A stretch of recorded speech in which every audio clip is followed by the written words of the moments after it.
On the continent of Samuel, there is the strongest race, called the Dragon Clan. They are proficient in ancient magic, and although they are scarce in numbers, they are incredibly powerful and are the greatest enemy on this continent. No one knows why there was a war between humans and dragons and what happened in the beginning. The cause of the war has long been buried in history. The war between humans and dragons has been going on for hundreds of years on this continent. The dragon used its powerful body and ancient magic to attack humans, while humans desperately fought with the dragon. Even though they were insignificant in front of the dragon, the long years of fighting had left both humans and dragons dead and wounded, and each had paid a painful price. In this prolonged war, there have been no negotiations, no compromises, and no mercy. The sound of the dragon's attack and the shouts of the humans resounded throughout the battlefield. For centuries, the humans and the dragons have not been able to distinguish between them. To this day, even with heavy casualties, they are still fighting each other. In the year 1733 of the Genesis era, the mightiest dragon slayer, Leon Casmid, was ordered to lead an army to attack the Dragon Clan. They were determined to eliminate the Empire's greatest foe, Queen Roswitha of the Silver Dragons. However, the Empire's greatest dragon-slaying hero, Leon, was betrayed by his own comrades and became a prisoner of the Dragon Clan. The current location is the dungeon of the Silver Dragon Clan, which holds the Dragon Slayer as a captive. The dark dungeon is very quiet, with only 2 guards watching over the Dragon Slayer. Suddenly, a clear sound of high heels ring out in the dungeon. One of the guards notices the sound of the high heels, and the silver-haired woman, walking from the darkness. The 2 guards salute the woman, and address her as Your Majesty. The woman tells the 2 guards to leave first. She needs to talk to the Dragon Slayer alone. After the guards leave, only the Dragon Slayer and the woman remain in the dark and silent dungeon. This silver-haired woman with a beautiful figure is the Silver Dragon Queen, Roswitha. In a condescending tone, Roswitha asks the Dragon Slayer how he feels about being taken prisoner by the Dragon Clan. The man in front of her is Leon, the Dragon Slayer who has killed countless dragons. Leon is covered in blood and looked serious, telling Roswitha to hurry up and kill him. With a hint of a provocative tone, Roswitha asks Leon if he needs her to give him a quick death. However, Roswitha thinks about it and pinches Leon's face, telling him that wanting to die isn't going to be so easy. It is a pity about this handsome face. Roswitha scratches a scar on Leon's face and praises the scar on his face as a perfect match for him. Leon immediately dodges Roswitha's hand and tells her to hurry up if she wants to kill him, and not to humiliate him here. In a mocking tone, Roswitha licks the blood left on her hand and tells Leon that, even though he is powerful, he is still framed by his betraying partner. And now he is a prisoner of the Dragon Clan, and persuades him to join the Silver Dragon Clan. Leon sneers and looks up at Roswitha. Clearly, her words do not sway Leon. Leon gives an answer to what Roswitha has just said. Leon's words enrage Roswitha, who gives an angry look and uses her foot to kick Leon hard against the stone wall behind her. The chains binding Leon moves out of their original position as Leon moves. Leon coughs up blood from the heavy blow, adding new wounds to his already injured body. Roswitha stomps her foot hard on Leon's chest, saying that a captive had been so rude to her, and, in a condescending tone, proceeds to tell Leon to stop dreaming of being a hero. Roswitha says he is going to die here soon, and as a captive now, he will not be able to become a great dragon slayer hero for the rest of his life. Roswitha continues to add that his descendants may be able to enjoy all the riches and honor with him. But sadly, for someone like him, with no heirs, that day will never come. Leon looks at Roswitha with determination in his eyes, telling her not to underestimate humans. As soon as the words are out of his mouth, Leon is wrapped around his neck and lifted up by Roswitha's tail. Roswitha says he's such a stubborn fool. Leon can't breathe with her tail wrapped around his neck, and says, "Your Majesty," with great difficulty. Roswitha sees that he's having trouble defending himself, and subconsciously assumes that he's going to beg her for mercy. However, Leon breaks off and says that she makes two mistakes from the very beginning. Roswitha is puzzled, and for a moment does not understand what he is saying.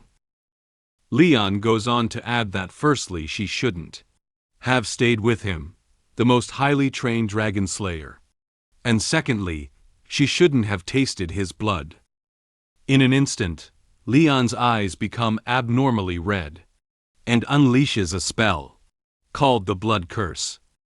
This spell reacts on Roswitha, and she immediately releases her tail from wrapping around Leon's neck.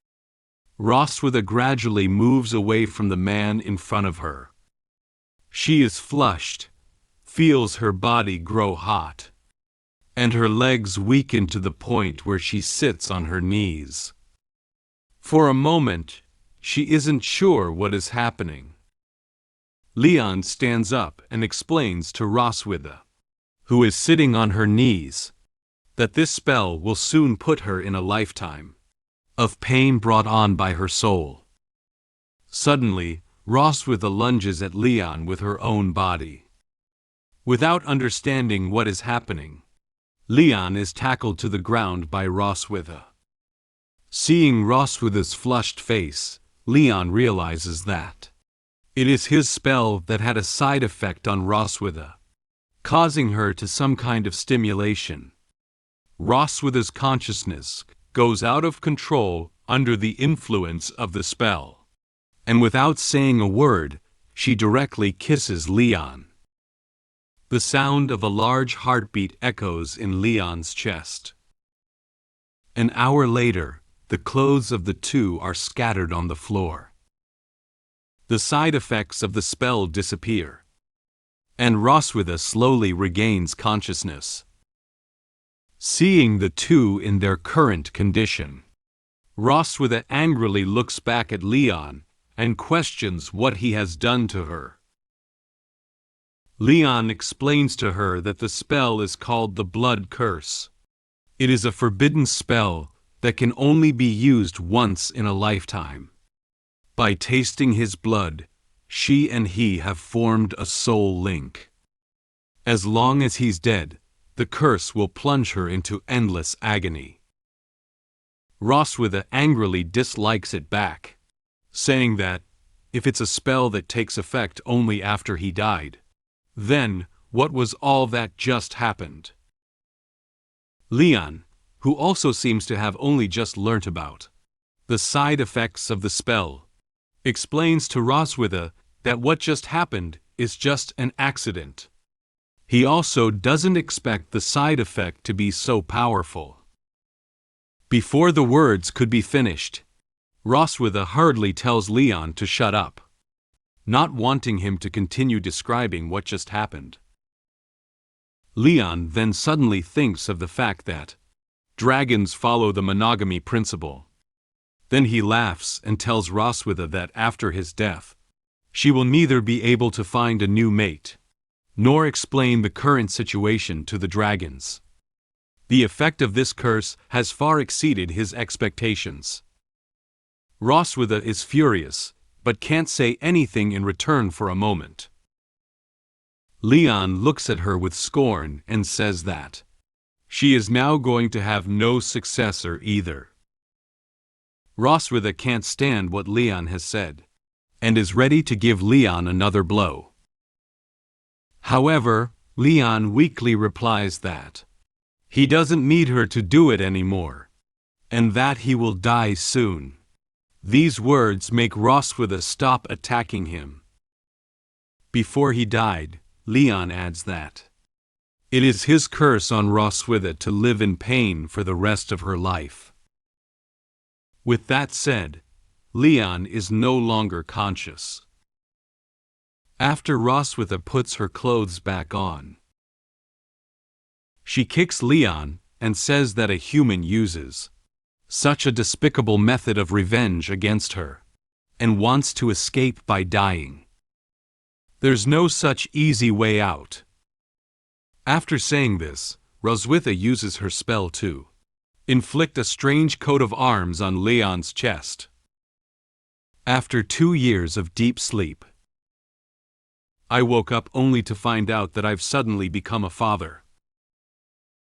As the strongest dragon slayer, I somehow managed to make the Silver Dragon Queen a mother. She even sent our daughter away, locked me inside the room, and pushed me down with one swift motion. With a surge of magical energy glowing in her hands, she was about to engrave her exclusive dragon mark on me. Gah! I'm the greatest dragon slayer. You can't do this to me. Leon Kazmad. He was once a legendary dragon-slaying hero. At the age of 5, he killed a vicious dog with his bare hands, catching the attention of a passing master dragon slayer, who took him as an apprentice. At the age of 10, he entered the Empire's Dragon Slayer Academy to further his studies. And 4 years later, he graduated with the highest honors and youngest age in history.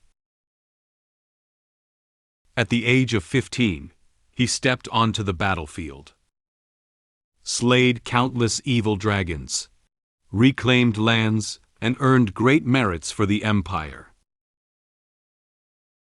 Leon was hailed as the strongest dragon slayer, the Empire's only hope to lead them to victory and end this war. Until he became a prisoner of the Dragon Clan. 2 years had passed by now. At the moment of waking up, he felt as if he'd just had a terrible nightmare. Still shaken, he found himself gasping for breath. Looking around the lavishly decorated room, Leon couldn't tell whether this was heaven or reality. The door gently pushed open, and a little tuft of hair peeked through. Leon focused his gaze and saw a small girl entering the room. "Oh, you're awake." The little girl was innocent, with big watery eyes that made even Leon dumbfounded. So cute. Leon's mind was filled with endless thoughts, thinking to himself that it was only because he had contributed so much to mankind that he had arrived in heaven. "You must be the legendary angel." "Angel? What's that?" Even though the adorable little girl in front of him denied it, Leon was absolutely sure of one thing. She had to be his guiding angel. Leon squatted down and asked her name. "Hello, little angel. What's your name?" "Muen."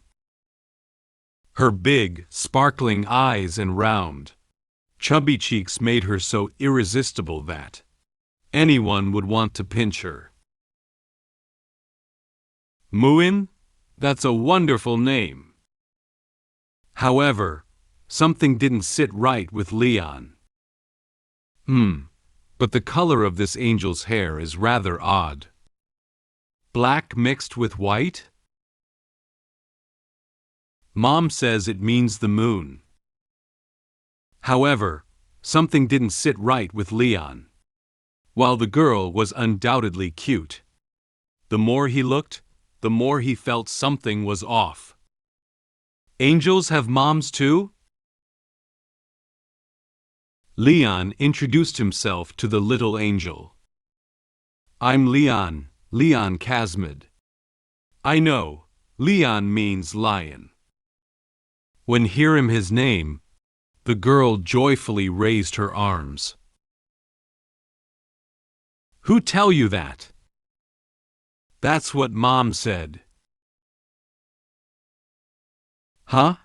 Leon grew increasingly uneasy. No way. A disturbing thought crept into his mind. For confirmation, he asked her a simple question. May I ask, who exactly is your mom? Roswitha. Hearing her answer, Leon petrified on the spot. Your mom is Roswitha. Then that means I'm... The girl Muen seemed confused by his reaction. You're my daddy. Leon was completely shell-shocked. He had just woken up after a long slumber, only to find out that he was now a father. The strongest dragon slayer's faith in everything he knew began to crumble. The strongest dragon slayer couldn't accept such shocking news for a moment. Ah, Mommy! Just as Leon was on the verge of mental collapse, Muen turned her gaze toward the doorway. Leon also turned his head cautiously. Mommy, Daddy's awake. I know. Entering the room was none other than the Silver Dragon Queen Roswitha. Seeing her mother, Muen wagged her tail with excitement. Roswitha's face lit up with a sly smile as she looked at Leon. You've finally woken up, Leon. Muen clung to her mother's slender figure, and Roswitha, peering down through her proud chest, affectionately looked at her beloved daughter. Mommy must be happy too, right? Because you visit Daddy every day. Of course, honey. She spoke softly, but Leon knew this wasn't as simple as it seemed. As if I'd believe that. Seeing that sly smile on her face, Leon's heart was filled with an overwhelming sense of dread. Muen, why don't you go play outside for a bit? Mom has something to talk to your dad. Okay. After sending Muen out of the room, Roswitha stepped closer, her movements confident and commanding. As Leon caught sight of the trembling waves of her chest, the once invincible dragon slayer found himself taking a few steps back in fear. Muen, is she really my daughter? What do you think? Obviously, she's our child. As the Silver Dragon Queen inched closer, Leon, the dragon slayer hero, was driven back, step by step, into the room. In one swift motion, Roswitha's tail coiled around the door and locked it, sealing his escape.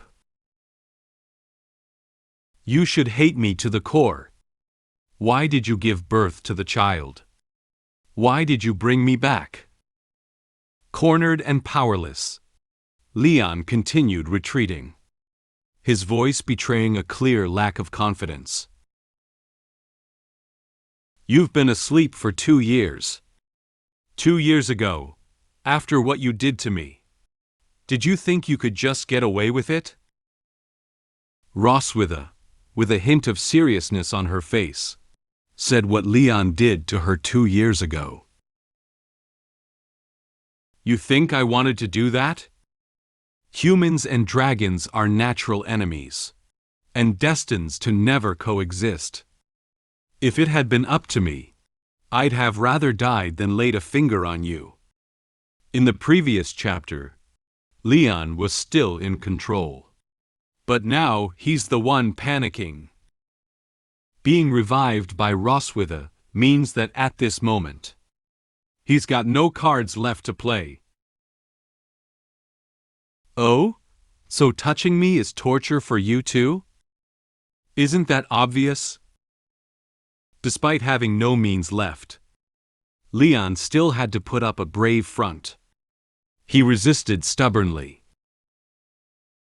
However, the next moment, Roswitha's dragon tail coiled around his legs. Immediately after, Leon was ruthlessly thrown onto the bed. Leon's mind raced with panic. He had no idea that Roswitha was coiling around, like a venomous snake at this moment. Her claws tore through his clothing with cold precision. I'm going to carve my dragon mark onto your body. Stop, Roswitha. Faced with the overwhelming pressure of her ample chest bearing down on him, Leon was also feeling a little overwhelmed. The mysterious allure of her presence was like an abyss and drew him in. How could anyone resist? It will be your eternal shame, marking you as my prisoner forever, unable to escape me for the rest of your life. A glowing magical mark began to appear on Leon's chest. The legendary dragon slayer, once the pinnacle of strength, was now reduced to being Roswitha's plaything. When your fellow humans see this mark, what will they think? Will they still see you as the great dragon-slaying hero, or as a traitor who defected with the dragons? With a smug smile, Roswitha declared her victory, her confidence soaring as if she wielded an uncontrollable power. On her own chest, the same magical crest from Leon's body had appeared prominently. Why go to such extremes? Leon couldn't fathom the situation. What kind of punishment or reward was this for her? It seemed to offer her no clear benefit. Roswitha suddenly approached Leon. Don't you understand yet, Leon? The concept of revenge among Dragon Clan has always been a perplexing issue for human scholars who research Dragon Clan. Their revenge is a blend of obsession, extremism, and behavior that transcends human understanding, something truly inhuman. I want you to live in this shame for the rest of your life, to be humiliated by me, completely, forever. Roswitha loomed above him, looking down at the man who had humiliated her 2 years ago. Now, she was ready to return the favor 1,000-fold to him. This feeling, under the influence of the magical crest, Leon's consciousness began to fade, his vision growing dim. Roswitha gradually moved closer to the man in front of her. Now, let's get started. For the Silver Dragon Queen Roswitha, turning Leon, the greatest human dragon slayer, into her slave and closest companion. It was the ultimate revenge. To humans, this might seem unfathomable, but for her, this was the true vengeance of a dragon against a dragon slayer. Being squeezed like a peanut by the Silver Dragon Queen, I'm really going to turn into peanut crumbs. Nothing at all. For the sake of my safety, I have to escape this cursed place quickly. However, after breaking out of the castle, I ended up getting spotted by Roswitha. That escape route was just a trap she set. It was as if she wanted to crush my will to resist. She brought me back to human territory, aiming to break me and subject me to endless humiliation. No, as the strongest dragon slayer, my will, as Leon, will never be crushed by Roswitha, not even under the control of the dragon mark. The weather is very good today, with sunlight shining on the silver dragon castle. There was a sound of conversation coming from somewhere inside the silver dragon castle. The queen seems to be in a good mood today. Oh, haven't you heard? Her husband is awake. 2 dragon maids were walking over not far away, discussing happily about Leon waking up. However, bah! That she-dragon actually advertised to the public that I am her husband. You have no idea how terrifying that she-dragon is. Leon hid behind the wall, eavesdropping, his body already much thinner. Because right now, he was like a peanut that had been squeezed multiple times. Ah, faster! Come on, Leon, faster! Just thinking about that terrifying scene, Leon's body started to tremble. She drained me for a whole day and night. My waist is about to break. For own future and physical health, Leon clenched his fists tightly. I, Leon, will never stay here quietly and become her plaything. Let's get to it. Seeing the nearby guards, Leon began to formulate a plan in his mind. There are 4 dragon guards at the side gate. Escaping from here is nearly impossible.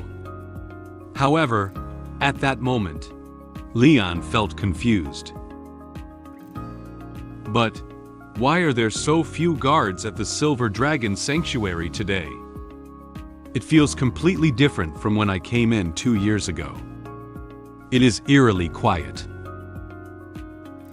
Just then, Leon noticed something. Why is there such an obvious hole here? That's right.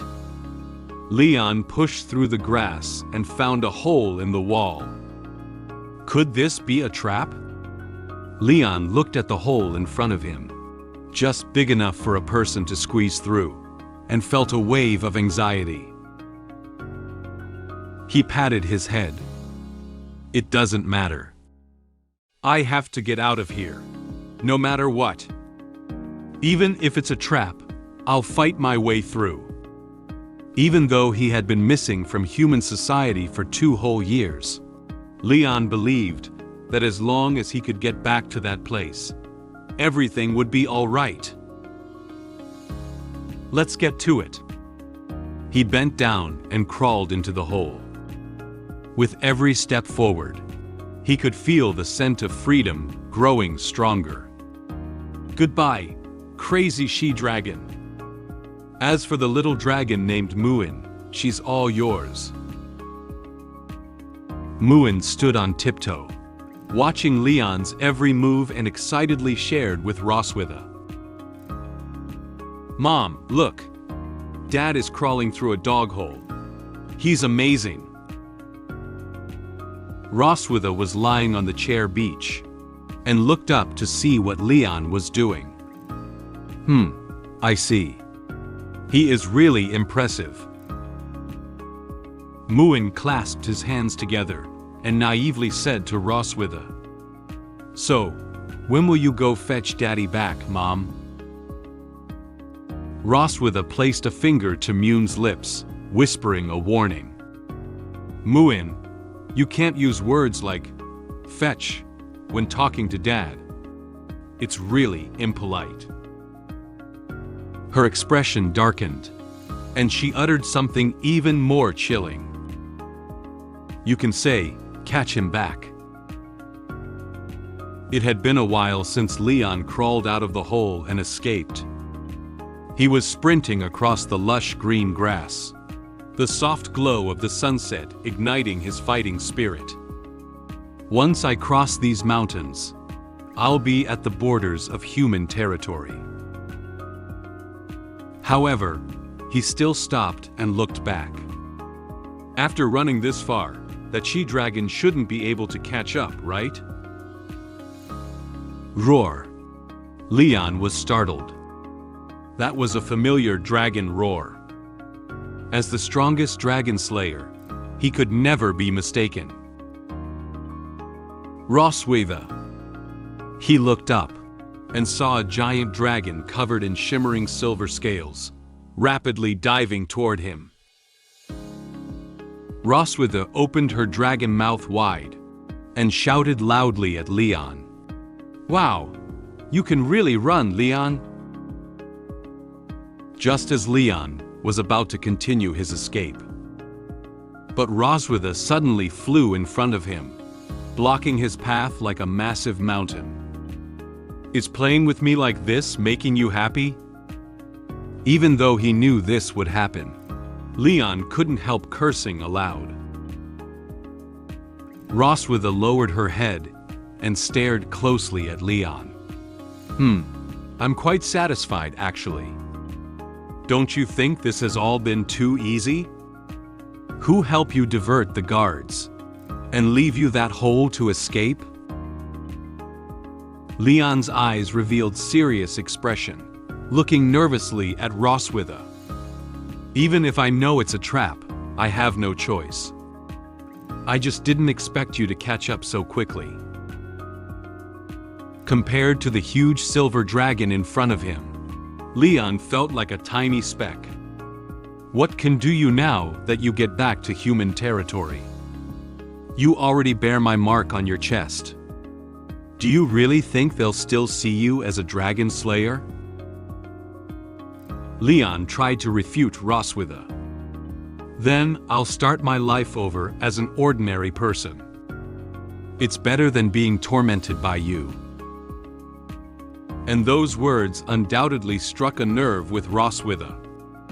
"Huh, you're really ungrateful." The silver dragon queen spread her massive wings, whipping up a powerful gust of wind around them. She grabbed Leon in her palm and took off into the sky again. Leon attempted to break free from Roswitha's dragon claws, but unfortunately failed. "Let go of me. Where are you taking me, she-dragon?" "Well, since you're so eager to go back, I'll make it happen for you." Roswitha soared from dusk to night. 3 hours later, they arrived near the border city of the Empire. Without a word, the Silver Dragon Queen dropped Leon from high above. If it weren't for the trees breaking his fall, Leon would have definitely turned into a puddle of mush upon hitting the ground. As expected, when Leon landed, he ended up in a position resembling a sprawled duck. Ouch! Rubbing his head, Leon felt something was off. He opened his eyes and was stunned to find the scenery in front of him incredibly familiar. The small town at the Empire's border was right in front of his eyes. Leon looked at the scenery in front of him with some surprise, unable to believe that he had really returned here. Is this a human town? Yes, that is the human empire over there. Roswitha had transformed into her human form and stood aside, looking at the town with great interest. Leon looked at the familiar town in front of him and couldn't help but shed tears. Seeing a long-awaited human town, Do you think you can just cross over and return to the human world? But Leon, you can't go back, even if it looks close at hand. Just then, the pattern on Roswitha's chest reappeared. Leon nervously looked at his chest. The mark on his body also manifested, and he suddenly felt that something was not right. Oh, I forget to mention. When two people bear the dragon mark, it reacts whenever one of them wants to connect with the other. Upon hearing this, Leon stumbled back in fear and accidentally bumped into the trunk of a large tree. Roswitha walked forward step by step and touched the dragon pattern on Leon's chest with her hand. You must be feeling a heat all over. An unbearable urge by now, right? Are you trying to do it here? Roswitha's lips curled into a smirk. Her expression showed that she was full of confidence in her plan. That's right. Do you know why I brought you here? I want you to understand what true humiliation is in front of your homeland, so close to it. Leon tightly grasped his clothes with his hands. Do you think I would lose my resolve because of that? To Roswitha's surprise, Leon's gaze at that moment revealed an unexpected determination. He grabbed Roswitha's hand and said to her, I'll wait patiently for the opportunity to come. When that time comes, I'll make you pay back all the humiliation you've inflicted on me. Double. Seeing such a defiant Leon for the first time, even Roswitha couldn't help but be taken aback, staring blankly at the handsome man in front of her. She lowered her head and chuckled lightly. Ha, okay. However, it seemed Roswitha anticipated Leon's reaction, and she slammed him back against the tree. I'll be waiting for you, no matter what. My name is Leon. I just got drained by the Silver Dragon Queen. And now, she's trying to sweet-talk me and saying that she'd bring me back to visit more. Clearly, she's planning to repeat what just happened. Stubborn as I am, I decided to walk back to the Silver Dragon Sanctuary, but encountered the Dragon Slayer army on the way. I can't even ask for help. Roswitha will kill them too. What should I do? Is there any way to solve the current situation? The current location is near the Empire's border city, an unknown corner. The Silver Dragon Queen was happily tidying herself up, like a rose freshly nourished by morning dew. But Leon, he was not so lucky. He lay on the ground, tears streaming down his face helplessly. His own waist just suffered a huge impact. Roswitha smiled and turned to look at Leon. I was quite pleased with your performance just now. Leon looked at Roswitha with disdain.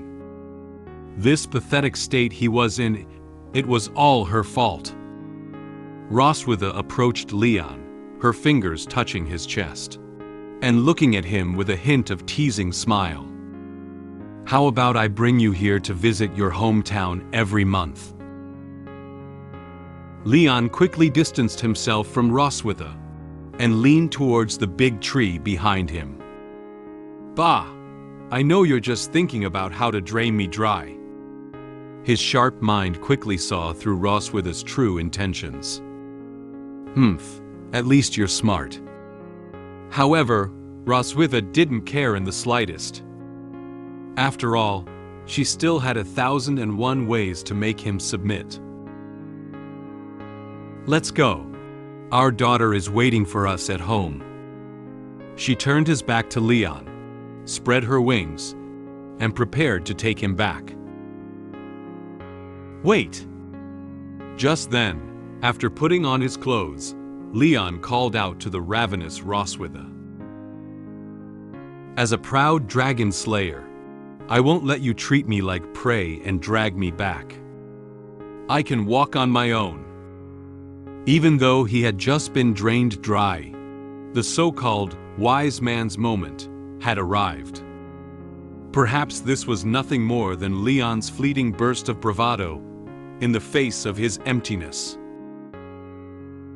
Roswitha stood behind Leon and kindly reminded him, "Ha!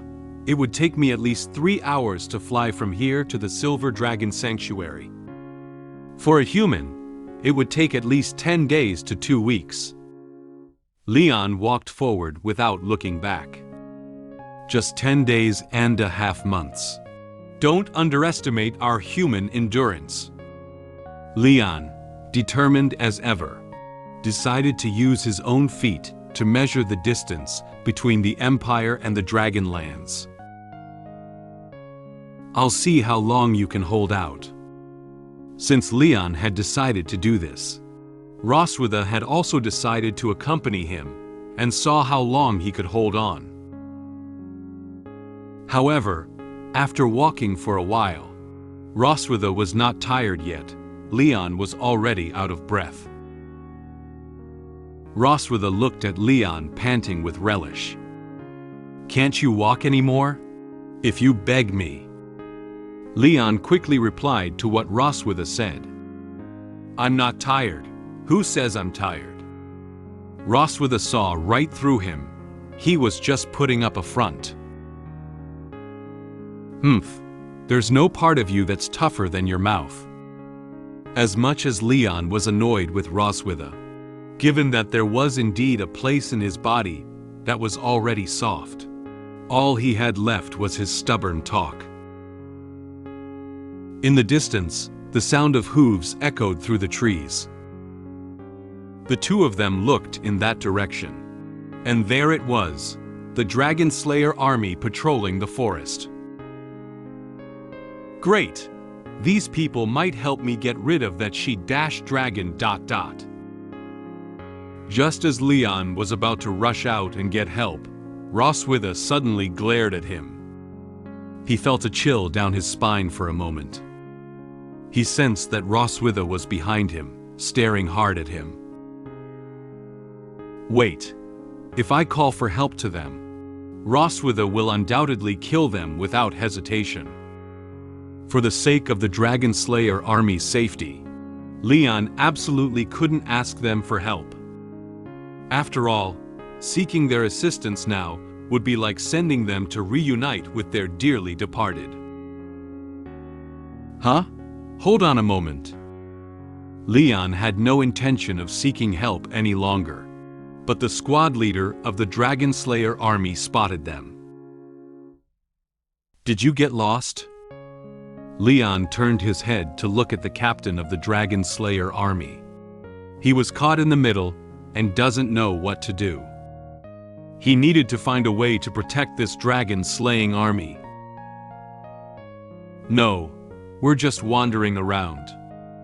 He forced a smile, knowing that compared to being drained, he certainly didn't want to see these men lose their lives for nothing. "I can't pull innocent people into this. Now that is true selflessness. This forest isn't a safe place to wander. There are plenty of dangers and wild beasts. How about I guide you?" The squad leader dismounted and walked toward them. He reached out his hand to shake hands with Leon. "By the way, my name is Walker, the captain of the Empire's Dragon Slayer Army's 47th Squad. If Walker got any closer, Roswitha would surely take action. Please don't come any closer." Leon thought silently and waved his hand quickly, trying to find a reason to deceive him. "Thank you for your kindness.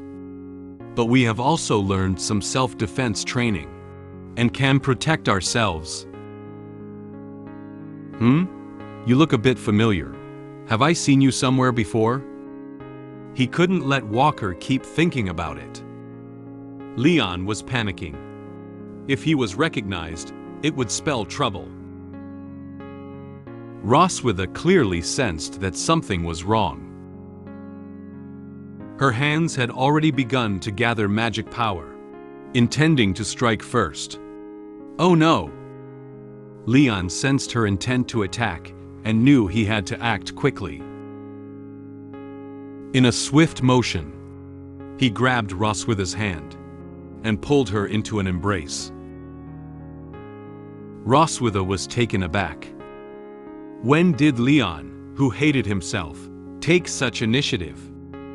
But in that moment, Leon whispered to her, "I'll go back with you, but cooperate with me for now to send them away." Roswitha looked at the man in surprise, but she quickly understood his intentions. "Sir, you must have mistaken me for someone else.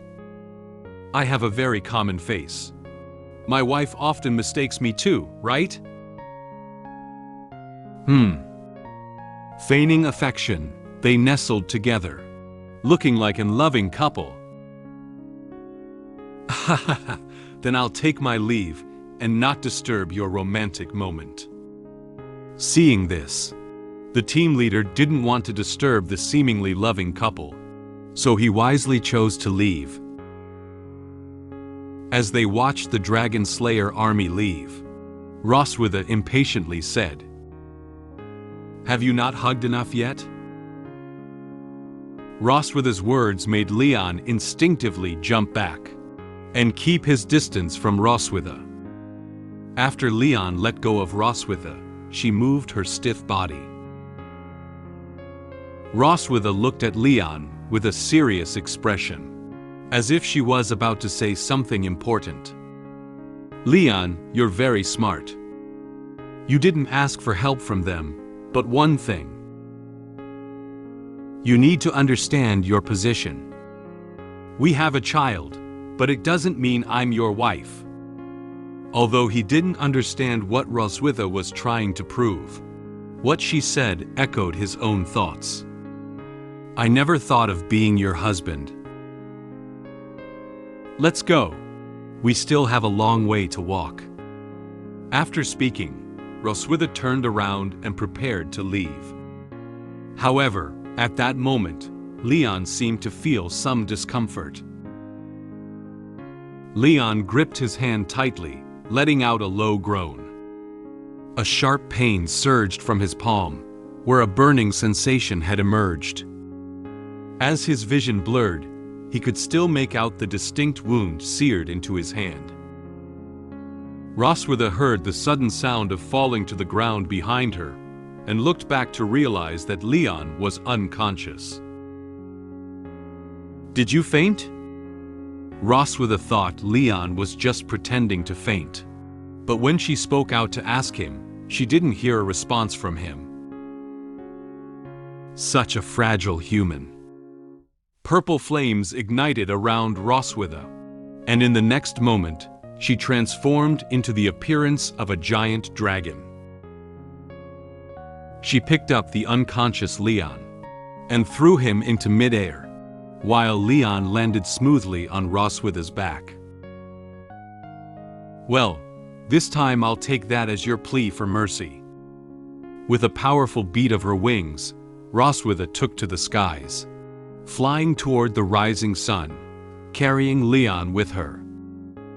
From blocking her attack just before, as he falls down, Roswitha questions if he fainted.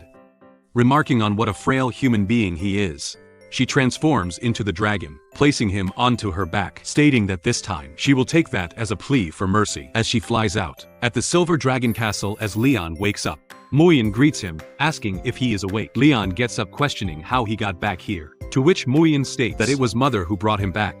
Leon, quite angry, guesses that she finally caught him like prey. Noticing that his hand is bandaged, Leon mentions that she was the one who bandaged it for him. Leon thinks back to what dragonologist once said, that dragons are a ferocious race, living their lives in violence and blood. From childhood, although Muen has obvious dragon traits, she shows no hostility toward him and treats him as her father. He wonders if it's because she is a human dragon hybrid. Leon pats her saying Mien is awesome and cute. But when she grows up, she must not be like her mother. Just then, Roswitha is standing by their side. Questions what's wrong with being like her. Leon gets scared trying to shrug off the question, stating that it's nothing.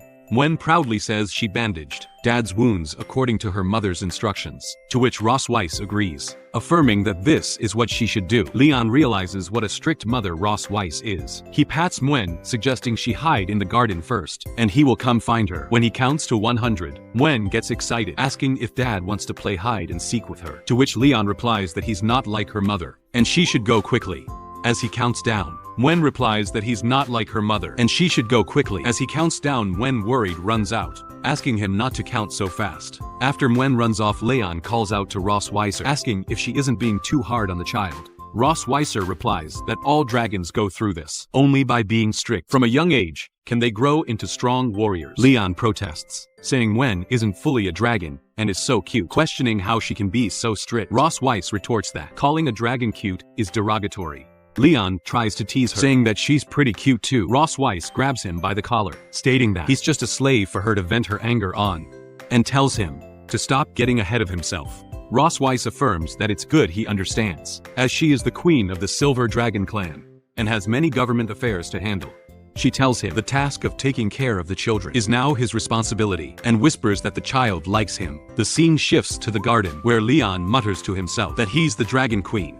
And it seems like the Dragon Slayer is now responsible for taking care of the children. He notices a girl hiding behind a pillar, and thinks Muen is still young. And if she thinks he can't find her, if she hides there. He points to her saying he found her. But there is no response from her. Leon questions if she's angry. Leon apologizes for keeping her waiting, but she runs off. Leon chases her, asking what's wrong and why is she running. After a while, Leon wonders where she went as he just saw her pass by. He thinks it's hard to predict a child's mood, and wonders why Roswitha gave him the task of taking care of Muen. Just then, Muen comes from behind and hugs Leon. Leon asks if she didn't just see him run past her. Muen denies it, saying that Dad couldn't find her, so she came out to look for him.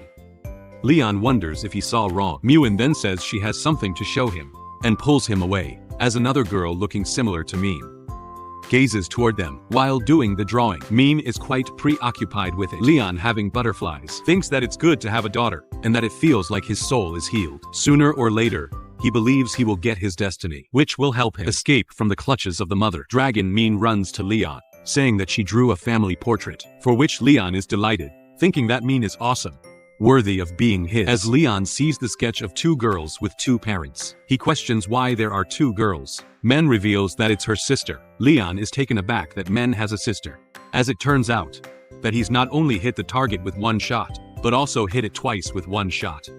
Leon grabs his head, scratching his hair, stating that the child he saw in the garden just now must be her. He called her by Muen, and it's no wonder that she was angry. Muen replies that she thinks her sister is not angry, she's just a little shy when she saw Dad. Leon ponders over it, thinking that they haven't met each other much, so it's normal that they aren't familiar with each other. He believes it's all the dragon's fault for hiding this child from him, and he has to ask for the truth. In the study room, Roswitha is dealing with the document as a dragon reports to her. When Leon barges in, Roswitha questions where Muen is, to which Leon screams that she went to play with her sister. He states that she is really good at hiding things, and questions when she was going to tell him that he has an older daughter. Roswitha states that he already knows this by now, to which Leon gets angry, stating that he has to thank her. The talker picks up with Leon presenting material to him to make his building. Roswitha states that he already knows this by now, to which Leon gets angry, stating that he has to thank her. Giving birth to a child is hard work, and he didn't expect that she would give birth to two. For him stating that she worked hard, he screams that when he returns to the Empire someday, he will definitely write her name in their family tree. Roswitha questions if he knows why she didn't tell him about the existence of her eldest daughter, to which Leon replies that he thinks she was jealous of his closeness with Mien, so she deliberately didn't let her meet him as her father. Roswitha questions if he's anxious to see her, to which Leon replies that it's nonsense. He states that who doesn't want to meet their daughter? He's not like her, a cold and stern mother, and he wants to cultivate a good relationship with her. Leon gives Leon 1,000,000 just lay feathers. Roswitha affirms it, and asks him not to regret it. The scene shifts to the kitchen, as Leon is playing with a knife, thinking that he's going to make a good meal today. Leon's first step to getting closer to his elder daughter was to open her stomach with delicious food. He thinks that he used to make this meal often in the teen, and everyone who has eaten it stated that it was good. The sweet taste is also suitable for children. Leon, tasting it, thinks that it's not bad, and his cooking skills are not rusty. Leon flexes, thinking that this meal will definitely win Noah over, and Noah will love the food her dad cooks the most. Leon is humming when the maids, seeing this, whisper that the prince has just recovered from a serious illness and he still cooks for his family. They praise him, saying that he is really a good male dragon who cares about his family. Just then, Roswitha with her daughters comes in, and they greet her. Roswitha orders that they don't have to wait for orders at dinner tonight, and they can have a rest, to which they affirm. At the dining hall, Leon greets them, stating that they just came in time. Min runs towards Leon, stating that it has a nice smell. Leon replies that she loves meat the most, so he made stew especially for her. As Leon thinks that Noah would feel her father's feelings, but to see that she shrugged her face away, Leon gets taken aback. Leon got a very different reaction from what he thought. He thinks that this female dragon has anticipated this situation, so she had not allowed him to meet Noah.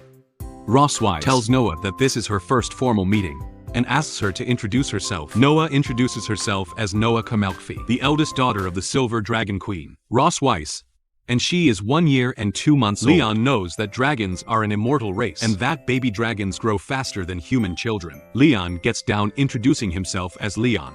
Second step for Leon to get closer to his eldest daughter was to say hello politely and leave a good impression, for which she gives a pretty silent reaction. Leon is worried, wondering why this child is so cold and if she has a grudge against him. Muen moves to her sister, stating to please talk more and not embarrassed. Dad Noah states that he looks so weak in questions, if he's really their father, inwardly stabbing Leon's chest.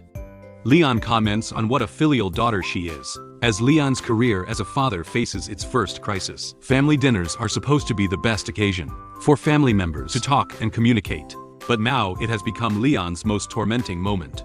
Leon knows the two daughters look similar, but their personalities are completely different, and it's obvious is that Noah is more like her mother.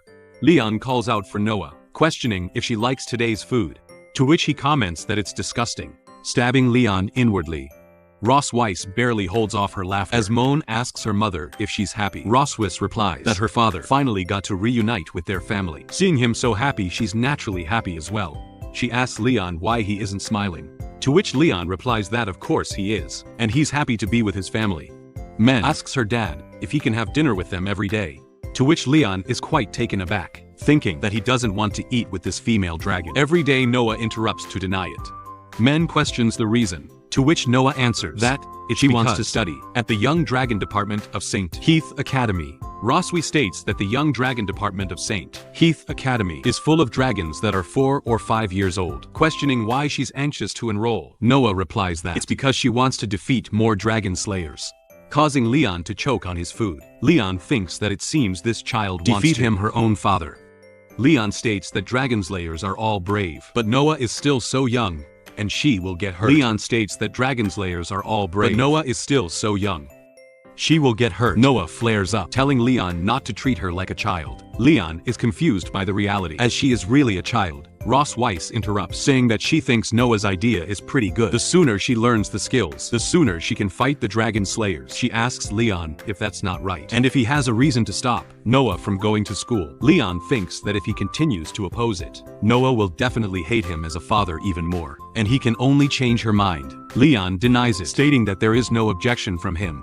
Leon thinks that he finally gets it, that this female dragon wants to use Noah to mentally attack him. During this dinner, he flares up in anger, thinking that she just has to wait, as he's going to get her kicked out. Roswitha states that since her father is okay with it, it's decided that the entrance test for St. Heath Academy will be held in a month.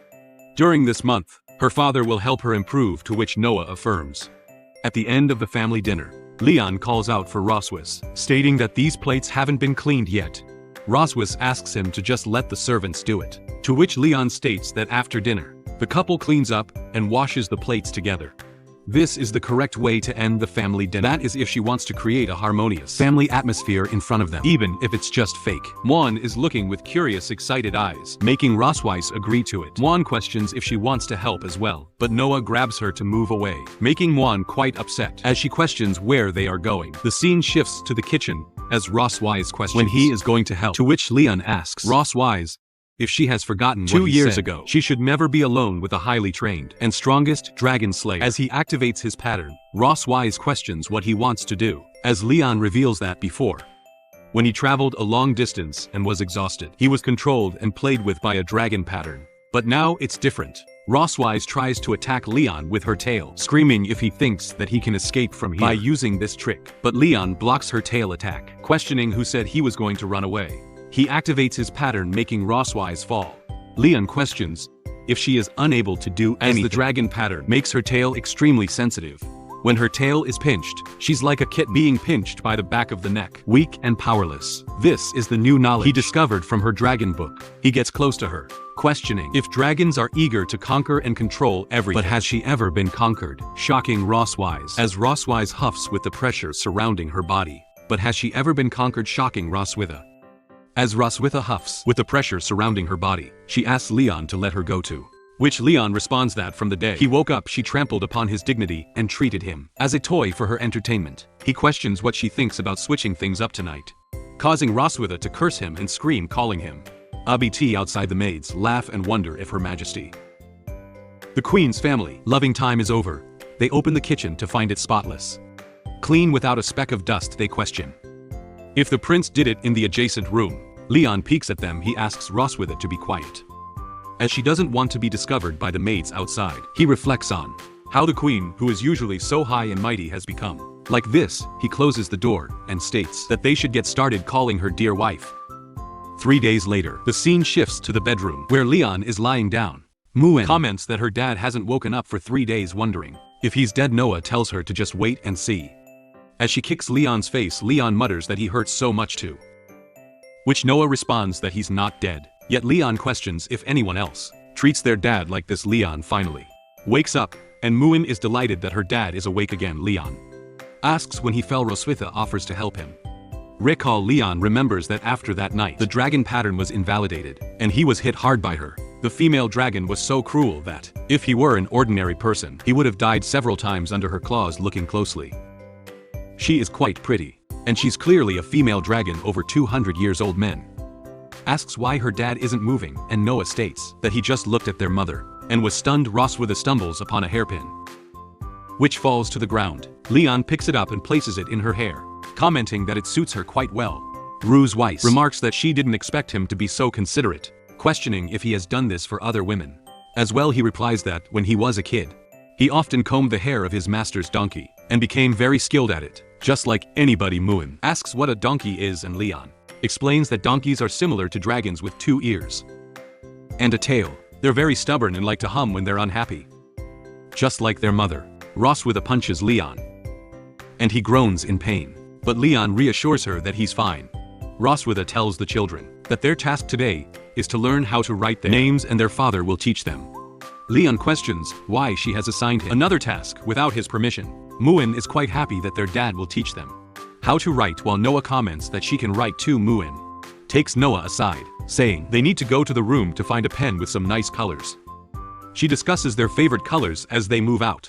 Roswitha mentions that her sister is coming to visit today, and she doesn't want him to appear in front of her. Leon questions why she doesn't let him meet her family. As well, Roswitha calls out for Leon, saying he is now a male dragon who married into the Silver Dragon clan. He has been in a coma for 2 years due to some disease, and has only recently woken up. Leon questions why she doesn't let him meet her family. She's only recently woken up. If it comes to the point where they have to meet, he must play along with the identity she has created. Leon agrees to do so as she moves away.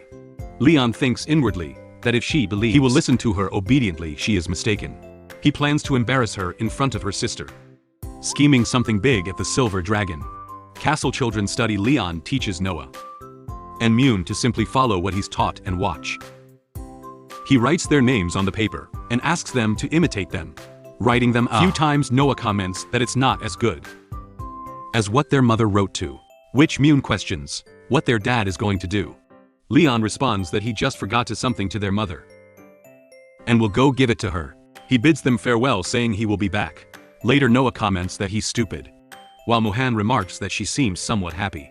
Noah denies it, saying she's not happy, and asks Muen to go write it down quickly, though she's quite happy inwardly. The scene shifts to the Silver Dragon Castle gate, where Issa, the Red Dragon Queen, has arrived at the port. Roswitha greets Issa with a hug, saying she hasn't seen her for a long time. Issa replies that it's been a year and that Roswitha looks much. Roswitha denies it, saying she doesn't think so. Issa comments that she heard Roswitha's husband has woken up and asks why she can't meet him. Roswitha tries to explain that he's feeling a little unwell today and cannot meet with her for the time being. Issa questions if that's really the case, expressing that it's a pity, as she also wants to see what the Dragon King who kidnapped her sister looks like. She comments that Dragon King bonds are all about profit and clan with no love involved.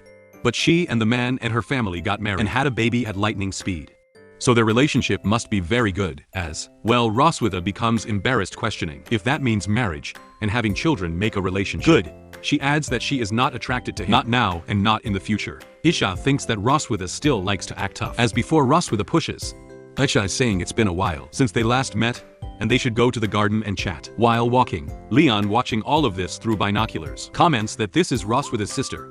He says he'll try to see how far the dragon pattern can reach Issa, and Roswitha reach the garden, where Issa comments that the Dragon Clan has been a little unstable lately, especially the Red Flame Dragon King, who has been very active recently. Roswitha brought up. Roswitha asks if it's Constantine, questioning why he hasn't been seen for years. Issa answers that who knows, as he's a hot-tempered guy. Maybe he wants to take the opportunity to expand his territory. Suddenly, Roswitha pattern has been activated. Issa asks if something is wrong with Roswitha, but Roswitha denies it and asks her to continue. Roswitha grits her teeth, thinking it's the damn dragon slayer. Issa comments that they may need to strengthen the border defense, and that she will send Sinlong to contact Roswitha if there are any developments. Roswitha, feeling hot throughout her body, questions if the effect of the dragon pattern is getting stronger and stronger. She worries that if it continues like this, she will lose control. Issa comments that she doesn't look okay, as her face is red. Roswitha tries to hold herself together, stating that she suddenly remembers she has something urgent to deal with and will be back in 20 minutes. Issa offers to accompany her, but Roswitha declines and runs off. Issa comments that she realizes it's the dragon pattern, as young people are playing around with it. Scene shifts inside the castle, where Leon is having a good time. He thinks to himself that he wants to see how long Roswitha can endure. Suddenly, Roswitha bursts in. Leon calls out to her, asking how she's back so soon. Roswitha grabs him by the collar, stating that he deliberately chose this time to make the dragon pattern resonate, just to embarrass her in front of her sister. Leon decides to pretend to be innocent and tries to say it's not wrong for him to want her. Masui releases him from her grip, her face turning red with embarrassment. Leon thinks that it worked. At least she's disgusted by him. Roswitha tries to say that the shameless and defeated prisoner is talking nonsense and asks him to put away his deranged thoughts. She thinks to herself that she clearly came here to deal with him, so why did she get scared by just a few words from him? Roswitha tries to move away, stating that he's lucky this time, but if he does this again, she won't let him go. Leon teases her behind her back. Thinking that he's not scared, he wonders how a single dirty word can make her so hesitant. He reflects that the dragon pattern is really powerful, but feeling quite hot inside, he questions when he thinks of her face. His heart beats so fast. Leon slaps himself to wake up, thinking he shouldn't be thinking about nonsense. He reminds himself that the kids are still waiting for him to come back, as Muen and Noah are still waiting patiently for their dad. In the Silver Dragon Castle at night, Issa is preparing to leave, stating that she will depart for today. Roswitha bids her to be careful on the road. Issa transforms into a dragon and asks if she can meet her husband next time.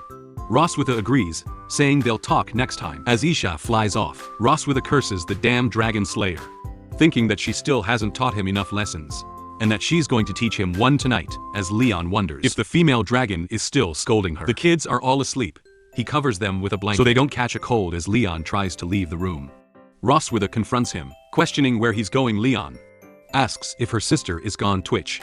Roswitha smiles and says they still have things to do today. She drags Leon out. Leon tries to deny it, but he gets dragged along anyway. In this over Dragon Queen's bedroom, Leon brings out the hot bucket, informing that the hot water is ready and what she wants to do with it. Roswitha states that she's very tired after walking all day. and asks him to wash her feet for her. Leon is quite confused. Roswitha orders him to stop staring and do as he's told, saying this is a punishment for what he did today. Leon thinks to himself that he's the dragon slayer, but now he has to become a foot-washing slave for a female dragon. He curses, thinking that the female dragon really knows how to enjoy herself. He wonders how many dragon slayers' corpses she stepped on with her feet. Roswitha confused questions since why he's staring at her feet and wonders if it's some disgusting habit. Leon quickly washes her feet, rushing through it with hot water. Roswitha kicks him out, stating that it's too hot, and throws him away. She asks if he's trying to get revenge on her on purpose. Leon groans, begging her to stop. Is this, thinking that this humiliating yet oddly comfortable feeling is too much. Roswitha states that she wants to see how long he can endure. Leon thinks that he cannot succumb to the tyranny of a female dragon and grabs her foot. He says he's eaten pig's trotters, cow trotters and goat trotters, but he's never eaten dragon trotters. Roswitha is taken aback, asking what he's doing. Leon bites her leg, stating that today's snack is raw dragon claws. Roswitha screams, telling Leon that she's going to kill him. The next day, Muen and Noah find Roswitha limping as she walks. Munch asks why she's limping, but Roswitha denies it. Munch then questions why Leon has bruises on his face, to which Leon denies it's nothing. Munch tries to say that they must have played some fun games without telling her, and she wants to join in as well, while Noah gazes at her in the garden outside the Silver Dragon Castle. As Roswitha and Leon stroll together, the maids whispered to each other, gossiping about the queen and the prince. He remarked that the two looked like a lovely couple walking side by side. However, one of the maids is puzzled, questioning why it feels like the queen and the prince don't seem very familiar with each other. The atmosphere between them is oddly heavy, almost strained. Leon wonders to himself why things have become like this. Just earlier, he had been surprised when Roswitha suggested they take a walk together. He questioned why he should go for a walk with her, but Roswitha had responded that it was part of his job to maintain the illusion of family harmony in front of outsiders. Leon couldn't help but think there was something off about Roswitha. Today, she was never this proactive, and he found himself wondering what she was planning. Meanwhile, Muen and Noah hiding behind some bushes are spying on them. Min excited comments that their dad is so stupid for not even being able to hold hands with Roswitha. She exclaims that she's going to help them, but Noah tries to stop her, urging her to leave them alone. Min, however, is determined. She jumps out in front of them and confronts the two adults. Leon, caught off guard, asks why she's following them, to which Muen boldly grabs Leon in Roswitha's hands and forces them to hold each other. She announces that when taking a walk, they should hold hands together, and with that, she happily skips off, saying she's going to play with her sister. Leon, still bewildered, wonders where these children learned all this knowledge. By the tree, Noah pinches Muen and Muen cries out, apologizing and promising never to do it again, asking her sister to let her go, embarrassed by the situation. Leon comments that this is a bit unexpected and wonders what he should do next. Roswitha, however, reassures him that it's okay and that it's just fine to hold hands like this. She adds that it's nothing to worry about. Leon, still feeling awkward, mentions that Roswitha seems unusually docile today, which makes him feel a little uncomfortable. Roswitha responds, somewhat teasingly, that it seems he's been tamed by her now, that she's getting along with him better. She's not used to it herself. Leon, deep in thought, reflects that Roswitha has always presented herself as a queen in front of others, maintaining a strong, distant image. He never expected that something as simple as holding hands would shake her composure. Maybe her strict image as a mother is just a facade, because she doesn't know how to get close to her children. Leon then brings up the fact that Noah always call her mother in front of her. Roswitha looks at him, puzzled, and asks if there's a problem with that. Leon explains that in the usual way of calling dad is paired with mom. But while Muen calls him dad, she calls Roswitha mother. He questions, doesn't it seem like there's a bit of distance between them? Roswitha seems to consider this and asks if there's really a big difference between mother and mom. Leon smiles and affirms that there is.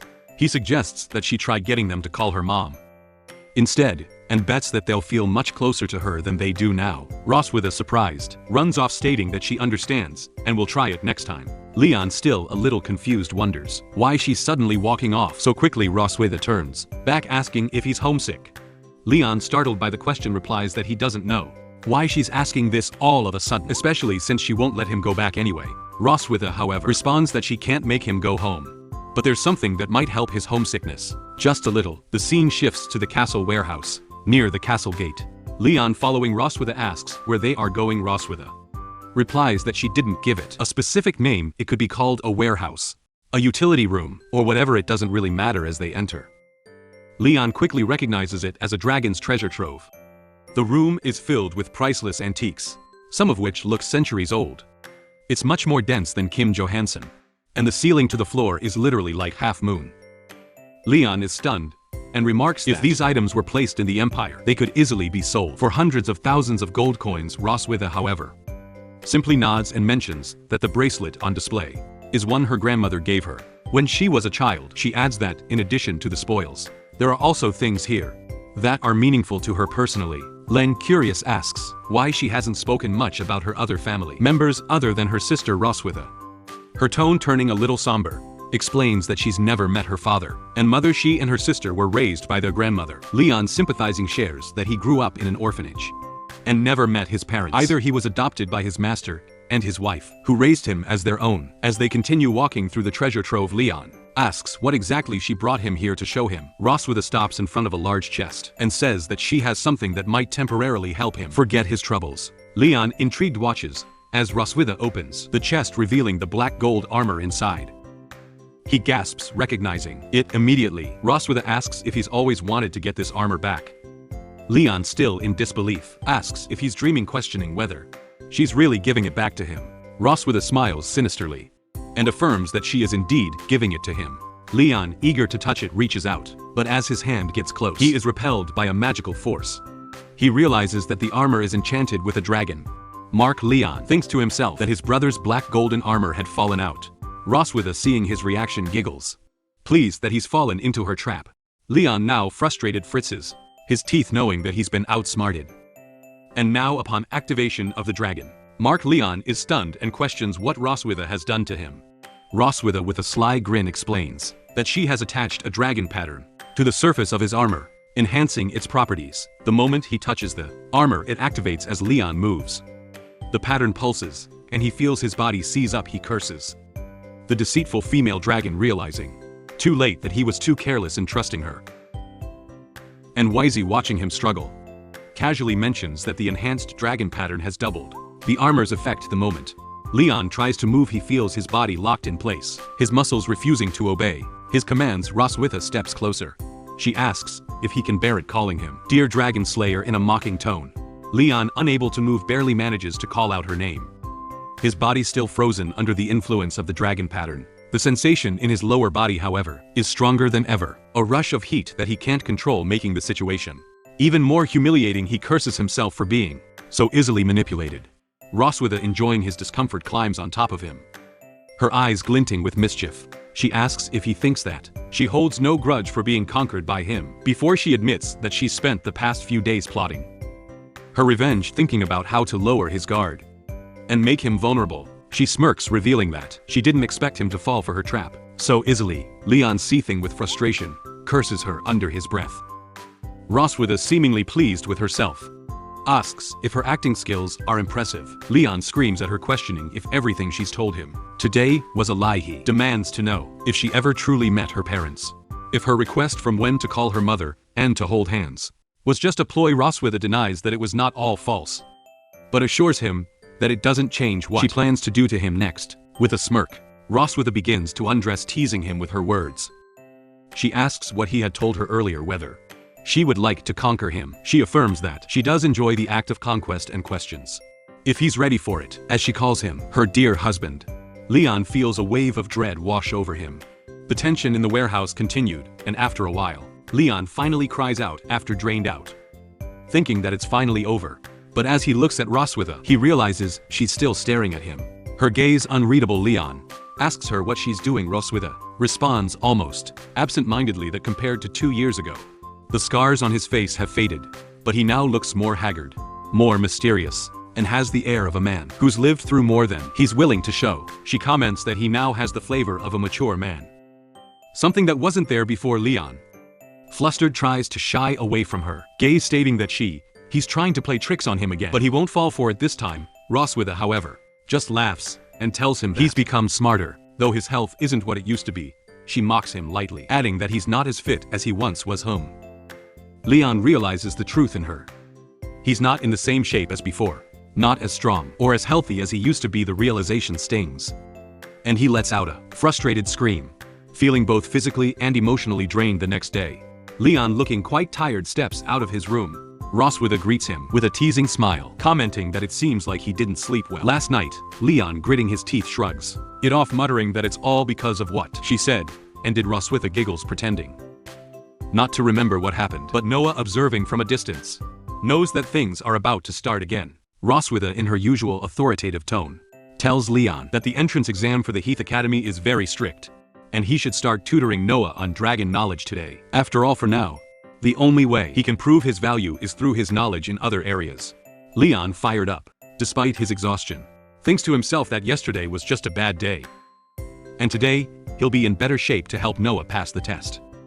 At the same time, he plans to use this opportunity to get something of equal value from Roswitha. In exchange, Roswitha, sensing his intent, agrees to his request but warns him that it can't be too excessive. Leon, with a sly grin, reminds her that a promise is a promise, and he expects her to keep her word. Roswitha, moving away, cheerfully tells him to study hard and not to get too tired, making Leon angry once more. He screams at her, calling her out for all the teasing and manipulation, but she simply walks away. Unfazed, Noah, who has been listening to the exchange, asks why Leon and Roosevelt were quarreling. Leon, trying to play it cool, explains that it's just their usual daily communication, but then he asks Noah what she just called Roswitha. Noah looks at him innocently and replies that she called her mom.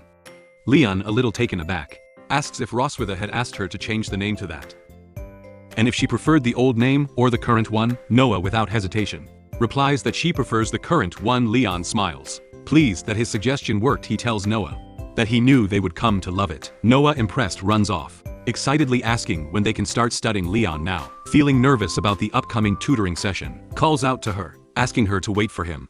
In order to develop my daughter's study plan, I stay up late flipping through various study books. Even to refresh myself, I ate spicy chili pepper, and was so hot that I breathed fire on the spot. The Silver Dragon Queen saw this scene, and used her cool hands to ease the pain caused by the pepper. Damn it, I can't believe I want to receive such a reward again. Considering the impact of pepper on the human body, the Queen gave me throat lozenges through our daughter. As I ate, and thought to myself that, although the Queen is usually cold and aloof, she still has such a cute side. At this moment, Leon is located in the children's study room of the Silver Dragon Castle. It is already night, and the children are already sleeping in the room. Leon sat at his desk, furrowed his brow, flipping through the books of Dragon Clan in front of him, as if pondering something. At this time, Roswitha entered the study room and saw Leon still at his desk. "Oh, you're still awake at this late hour?" Leon didn't look up, looking at the book in his hand very carefully, tapping his head with his pen as he thought. Noah has a strong ability to grasp concepts, so simple teaching methods aren't suitable for her. I plan to organize some key knowledge points along with test questions to teach her. For now, I guess I'll have to stay up late to prepare the lesson plan. Noah had already gone into a deep sleep. Compared to her usual cold face, the sleeping Noah was particularly cute. Roswitha wore a proud expression, lifted her equally proud chest, and showed Leon a confident smile. That's a must. After all, Noah is like me.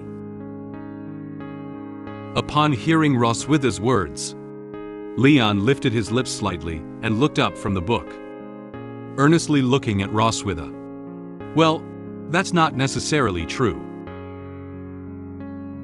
Leon stood up slowly, patting his chest proudly, and displaying a confident smile to Roswitha. I graduate as a top dragon-slaying genius, ranking first every year in both exams and field training. I even win every top-level scholarship the school has to offer. After showing off his outstanding achievements in school, Leon leaned on the table and suddenly looked seriously at Roswitha, asking her word by word. "So, Your Majesty, what about you? What kind of champion are you?" Roswitha was left speechless by his sudden question. As an unbeatable silver dragon queen, she naturally won't lose to the man in front of her in terms of military strength. But when asked about learning, she still couldn't come up with anything that could be compared to the man in front of her. Roswitha felt careless. She furrowed her brow and looked at Leon with a somewhat displeased expression. "I always think he is a reckless man who can only fight and kill, but I don't realize he is also a top student." Roswitha recalled that the clever and courageous Leon was now a captive, forcibly held here, utterly at her mercy in both body and mind. She looked at Leon with a disdainful smile. "Ha! So powerful. Then how come you're still my captive?" Upon hearing Roswitha's words, he angrily retorted, "Damn, I only lost that one time." Leon, a renowned dragon slayer, who has vanquished countless dragons, has surprisingly been defeated by the Silver Dragon Queen this time. Leon was really a bit upset. Not only that, he's also been thoroughly bullied by her, and his body is nearly at its limit from her relentless torment. As he crouched down, he muttered quietly to himself, "One misstep can lead to eternal regret, and a tiger on the plains can be bullied by a dragon." Roswitha smiled from behind as she watched Leon's disappointed expression, while jokingly responding to his words. "You're afraid of being ridden by a dragon, right?" At this moment, Roswitha noticed a plate of yellow peppers on the desk. Pepper? She looked at the plate of peppers and asked Leon, "What are you doing with this?" Leon also looked at the conspicuous plate of peppers in the messy book at this moment. "Oh, this pepper?" He picked up a pepper.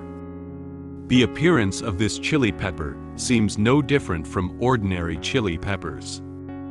"I bring this from the kitchen to help wake me up." With some concern in her eyes, Roswitha raised her hand to try and stop Leon from eating the pepper. "Wait a moment, this is a Dragon Clan's yellow pepper. I doubt a human being like you cannot bear it." But it was too late. Leon took a bite of the pepper straight from his hand. Leon never expected that this seemingly ordinary pepper would have such great power. In no time at all, the pepper had made Leon's face red. So spicy! The intense stimulation of pepper made Leon yell. Leon was anxiously searching for water all over the study room. But unfortunately, there was no water in the study room. He spun around anxiously, while his mouth couldn't stop. "Water! Water! There is no water here!" Upon seeing this situation, Roswitha didn't hesitate and immediately stepped forward and placed her hand on Leon's cheek. The eyes of one dragon and one man just locked. Leon was surprised by Roswitha's action, and his face, already flushed with pepper, was even redder at this moment. Roswitha felt a bit embarrassed by her own action, so she turned her head to explain to Leon, "Well, my hands are quite cool, so they may feel more comfortable for you." Roswitha's hand just rested on Leon's face. Leon blushed, closed his eyes, and silently enjoyed the coolness that came to his face. Roswitha's fingertips are so cool, and the areas she touched are very comfortable. It's not as cold and stimulating as ice cubes, It's a very gentle coolness. The coolness of Roswitha's fingertips gradually calmed Leon down, and he couldn't help but marvel at how comfortable the temperature of her fingertips made him feel. The sensation brought by chili peppers has also been temporarily alleviated. Leon didn't feel as uncomfortable as before, so he took the initiative to thank Roswitha. "Thank you, it's all right now." Roswitha seemed to have just realized that Leon was talking to her, so she put her hand down. Leon and Roswitha distanced themselves from each other, with their backs facing away. Their faces turned red, and they both felt a little embarrassed. Actually, both of them know that the atmosphere just now was a bit off. Roswitha was the first to speak up to break the current awkward atmosphere. "Get some rest early, and don't eat too many peppers. If your mouth gets burnt, you'll have to use sign language to teach Noah." After finishing speaking, Roswitha didn't look back and walked straight to the door of the study. Leon fanned himself with his hand to ease the awkwardness, then turned his head to reply, "I know." Just now, Roswitha suddenly approached and placed her hand on his face, which no one would have been able to control. The temperature of the cool fingertips seemed to linger on his face, and that comfortable feeling made Leon's face blush again. Leon looked at Roswitha's back as she left, and silently said to himself in his heart that such a reward would actually want to do it again. "I can't believe I just wanted her to touch my face more." However, when he thought about the ruthless exploitation of his body by Roswitha in the past, which had tormented his waist, Leon felt scared without hesitation. He trembled while holding his arms in both hands. "You wake up a little bit. She is the evil she-dragon who tricks you into a small corner, madly squeezes you, and finally says that your physical strength is not good. Just think about it, is a little perverted." Looking at the messy books on the table, Leon made up his mind to find a suitable way to quickly restore his weakened body. If he continues to be bullied by the Silver Dragon Queen like this, his body will not be able to bear it. I need to find a method to help my body recover quickly. Without delay, Leon quickly picked up the book at hand and started flipping through it. Red dragon fruit has the effect of regulating qi and blood. Well, that's not it. You lotus grass, taken orally, can regulate digestive function. But that's not it either. Suddenly, Leon seemed to see something, and the book in his hand stopped on this page. He carefully read the name of the medicine and their detailed information on this page. Black Dragon Pill. It is a highly effective body-nourishing medicine that has the effect of regulating yin and yang, nourishing the body, strengthening and stabilizing the core. Leon seemed to have discovered a treasure, and the expression on his face was one of undisguised surprise. Right, that's it. The next day, the weather was sunny, and a pair of birds from the tree flew onto the branches. One of the yellow birds looked at the big white bird next to it, and the big white bird also looked at the little yellow bird, as if saying something. They also look like the father and daughter in the room who are chatting. "Noah, I just finished grading the test you took, with a maximum score of 100. Can you guess what score you get?" Noah looked at Leon without any expression on her face, and calmly said a number. 50? Leon smiled and took out the corrected exam paper, telling Noah about the results this time. There are many correct answers on the test paper, but there are also some incorrect answers. You score 62, which is a bit higher than you expected. Noah looked at her test paper without saying a word. She frowned, clenched her hands into fists, and looked a little unhappy, as if she didn't quite approve of the exam results. Leon noticed Noah's emotional changes. Is she dissatisfied with her grades? Well, this child has higher expectations of themselves. This child is very smart and serious about learning. As an older sister, she is more mature than Muen. He looked at Noah clutching the test paper in front of him with some heartache. At an age when she should have been playing carefree like Muen, she takes the initiative to enter school to learn. Seeing Noah, who was a little upset about her results, Leon reached out and stroked Noah's head to comfort her. You score 62 on your first attempt. That's pretty impressive. Noticing the hand on her head, and Leon who complimented her, Noah looked up and replied a little sheepishly. Thanks. Next, let's focus on these mistakes. Ahem. Before Leon could finish speaking, he immediately coughed, as if his throat was feeling a bit uncomfortable. Leon apologized to Noah for the sudden cough just now. Sorry. He touched his throat and recalled what happened last night.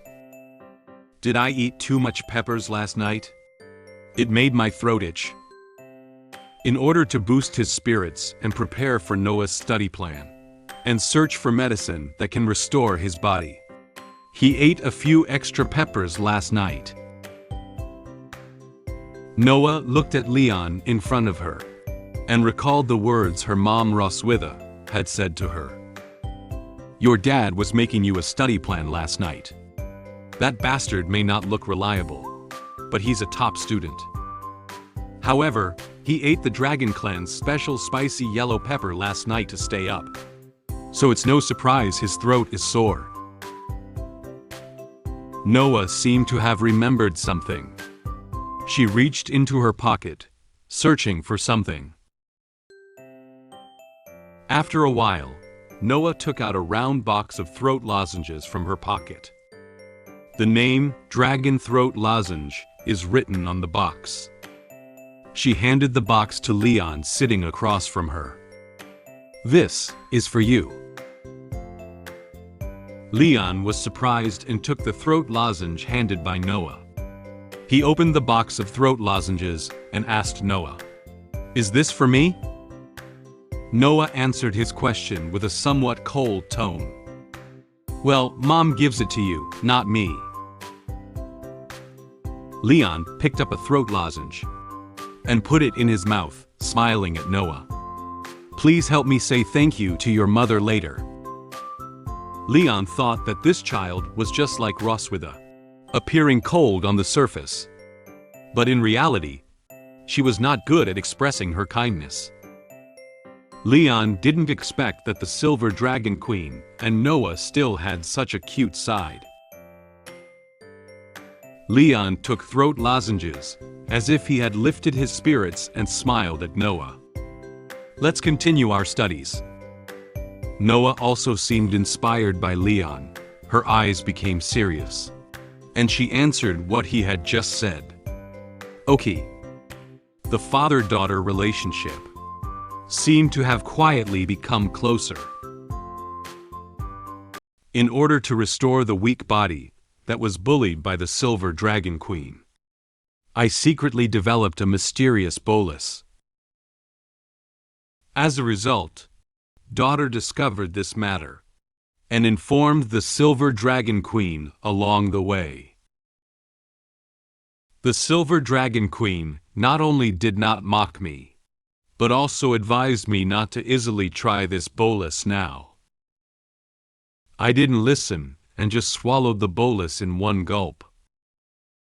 After taking the bolus, I seemed to feel a strong yang energy entering my body now.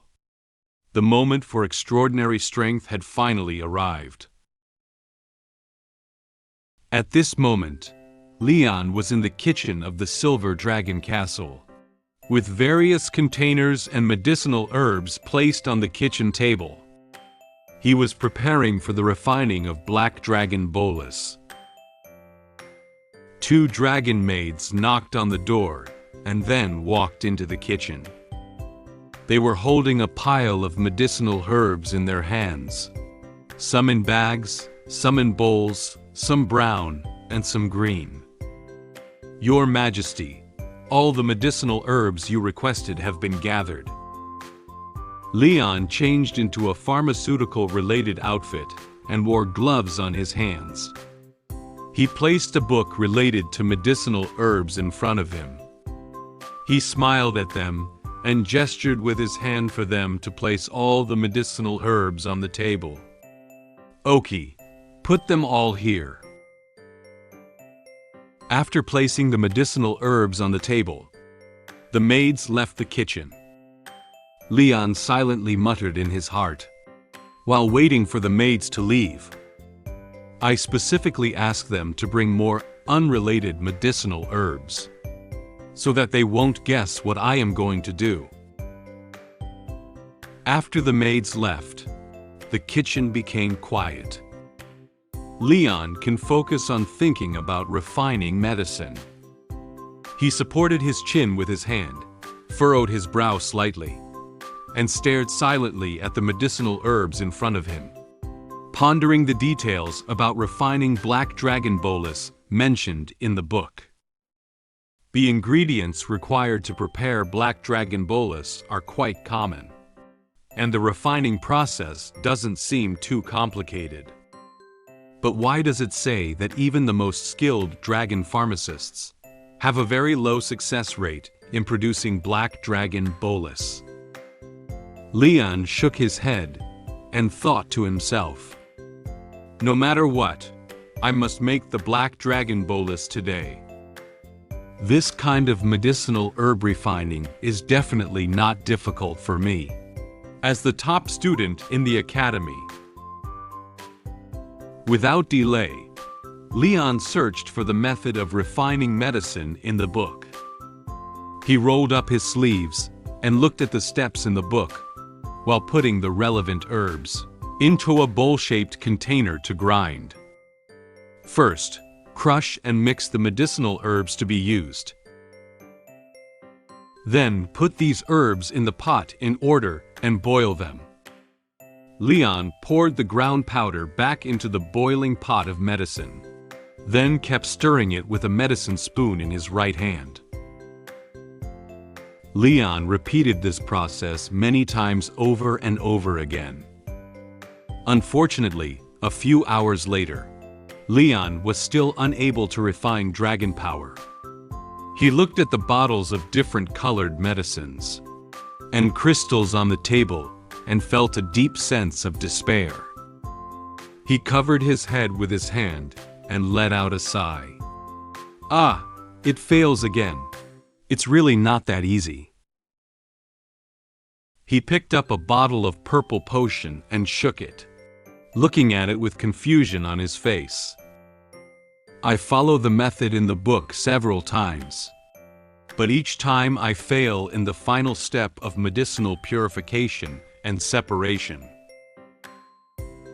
There were two reagent bottles in front of Leon. The reagent bottle on the left had been refined into blue crystals, while the reagent bottle on the right was still in the form of a purple liquid without any reaction. Leon muttered about the knowledge in the book.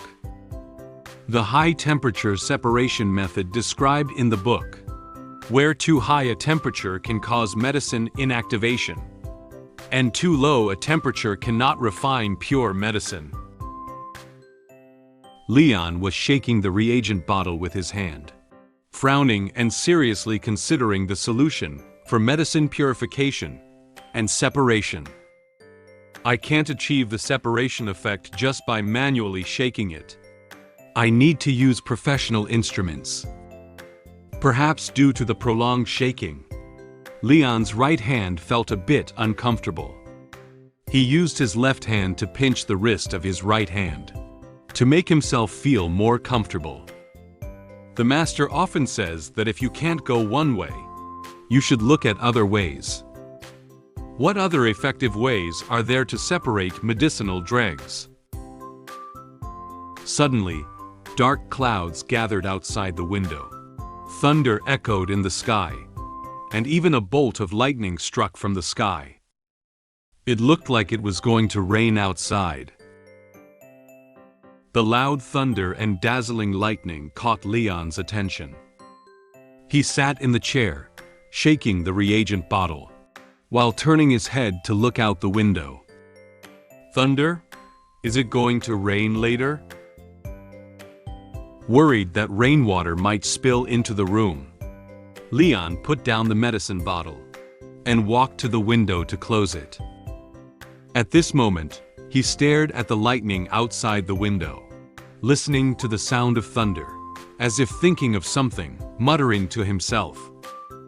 Lightning, thunder. Leon attempted to combine thunder and lightning, with the medicine refining currently underway. Suddenly, he associated thunder with the relevant knowledge he had learnt at the academy. Thunder. I remember an alchemy class. The teacher once said that electrolytic impurities sometimes have a higher success rate than fire roasting. He walked quickly to the table and looked at the unresponsive purple medicine just now, trying to use the magic he had learned to purify and separate the medicine. Perhaps I can try using the thunder element that was not mentioned in this book to extract it. I am best at thunder elemental magic, and now my magic has only regained some. However, it is more than adequate for this kind of subtle maneuvering. Leon placed his hand under the medicine bottle and cast thunder elemental magic on it. The liquid in the bottle seemed to react to this magic, boiling and creating bubbles. With Leon's efforts, half an hour later, the medicine in the bottle finally formed into the medicine bolus in Leon's hand. He carefully examined the medicine bolus and exclaimed in surprise, "Success!" Leon put the medicine bolus into a small box he carried with him. Looking at the black dragon bolus he had painstakingly crafted, Leon couldn't help but secretly smile. The medicine of the dragon clan is quite easy to make. He was completely immersed in the joy of being able to refine the dragon clan's medicine, completely unaware that Muen had already opened the door and entered the kitchen. What a great thing! Leon thought to himself, humming a happy tune. Suddenly, Muen's voice sounded beside the table. "Dad, what are you doing?" She stood on tiptoe, grabbed the edge of the table, and looked curiously at her father's smiling face with watery big eyes. Leon only felt something was wrong at this moment. He looked at Muen, who had been in the kitchen for some time, and was momentarily stunned. The air suddenly quieted down for a few seconds. When Leon fixed his eyes on Muen, and was so scared that he shouted loudly and almost fell in front of her. "Wow, Muen!" Leon, who had stabilized his body, quickly closed the box in his hand to prevent Muen from seeing the bolus inside. He nervously reached out his hand and touched her head. "It's nothing." However, Muen actually saw what was inside the box. She couldn't let go of her curiosity and continued to ask Leon, "Is that sugar in Dad's hand?" Leon decided to fabricate a white lie to make Muen give up asking about the thing in the box. He smiled at her and shook the box in his hand. "This is the medicine that Dad made for Mom." As soon as Muen heard that the medicine was inside the box, she clenched her small fist slightly, lowered her eyebrows, and her eyes revealed concern for her mother. "Is this medicine for Mom? Is Mom sick?" Leon shook his head and explained to Muen softly, while quietly putting the box into his pocket.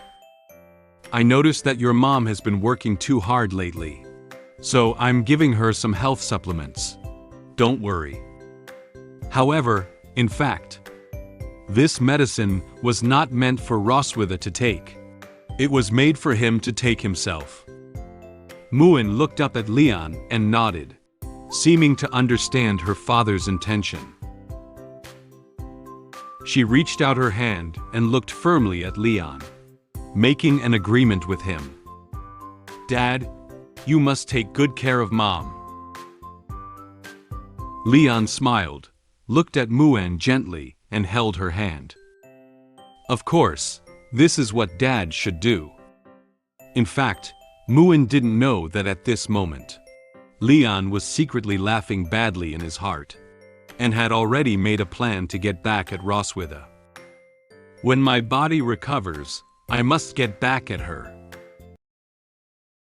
At this point, the rain still showed no signs of abating. The weather outside was stormy with thunder and lightning. The rain was very heavy, as if it was about to engulf the entire castle. After returning Muen from the kitchen to her room, Leon also returned to his own room. It was raining heavily outside, reflecting his inner turmoil. He lay in bed, tossing the box containing medicine bolus in his hand, without intending to eat it immediately. Although Black Dragon bolus has been refined, I don't know if the nutritional supplements of the Dragon clan will have negative effects on human. He grabbed the box that was about to fall, his expression slightly hesitant, as if he still hadn't made up his mind. Maybe I should just set it aside for now. Just as Leon was pondering whether to take the bolus or not, there was a knock on the door. Leon noticed the sound and looked up towards the door, with some doubts in his heart. Could anyone else be coming over at this hour? After the knocking, someone immediately opened the door and came in. And this person was none other than Roswitha. Leon sat up in shock when he saw that. It was Roswitha walking in, and awkwardly smiled at her. Your Majesty, why are you here? Roswitha had a kind smile on her face, indicating that she was not here to cause trouble for Leon this time. She wagged her tail, slowed down her tone, and spoke to Leon about the purpose of coming to his room this time. I hear from Muen that you make me a medicine that looks like chocolate candy to regulate my body. Leon heard that it was Muen who had told Roswitha about his medicine making. He was momentarily speechless and didn't know what to say to reply to Roswitha. He turned his head away, looking a little nervous. He didn't dare to face Roswitha. Leon quietly stated in his mind that he was still losing out to his daughter's naivety. My cute daughter leaks the news so quickly? Leon nervously didn't dare to move, watching as Roswitha approached his bed step by step. However, she said she had no other purpose. Don't be nervous. I'm not here to question you or anything. I'm just surprised that you can refine medicine in such a rudimentary environment. Roswitha's face showed an expression of interest in the refined medicine. She approached Leon and reached out to him, seemingly wanting to see what his medicine bolus looked like. What have you refined? Can you show me? Leon still looked at her nervously, but faced with her questioning, he couldn't do anything about her for the time being. He sighed, thinking that he couldn't hide it anymore. Leon obediently handed the box in his hand to Roswitha. Even if I say it's not possible, you will still use violent means to snatch it away. Roswitha opened the box in her hand and carefully examined the black dragon bolus inside. The medicine bolus is flawless and glossy. Even a hint of surprise could be seen on Roswitha's face.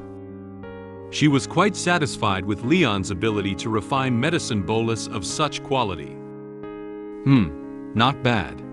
To be able to make a black dragon bolus with such a perfect color under these conditions. You're really impressive, Leon. After commenting on Leon's medicine bolus, Roswitha complimented him in a rare manner. How does that saying go? Something about being skilled in both the pen and the sword? The Silver Dragon Queen, who usually didn't praise him much, rarely expressed her approval of the medicine bolus he had refined today. Leon was a little surprised by Roswitha's comment. He froze a little as he looked at her. Did she actually not mock me? Suddenly, Roswitha's expression became serious, as if she was going to say something very important. She closed the box and threw it back to Leon. You can keep it, but you can't take this medicine now. Leon steadily caught the box.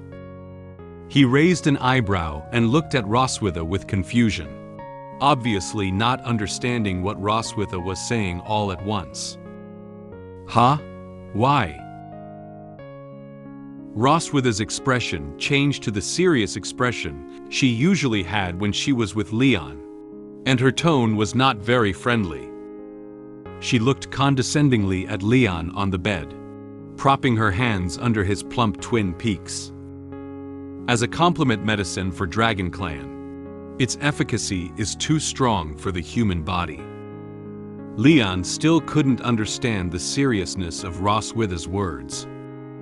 He frowned and looked up at her, thinking she looked down on him. I won't be able to bear it?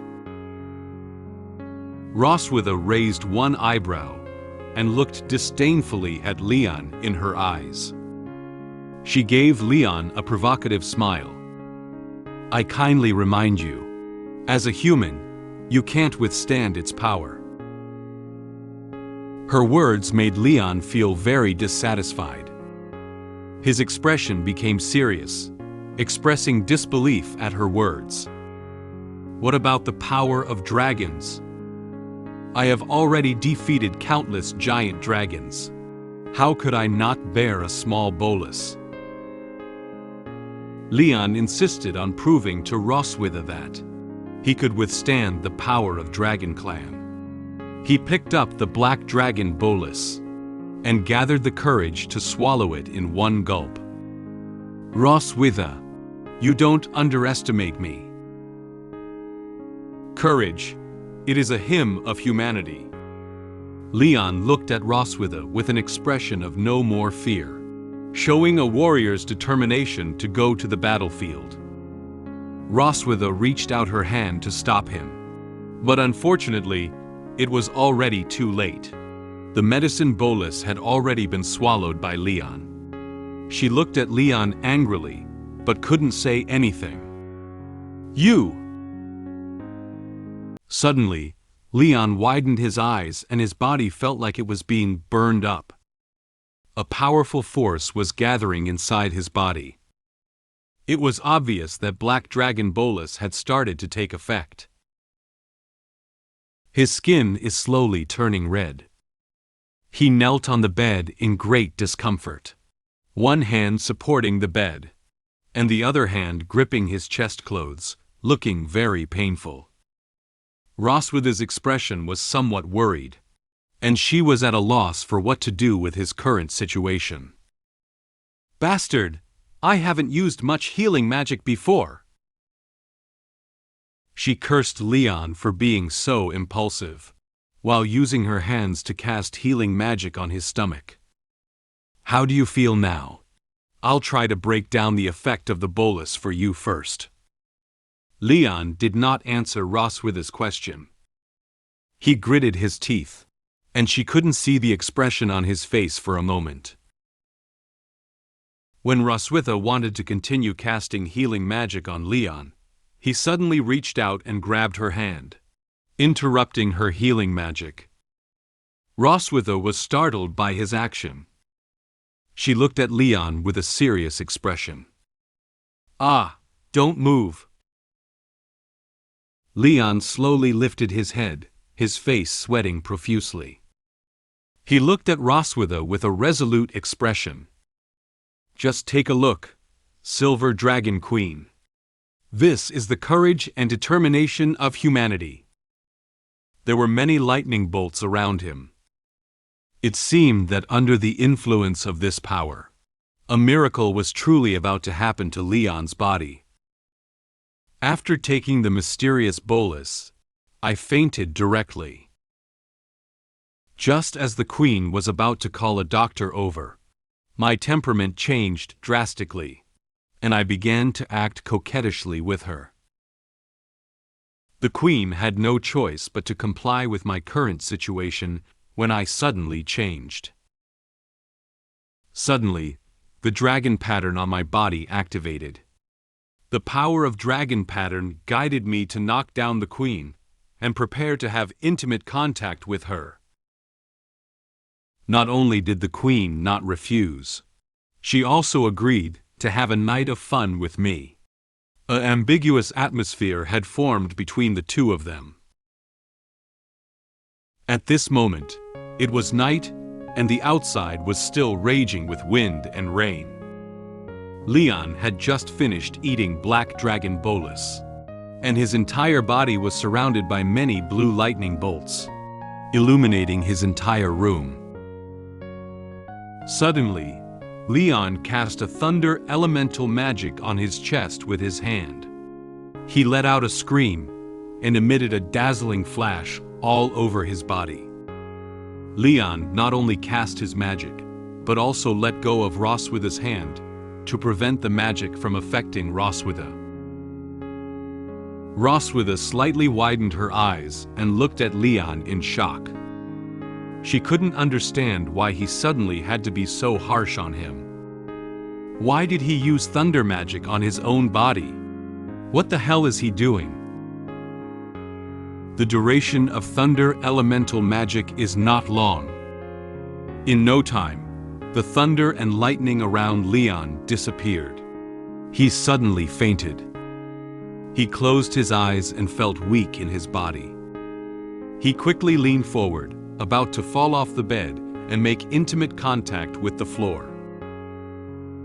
At this moment, Roswitha discovered that Leon's body couldn't maintain balance. She quickly walked forward and hugged Leon's body to prevent him from falling to the ground. She looked at Leon nervously, afraid that something might happen to him again. Leon closed his eyes tightly, and his expression looked very uncomfortable. Roswitha placed her hand under Leon's head and body, and gently placed him on the bed. Roswitha's series of movements are as gentle as water, as if she is taking care of her injured husband's wife. After installing Leon, Roswitha whispered a sentence. "He's really crazy." No one knows if this sentence is cursing him or praising him. Roswitha stood beside and observed for a while, but found that Leon still hadn't made any movement to wake up. She sighed and turned around to leave Leon's room to find a doctor for him. "You wait here. I'll go find the palace physician to come over."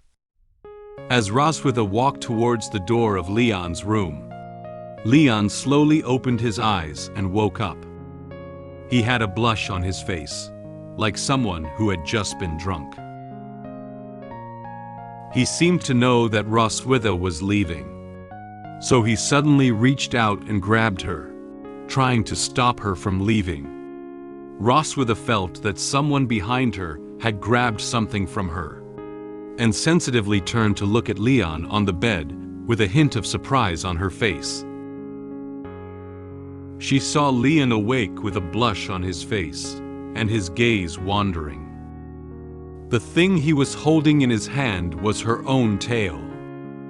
Leon wagged Roswitha's tail, and looked at her with a silly smile. Although Roswitha didn't understand what was wrong with Leon now, she was a little angry about his current behavior. He looked at Leon with a serious expression and a tone full of displeasure. "How did you?"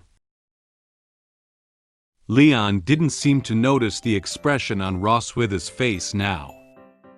He held onto the tail of Roswitha and kept rubbing it, with a happy expression on his face. At this moment, Leon was as happy as a child who had received a new toy. The handsome expression, after taking the bolus just now, has disappeared without a trace. He rubbed against Roswitha's tail while speaking softly to her. "Heh. Wife, where are you going?" Upon hearing the question he was asking now, Roswitha's expression quickly changed from anger to surprise, clearly frightened. Roswitha's face immediately took on a large blush. She looked at Leon nervously and answered him hesitantly. Who is your wife?" Roswitha expressed dissatisfaction with Leon's strange behavior. She couldn't bear him holding her tail like this.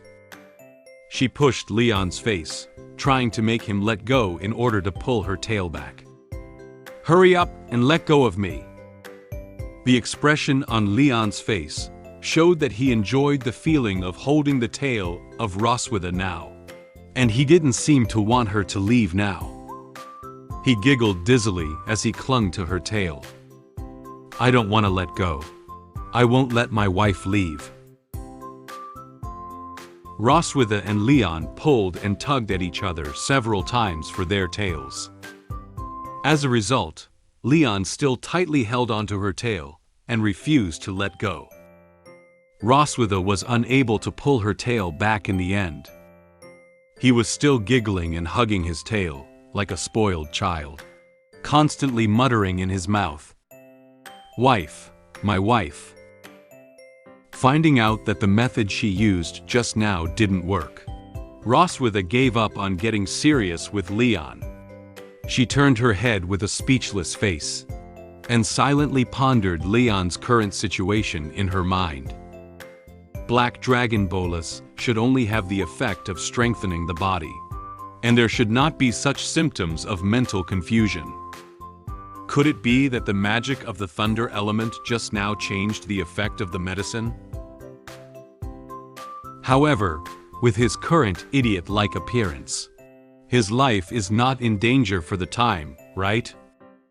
Roswitha looked back at the silly Leon and inadvertently let out a long breath. Compared to the usual Leon, Roswitha even found Leon a bit cute now. Her face quietly reddened again because of him.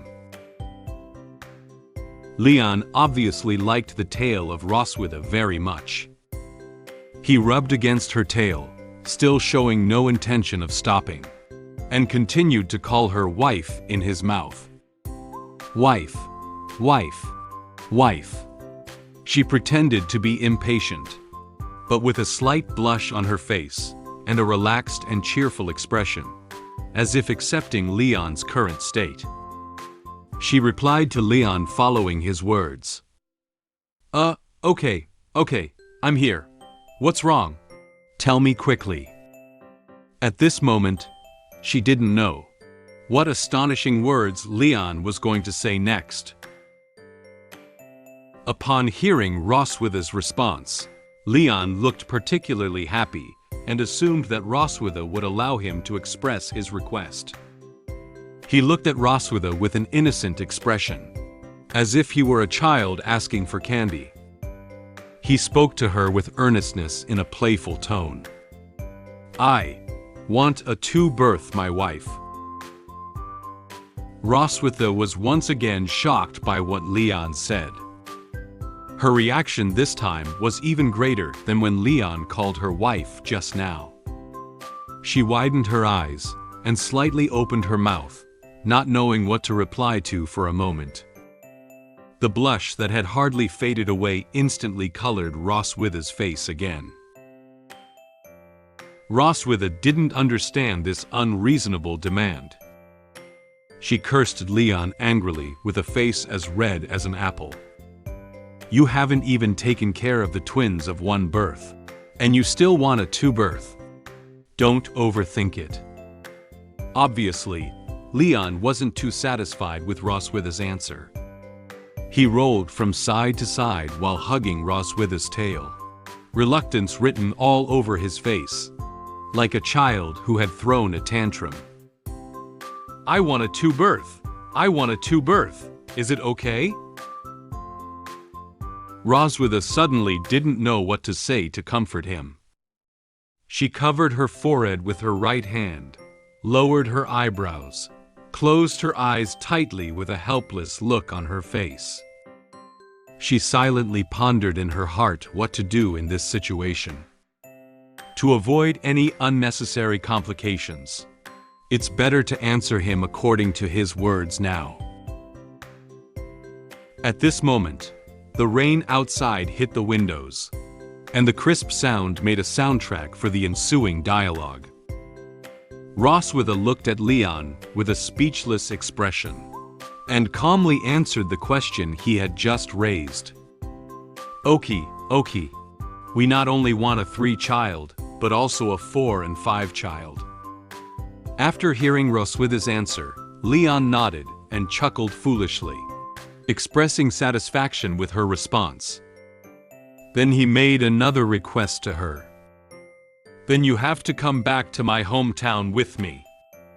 Roswitha was a little impatient, but she continued with Leon's words. Go back. When we're settled, we'll go back. Leon quickly dropped Roswitha's tail after hearing a satisfactory answer. He raised his hands and danced around excitedly, like a child who finally got the candy he wanted to eat. Roswitha looked at Leon, who was so happy in front of her. The expression on her face relaxed slightly. She finally managed to coax this guy. She silently commented on Leon's situation just now in her heart. This guy is even more annoying than usual when he acts like a spoiled child. Suddenly, Leon approached Roswitha and leaned in with a cheerful expression, wanting to give her a kiss. Wife, you're so good! Roswitha noticed a movement from the person next to her, and slightly turned her head to notice that Leon's pouted mouth was about to approach. She was stunned for a moment, then immediately stopped Leon. She didn't want this kind of reward. Roswitha quickly reached out her hands to cover Leon's face and pushed him away, trying to stop Leon's face from approaching her again.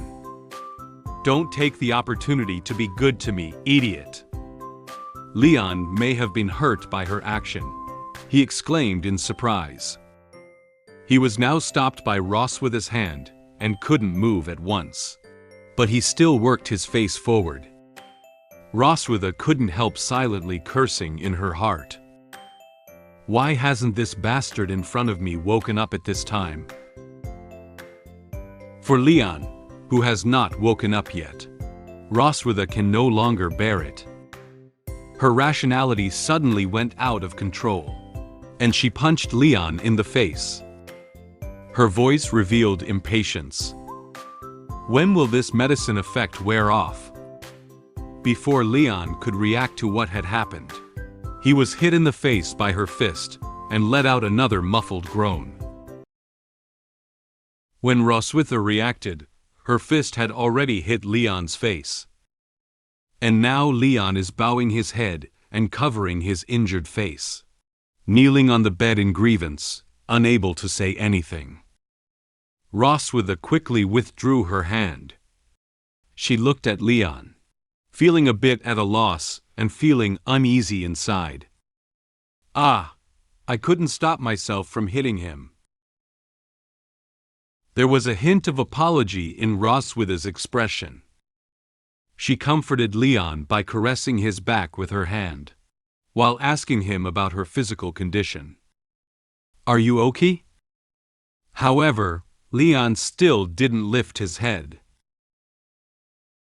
At this moment, Leon suddenly realized that his body seemed a bit strange. His hand tightly grasped the clothes on his chest, and the blush on his face suddenly deepened, constantly panting. His body trembled uncontrollably, looking very uncomfortable. "Wife, I feel a little uncomfortable." Roswitha also noticed that something was wrong with her body. She nervously lowered her head and noticed that the dragon pattern on her chest suddenly lit up. The dragon pattern emitted a dazzling purple light, indicating something to her. "My God!" She looked at dragon pattern in surprise, as if she knew why Leon was feeling so uncomfortable now. At this moment, Leon, who was lying on the bed, was still dizzy and didn't know what had happened to his body. Roswitha quickly climbed onto the bed and immediately peeled off Leon's clothes. As expected, the dragon pattern on Leon's chest also lit up. However, Leon hadn't done anything just now, and his consciousness had been in a daze. Roswitha stared closely at the purple glowing dragon pattern, puzzled. Why did the dragon pattern activate at this moment? Suddenly, Leon pressed down on Roswitha's shoulders and got up to pounce on her. Roswitha felt a little uncomfortable being pressed onto the bed by Leon, wanting to break free, but Leon tightly held onto her hand and didn't let go. She looked up at Leon with a tone full of dissatisfaction. "Leon, you are a bastard. What do you want to do?" Leon responded to Roswitha with a coquettish tone.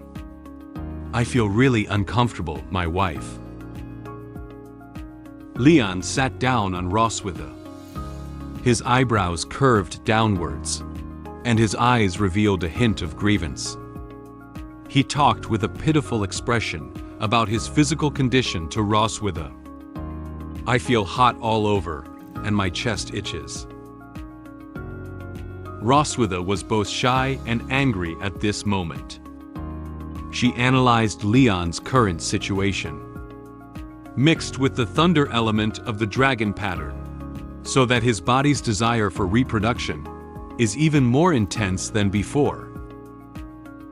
Just as Roswitha was still pondering the situation with the dragon pattern, Leon leaned against her chest and started to kiss her tail around affectionately. "My wife's tail is fragrant. I love her tail the most." Roswitha recalled the chaotic situation she had with Leon when his dragon stripes were activated, which made her feel unhappy both physically and mentally. "If thing continues like this, I'll be." In an attempt to stop a similar situation from happening again, Roswitha reached out and pushed at Leon's face to keep him from continuing to hold her tail, and tried to push him off of her. "My tail is dragging on the ground all day long. Don't you think it's dirty to carry it in your mouth? Get off of me quickly." Although Leon couldn't open his eyes due to Roswitha's hand, he still tried his best to grab her hand and prevent her from moving around. Just as Roswitha was trying to push Leon out of the way, Leon's index finger suddenly pressed against her lips. Leon's action made Roswitha stop pushing his face. She was somewhat surprised by this. Leon's eyes didn't have the goofy look they had just had. He suddenly looked seriously at Roswitha beneath him and praised her in a low voice. "Milkweed, you look so beautiful tonight." Roswitha was a little surprised and shy by his compliment.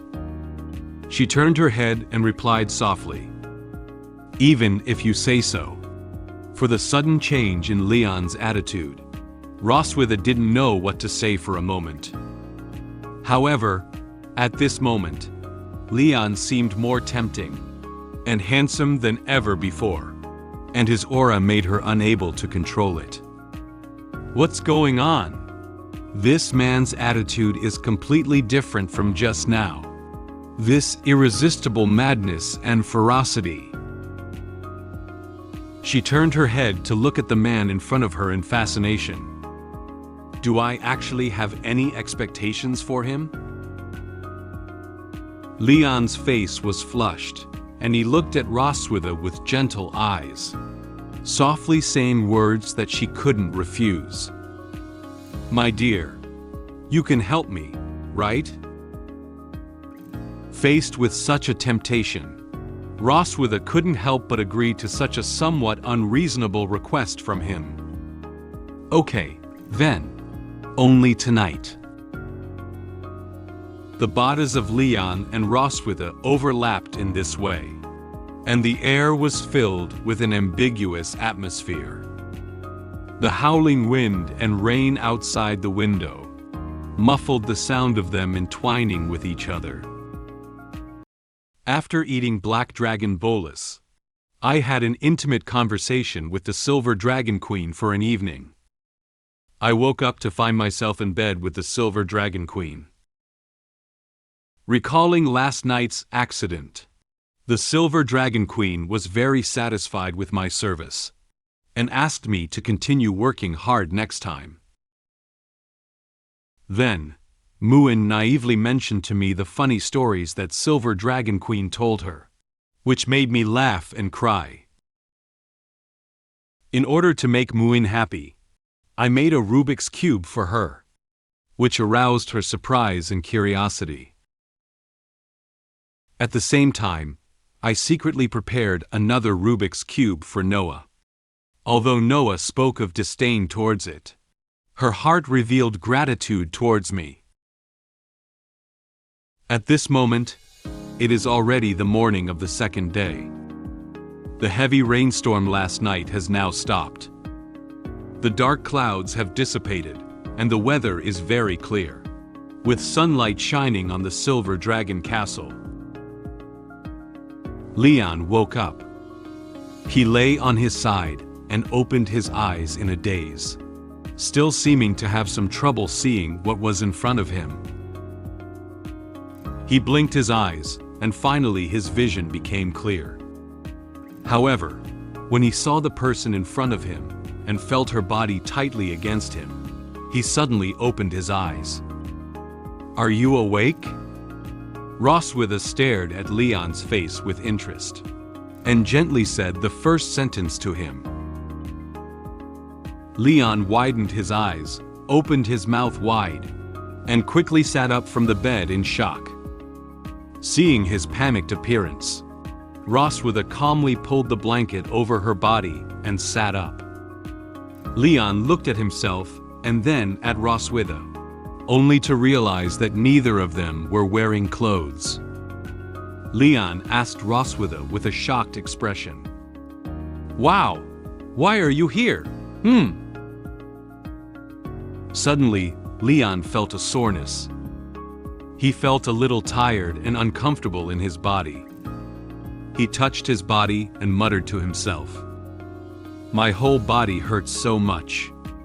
The still dazed brain took in so much information at once that Leon couldn't process it all at once. He hadn't been able to react to what was going on. He asked Roswitha next to him in confusion. My memory is a bit fragmented. What happened last night? Roswitha slowly got down from the bed, covering herself with a blanket while answering Leon's questions. Don't you remember everything? She turned around, with a hint of teasing smile on her face, and showed Leon her entire back. You shouldn't forget, Dragon Slayer. Surprisingly, Roswitha's back was covered in various sizes of kiss marks. Not only did she have kiss marks on her back, but she also had them on her chest and waist. Leon looked at Roswitha with surprise. He stared at these kiss marks and couldn't help but sigh inwardly. She has many kiss marks on her body. Did I do this? Suddenly, Leon seemed to have noticed some information. He stroked his forehead with his right hand, lowered his head, and constantly recalled various scenes from last night, and his various postures in bed in his mind. Leon seemed to realize that he had done something very humiliating. He broke down and clasped his head in his hands, and he cried out on his back. "Oh, no!" Apparently, Leon couldn't accept that he was the one who had done so many humiliating acts. Roswitha looked at Leon, who was aware of his ugliness last night, with a smug smile on her face and mocking his current situation. "Do you remember? Last night, you begged me to do it with you. Darling, let's do it one last time. Is that okay? Dear, I'm really uncomfortable. Please help me. Just this once, for the last time." Roswitha imitated what Leon said to her last night. Leon's face turned solemn. He covered his ears, trying not to make himself want to hear Roswitha repeat what he had said. However, obviously, this action was not effective. "My wife. You." Roswitha spoke louder and louder, even adding hand movements as if to show Leon's posture at that time. Leon couldn't help it anymore. He interrupted Roswitha with a helpless expression and reached out to grab her hand, preventing her from continuing her performance. "Stop. Don't say it again. I remember everything." The small incident between him and Roswitha in the morning cleared Leon's mind a lot. He sat on the bed, awkwardly getting dressed while organizing his thoughts. "I refine black dragon bolus just to take care of my body, and then find an opportunity to retaliate against Roswitha. But I don't expect the effect of this medicine to be so exaggerated." He looked at Roswitha, his eyes revealing some concern. He spoke to her with an apologetic look on his face. "I admit that I went too far last night. Did I hurt you?" Roswitha put on her own clothes. She tilted her hair back, her dashing look carrying a queenly demeanor. Her face remained calm, as if what Leon had done to her last night had not had any impact on her. "It's all right." At this moment, Leon suddenly remembered that Roswitha had mocked his body before. He crossed his hands over his chest and put on a confident smile on his face. He proudly mentioned this matter to Roswitha. "Now you should also be very clear about how my body is doing, right? Next time, don't say my body is not as good as before." Upon hearing these words from Leon, Roswitha's eyes became serious. She suddenly moved closer to Leon and stared intently into his face. Leon was a little puzzled by this action of hers, thinking he had said something wrong again. He looked sheepishly at Roswitha. What's wrong?" Roswitha, who was staring at Leon, raised her hand and grabbed Leon's chin in one hand, closing the distance between her and Leon. She looked his face left and right with a contented smile, and replied to the words Leon had just uttered. "I'm very satisfied with your performance last night, Dragon Slayer. I hope you can maintain this state in the future." After speaking, Roswitha pushed Leon back and withdrew her hand. Leon was shocked by her words and felt like he had become her exclusive toy. "Huh? Have I switched to the service industry?" After teasing Leon for a while, Roswitha sat down on the bed. She suddenly remembered a bet Leon had mentioned earlier, when she and Leon were walking in the garden. So she turned sideways to Leon and spoke. "By the way, that bet you mentioned earlier about changing the appellation." Leon was still tidying up his clothes when he heard Roswitha talking about the bet and looked up at her. Roswitha noticed Leon's movements and quickly turned her head back. She blushed and reluctantly said the next words. "You win. Have you decided on what requirements to make?" It seems that Roswitha still has some reluctance to admit that he won. This also proves that changing the way she is addressed has brought her closer to her daughters. Leon scratched his head with embarrassment when he heard her mention the bet. "Oh, I've already thought of that requirement." Then, with a sincere expression on his face, he looked at Roswitha and said the demands he wanted to make. "Can you send someone to visit my master and master's wife in the Empire?" Leon hasn't seen his master and master's wife for a long time.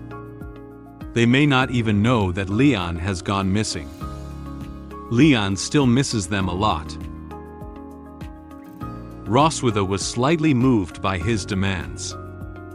She lowered her head and pressed her hand against her chin, thinking about ways to enter human territory. Silver Dragon Clan is not very good at infiltrating, but it's not a problem just visiting people.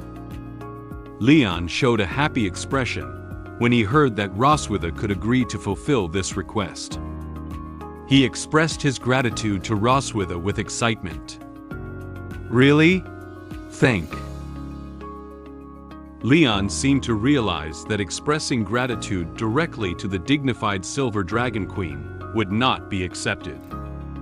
He pretended to cough twice, showing a serious expression and saying a more formal thank you. Ahem, ahem. I'd be grateful for your help." The current location is in the garden of the Silver Dragon Castle. The sunshine shines on the colorful flowers and tender green lawn, showing that the entire garden is full of vitality. In a certain part of the garden, Leon changed into a new outfit and sat with Muen at a stone table. After a night of intense exercise, Leon felt a bit tired. He leaned back in the chair, closed his eyes, wanting to take a nap. Muen, who was playing with toys next to him, noticed that Leon didn't look very comfortable. She asked Leon with some concern, "Dad, are you sick?" Upon hearing Muen's question, Leon immediately sat up. He didn't want Muen to know that he was tired now. He straightened his back and pretended to look very energetic. I'm not sick. Why do you ask that?" Muen put down the toy in his hand. She stood up, crossed her waist with one hand, and shook her index finger with the other, with an expression of, "I know everything." She confidently said to Leon, Hey, Mom has already told me all about it. Dad took that medicine himself yesterday. Dad is a man. Man can't say he is sick." Leon was momentarily speechless. He hadn't expected at all that Roswitha would tell Muen about the bolus. He gritted his teeth and inwardly expressed his dissatisfaction with Roswitha's behavior with indignation. That she-dragon, how can she tell a child such a thing? Is she trying to embarrass me? Muen looked at her father, who had already taken medicine and was still leaning back in the chair, thinking that his illness had not yet recovered. Dad hasn't recovered. Is the medicine not effective enough? Or is Dad taking too little medicine? The daughter's questioning, coupled with what happened between him and Roswitha last night, seemed to turn into an invisible arrow poking into Leon's chest. Leon felt a fatal blow to himself. He gave a forced smile in response to Muen. Muen, it's really impolite to ask any further. Muen seemed to see the bloodstains flowing out of the corner of Leon's mouth. Ah, Dad's mouth is bleeding. Muen thought Leon was about to die. So, she quickly ran over and hugged his waist, her eyes revealing some sadness. Dad, Muen can't live without a father. Dad, please don't die. Leon looked as the innocent Muen misunderstood his current situation, and he seemed a bit at a loss. He gently reached out and touched Muen's head to soothe her. Dad is really fine. Don't worry. He comforted Muen while associating her with Roswitha. It's true that she is born to Roswitha. I always feel like there are some things that are very similar to her. She speaks without mercy, which is very similar to her. In order to make Muen happy, Leon squatted down and told her the idea he had just come up with. How about Dad make you a new toy today? As soon as he heard about the new toy, Muen's eyes suddenly lit up and her face returned to its usual happy expression. She clenched her fists and excitedly answered Leon. Toy, yeah, Muen loves toy the most. Leon found a lot of wood and gear parts. He cut the wood into small squares and used parts to assemble the blocks into a larger cube. He used paint to brush each side of this cube a different color. After the paint dried, Leon handed the cube to Muen. This little toy is called a Rubik's Cube and can be twisted freely. You can try. Muen ran towards Leon, excitedly waving her hands and taking over the Rubik's Cube. Muen focused on the Rubik's Cube in her hand and had a great time playing. Leon watched as Muen happily twisted the Rubik's Cube and quietly smiled along with him. He silently praised himself in his heart. I used to learn the principles of some simple mechanical linkage devices in the alchemy machinery class at school, but I didn't expect to use them when taking care of my child today. Am I a genius who was born to take care of children? Suddenly, Leon felt something was wrong behind him. He quickly turned around and found that there was no one behind him. Muen noticed Leon's movements. She looked up curiously and asked Leon, Dad, what's wrong? Leon was still looking behind him, trying to figure out what was in the garden. But nothing popped out of nowhere, even after he watched for a long time. He replied to Muen, It's nothing. Based on years of dragon slaying experience, Leon realized that there were actually a dragon right behind him. He lowered his head and carefully considered the situation. Just now, for a moment, I felt the sight of a dragon. And that direction is where Noah does her physical training?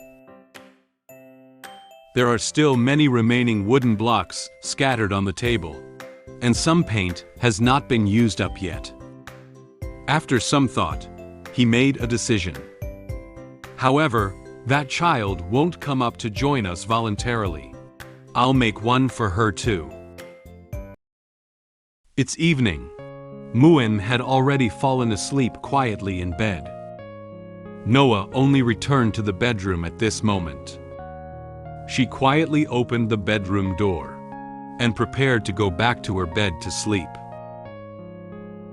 Passing by the table, Noah noticed a disrupted color Rubik's Cube, with a note addressed to her pressed underneath it.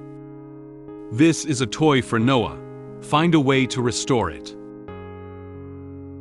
She picked up the Rubik's Cube expressionlessly, showing disdain towards it.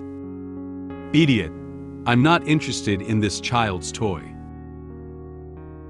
But Noah turned the Rubik's Cube in her hand, and soon she restored it to its original state after the colors had been scrambled.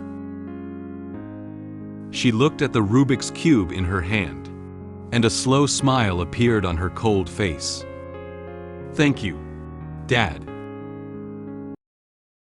Extra story: Noah's treasure chest. During this time, Noah has been secretly hiding something under her bed. Muen became suspicious of Noah's behavior.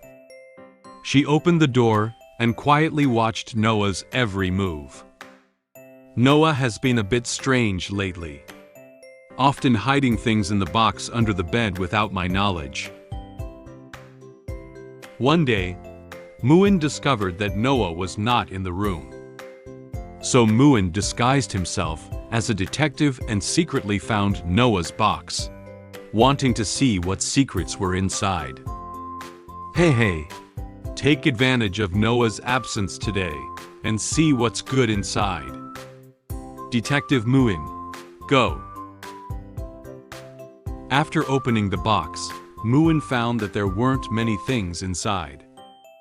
There are fragments falling from Leon's black gold armor, a Rubik's Cube given by Leon, and the name Leon wrote to Noah. Muen thought for a moment and found that everything inside was related to Father. It seems like everything is related to Dad. Muen nodded, as if she understood the connection between them. Well, I understand now. Actually, Noah. At this moment, a familiar figure appeared behind Muen, staring at her. Noah calmly took her treasure chest from Muen's hand and closed it.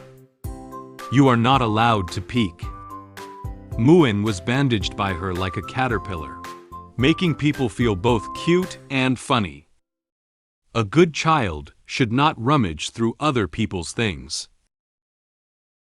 In order to create an illusion of a harmonious and loving dragon family, the Silver Dragon Queen decided to take me and our daughters to Sky City to take family photos. I didn't expect the esteemed Silver Dragon Queen to personally go to the photo studio, and I lightly mocked her. The Silver Dragon Queen was not satisfied, and directly hit my foot with a heavy blow. The manager of the photo studio was curious why I didn't see my tail.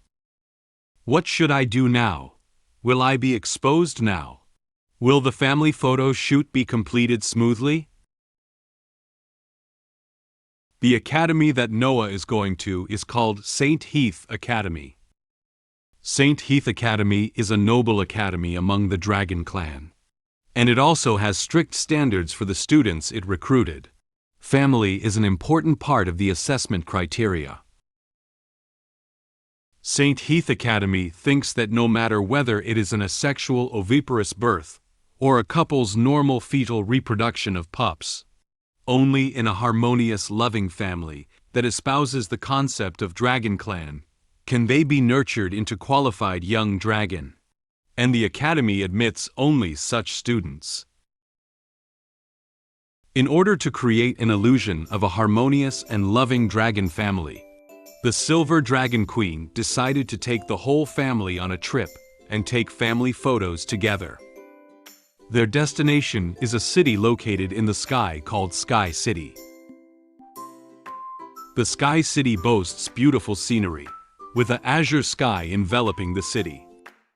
There were also many dragons flying near Sky City. Dragon-shaped Roswitha found an open area to land and set Leon and daughters down. After Leon picked up Noah, Muen came next. Muen slid down from Roswitha's back like she was on a slide. She seemed to be particularly enjoying this process. Leon reached out and prepared to hold her. Slow down, I'll hold you down. After being steadily picked up by Leon, Muen waved her hands happily. With a smile on her face, she innocently asked about Leon. Dad, why didn't you change the dragon just now? Muen wants to see Dad turn into a dragon. Leon was caught off guard by her question. He smiled a little sheepishly and muttered to himself.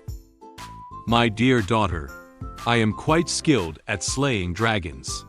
But as for transforming into dragons, is it better not to? Noah appeared to see that Leon was avoiding the question. She crossed her hands in front of her chest and stood behind him, speaking softly. Are you unable to transform into a dragon? Leon broke out into a cold sweat at Noah's words. Noah's serious gaze and Muen's innocent gaze converged on him. Leon looked at daughter's curious expressions and was somewhat at a loss. There was no other choice, so he had to look at Roswitha with a pleading expression. At this moment, Roswitha had already transformed into human form and walked towards them. She looked at them with a smile and calmly explained to her daughters. Your father's body has not fully recovered yet, and he cannot transform into a dragon form at the moment. When he recovers, he will show you. It's like a close call. Leon almost thought he was going to expose his identity. He was quietly relieved by the help of Roswitha.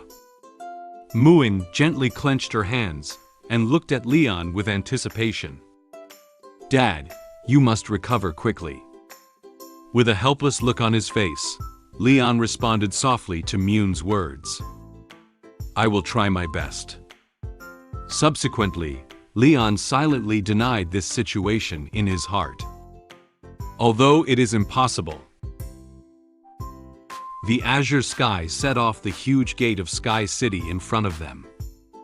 The area around the gate was filled with dragon people who came here to play or local dragon people.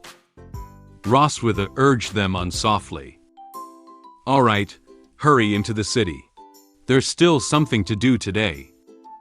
Roswitha held Noah's hand, while Leon held Muen's hand. 4 people entered Sky City together like this.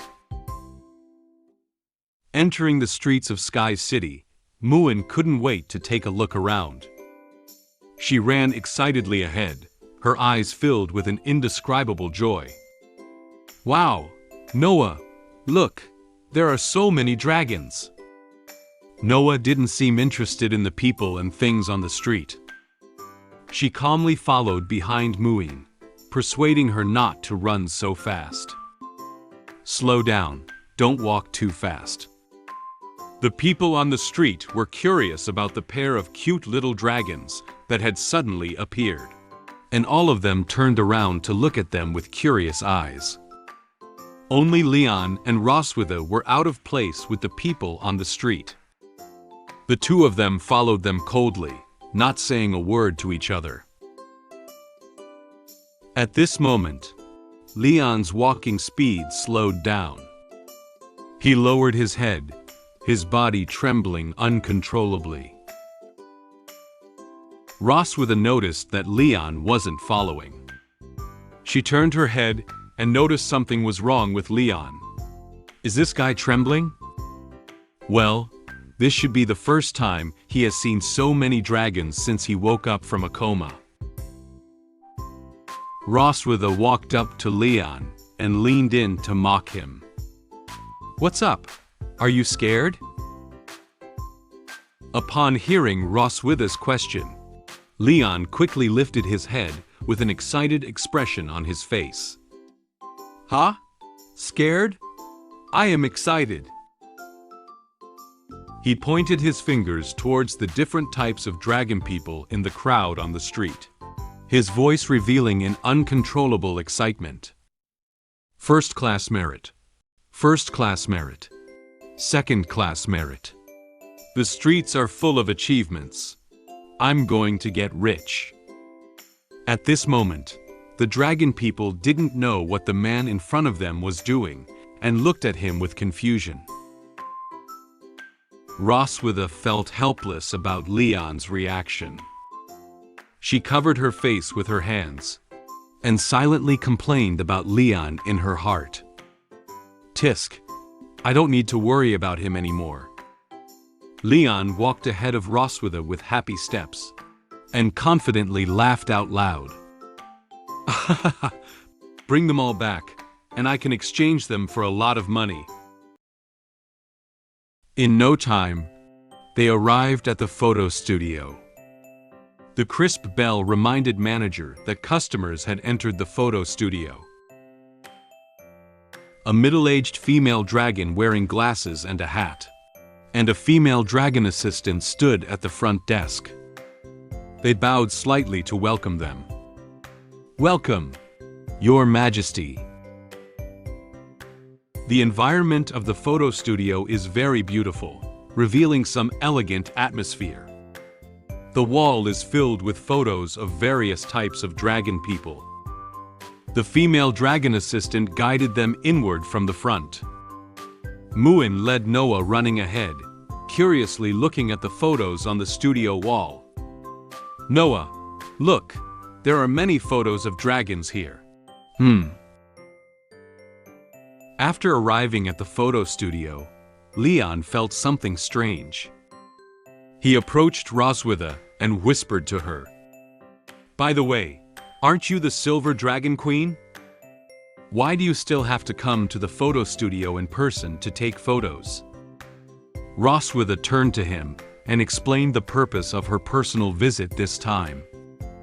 The Dragon King or Queen of the tribe can only command the people of their own tribe.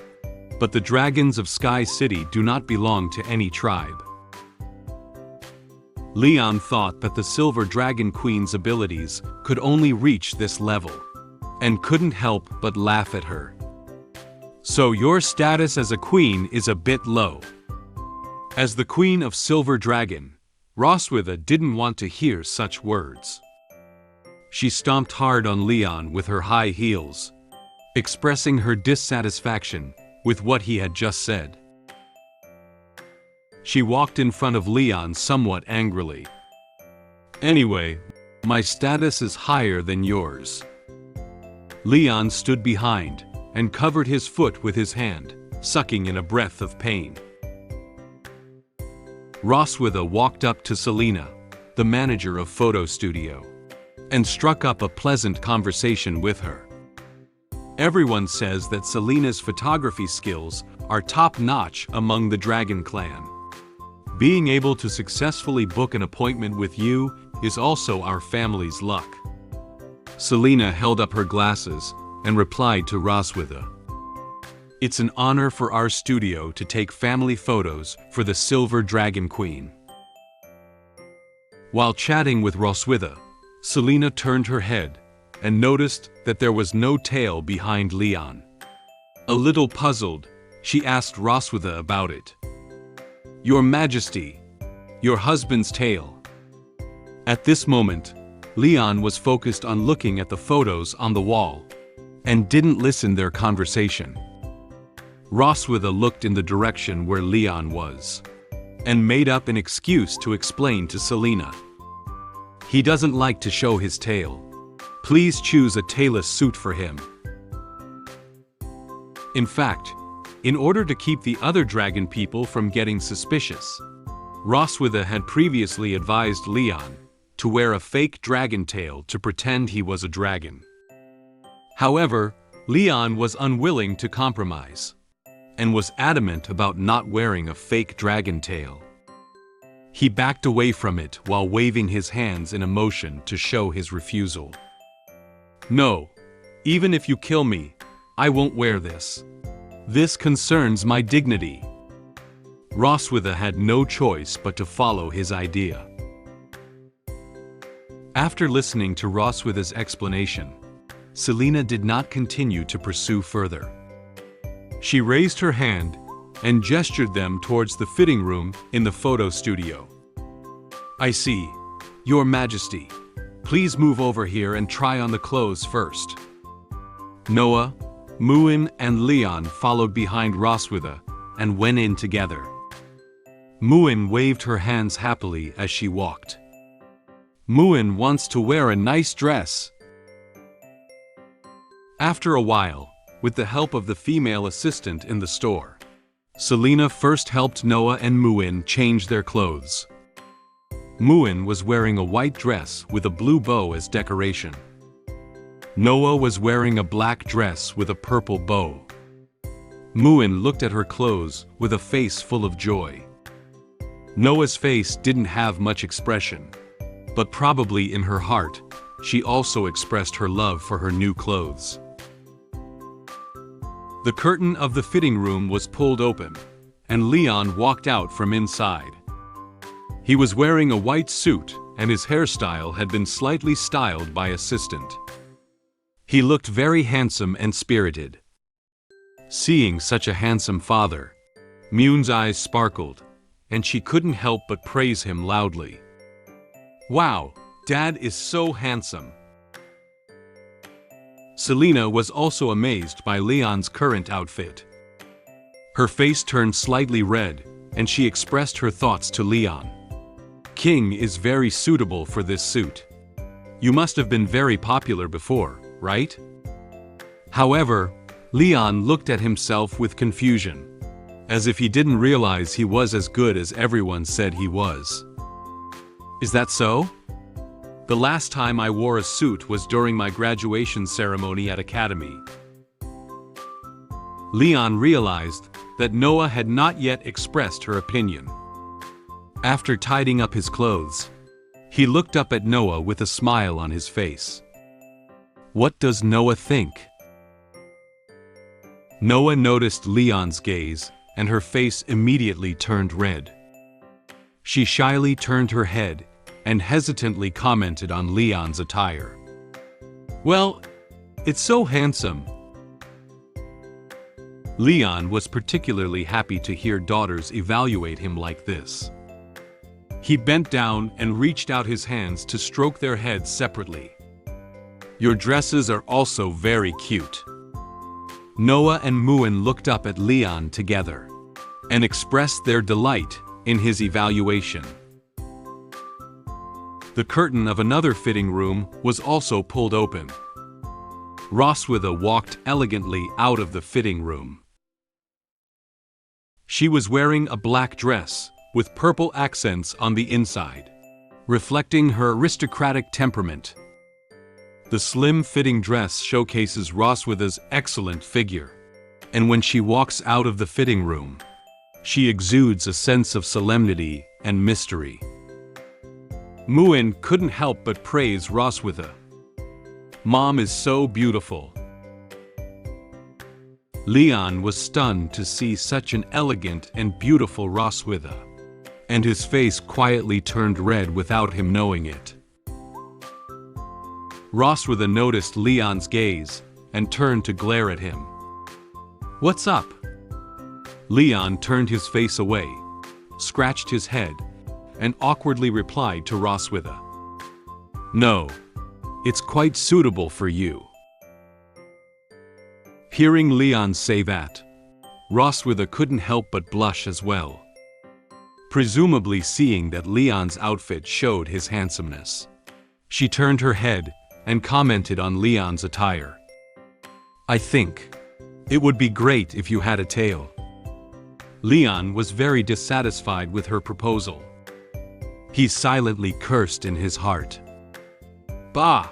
I will never put on a tail in my life." Selena was already making the final adjustments to the camera. Noah and Muen were already standing in front of the camera. Muen waved her hand towards where Roswitha and Leon were standing, indicating them to come over quickly. "Dad, Mom, come on." After arranging where the four would stand, Selena provided guidance on their actions. "Get ready to take photos. Your Majesty." "King, please get closer." Roswitha and Leon were somewhat reluctant. They pulled away from each other slightly. They didn't want to get too close to each other. Smile. 3, 2, 1. At Selena's voice, several harmonious family photos slowly emerged on camera. The first photo is of 4 people. Roswitha and Leon stood behind their daughters, with serious expressions on their faces.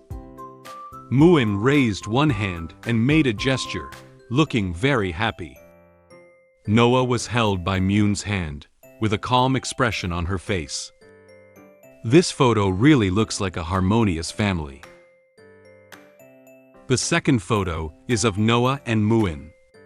Muen happily hugged Noah, while Noah looked at the camera expressionlessly.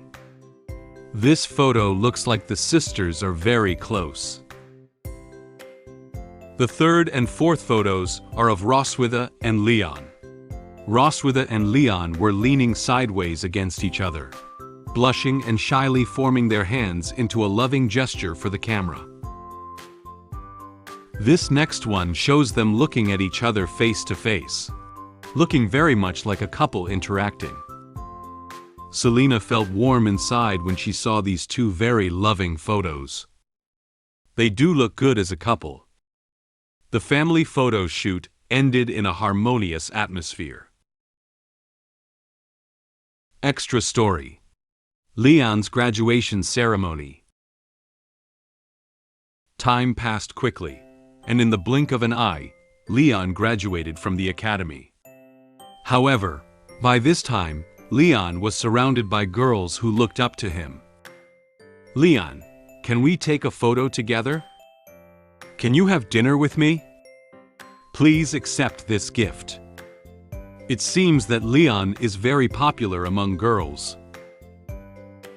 However, Leon, who didn't understand the true thoughts of the girls, rejected them outright on the spot. "Please allow me to refuse. I have to go back and nail the hooves of my master's donkey. Take a rain check." Leon said goodbye to the girls and turned away from them. The girls froze in place, and their hearts were broken as soon as they heard such a reply. Leon's master stood behind, looking at his apprentice who couldn't chat so well, with a helpless expression on his face. Did this guy get kicked in the head by a donkey? After the family photo shoot, I went for a walk on the street with the Silver Dragon Queen and our daughters. In order to get the toy bears that my daughters wanted, even if the vendor tampered with the gun, I still gave it my all and hit all the balloons with my extraordinary abilities. My daughters praised me repeatedly. Even the Silver Dragon Queen couldn't help but marvel at my marksmanship.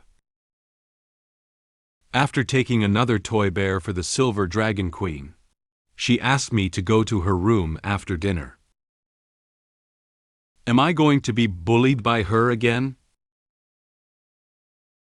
The weather in Sky City is clear now, with a blue sky enveloping the city. The streets are still bustling with people coming and going. The lively crowd also makes this street appear more vibrant and lively. After finishing the family photo shoot, Leon, Roswitha, and their daughters left the photo studio. Before leaving, Muen happily waved goodbye to Selena. Selena smiled at them and similarly said goodbye to them with a wave and talked to them. The photo development process takes about 6 hours. During this period, Your Majesty can take a stroll around Sky City. There are many small stalls on both sides of the street. Some dragon people are curious about the products on the small stall and stop to chat with the merchants about the situation of the products. Muen excitedly held Noah's hand and ran ahead. "Noah, let's go to take a look over there."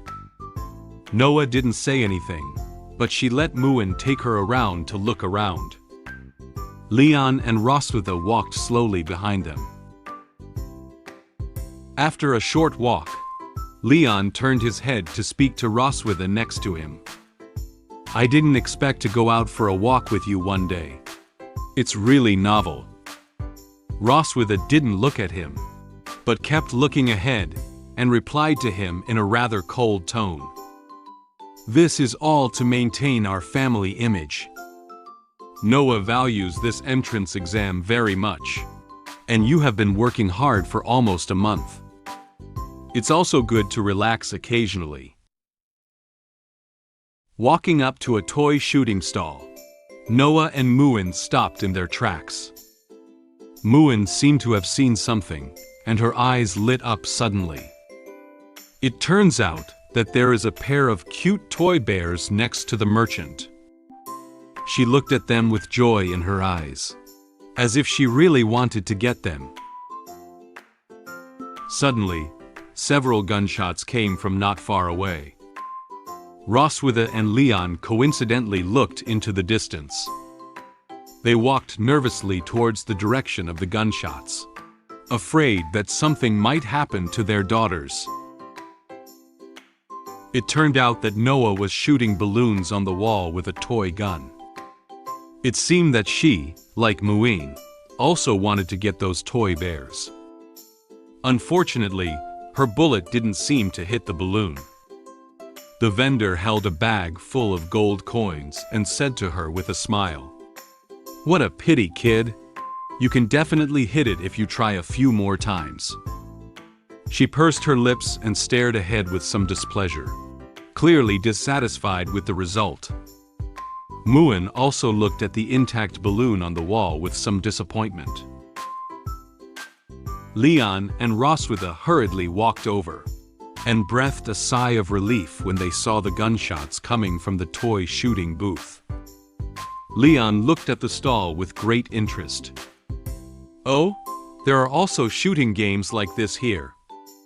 Muen turned her head and saw father walking over, her expression changing from disappointment to happiness. "Dad." Noah tightly held the toy gun, puffed up her cheeks, and looked at the balloon in front of her with dissatisfaction. "I can't hit it." Leon expressed helplessness towards the idea of the small vendor wanting to make money, silently thinking in his heart, "Haha, isn't it? This game is about you not hitting the target, so the vendor can make money." Noah handed Leon the toy gun, with a dissatisfied expression on her face. Leon stared at the toy gun and remembered seeing similar stalls before. "I have seen similar stalls before at a human market." Roswitha also seemed interested in this gun. She leaned forward and took a closer look, then immediately analyzed the situation of the gun. The bullets of this toy gun are gathered with magical energy, and there are certain requirements for the precise control of magical energy, which is indeed difficult for Noah. The vendor noticed that the parents of the children came over. He put on a flattering smile and said to them, "Do you want to give it a try? As long as you hit all the balloons within 10 shots, you can take away this pair of toy bears." Your daughters look very interested. However, the vendor's thoughts are not limited to this. He secretly chuckled in his heart. "Hey, I make it a point to let little kids try out the game, and just to entice their parents over to make a killing." Leon lowered his head and looked at Noah and Muen, asking for their opinions. "Do you want that pair of toy bears?" Noah turned her head shyly. "No." Muen also lowered his head awkwardly, 2 fingers touching each other and stuttering. Muen doesn't want it either. It seems that the 2 good children also don't want their father to waste money playing this fruitless game. Although the daughters said they didn't want toy bears, Leon immediately sensed their true intentions. "I get it. They mean what they want." Leon confidently walked up to the vendor and pointed with his finger at Roswitha standing behind him. "Please give me 10 bullets. She give you the money." "Haha, okay. The vendor repeatedly agreed and looked at Roswitha. At this moment, Roswitha suddenly realized that Leon wanted her to give the money herself. She frowned slightly and silently gave the money to the vendor. He smiled and said, "Thank you." Leon found a suitable posture, looked ahead with a firm gaze, and raised his gun towards the balloon in front of him. "It's been a while since I've held a gun. The last time was at the Dragon Slaying Academy." After adjusting everything, Leon first fired a bullet at the balloon. Unfortunately, the balloon on the wall was still intact, and even the bullet landed not far from the balloon. Leon looked back and forth at the gun in his hand, lost in thought. The vendor stood behind Leon and watched as Leon looked a little confused at the gun. He turned around and sneaked a wicked grin. "I've tampered with the gun so that whoever is coming won't be able to hit the target easily." But the next second, there were 5 gunshots and 5 explosions from the side. Leon raised his gun and fired 5 rounds at the balloon wall like he did earlier. As a result, this time, 5 balloons were hit by the bullets. The vendor widened his own eyes, his expression changing from ecstatic to shocked. "What?" Leon was quick-witted and fired bullets at the remaining balloons. But without exception, they all hit. He confidently turned the toy gun in his hand and explained the situation to the vendor. "The first shot was a test of accuracy, but I didn't expect to hit them all in the end. It's so lucky." The vendor couldn't believe his eyes at all. "This is impossible." Seeing her father hit all the balloons, Muen excitedly praised Leon. "Dad is great." Noah also looked at Leon with some admiration, her eyes full of envy. "That's great." Standing beside and watching the whole process, Roswitha couldn't help but smile and make an evaluation of Leon. "Not bad." Watching Leon hit all the balloons, the vendor had no choice but to hand over the pair of toy bears to Leon. "Wow, this is your prize." He silently cursed Leon in his heart while handing him the prize. "Take it and leave quickly."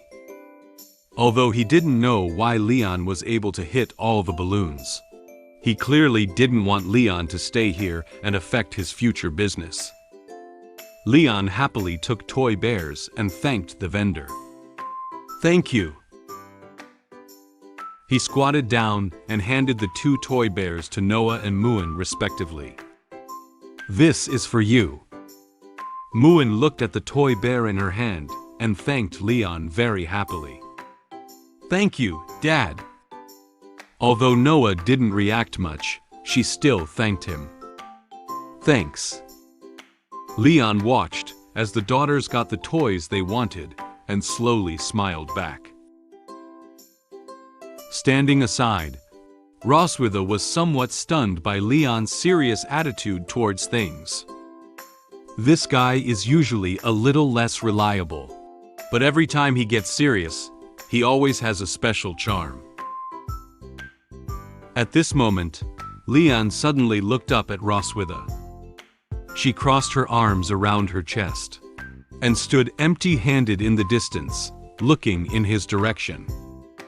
Roswitha also noticed Leon's gaze. She looked at him with some confusion. Why is he watching me? Leon suddenly realized what he had to do next. After leaving the toy shooting stall, the 4 of them continued to take a walk on the street. Noah and Muen holding the bear, were already walking at the forefront, while Roswitha and Leon continued to follow behind them. When a mother and daughter passed by them, Little Dragon pointed enviously at the thing in Roswitha's hand. "Mom, I also want that." Roswitha held a particularly large teddy bear in her hand and walked down the street, attracting the attention of passers-by. Her eyes stared blankly ahead, seeming somewhat surprised by the sudden appearance of the toy bear. Leon laughed triumphantly and walked ahead of Roswitha. "Ha ha ha! Did you see the uncomfortable expression on that unscrupulous merchant's face at the end? This is his retribution." He recalled that when he suggested playing shooting again. The vendor's expression of reluctance made him laugh uncontrollably. As it turned out, unsurprisingly, Leon quickly took another toy bear. Roswitha looked at Leon, who was still feeling proud, and frowned slightly, obviously not satisfied with his approach. "If it were me to handle it, I would only advise them not to waste time on that childish game." However, Leon didn't care about the game just now. He turned around and said to her, "It's good that they're having fun." He saw that Roswitha was not very happy, so he pointed to the toy bear in her hand and asked her, "What's up? Don't you like it?" Roswitha impatiently replied to him, "I said I don't want it anymore."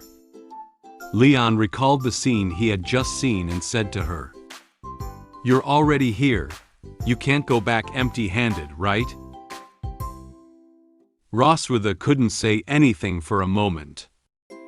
She leaned her chin against the toy bear's head, shyly staring at it, silently thinking to herself, "Bears are just unappetizing food that doesn't even satisfy hunger. But they are made into toys.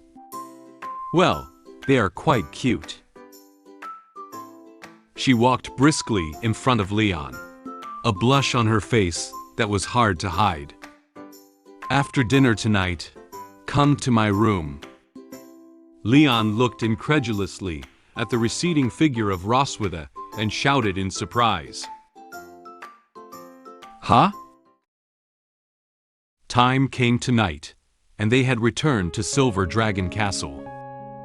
The stars and moon shrouded the entire castle. After dinner, Leon changed out of his daytime clothes and headed to Roswitha's room. He walked down the hallway, feeling conflicted inside. "Roswitha invites me to her room. It's been late at night, and there's only one man and one dragon in the room. Something will definitely happen if I go to her room." He closed his eyes nervously. Recalling his past experiences, he was very distressed whether he really wanted to go to her room. "If I go, I'll feel uncomfortable all night. If I don't go, I'll feel uncomfortable for a week." Without noticing, Leon had already walked to the door of the room. No matter, his small step forward is his big step forward. Leon suddenly mustered up his courage and prepared to knock on the door of Roswitha's room. "Damn, I'll fight her." Before his hand even touched the door, a bright light emanated from the crack. The door of the room was not locked. Is the door unlocked?" Leon pushed the door open and looked around, only to find that there was no one in the room. Roswitha's room is silver white with gold accents. There are many books on the bookshelf. It seems that she also has a habit of reading on a regular basis. The toy bear he gave her in the morning was placed nutlessly on the bedside. Leon heard the sound of water coming from the side.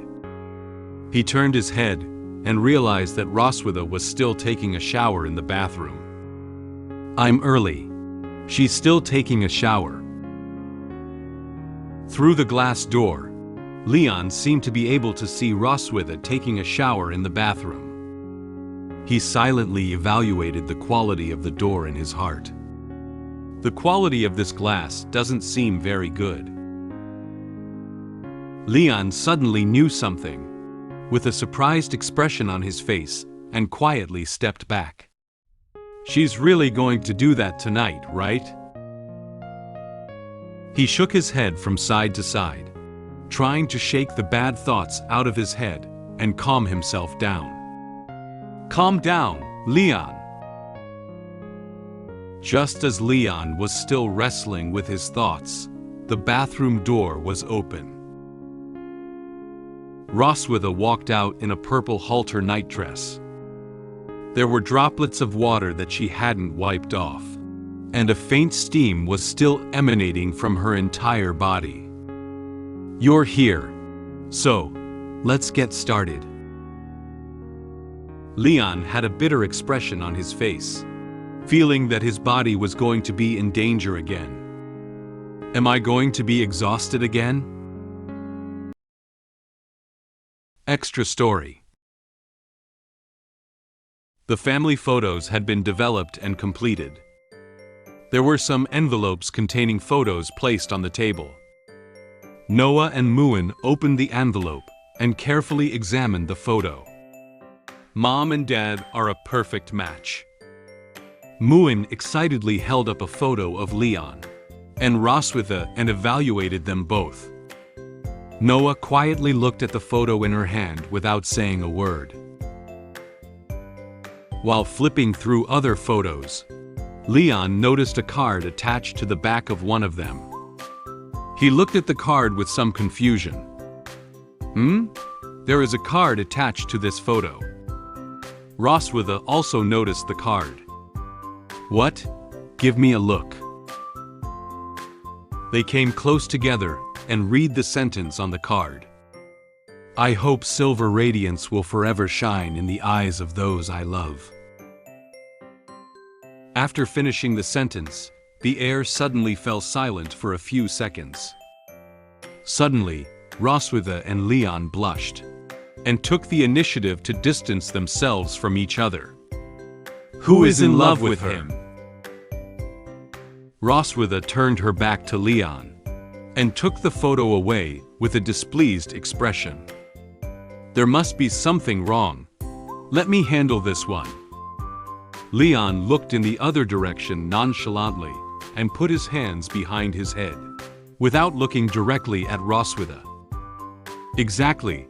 This card must have been written incorrectly. The Silver Dragon Queen called me to her room, just to write a test paper with her. Well, I calmly accepted the challenge. In the end, my score turned out to be higher than hers.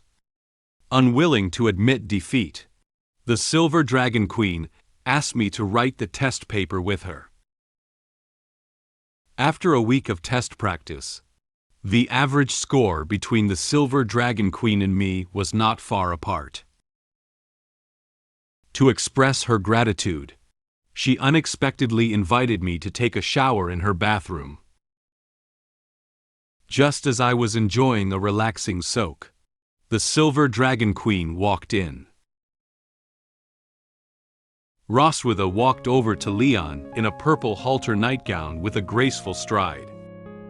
She didn't say what she was going to do, just calmly asked him the location. Where do you want to do it? The living room or the balcony? Leon froze for a moment when he heard Roswitha ask him that. His eyes nervously looked towards the balcony behind him. As it was nighttime, there was silence outside and no sound. He stuttered and answered Roswitha. On the balcony. It's not good, is it? It's embarrassing to be seen. At this moment, Roswitha did not notice what Leon was thinking in his heart. She turned around and walked towards the dressing table, taking something from it and placing it in her hand. Then she set up a location for Leon. Well, let's do it in the living room. It's the same wherever we do it anyway. Leon knew he couldn't escape tonight. He let out a long sigh, closed his eyes, and then fell heavily onto the sofa. Come on. He seemed mentally prepared and suddenly said it out loud to Roswitha. Roswitha had already walked to the sofa with a roll of pink stuff. She saw Leon lying on the sofa with his eyes closed in a strange pose. She hadn't even said what she was going to do next. She was puzzled by his behavior. What are you doing? Upon hearing her questioning him in such a way, Leon suddenly opened his eyes and realized that Roswitha was not going to do anything strange with him now. He was a little surprised, and his face instantly flushed with embarrassment. What? Don't you want that? Roswitha realized that Leon thought he was coming to her room to do another thing with her. She sat on the sofa next to Leon, holding something in one hand and her eyes fixed on him with a playful smile. Mr. Casmid, you are very horny. But tonight is not suitable. Let's reschedule. It seems that Leon really misunderstood what Roswitha said just now. Then, Roswitha spread out a stack of paper that had been rolled up in her hand on the table. Leon pretended to cough to conceal his embarrassment, and sat up from the sofa, looking at the stack of paper on the table and asking Roswitha, "What is this?" Roswitha replied him, "These are the test questions from the previous assessment of viviparous families by the St. Heath Academy. The questions in the exam paper are related to lifestyle habits, personalities, and experiences between partners." Leon picked up an exam paper and carefully looked at the questions on it while listening to Roswitha's explanation. This thick stack of things was not something else, but a set of exam papers. She looked at Leon seriously, shook the test paper in her hand, and continued to explain. "We need to prepare the answers in advance to avoid not being able to answer later and affecting Noah's admission evaluation." Leon quickly finished reading all the questions with his exam paper in hand and spoke with a look of disgust. "Isn't this just some boring question in the tacit understanding game between couples? The test questions first provide these questions. First, what is your partner's favorite color? Second, what is a phrase that your partner often says? Third, where was the first date? Fourth, which SF light novel does your partner like to read? Wait, is there something else that's not part of the exam that got in?" Leon lifted his head and looked at Roswitha, asking the first question. "What color do you like?" Roswitha also picked up a test paper from the table and looked at the questions on it. "Black. How about you?" She seemed to say the answer without hesitation. "Silvery." Leon also quickly gave his answer. After hearing each other's answers, Leon and Roswitha looked up expressionlessly at each other's hair color. They suddenly found that the color they said was exactly the same as each other's hair color. For a moment, they fell silent. However, they quickly turned their heads and shifted their gaze. Both of them had a suspicious blush on their faces, looking a bit embarrassed. They don't seem to want to admit that this is a fact. Roswitha spoke first. "Tisk, it's just a coincidence." Leon immediately replied to her. "That's right, it's just a coincidence." After the little interlude, both Roswitha and Leon picked up their pens and wrote their test papers carefully. Roswitha held a pen and wrote as she spoke to Leon. Anyway, let's first test our level of understanding of each other. Leon also furrowed his brow, pondering the answer while replying to her. Okay. Just as they were struggling to think about the answer to the test questions, 2 moths flew near the candle. This also seemed to imply that Roswitha and Leon were going through the test, that the test questions brought them. After some time, they both finished writing the test papers. Leon began by correcting Roswitha's exam paper first. "I've corrected exam paper." Immediately afterwards, Roswitha also corrected Leon's exam paper. On the table were the exam papers they had just finished writing. The score on Leon's exam paper is 58 points, and the score on Roswitha's exam paper is 45 points. Leon proudly pointed at his score and couldn't help but laugh out loud. "Haha! My score is higher than yours. So it seems that I know the queen better." Roswitha saw that her score was lower than Leon's, and she was somewhat dissatisfied, but she couldn't say anything to refute him. She picked up the test paper written by Leon, carefully examined the questions he answered correctly. What she didn't expect was that Leon knew some of the little habits in her life like the back of his hand. She silently thought in her heart, "I didn't expect him to even notice my favorite sitting position, the most comfortable way to place my tail, and other small habits. He observes me very carefully in normal times." Roswitha looked again at some of the questions on the paper that had red crosses drawn on them. The parts that were not answered correctly are all in the area of guessing my thoughts. Has your partner ever been particularly disappointed with you in something? Leon wrote a very negative answer below this question. She must have been particularly disappointed in me. She put down her exam paper, crossed her hands in front of her chest, closed her eyes, and calmly analyzed her past habits. "I have always been accustomed to keeping things bottled up in my heart and never revealing them to others. It's normal for him to guess wrong." As the queen in charge of the Dragon clan, Roswitha had a lot of responsibilities on her shoulders, so there wasn't really anyone with whom she could talk about her heart. Leon didn't raise his head, still looking intently at the test paper. After experiencing so many things with Leon, Roswitha realized that she might be able to try to confide in him about her feelings. She opened her eyes and secretly looked at Leon.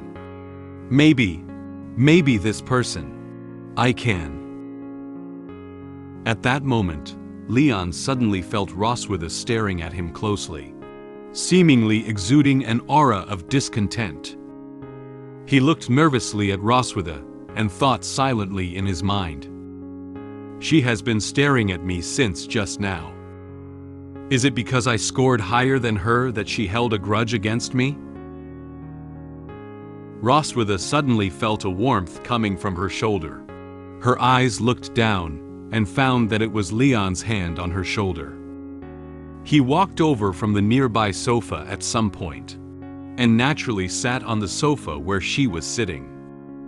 In order to break the stiff atmosphere just now, Leon approached her and confidently patted her shoulder to comfort her. "Ahaha, it's normal that we haven't been together for too long, and can't get high scores in a short period of time." Then, he looked at Roswitha and gave her a relaxed smile.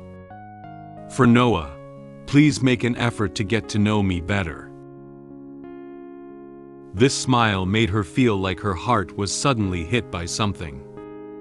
Looking at Leon's smile, Roswitha's face turned slightly red. She slightly widened her eyes and lowered her eyebrows, looking as if she had been moved by Leon's smile. Roswitha realized that she couldn't show such an expression in front of him. She turned her head and slapped the exam paper she was holding hard in Leon's face, not wanting him to see her now. "Stop talking nonsense. Write down your correct answer quickly." Leon was puzzled by such sudden behavior on her part. He then felt his face being covered by paper, even with a little pain accompanying his face. He couldn't help but exclaim in surprise. He hastily removed the paper from his face and found that it was his own exam paper. Both of them wrote the correct answers to each other's test papers. Leon found one of the questions on his test paper, and Roswitha drew a red cross next to it. He said to her in surprise, "By the way, did you write this question incorrectly? Have you never been disappointed in me?" Roswitha answered calmly, "No, if I have to say it. It's just that there were too few black dragon bolus refined last time." Leon was somewhat dissatisfied when he heard her answer like this. He thought she looked down on him. "Bah! Then I will eat black dragon bolus as a meal in the future. Don't regret it." Roswitha gave a gentle smile and refuted, "I look forward to it." On the night before the family examination, Leon and Roswitha were still writing exam papers in Roswitha's room. For the next day's examination, they were not willing to lag behind. Before long, they had already corrected all the test papers they had written tonight as well. Leon packed up the test papers on the table, looked at the scores on the papers, and said to Roswitha with a satisfied face, "Well, not bad. After a week of hard work, our average score on the test questions can also reach over 80 points. If we perform normally, there will be no problem with the family assessment."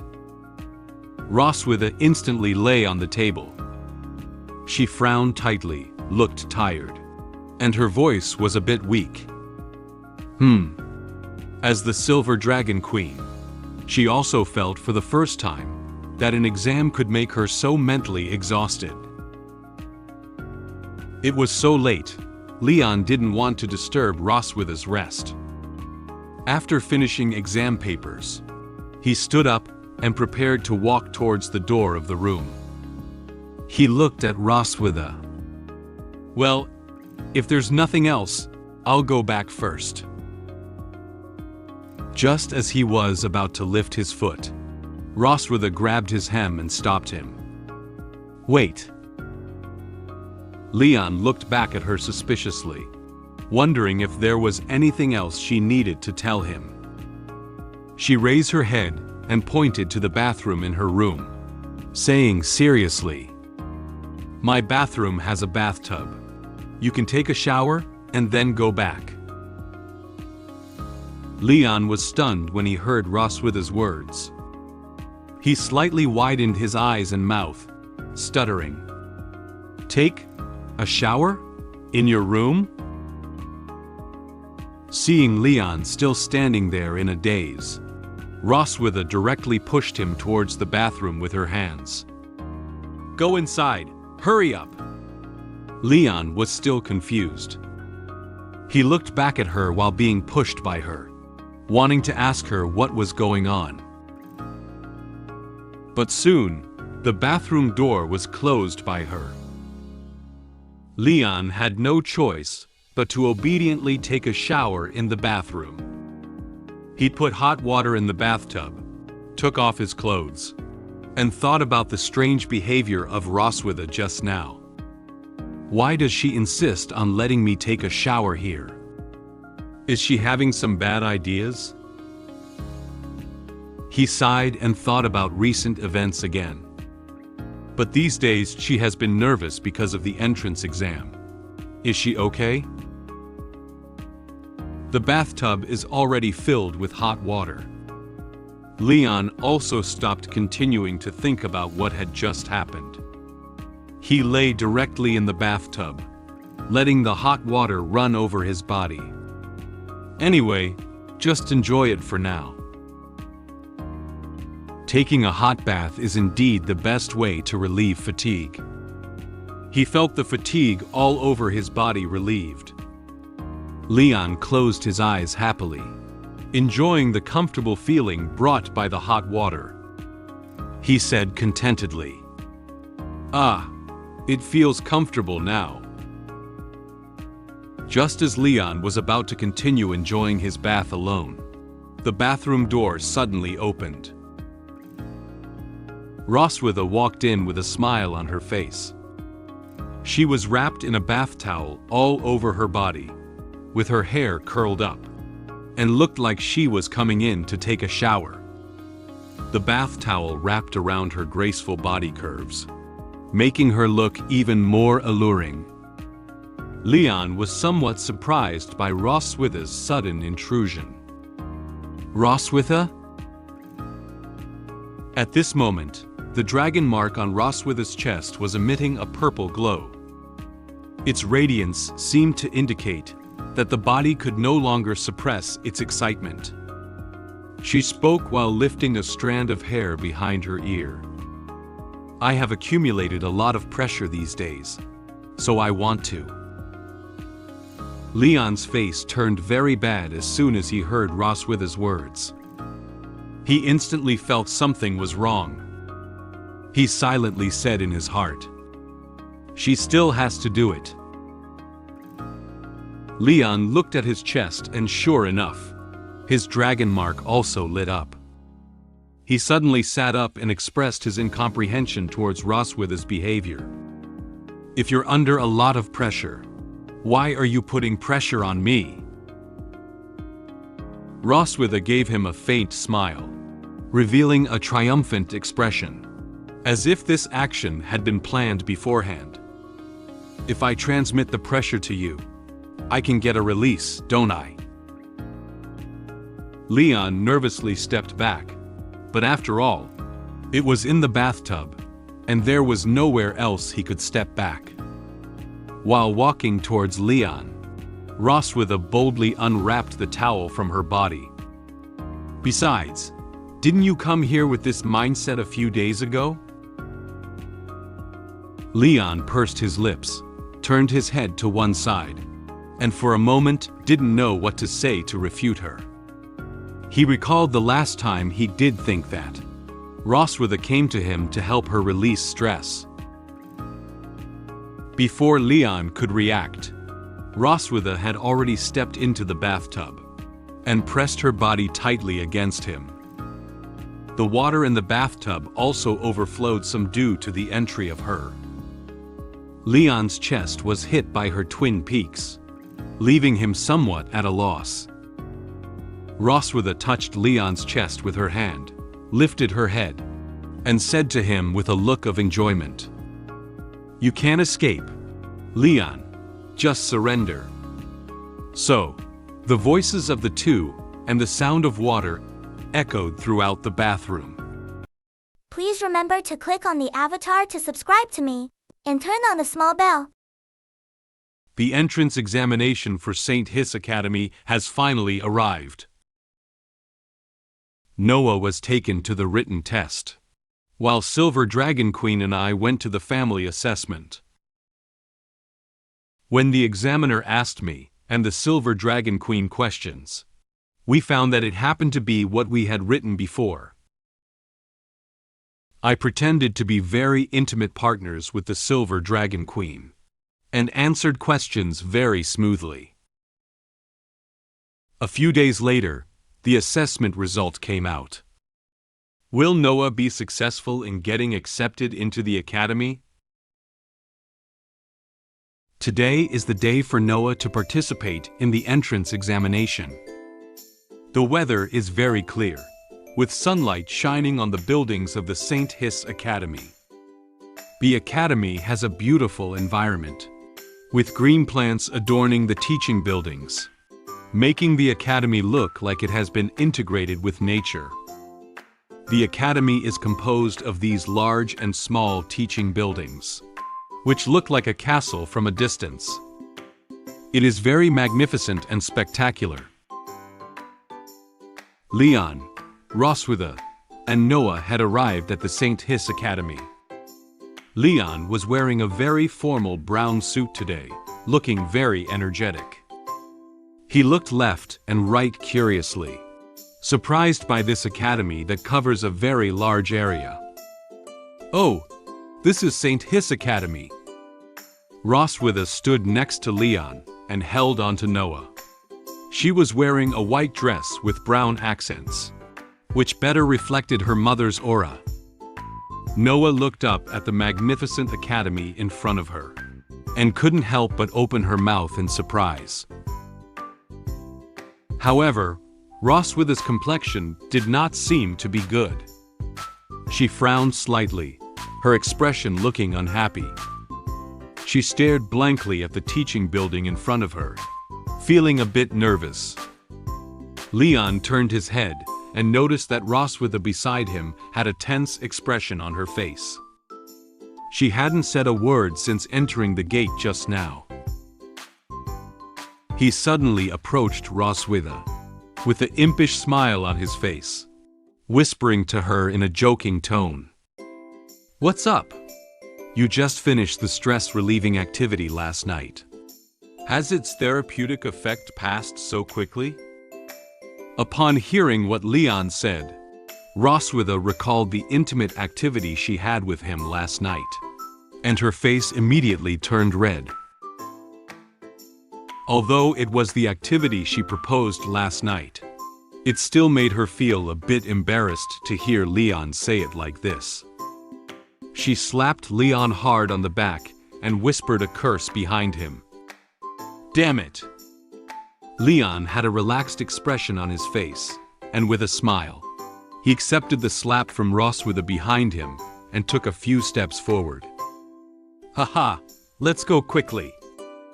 The interaction between the two also eased the tense mood of Roswitha a bit. They entered the ground floor of the office building to do the final information check for Noah's enrollment test in a little while.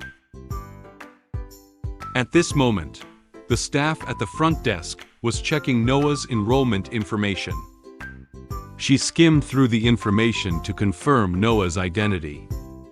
Noah K. Melkivi, Silver Dragon Clan. The staff was somewhat surprised when she saw the age column. Is the age 1 year and 3 months? The staff averted her gaze from the document and looked down at Noah, who had no expression on her face. She is somewhat incredulous about participating in the entrance examination at her age. Leon noticed the staff's reaction and asked her with some confusion, "What's up? Is there anything wrong with that?" She was worried that Leon might misunderstand something, so she replied with a smile, "No, I'm just a little surprised." She smiled and explained to Leon. Although the academy stipulates that the minimum age for young dragons to enroll is 1 year old. However, in reality, all enrolled young dragons are around 4 to 6 years old.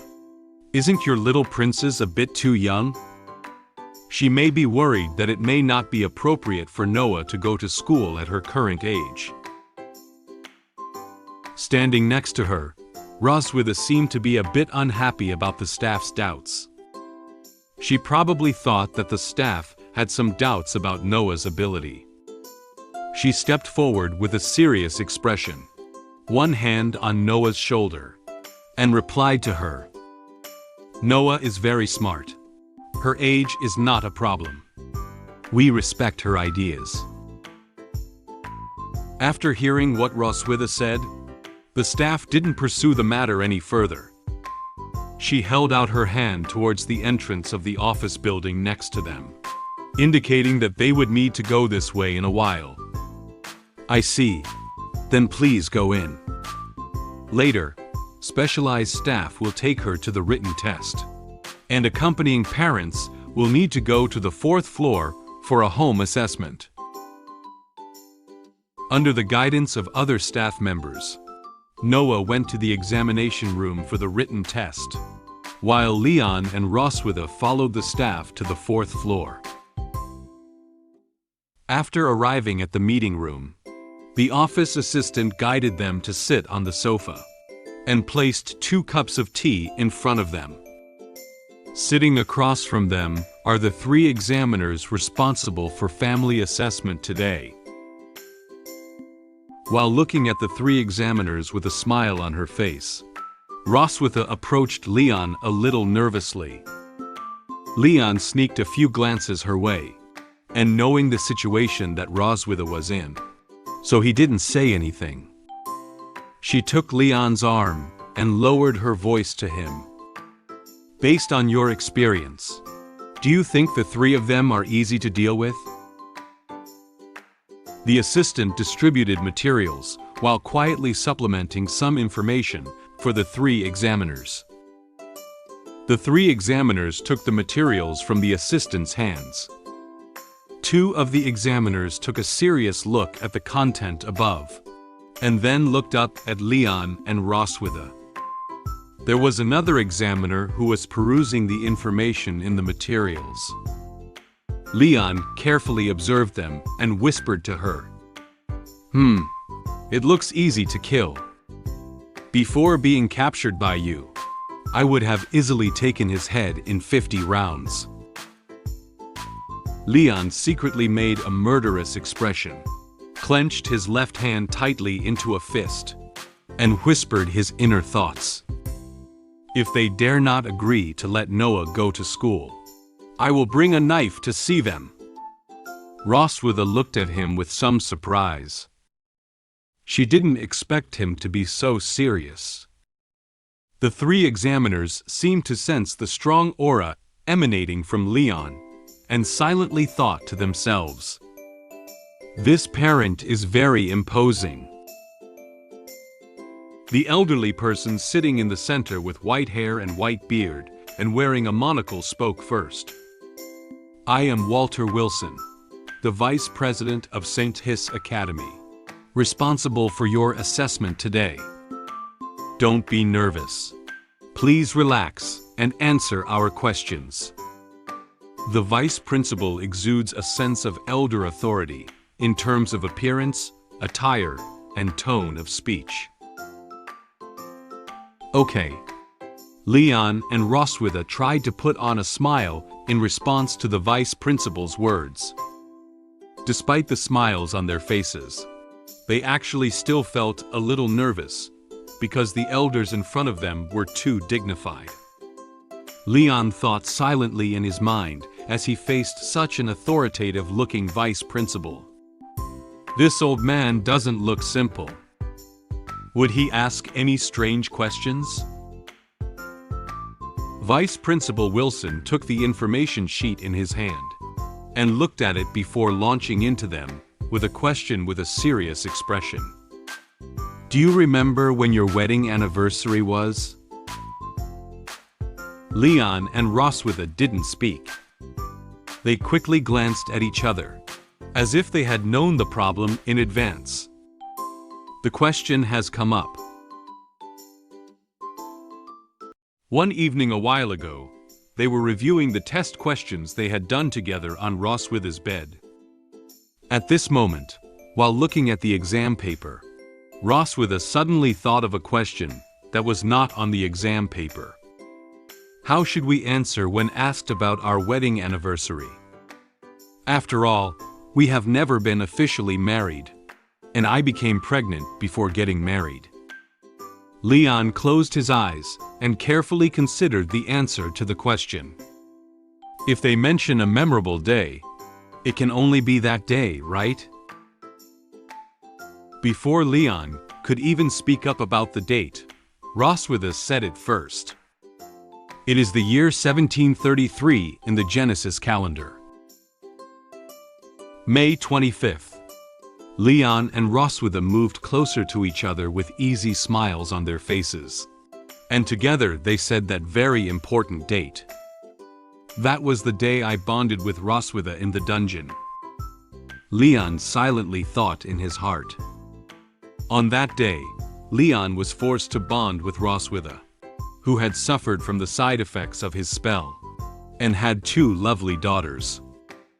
This is an unforgettable day for Leon and Roswitha. Vice Principal Wilson looked down at the information sheet again, and thoughtfully touched his beard, surprised by their marriage. Married for less than 2 years, the child is already over a year old. This progress seems to be faster than that of an average family. Leon smiled apologetically.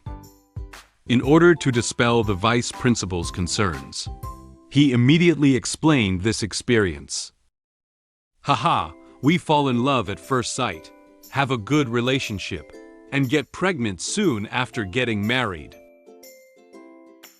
The vice principal nodded, as if he had no further questions about the answer. He looked up and continued to ask them questions. Have you noticed any flaws or bad habits in your partner during the past 2 years of marriage? Leon and Roswitha answered his question without hesitation. Roswitha's answer was no, while Leon's answer was yes. The vice principal noticed the inconsistency in their answers and looked at them curiously. Although there doesn't seem to be anything wrong with this answer. In fact, it was specially arranged by them. Leon said quietly in his mind, "Our answers need to be a mix of true and false to be credible." The vice principal turned his gaze to Leon, wanting to hear Leon's answer. "Please." Leon lowered his head and placed his hand on his chest, with a hint of sadness on his face. "I sometimes feel like I don't have much presence." Next, Leon used all his acting skills to show the 3 examiners that a husband admired his wife very much. "My wife is too capable. Whether it's matters within the Dragon clan, or household chores like taking care of the children, she handles them in an orderly manner." Roswitha watched him act there with an expressionless face. She was somewhat speechless about his exaggerated performance. Then, Leon affectionately held Roswitha's hand, and showed his deep love for her to Roswitha. Roswitha felt a little helpless, but now she could only pretend to look at him with affection. But she builds up stress too easily. So, I want to take the opportunity of this interview to tell her. I also want to do more for this family. Just feel free to rely on me. Although that's what he said, Leon added another sentence in his mind. Don't stress me out in the future. The female examiner sitting on the left side of the vice principal couldn't help but exclaim when she saw such a caring husband for his wife. She turned her gaze to Roswitha and asked her a question. "You are truly a considerate and good husband. What do you think is the most attractive aspect of your husband, Miss Roswitha?" "He is handsome, has a good figure, is focused, serious, intelligent, not greasy, responsible, likes children, and won't easily lose his temper." After Roswitha finished speaking, her face also turned slightly red. Although she seemed a bit reluctant, she still spoke a lot about Leon's strengths. Then, she continued to supplement what she had just said. "Although his body is a bit worse than before marriage, it's not a big problem.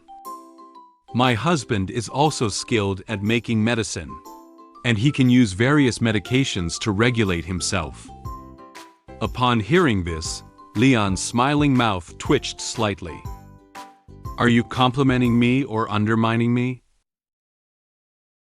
Roswitha turned and also took Leon's hand firmly in hers, and looked at him fondly. She spoke softly to him. "So, I also want to take the opportunity of the interview to say to my husband, You don't force yourself too much. At this moment, Roswitha's hand secretly exerted force, tightening Leon's grip even tighter. This seems to be retaliation for Leon's behavior towards her just now. Leon clearly felt the pain coming from his hand, but he couldn't shout out in front of the examiners, so he had to silently endure it. The three examiners looked at the loving couple with smiles on their faces, and couldn't help but secretly comment in their hearts. What a super loving couple. Next, the three examiners continued to ask them questions. Some of these questions are simple, while others still require their cooperation to be fully answered. However, throughout the entire process, both Leon and Roswitha were able to answer the questions smoothly. Finally, the family assessment was coming to an end. The examiner sitting to the right of the vice principal posed one final question to them. So, at the end of the interview, do you have any questions you would like to ask each other?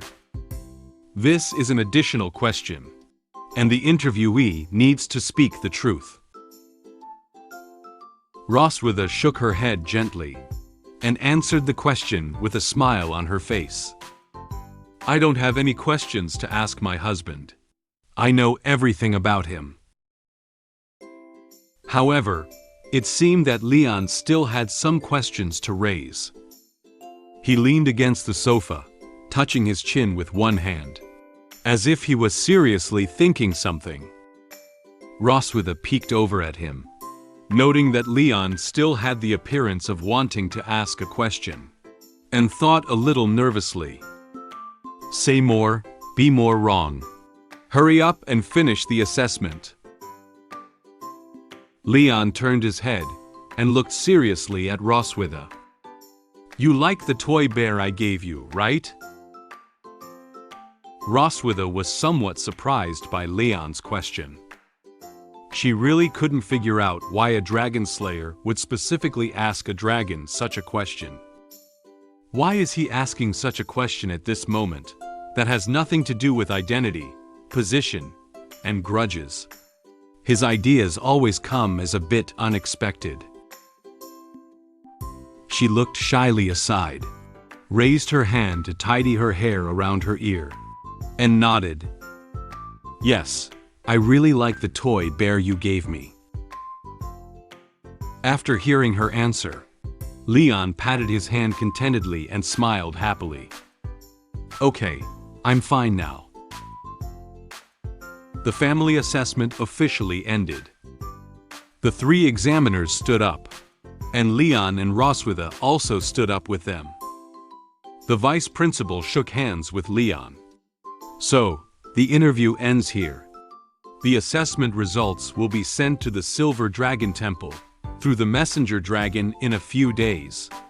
Thank you again for your cooperation.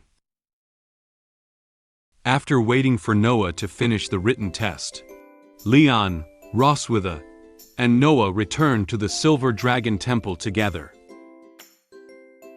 A few days later, a small messenger dragon landed on the windowsill. It carried a bamboo tube on its back. Noah's assessment result had been delivered here. Muen excitedly told Noah, "Noah, messenger dragon has arrived." Leon took off the bamboo tube and placed it on the table to open it. Open it up quickly and take a look. Roswitha looked nervously at the bamboo tube. Noah and Muen looked at the bamboo tube with very expectant eyes. Leon took out an admission letter from the bamboo tube with the emblem of St. Hiss Academy. The letter had these lines written on it. Dear Noah, K. Melkivi, congratulations on passing our assessment. Please report to Academy and attend the admission ceremony in 3 days. The four faces of the family crowded together and repeatedly looked at the few lines on the notification letter, all feeling very surprised. Leon and Roswitha couldn't help but say the same thing. Noah passes the assessment. It was Noah who was most surprised. I passed the assessment. Noah really passed the entrance examination. Seeing this news, all 4 people were particularly happy. Muen happily hugged Noah. Noah is great. Mom and Dad are great. Noah held the admission letter, and finally a smile appeared on her usually expressionless face. Leon and Roswitha stood behind them, looking at them with joyful expressions. Roswitha turned her body to look at Leon. Her nervous mood instantly dissipated. She thanked him. "Thank you." Leon proudly touched his nose. "Don't thank me. It's mainly up to Noah herself. My daughter is wonderful." To celebrate Noah's successful admission to St. Hiss Academy, Roswitha walked into the kitchen and prepared to personally cook a meal to reward everyone. "Make a big meal today to celebrate. You come to help, so as not to say that you don't have a presence in this home." Leon followed behind her and replied with a joking tone. Okay. I notice that you are very narrow-minded and always hold grudges." Noah was successfully admitted to St. Hiss Academy. I attended her enrollment ceremony with the Silver Dragon Queen and Muen. However, the Silver Dragon Queen and I, along with Noah, were called to the stage to speak at short notice by the vice principal. We had no choice but to go up. After Noah finished her acceptance speech, the vice principal unexpectedly asked me to kiss her, including the Silver Dragon Queen. What should I do next? 3 days later, Noah's entrance ceremony was held as scheduled. On this day, the weather was sunny, and the auditorium of St. Hiss Academy was bathed in warm sunlight. Accompanied by rounds of applause, Vice Principal Wilson, dressed in academy attire, walked briskly onto the stage. He stood up at the podium and delivered his entrance speech for the new semester. Congratulations on passing the assessment. Welcome to the entrance ceremony of St. Hiss Academy.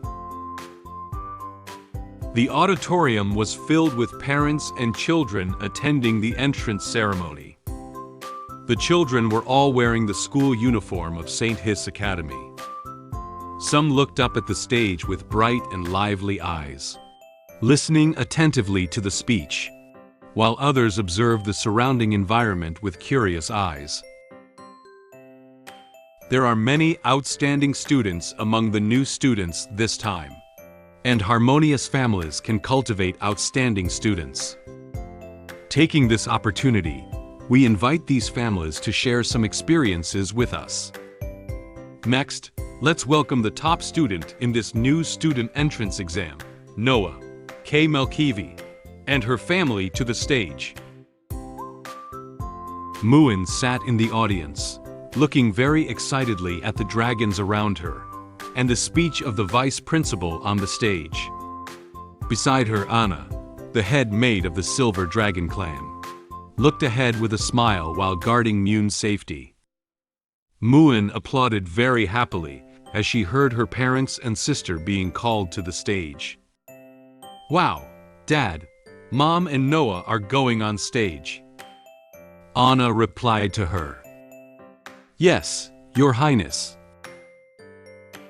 Leon and Roswitha led Noah up the stairs next to the stage and walked towards the vice principal's podium.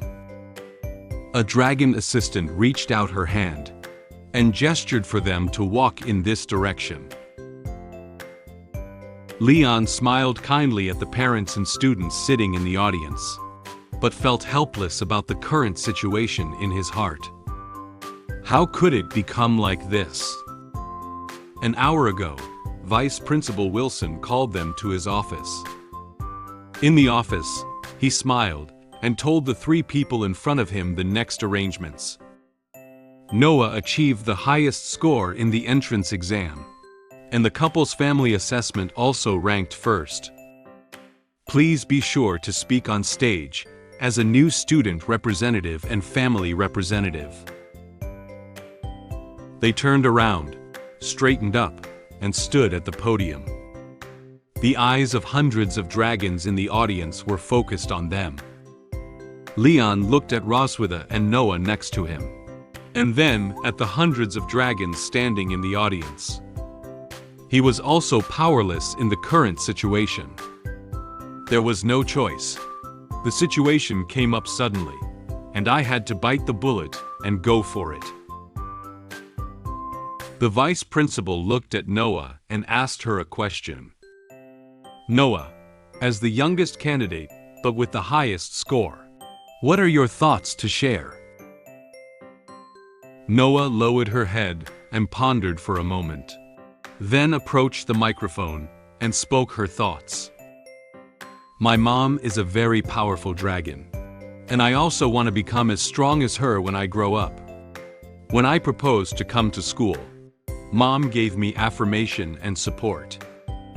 Roswitha was very happy to hear that Noah was so adoring of her. She looked at Noah, and her eyes revealed the pride that filled her. In addition, my sister Muen has always there for me. I am very grateful to them. Muen, who was in the audience, heard sister mention her, and looked at her with sparkling eyes, her hands happily clasped in front of her chest. Realizing that Noah hadn't mentioned herself yet, Leon peeked at Noah with an expectant look. What about Dad? Will she mention me? Noah seemed to notice her father's gaze, and understood what he was trying to say. She sighed and looked ahead firmly, continuing her speech. Lastly, and most of all, I'd like to thank my father.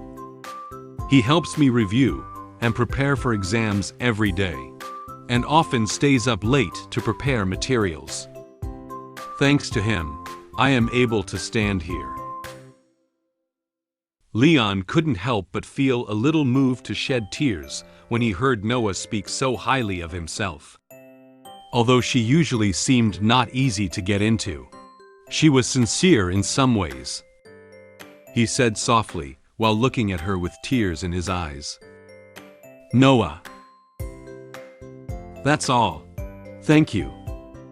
After adding a few more words about her expectations and goals, Noah ended her speech. She politely bowed to the audience, indicating that her speech had been completed. The audience erupted into enthusiastic applause, and Roswitha and Leon standing aside also applauded for Noah. The vice principal also acknowledged Noah's wonderful speech. He looked at them with a smile on his face and expressed his thoughts. It seems that Mr. Leon is very good at teaching children. Since that's the case, your daughter is so grateful to you. Why don't you kiss her to show your father's love? Leon turned his head and looked at the vice principal in great surprise. He didn't know he had such an open side. This was a bit different from the normal speech process. Leon expressed his inner feelings with great excitement in his heart. Vice Principal, what are you talking about? Do you want to turn the entrance ceremony into a patricide scene? He turned back quickly and looked nervously at Noah. At that moment, Noah was still expressionlessly looking ahead, as if she didn't show any sign of surprise at the vice principal's proposal. A month ago, Noah wouldn't even let me touch her. How could I kiss her in public? Noah had turned around and looked at him, worried that Noah would be torn by such an offer. Leon smiled and bent down to approach Noah, opened his hands to her. He whispered to her, Noah, There's no need to be so difficult. Let's just hug each other, okay? Noah frowned, her eyes looking to the side, and replied to Leon with a blush. Hurry up, and finish the kiss. And get this awkward ceremony over. Although Noah looked reluctant, in her heart, she was actually looking forward to her father kissing her. Leon looked at Noah with some surprise. He didn't expect Noah to accept the vice principal's request.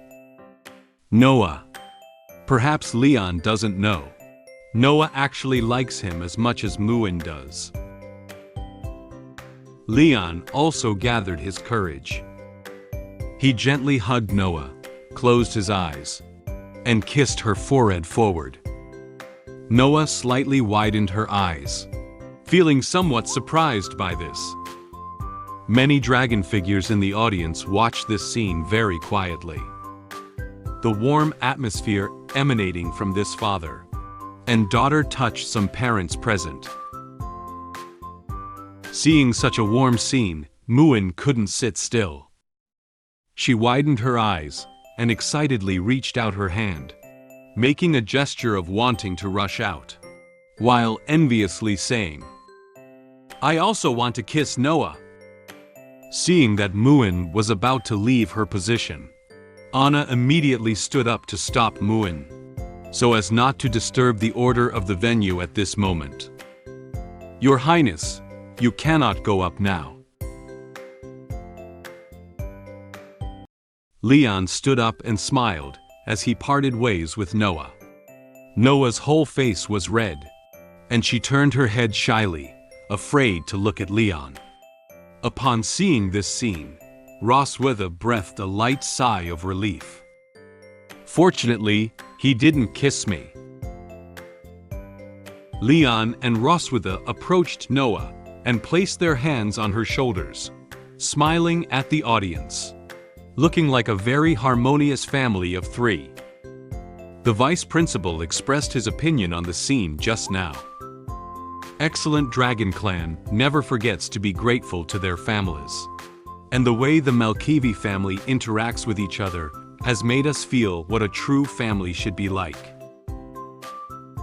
Leon and Roswitha didn't know, and what he said next made them widen their eyes. "You kissed your daughter as a model of a loving couple. How could you forget your wife, Mr. Leon?" Upon hearing the vice principal's words, Leon and Roswitha were both stunned. They looked at the vice principal and were very surprised that he still had requirements for them. Leon clenched his fists, glared at the vice principal with unfriendly eyes, and secretly cursed him in his heart. "The sinister and cunning dragon, you're so arrogant. I should have killed you on the day of the assessment." Although Roswitha's expression was not clear, she gritted her teeth fiercely and seemed somewhat dissatisfied with the request. The vice principal looked at them with a smile, seemingly unaware of their current feelings. Noah looked up at Leon, her face showing a look of worry. Perhaps it was because of this request. She was also feeling uneasy for her parents. Leon looked at her and silently made up his mind in his heart. However, this is Noah's most important opening ceremony. I, Leon, have been through many battles. How could I be scared by this thing? Come on, my dear wife. We are the happiest and most harmonious family, aren't we? Noah turned her head and looked at her mother with curious eyes, anticipating her next move. What? Roswitha was startled by Leon's sudden action. She looked at his outstretched hand, and then looked up at his serious expression. She didn't expect Leon to really plan on kissing her. In the audience, Muen and the other dragon people looked at them with great anticipation. Roswitha's face was tinged with a slight blush. She whispered to Leon, Are you really going to kiss me in front of hundreds of dragons? Leon also cooperated with her and whispered back to her. There is nothing be done. Noah and Muen are both watching. Please cooperate with me. Roswitha stammered. How embarrassing. Leon didn't hesitate too much. Quickly approached Roswitha and gently hugged her. His handsome face slowly approached her, causing her face to quickly turn red. We've slept together and held hands, but we haven't kissed, except for that one time 2 years ago. Leon seemed very calm, but Roswitha was now so nervous that her heart was beating faster. Why is he so calm? It seems like only I'm nervous. Their lips slowly approached each other. Roswitha closed her eyes shyly. She was thinking in her heart, I don't care what happens next. Roswitha carefully grabbed Leon, with a nervous expression, but also looking forward to the kiss. She thought Leon was going to kiss her lips. However, Leon gently sidestepped, with a relaxed expression, and landed the kiss on her cheek. After the kiss was over, Leon distanced himself from Roswitha and looked at her with a smile. Roswitha opened her eyes and looked at him with some surprise. It turned out that the kiss hadn't landed on her lips. With a hint of shyness and a frustrated expression, she touched the place where Leon had kissed her.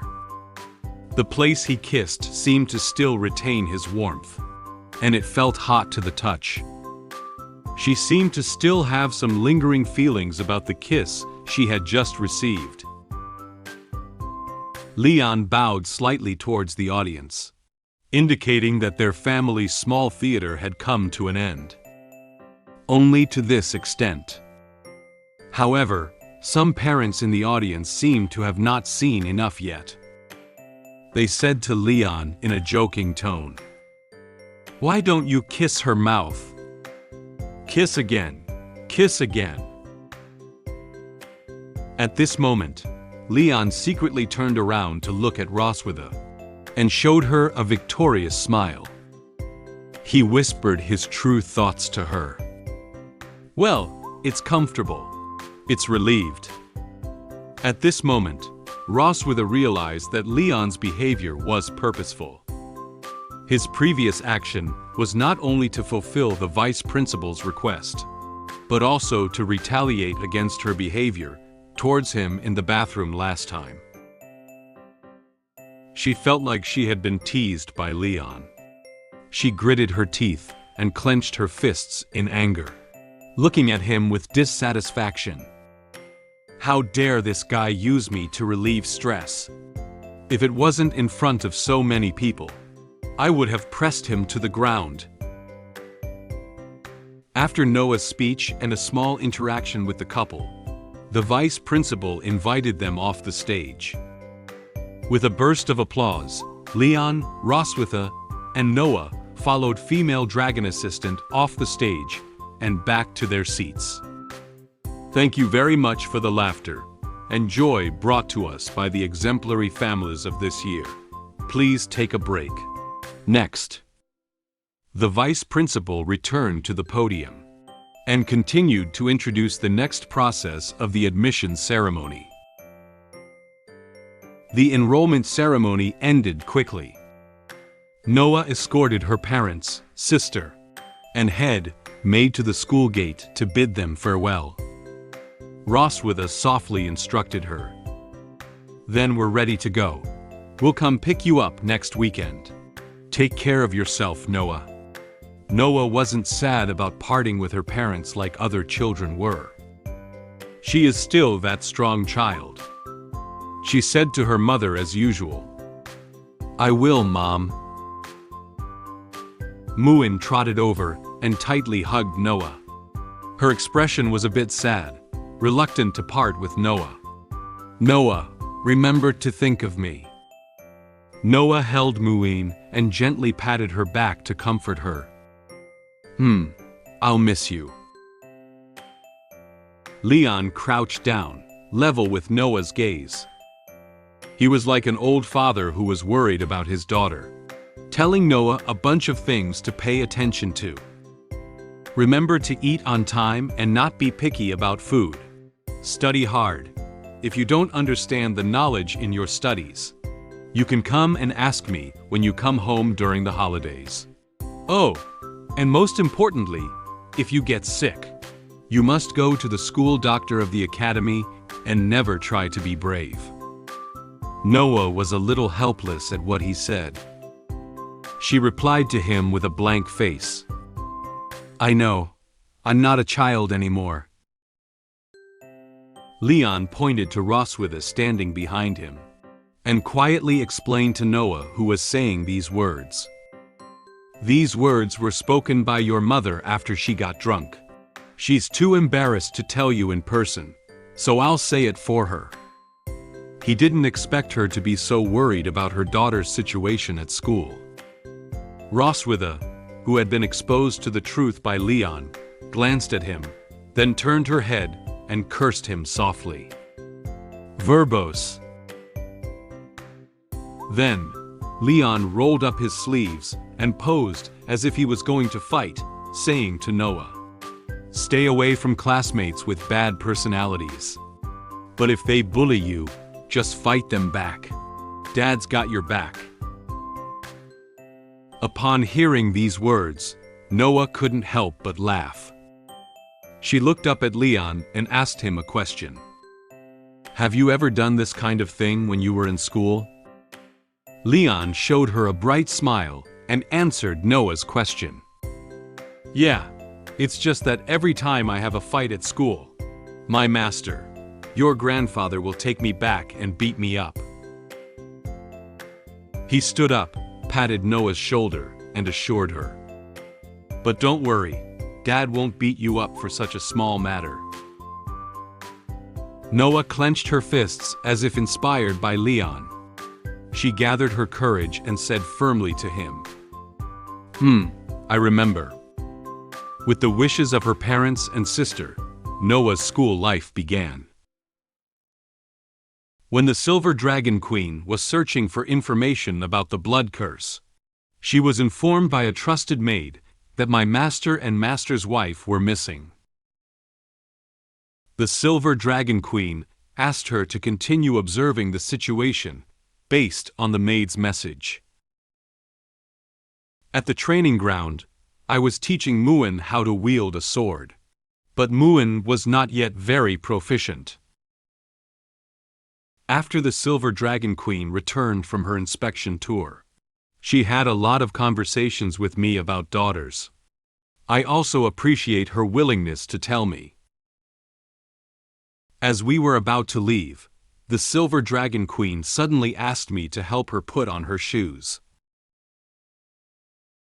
The current time is evening. The rest of the Silver Dragon Temple was quiet, but the lights were still on in the Queen's study. A bright desk lamp illuminated the entire desk, which was piled with many materials and books. Roswitha hadn't slept yet. She sat at the desk, holding a book about blood magic, carefully searching for something. Suddenly, she noticed the information on one page of the book. The blood curse is a forbidden magic that can only be used once in a lifetime, using blood as a medium and the practitioner's life as a cost. She held her chin and pondered for a moment before revealing a sly smile. Improve it.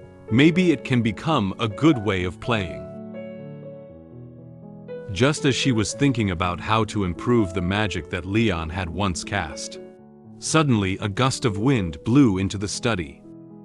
She noticed someone jumping in from the balcony.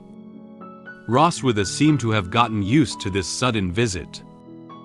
She lifted her head and asked the person at the balcony entrance, "You're back?"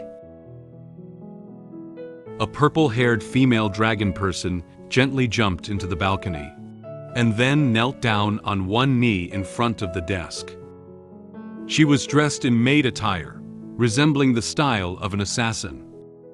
She is the trusted maid of the Silver Dragon clan. Sherry.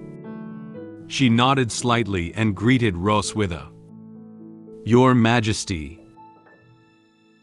Roswitha continued to ask her. How is the investigation going? Sherry lowered her head and frowned slightly. Obviously, the news she brought may not be particularly good. She reported the situation she was investigating to Roswitha. Sorry, I couldn't find the whereabouts of Tiger Lawrence and his wife in the Empire. They have gone missing. Missing? Originally, Roswitha had been helping Leon visit his master and master's wife. However, after hearing Sherry's investigation results, Roswitha was somewhat surprised. She closed the book, stood up, and continued listening to Sherry's investigation results. The information is erased very cleanly. I do not trace their whereabouts. Roswitha's brow furrowed slightly. She lowered her head and pondered the current situation, recalling the information that Leon had once told her about his master and master's wife. According to Leon, his master is just an ordinary farm old man. It doesn't seem that simple. Roswitha realized that the current situation may not be normal. She looked up at Sherry and gave her instructions for the next step. Continue to investigate while ensuring your own safety. Notify me immediately if there is any news. Sherry nodded slightly, indicating that she had received her instructions. Yes, Your Majesty. Then, she gently jumped out of the balcony and disappeared into the dark night. A few days later, on an evening when the sun was about to set, the voices of an adult and a child could be heard from the training ground. Leon was wearing training clothes and had a serious expression. He held a wooden stick and activated his magic, swinging it forcefully towards the air. With Leon's swing, the wooden stick emitted many blue lightning bolts. Leon was teaching Muen how to wield a sword. After demonstrating several swings of the stick, he turned his head and said to Muen, "Come on, just like me. Swing the stick down hard." Muen was very excited to see his father make such a handsome move. She clenched her small fist tightly, as if cheering herself on, and firmly said to Leon, "Okay." Muen followed his father's movements, and also waved the wooden stick in his hand. However, it seems that Muen didn't understand how Leon swung the stick. She closed her eyes and happily took a swing at the air with her stick. Leon, who was standing beside and watching, couldn't help but feel a little helpless. She was not very familiar with the movement of wielding a sword. It seems that he still needs a long time to teach Muen. Leon guided Muen's sword swing, while explaining to her how the posture needed to be. Muen listened attentively to what Leon had to say, and was very cooperative in correcting own movements. Just when they were training very seriously, a familiar figure also came to the training ground. Roswitha crossed her arms in front of her chest and walked over from a distance. Anna followed closely behind.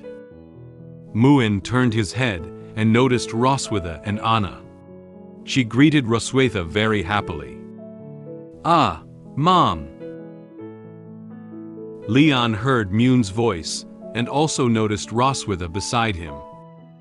He turned his head and asked about her as he usually did when talking to her. "Oh, have you returned from your patrol?" Roswitha looked at Leon and nodded, indicating that she had completed her patrol. Muen put down the stick and ran quickly towards Roswitha. She happily held Roswitha and rested her head on her soft twin peaks. Roswitha looked at her with a gentle expression, gently stroking her head and asking about her situation today. "Did you listen to your dad at home today?" Muen lifted his head and looked at her with round blue eyes, nodding. "Yes, Muen is obedient. Dad even taught Muen how to hold a sword." Roswitha smiled and touched Muen's head again, expressing great satisfaction with her performance today. "Well, that's good. We're going to have dinner later. I've ordered the chef to make beef steaks. Change your clothes first." Upon hearing that there was something delicious today, Muen's eyes lit up instantly. She clenched her hand very happily. "Beefsteak. Muen likes it." Anna walked over and bowed slightly to Roswitha, indicating that they would leave first. Then she took Muen's hand and walked back to the Silver Dragon Castle. "Your Highness, let's go." After bidding farewell to Roswitha and Leon, Muen left the training ground with Anna. She held Anna's hand while humming a tune. "Steak, steak, beef steak." After watching Anna and Muen leave, Roswitha was about to turn around and talk to Leon. "So, you..." A branch was then pointed at Roswitha's throat. It was mere millimeters away from her. Her eyes widened slightly, a little surprised at the sudden appearance of the branch and Leon's current behavior. Leon held up a wooden stick and pointed the sharp part at her, without intending to lower it. Roswitha glanced at the wooden stick in front of her, then at Leon, with no hint of fear in her eyes. She smiled confidently and said to Leon very calmly, "What? Have you finally decided to take action against me? At the Silver Dragon Temple, pointing a weapon at me is a crime of disobedience and will result in the death penalty." Leon gave her a provocative smile. He shook the branch in his hand and said the next words lightly. "This is just a branch. Queen, do you call the branch weapons?" Roswitha looked up disapprovingly. "Weren't you once the strongest dragon slayer? Seriously, this branch can also be used as a weapon for killing in your hands, right?" Leon closed his eyes and sighed, his expression easing. He put down the tree branch, knowing that he couldn't fool Roswitha anymore, and also realizing that there was something hidden in her words. He slowly approached Roswitha, with a look on his face like he had read her inner thoughts. He spoke to her in a joking tone. "She-dragon, if you want to praise someone, praise them well. What's the point of being sarcastic?" Roswitha reluctantly turned her head and stepped back slightly, not wanting Leon to get close to her. She seemed unwilling to admit that what Leon said was true. "Bah! Who praised you?" Leon walked towards the bench next to him with a branch in his hand, feeling somewhat dissatisfied. "Tisk, I just want to scare you. But if you're not afraid, it's boring." After hearing what Leon had to say, Roswitha spread her hands, indicating that his little ploy had little intimidating effect on her. She followed Leon and headed for the bench as well. "I don't think your current body can hurt me with a twig." The sun set slowly, its orange-red glow showering over them and casting their shadows on the ground. At this moment, the sunset was like flames, slowly dyeing the entire blue sky into a beautiful orange-red. Then, the sunset cast its light onto the training ground. The weapons on the training ground were shining brightly under the sunset. Leon and Roswitha sat on a bench, basking in the sunlight of the setting sun. At this point, Roswitha told Leon about the letter Noah had written to her. Yesterday, Noah wrote to me. She said she was doing fine for a few days and told us not to worry. Leon waited for a while and found that Roswitha hadn't continued speaking. He turned his head and asked her with some surprise, "Is there anything else? Is it that short?" Roswitha's gaze softened, and she gazed into the woods not far away. She wagged her tail and replied to Leon in a gentle tone. No, it's already rare for her to proactively write a letter back to report her safety. Leon nodded and turned his head back a little helplessly. He also knew that Noah had always been this character. That's right. She looks a lot like you in this regard. He crossed his hands and placed them at the back of his head, leaning casually against the back of the bench. He looked up at the beautiful sunset and talked to Roswitha about Noah. She always has a tight little face, making it hard to guess what's really going on in her heart. However, as long as you find the right way, we can still get along very happily. Roswitha also looked up at the sky with Leon and mentioned to him Noah's evaluation of him. Noah actually admires you quite a bit. She has a typical dragon mentality, longing for the strong. As soon as she thought of Noah talking about the image of Leon in her own heart, Roswitha couldn't help but chuckle softly. She covered her mouth while looking at Leon. You are now seen as a top student in her heart. So she said she wants to achieve many first places in the academy. She never wants to lose to you. Leon was a little surprised to hear Roswitha say that he was a role model for Noah to learn from. After all, he had never heard Noah say that before. He recalled that Noah had frowned and said some negative comments to him, such as saying he was an idiot, he was weak, and so on. He scratched his cheek and said awkwardly, I thought in her mind, I was just a weak nerd. Roswitha snorted a little. She took off her shoes and talked to Leon about Noah's past. When you first woke up, Noah kept avoiding you, right? But in fact, during your coma, she often went to see you. Occasionally, when I found her, she would excuse herself by saying she was looking for Muen. Leon also chuckled softly when he heard what Roswitha said. Haha, this is also very similar to you. Roswitha tucked her slender legs away and wrapped both arms around her knees, shrinking herself down on the bench.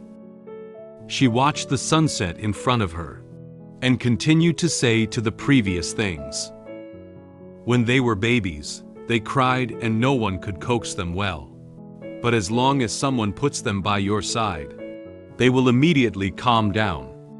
Perhaps before they have their own consciousness. Blood ties have already tightly linked you together. In Roswitha's memories, Leon remained unconscious and lying in bed. His arms gently embraced Noah and Muen, who were still infants. The two little babies have stopped crying and are sleeping quietly under their father's arms. Noah gently held Leon's fingers, while Muen gently pulled Leon's clothes. This scene looked really harmonious between father and daughters. Leon looked at his hand with some trance. He muttered to himself, "Bloodline? It's a bit unfamiliar." For Leon, the word bloodline has little to do with him. He recalled some of the things he experienced when he was a child. I am an orphan who never experienced parental love when I was a child, and I don't understand what family affection is. Young Leon had no one to rely on around him. He curled himself up into a ball, trying to comfort his lonely self. When I was 5 years old, my master and master's wife adopted me. Even though I have no blood relationship with them, they treat me like a son. Since then, Leon has a home and someone he can rely on. And that is his master and master's wife behind him. Although Leon had a home, he still felt like he lacked something. When he saw his parents and children passing by him, the laughter of the children and parents, and the harmonious atmosphere of the family made Leon envious. I have the concept of home for the first time, but occasionally, I feel a sense of loss in my heart. Leon crouched down and shrunk himself into a ball. He kept his head down, looking a little lost. If only my master and master's wife were my true parents. At this moment, master's wife noticed Leon's emotions and quietly walked over. She also squatted down and touched Leon's head to comfort him. "Leon, you will become father in the future." He repeated what she had said with confusion. Father? For Leon, who has no parents, he can't imagine what he would be like after becoming a father. Master's wife smiled and explained to him. "Yeah, they'll be the family you'll want to love, protect, and give everything to." Leon stood still, looking at Roswitha standing not far away, as well as Noah and Muen waving at him. Now that Leon has grown up, he understands what his master's wife said to him at that time. Leon walked out of his memories. He quietly clenched his fists, as if he could still feel the warm touch of Noah and Muen's fingers when they were still infants. That's right, they are the family members I cherish the most now. Roswitha watched Leon stare at his hand motionlessly for a long time, and kindly reminded him. "What's wrong with you? We should go back." It was only when Leon heard her voice that he realized he had been lost in thought for such a long time. He stood up awkwardly and replied to Roswitha's words. "Ah, well, nothing. Thank you for telling me that. So, let's go back. Ha ha ha." However, Roswitha did not stand up with Leon. She moved her shoes to Leon with her feet and pointed to them. Leon didn't quite understand Roswitha's action. He frowned and asked her in confusion. "What?" A sly smile appeared on Roswitha's face. "If you want to thank me, help me put on my shoes." Leon looked at her with a bewildered expression, and was somewhat speechless about her demand. "Huh?" The Silver Dragon Queen insisted that I help her put on her shoes. I had no choice but to follow her request. Noah had returned from school, but she felt a bit frustrated because she didn't get a perfect score in one of her subjects. I helped her analyze the reasons, and comforted her that she still has a chance to win first place.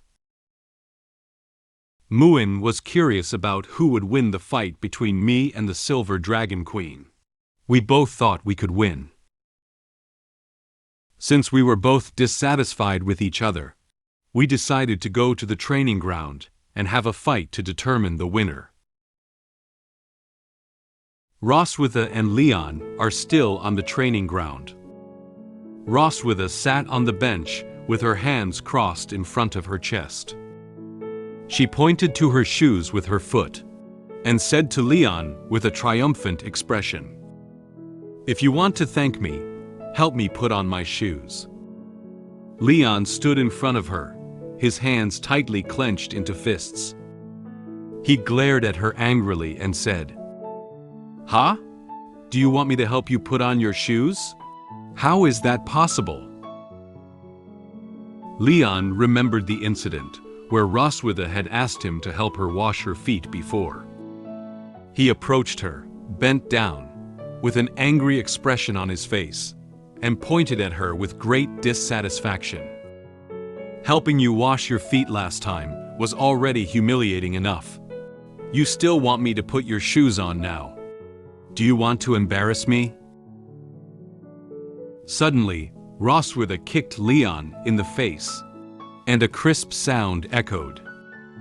Leon's face twisted, and he felt a little pain in his face. He looked at her with angry eyes, not expecting her to come up with this move. She said to him with a slightly angry tone, "I haven't avenged the kiss you gave me at the entrance ceremony yet. Can't you even help me put on a shoe now?" She was still dissatisfied with Leon kissing her during Noah's opening ceremony. She looked at Leon with an impatient expression and extended her foot in front of him. She urged him to help her put on her shoes quickly and then go back to eat. "Don't say anything else. Hurry up. Help me put it on and go back." Leon saw that there was nothing he could do about the current situation. He frowned and reluctantly squatted down, lifting Roswitha's white and delicate feet with one hand, and helping her on with her high heels in the other. Okay, I'll help you." Roswitha lowered her head and watched Leon's movements, slowly revealing a smile on her face. "You say you're unwilling to help me put it on, but your movements are pretty quick."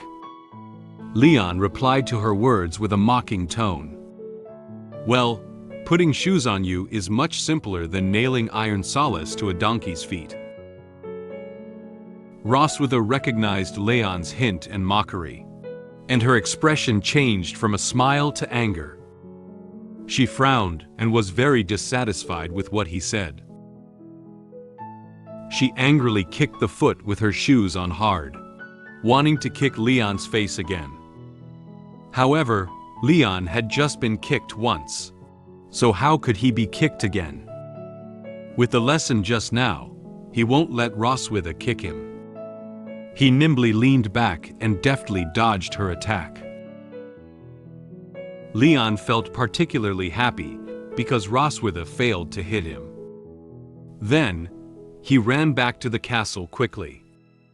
As he ran, he turned back with a smug expression and said to her, "As long as I run fast, you can't hit me." Roswitha couldn't chase after her immediately because her other foot hadn't put on her shoe yet. She could only watch Leon quickly leave his sight while angrily clenching her fists and cursing him in her heart. "What's the use of running so fast? Just you wait tonight." A few days later, the weekend arrived. Noah was coming back from school. Leon, Roswitha, and Muen arrived at the lawn, not far from the entrance of the Silver Dragon Temple to greet her. At this moment, a dragon roar echoed through the sky. They looked up together. Muen waved his hand to the sky and said excitedly, "Look, look!" A huge dragon appeared on their heads. Upon seeing such a large dragon, Muen was very excited to jump and wave her hand. Leon also seemed to be seeing a dragon of this size for the first time. He was very surprised by this. "Oh, this dragon is several times bigger than what you look like after transforming. This giant dragon is named Leviathan. It is mainly gray in color with blue-green wings. It has something on its back that looks like a carriage. This volume can accommodate hundreds of young dragons." That's right. It's a transportation vehicle specifically designed to pick up and drop off young dragons. Leon looked up at the giant dragon in astonishment, while Roswitha, standing behind him, was no longer surprised. She crossed her hands and explained to Leon calmly. Giant dragon Leviathan, with a huge body but weak combat ability, usually plays the role of a transporter in the dragon clan, due to its exceptional endurance and emotional stability. At this moment, the giant dragon Leviathan stopped on their heads, and a blue magic beam of light descended from its body to the ground. Leon carefully observed Leviathan, while raising a doubt to Roswitha. Emotional stability? She continued to explain to him. It's said that a Leviathan wouldn't even lose its temper once for thousands of years from birth to death. So the Academy used them to transport young dragons. Noah's figure appeared in the beam of light, her school uniform swaying slightly in the wind, and then standing steadily on the ground. She opened her eyes, still expressionless as usual. She greeted Roswitha with a calm voice. "I'm back, Mom." Roswitha walked towards Noah with a smile on her face. Leon also followed closely and approached Noah. "Welcome back, Noah." Muen rushed up and hugged Noah very happily. "Noah, I miss you so much." Noah's face was slightly flushed. She gently hugged Muen, although the joyful expression on her face was not very obvious. Perhaps in her heart, she was very happy to be able to go home and see her parents and sister. Then, Noah walked towards Leon. She shyly lowered her head, clenched her fists lightly, and stuttered to him. Leon watched her shy and unfamiliar expression, silently speaking in his heart. "This child is not used to calling me Dad yet." However, Leon did not take this matter to heart. He knew that one day Noah would smoothly say Dad to him.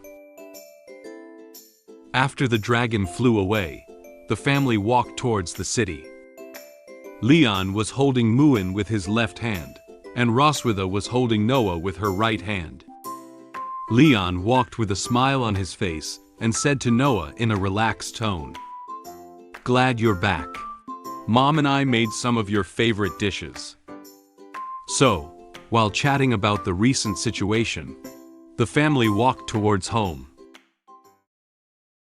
After the family ate together, the whole family sat on the sofa to rest. Noah took out several full score papers and placed them on the table. Each test paper is marked with 100 in red pen. Noah introduced the names of the subjects, her scores, and rankings one by one. Fundamentals of Alchemy Machinery, full score, first place. Magic Overview, Young Dragon Edition, full score, first place. Dragon Clan History, Young Dragon Volume 1, full score, first place. She almost perfectly achieved first place in all subjects. Roswitha smiled and held her test paper, nodding happily, expressing satisfaction with Noah's grades. Muen's eyes shone brightly as he looked at these test papers, revealing a very envious expression. However, as Noah held the last transcript, she slightly lowered her head. She doesn't seem to have the courage to show them. She looked away and awkwardly said to them, "There is one last subject. All-around physical fitness test only scored 95 points and did not get first place. Sorry." Upon seeing the unhappy Noah, Roswitha felt somewhat at a loss. She gently waved her hand and encouraged her with a rusty tone. "Ah, there's no need to apologize. You're already quite impressive." Muen walked towards Noah and held her hand. She was like a little sun, warming Noah's lost heart with a positive tone. Mom is right. In Muen's heart, Noah is the best. However, Noah's expression still showed a hint of unhappiness. Leon looked over her report card carefully. He turned his head and silently shook his head as he saw the way Roswitha and Muen comforted her. These two people, one is not very good at expressing emotions, and the other is too full of emotions. It's still the old father who has to do it. He took Noah's all-around physical fitness test transcript and analyzed the data with her. Oh, running, bench pressing, pull-up. These are basic physical training, and your peers are all 4 or 5-year-old young dragons. It's normal to have weaker physical fitness than them. Leon flipped over to the back of her transcript and pointed to the data in the top red box with his finger. This column reads, Practical Training. Noah won a total of 9 games, lost 1 game, and drew 0 games. Her winning rate is 90%, ranking first in single item ranking. He said to her seriously, But you see, in your practical training, you have won 9 out of 10 games, which is the highest winning rate in the whole class. This means that although you may not be as strong as those brats, you are far ahead in terms of strategy and combat skills. So you don't have to dwell too much on this score. You will have plenty of opportunities to surpass them in the future. After listening to his analysis, Noah was still not satisfied with her grades. She frowned and muttered softly. I heard from Mom that when you were in school, you always got first place in every subject. Leon put down her transcript. He lowered his eyebrows and looked down, as if recalling things from when he first started school. Actually, when I first started school, I wasn't the first place either. I later achieved first place through hard work and perseverance. He looked at her with a smile and encouraged her again not to give up. You still have a lot of time. Don't let one mistake dampen your morale. I believe you can do better. After listening to Leon's encouragement, Noah seemed to have the courage again. She nodded and replied to Leon with a serious expression. I got it. At this moment, Muen walked forward with a curious expression and asked Leon and Roswitha a question. They both noticed Muen and turned to look at her. Dad is so powerful. If Dad and Mom fight, who will win?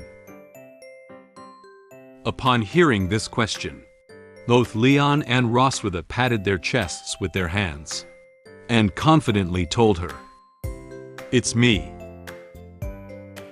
Realizing that the other party was all thinking they would win, the expressions on Leon and Roswitha's faces became unhappy.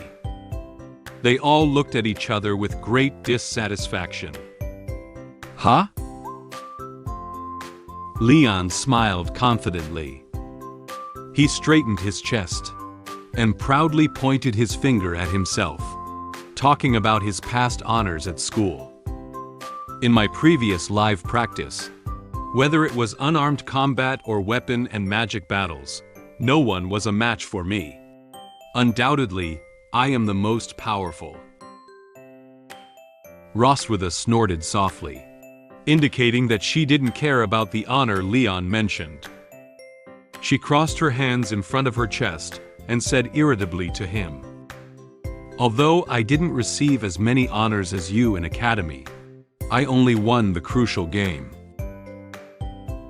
Leon and Roswitha neither agree with each other. They approached and glared fiercely at each other.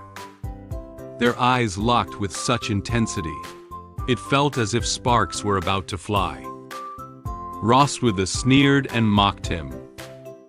Didn't you marry me back then because you never win me? Leon was also unwilling to be outdone. He gritted his teeth and said, "It's obvious that you didn't win against me. And that's why you have two lovely daughters, Muen and Noah." Seeing that they couldn't come to a conclusion from their argument, Leon and Roswitha headed toward the door together. They decided to go out together and have a fight to determine the winner. Roswitha said impatiently to him, "Well, why don't we go out and have a fight?" Leon rolled his sleeves up as he walked away, full of energy and wanting to fight her. "Let's go. I've been wanting to have a fight with you for a long time." Noah watched her parents walk out the door in a rage and couldn't help but feel a little speechless by their behavior. She didn't expect her parents to argue over who could win who. Muen watched as his parents' backs gradually drifted away. Her eyes suddenly lit up. She said to Noah with an expectant expression, "Are Dad and Mom going to fight?" Noah also became interested in the duel between her parents. She took Muen's hand and walked towards the door with her. "Let's follow up and take a look." Leon and Roswitha walked to the training ground. The weather is very nice today, perfect for outdoor fight. They were all stretching their bodies and doing some warm-up exercises to prepare for the upcoming duel. Noah and Muen brought their favorite snacks and sat on the bench next to the training ground to watch. While eating popcorn, Muen turned her head and asked about Noah. Noah is also curious. Who is more powerful, Mom or Dad? Noah looked intently at Leon and Roswitha and replied to Muen in a calm tone. "Teacher said that watching more masters sparring would also help us improve our fighting skills." Roswitha rubbed her wrist and spoke softly to Leon. "Speaking of which, your body probably hasn't recovered enough to fight against the Dragon Queen yet, right?" Leon was doing lunge presses, warming up before a fight. He stared at her, and the tone was full of willingness to fight. "So what? There aren't many opportunities to fight with the Silver Dragon Queen. I'm going to make the most of it." However, there didn't seem to be much point in simply fighting. She lowered her head and thought for a moment, then suddenly came up with an idea. She made a suggestion to Leon with a relaxed expression. "Why don't we bet on something?" Leon looked at her with some alertness. "What do you want to bet on?" Roswitha smiled and looked seriously at him. "If you win, I won't touch you for a month. If I win, you have to meet one of my demands." Leon looked at her, struggling to think about her proposal in his mind. "Although I don't know what abnormal demands the she-dragon will make, as long as I win. I can easily take a month off. I dare not even think about it in my daily life." When Leon thought of not having to be in contact with Roswitha for a month, he secretly felt happy in his heart. This is a great comfort to both his body and spirit. He never imagined that his body would not be severely ravaged for a whole month. The angel in Leon's mind sounded the horn to him, as if celebrating in advance that he would be granted a holiday. For this hard-earned holiday, and to allow his body and mind to rest, Leon must win this duel. He looked firmly at Roswitha. "Okay, I accept this bet." Knowing that Leon had accepted the bet, Roswitha no longer procrastinated. "So, let's get started." They looked at each other. The duel is about to begin. In order to choose who could beat who, The Silver Dragon Queen and I decided to fight in the training ground to determine the winner. Soon, the duel began. We launched simultaneous attacks. She and I both used our strengths and fought evenly with each other. At the most exciting stage of the duel, I discovered a flaw in the Silver Dragon Queen. I seized this opportunity and used my last move against her. Can I beat her in this fight? After the warm-up activity, Leon and Roswitha looked at each other with firm eyes. They carefully observed each other, afraid of missing every move they made. They are waiting for a signal to start a duel. The gentle breeze blew, lifting the sand from the training ground, as if they were on a battlefield. Noah and Muen sat on a bench next to the training ground, eating popcorn and watching their parents' upcoming duel with great interest. Muen happily swayed his legs and put sweet popcorn into her mouth, silently praising the taste of popcorn in her heart. Just as Muen was happily eating popcorn, her leg accidentally touched the pineapple juice placed next to her.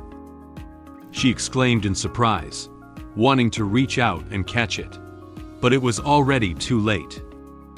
Pineapple juice immediately fell off the bench. Leon and Roswitha both looked warily at the bottle of pineapple juice that had fallen, thinking it was a signal of the start of a fight. As soon as the paper cup of pineapple juice hit the ground, Leon and Roswitha rushed towards each other like lightning. Muen looked at the spilled drinks with great regret. "Ah, my pineapple juice." Noah stared closely at parents and said calmly, "The fight has begun." Firstly, Leon launched an attack.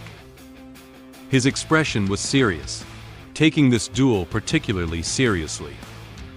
He first flew into the air with a stomp of his feet, then clenched his fist with his right hand and gathered energy, swinging towards Roswitha.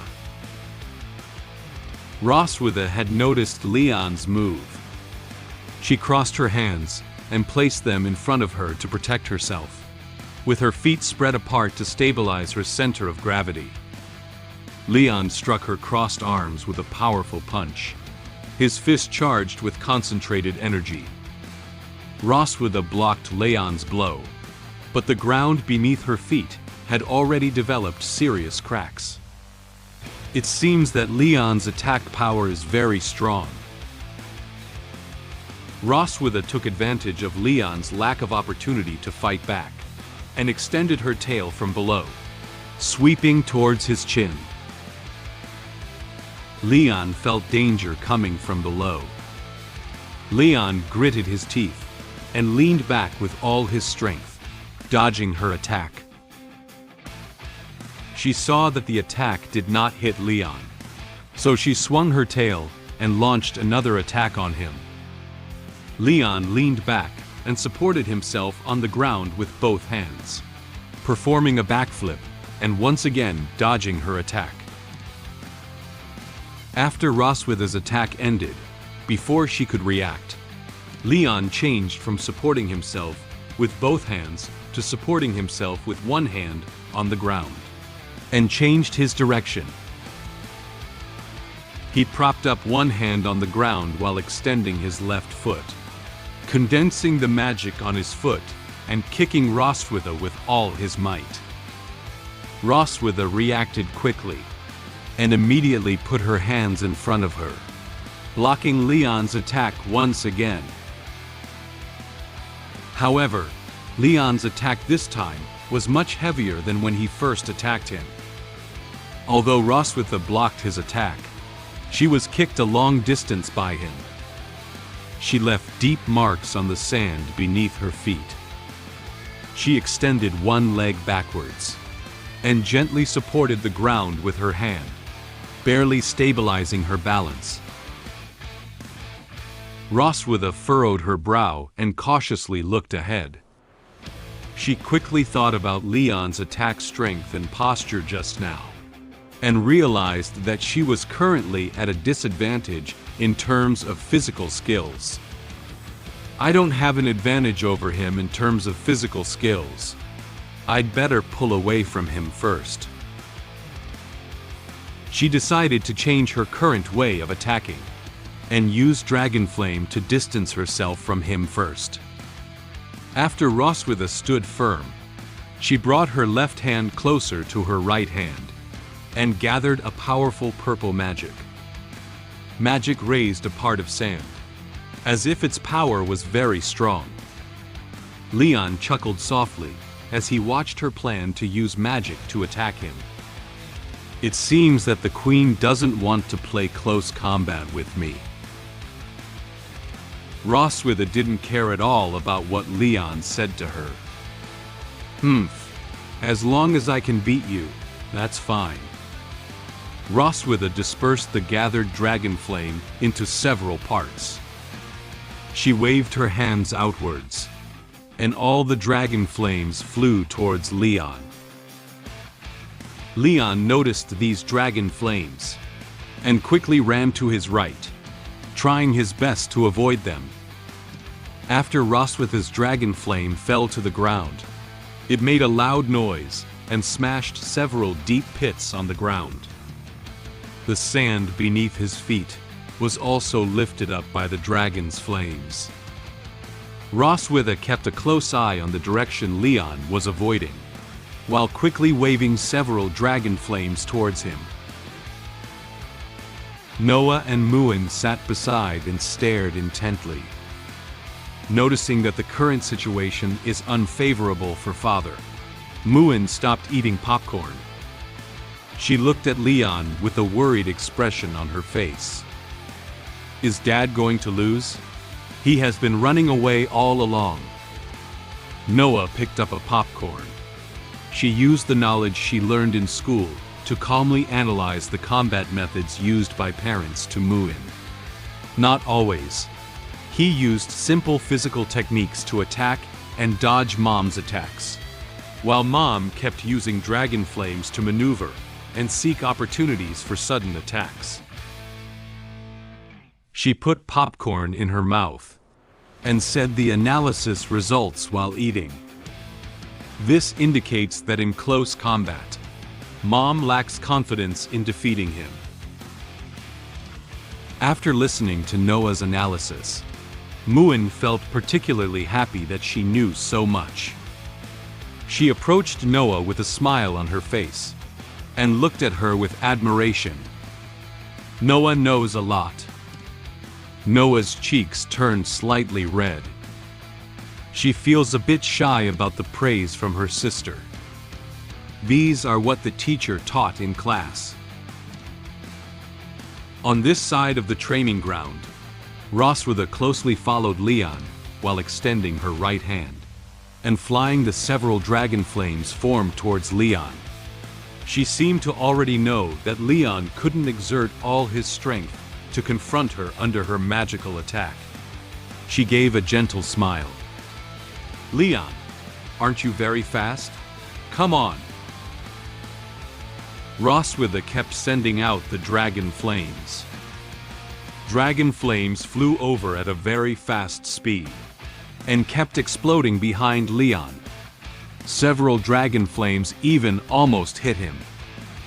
Some of the sand and soil that were thrown up by the dragon's flames all hit his back. Leon avoided these dragon flames while looking backwards. Not only am I fast, but I'm also very tough. Roswitha gave a disdainful smile, knowing that he was just mouthing empty threats. She quickly came up with another method to strike at him immediately. So, how about this?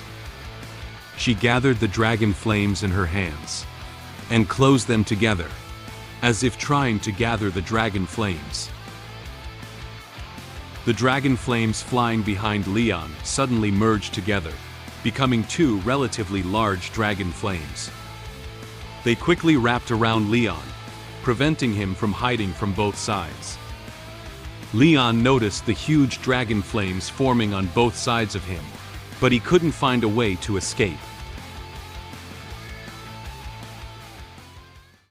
Two dragon flames quickly surrounded Leon, forming a huge magic circle. Soon, there was a huge explosion from the place where Leon was just now, emitting a particularly bright purple light.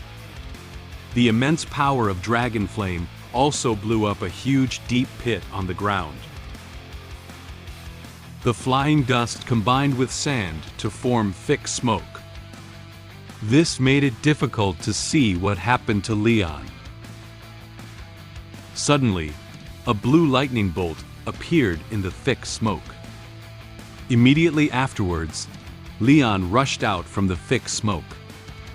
He leaped high and left the smoke behind. He was wrapped in many blue lightning bolts. He gave a confident smile to Roswitha. "Isn't it too slow, Roswitha?" The strong wind brought by Leon, when he rushed out, scattered Roswitha's hair. She noticed the electric current on Leon's body, and couldn't help but be surprised by him. She knew Leon was using magic to force himself to get stronger again. This guy strengthened his body with thunder magic. Leon stomped heavily on the ground with his right foot, adjusted his direction, and prepared to attack in the direction of her. No one can take away my 1-month holiday. His right foot stomped hard on the ground, and he flew in the direction of Roswitha with a serious expression. There was even more lightning on his body than just a moment ago. It was obvious that Leon had strengthened his body with thunder magic again. For the sake of this hard 1-month's holiday, Leon decided that he was going to go out on a limb. Leon threw a few quick punches at Roswitha. His punches were so fast, almost like lightning, and it's almost impossible to see his fist and the direction of his fist. Roswitha gritted her teeth, carefully observing while quickly blocking Leon's fist with both hands. However, due to Leon's speed being too fast, she was now slightly feeling the strain.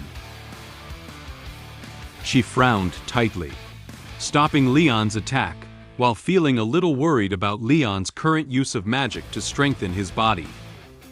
After all, Leon's body hadn't fully recovered yet.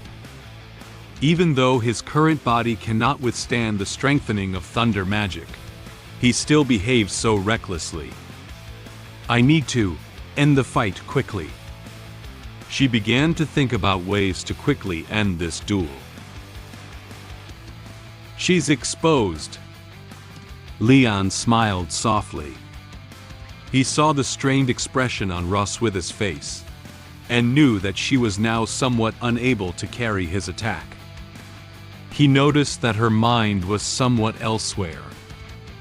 He had a chance to give her the final blow. He stopped his attack and extended his left foot, sweeping towards Roswitha's feet.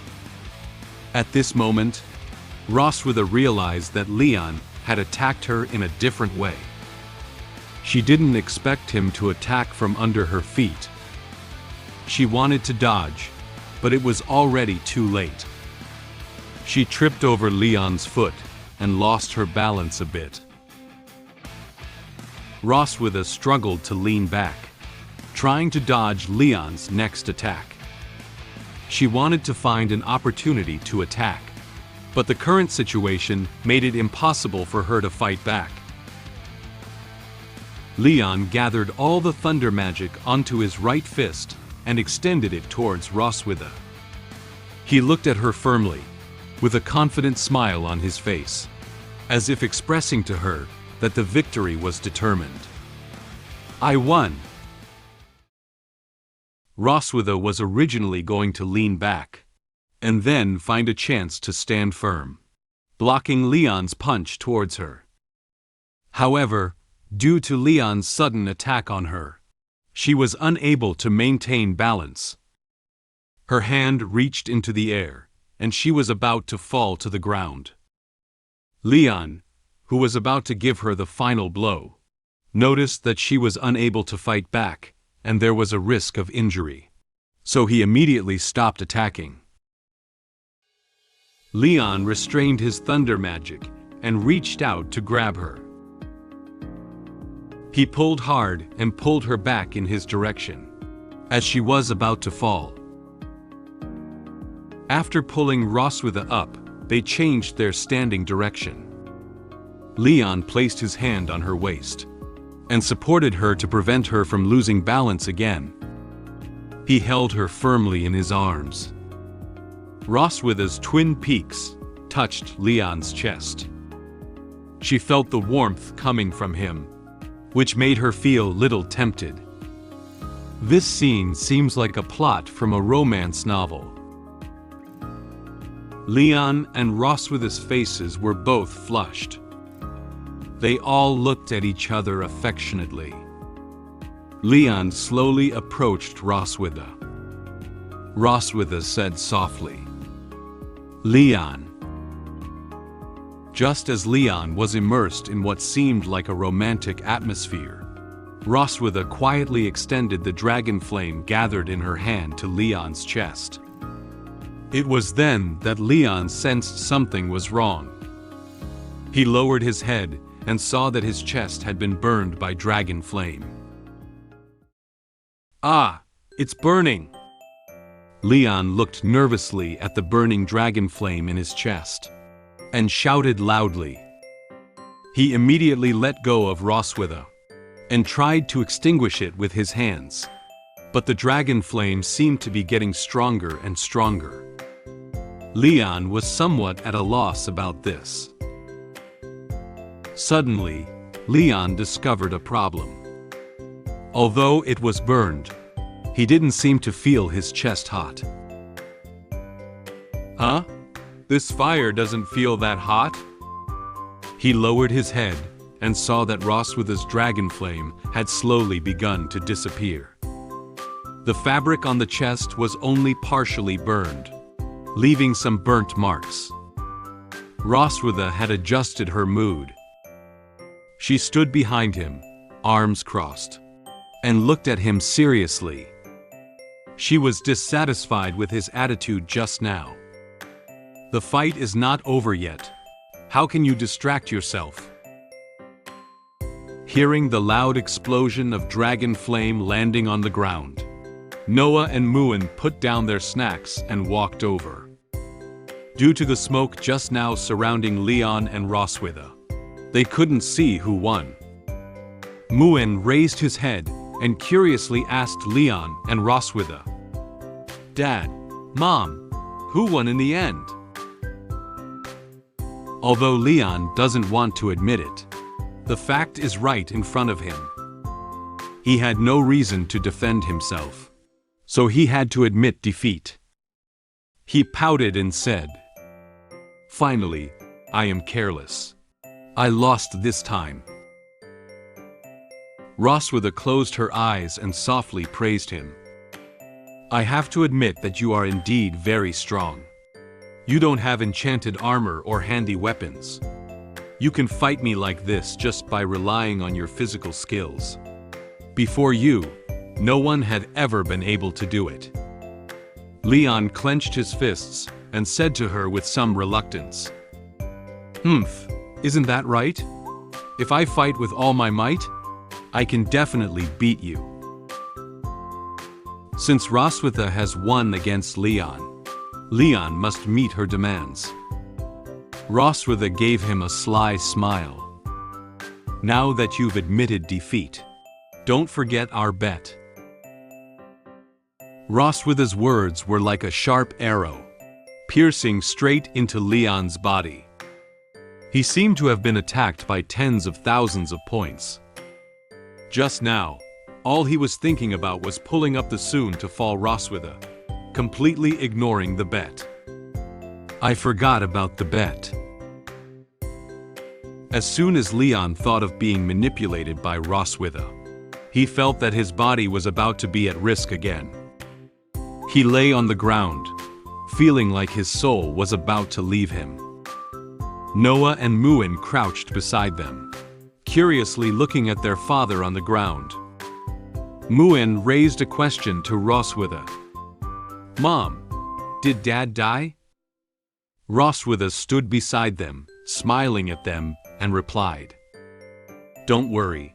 He just used his strength too much and fainted due to exhaustion. He will recover soon. Since I lost to the Silver Dragon Queen in the duel, I had to agree to meet her demands. After bidding farewell to daughters, I followed the Silver Dragon Queen back to her room. I have fulfilled all the requests made by the Silver Dragon Queen to me. However, she applied the improved blood curse to me. This caused our dragon marks to be activated. Am I going to be manipulated by her again?" At this moment, it was already evening. The Silver Dragon Castle was also surrounded by night. The surroundings of the castle were quiet, except for 2 rooms where the lights had not been turned off. Noah and Muen were wearing nightgowns and kneeling on the bed. They blinked their big eyes and looked at the person sitting in front of them. Noah hugged her arms with both hands and frowned slightly, as if she didn't understand the behavior of the person in front of her eyes. Muen looked at the person in front of him with curious eyes. At this moment, the person in front of them spoke. "Noah, after I leave, you need to take good care of Muen. She's still young and immature, so as a sister, you should take care of her more. Muen, you need to listen to your sister and not make her angry. You should be obedient at home." The person sitting in front of them is none other than Leon. He pretended to wipe away tears while expressing his emotions affectionately at this moment. "Ah, after leaving, the ones I'm most worried about are you. You are just over 1-year-old children. How could your mother bear to take me away?" Watching Leon's vivid and emotional performance, Noah was somewhat speechless about it. She frowned as if she didn't understand Leon's behavior at this moment. "You're just staying in Mom's room for 1 night. Why does it sound like you're going to the execution ground?" Leon trembled all over when he thought of the various actions that Roswitha had done to him. He tightly grasped his clothes with his hands and showed a frightened expression to Noah. In a sense, beheading on the execution ground is just a momentary event. But your mother can torture someone all night. It's even more terrifying than execution. Noah watched her father passionately perform there with an expressionless expression. Muen seems to have understood what Leon said. She opened her big eyes and excitedly said to Leon, "Oh, I know. Mom is going to eat Dad, right?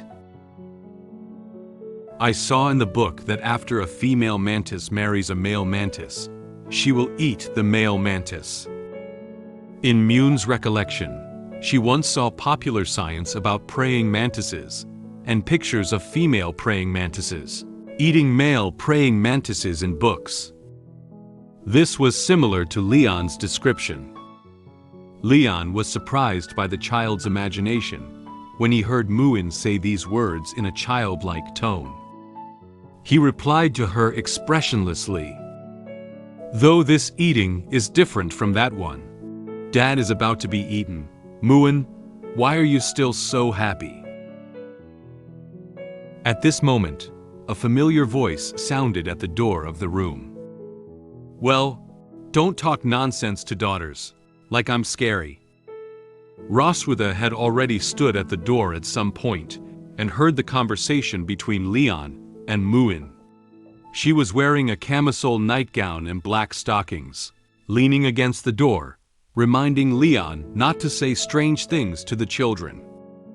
Leon raised an eyebrow and looked ahead expressionlessly. He didn't even need to think about it to know that it was Roswitha coming over. She walked towards Noah and Muen's bed and coaxed them to lie down on the bed. She leaned down slightly, helping them cover themselves with blankets while smiling and saying to them, "You should go to bed early. Don't worry, Mom just wants to discuss some interesting things with Dad tonight." Leon, standing behind Roswitha, watched her vigilantly. He sensed something was off with her words. Leon looked at her and asked a question. "Interesting things?" Roswitha answered leisurely. "For example, the birth of the universe." Leon refuted her. "Is it the birth of life?" Roswitha ignored him and continued speaking. "The mysteries of the world." Leon felt speechless about what she said. "Is it a mystery of the human body?" Noah and Muen watched quietly as Leon and Roswitha argued in front of them. Muen observed them with curious eyes, while Noah looked aside expressionlessly, uninterested in their topic. Roswitha watched as Leon had been staying here for quite some time, and immediately pulled Leon by the collar, wanting to drag him out of his daughter's room. "Anyway, you've said enough goodbyes. Come with me now." Leon reached out his hand to the front with a helpless expression, as if he had something else to say to his daughters. "Wait, I have some last words to say." After being dragged out of the room by Roswitha, Leon didn't forget to leave his last words for Noah and Muen. He spoke loudly in the hallway in a voice they could hear. "Noah, Muen, remember, Dad will always love you." Finally, the footsteps of Leon and Roswitha gradually faded away, and the corridor slowly quieted down. They had already turned off the lights in the room and also closed the door when they left. Noah and Muen held each other's hands and prepared to sleep. Muen opened her eyes, turned around to look at Noah, and asked curiously, "What are Mom and Dad going to do?" Noah had already closed her eyes. She didn't want to think about anything related to them. She calmly answered the questions raised by Muen. "I don't know. Let them be. Childish adults." Leon followed Roswitha back to her room. After he sat down, Roswitha took out 2 bottles of red wine and placed them on the table, along with a few glasses. She sat casually on the sofa. She took a sip of the red wine in her own glass and couldn't help but praise its taste. She looked at Leon and noticed that he hadn't taken a sip of the red wine placed in front of him. She curiously asked Leon, "Don't you want to drink?" Leon sat on the sofa next to her. He frowned, closed his eyes, and crossed his hands in front of his chest. Obviously, he doesn't want to drink, nor does he want to face the current Roswitha. He quickly rejected her. "No." Upon hearing Leon's answer, Roswitha's mood suddenly became unhappy. She won today's battle, but now he hasn't met her demands. She shook her glass and stared straight at him. She said to Leon in an unpleasant tone, "What's up? I remember you promised me that you would meet my demands after losing to me, but now you're not even willing to drink?" She held up her glass while feeling dissatisfied with him for not immediately fulfilling her request. Leon immediately sensed the mood of Roswitha at this moment. He sensed an aura of danger from her. He silently turned his head to the other side and nervously lied to her. I don't really feel like drinking right now. Although he told her so, in his heart, he silently reminded himself to protect his body. I must stay rational. I won't let you manipulate me tonight. Roswitha didn't comment too much on Leon's statement. She put down her glass and suddenly shifted the topic to the fight between the two of them today. Actually, I really hope you can win. Leon raised his eyebrows lightly, somewhat skeptical of her words. He looked up at her and asked her, "Why?" Roswitha stood up and walked towards the direction where Leon was sitting. She said to him in a relaxed tone, "If you win, I will have to give you a month's leave. You can take the opportunity to take good care of your body. Perhaps you will become more fun." Upon hearing her words, Leon's expression turned displeased. She said it as if she deliberately didn't let him win. He lowered his head and said unhappily, "Then why didn't you admit defeat today?" Roswitha gave a gentle smile. She bent down and picked up the glass of red wine in front of Leon while saying to him, "Because I have come up with a better way of playing." Leon opened his eyes and found that the red wine in front of him had been taken by her. He didn't immediately realize what she meant by what she said. He doesn't know what she wants to do next.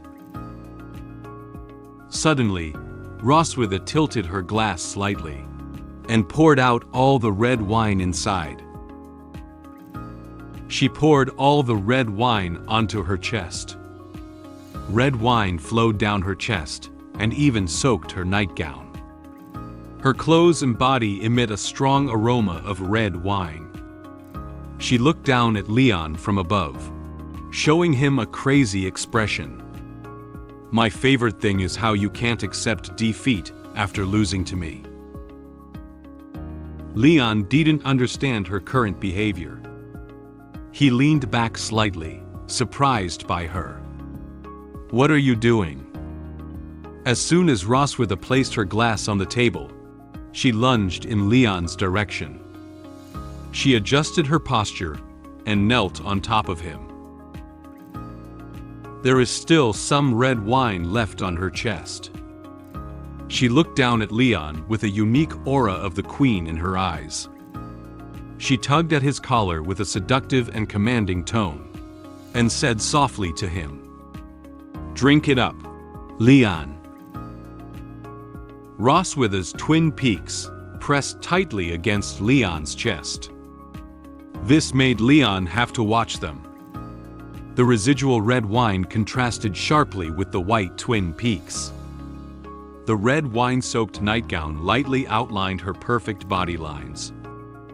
The aroma of red wine kept wafting into Leon's nose. He said silently in his heart with a helpless expression on his face, "The scent of Roswitha's body is intertwined with the aroma of red wine. This scene is really wonderful and irresistible." He swallowed his saliva, seemingly unable to refuse the sight. He hugged Roswitha tightly, buried her head in her chest, and kept licking the remaining red wine on her chest. Roswitha held onto his shoulder with one hand, and gently pressed his head against her chest with the other. The feeling of being touched by the tongue on the chest was wonderful, and Roswitha enjoyed it very much. She closed her eyes, her cheeks turning slightly red, and felt her body trembling slightly. She gently twisted her body, and the straps of her nightgown slipped off. She didn't know if it was excitement or happiness.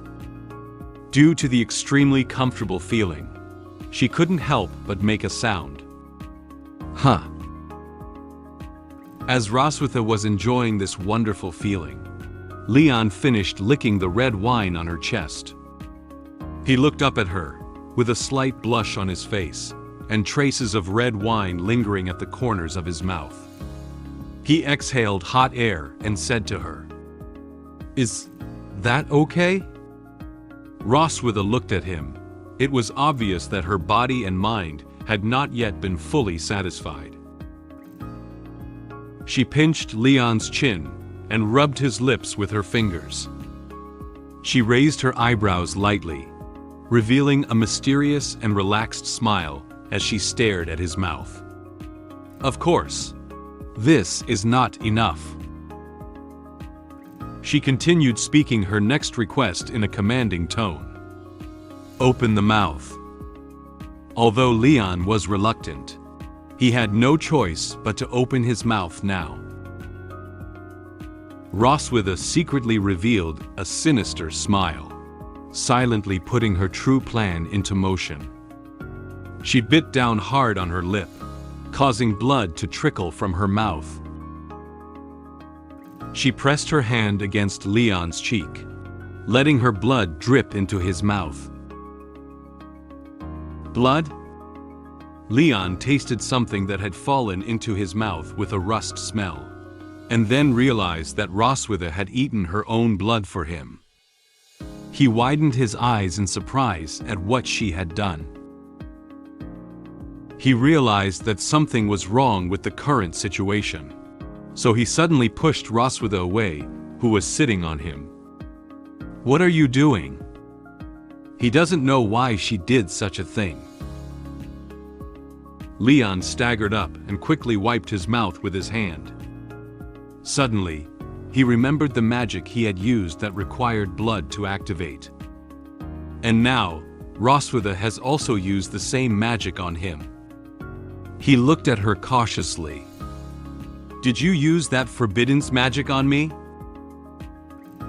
Since Leon already knew what he had done, there was no need for Roswitha to keep it a secret. She knelt on the sofa, with one hand supporting her face and licking the corners of her mouth, revealing a satisfied smile. "That's right, the blood curse. You are very familiar with it." Due to the activation of the blood curse, her eyes slowly began to turn red, and the dragon mark on her chest also shimmered with purple light.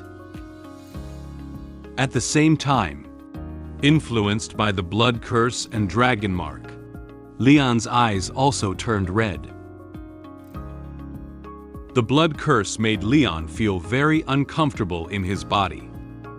His whole body was trembling, and it was difficult for him to maintain a standing position.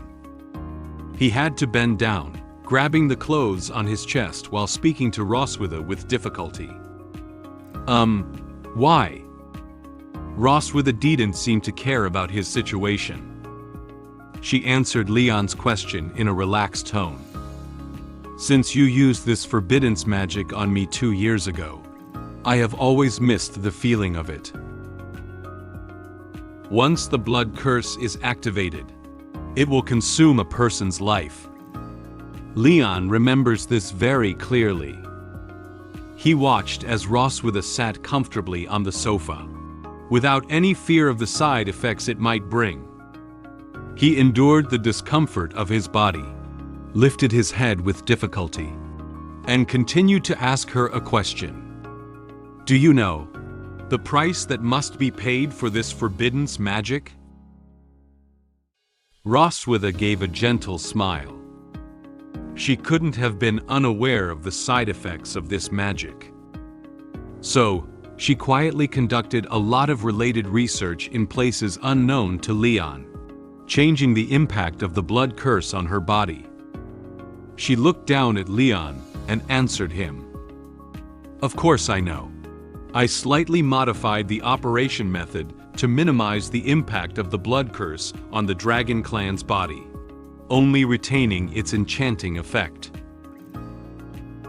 The influence of the blood curse on Leon was gradually increasing, and Leon was preparing to lose his sanity. He closed his eyes and shook his head hard, trying to keep himself awake. However, he felt his body temperature rising, and his head uncomfortable. My body is so hot. My mind is blank. At this moment, Roswitha walked over and placed her hand on the back of Leon's hand. I have always forced and threatened you, and you always look unwilling. She leaned into Leon's ear, placed her other hand on his shoulder, and spoke seductive words softly in a commanding tone. And now, I want you to coax me like a mad dog, begging me to connect with you. Stimulated by Roswitha's words, Leon couldn't hold on anymore. He suddenly knelt on the ground, lowered his head, and let out a cry of anguish. Roswitha looked at him from above, exuding a queen-like aura. Ha! The game is about to start. My delicious captive, Mr. Leon Casmid. Due to the blood curse cast by the Silver Dragon Queen, my body had become extremely uncomfortable. Then, I was manipulated by her to say what she wanted to hear. I couldn't control myself, so I had to have another night of carnival with her. After waking up, the effect of the blood curse disappeared, and I regained consciousness. However, the Silver Dragon Queen did not wake up as usual. I planned to seize this opportunity to escape while she was still sleeping. Due to the influence of the blood curse, Leon was no longer able to stand normally. His legs softened, and he knelt in front of Roswitha. His hand tightly grasped his clothes, constantly exhaling hot air. He tried to maintain consciousness and looked up at Roswitha. Roswitha stood in front of him, but did nothing. She leaned slightly over, hands on hips, and approached Leon with a victorious smile. She knew that Leon kneeling in front of her was about to lose control of himself. She spoke to him in a mocking tone. Brave, fearless, and upright dragon slayer, you're about to lose control of yourself, right? Do you know what you look like now? Leon shook his head hard. He didn't want to know his current expression, nor did he want to comply with Roswitha's words. He tried to reply to her words. No. At this moment, Roswitha cast another spell and summoned a small mirror with a gold border out of thin air from her hand. She slowly enlarged the mirror to the size of a regular floor mirror and placed it next to Leon. She was placing the mirror while explaining its purpose to him. This is a magical prop I bought in Sky City, which can briefly record images. Leon tried to turn his head and look at this mysterious mirror. He didn't know what Roswitha is going to do next. Roswitha spoke to him in a seductive tone. Leon, tell me in front of it. What do you want to do now? Leon knelt in front of the mirror and saw himself now different from usual. He saw his face blush, constantly exhaling hot air, and his eyes were wandering. He felt his body becoming increasingly uncomfortable. At this moment, Leon seemed to have been manipulated and said something he wouldn't normally say. Ha, ha, kiss, kiss. No. He seemed surprised by his own words. His red eyes suddenly contracted. His mouth slightly opened, unable to believe that he had said it himself. Roswitha gave a gentle smile. She looked at him arrogantly with a mocking smile, as if dissatisfied with his volume. Huh? What are you talking about? Say it again loudly. Upon hearing Roswitha's words, Leon became anxious. He quickly reached out his hand, as if trying to catch Roswitha. He loudly repeated what he had just said again. I want to kiss you, Roswitha. However, in Leon's heart, this was not actually what he wanted to say. That's clearly not what I'm trying to say. Obviously, the influence of the blood curse on him was becoming deeper and deeper, and he had now been completely manipulated by Roswitha. Roswitha approached him again, and reached out to repeatedly caress Leon's face. She gently tilted her head and gave him a wicked smile, mocking Leon's current situation. Leon, look at what a mess you're in. How dare you abandon the bottom line and ask humbly your enemy for a kiss? Leon lifted his head and looked at her with grievance, showing a longing expression towards her. After being manipulated, he couldn't wait to get her kiss. However, how could Roswitha, who was full of bad thoughts, just give Leon a kiss so easily? But I won't give you a kiss. She gave him a smug smile and gently patted Leon's head to the side, withdrawing her hand. She played Leon like he was a puppy. Leon turned his head and stared blankly at Roswitha. He slightly widened his red eyes and looked incredulously at Roswitha in front of him. He seems to know that his request has been rejected. In his blank mind, it seemed like something had broken. He shook his head desperately, unwilling to accept Roswitha's answer. No, Roswitha. The next second, Leon grabbed her shoulder and slammed her onto the bed.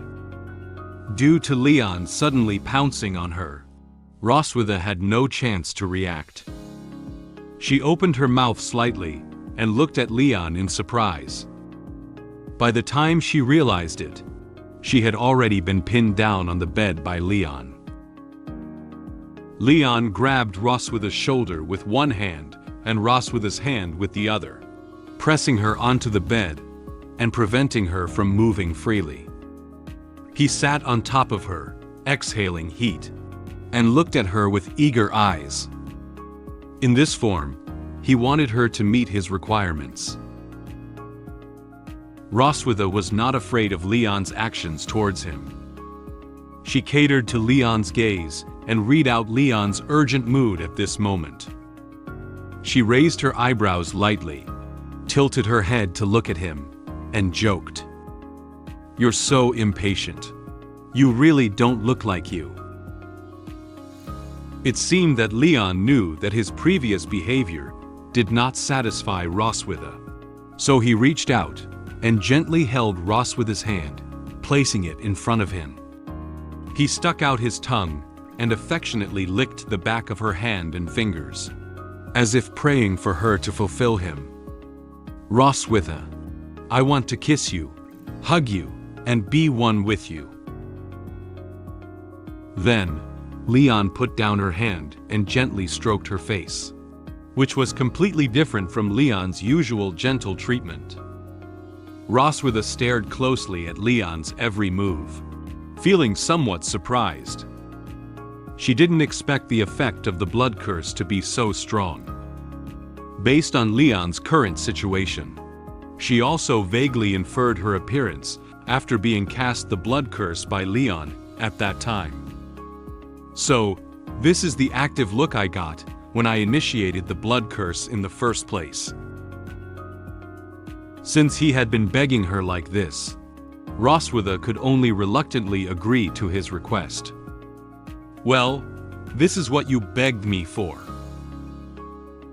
She reached out and wrapped her hand around Leon's neck, tightly pressing her body against him, pulling him onto the bed.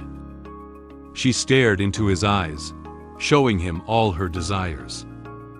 Leon heard that Roswitha had agreed to his request, and also showed a satisfied smile.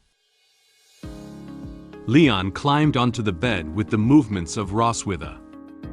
Roswitha tightly hugged him, relaxed her legs, and handed over everything of her body to him. She allowed him to spend an unforgettable night with her. Puppy Leon, let me see your true appearance after falling into depravity.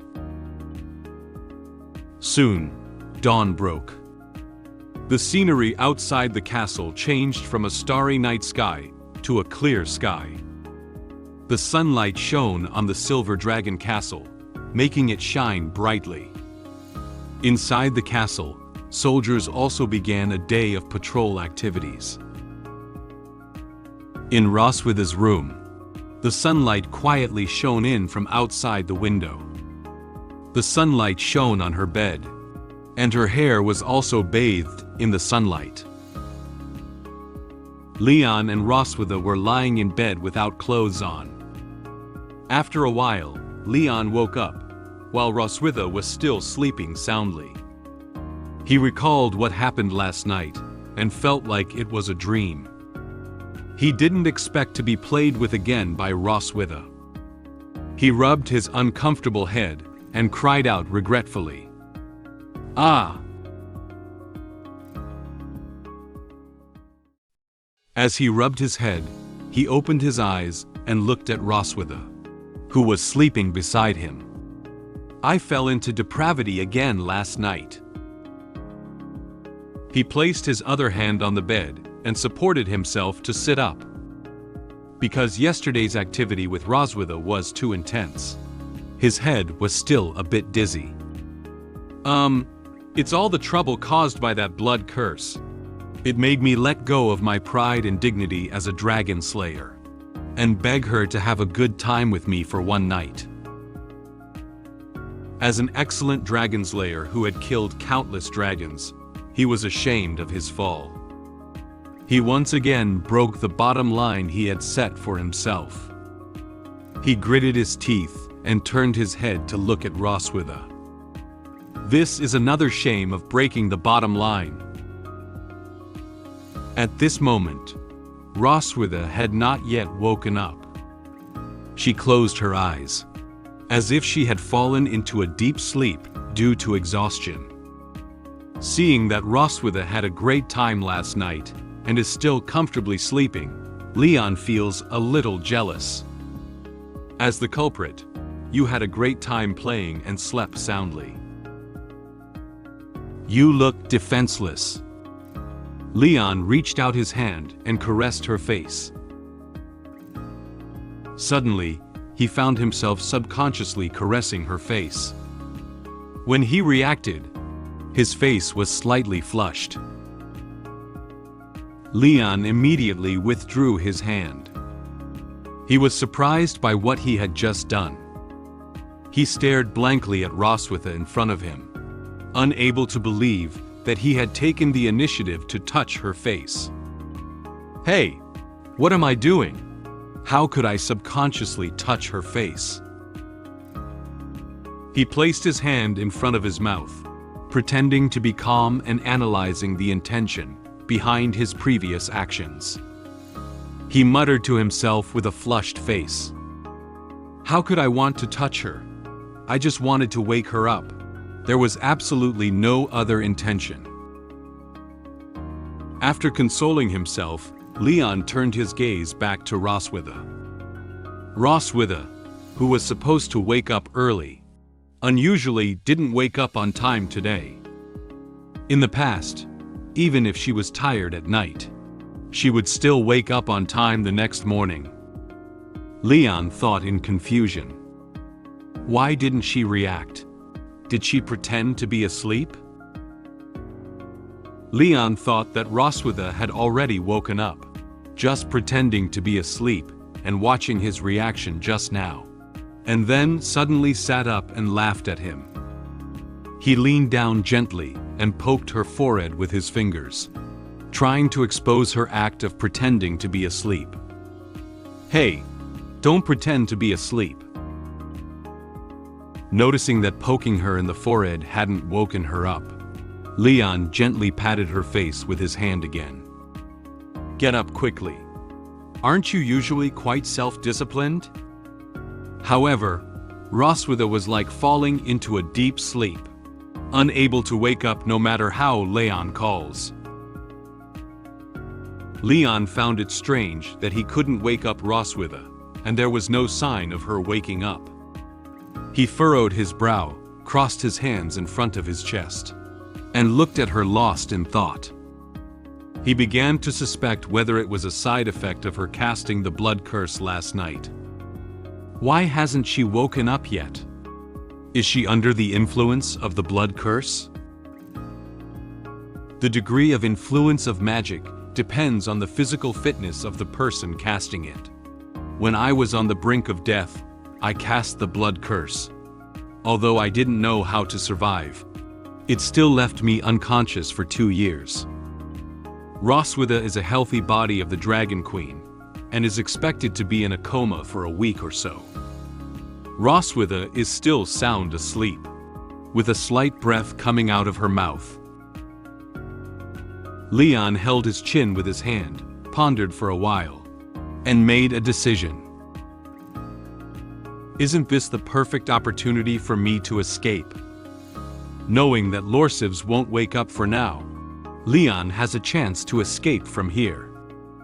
His gaze became serious, and he revealed an evil smile. Leon immediately left the bed and got dressed.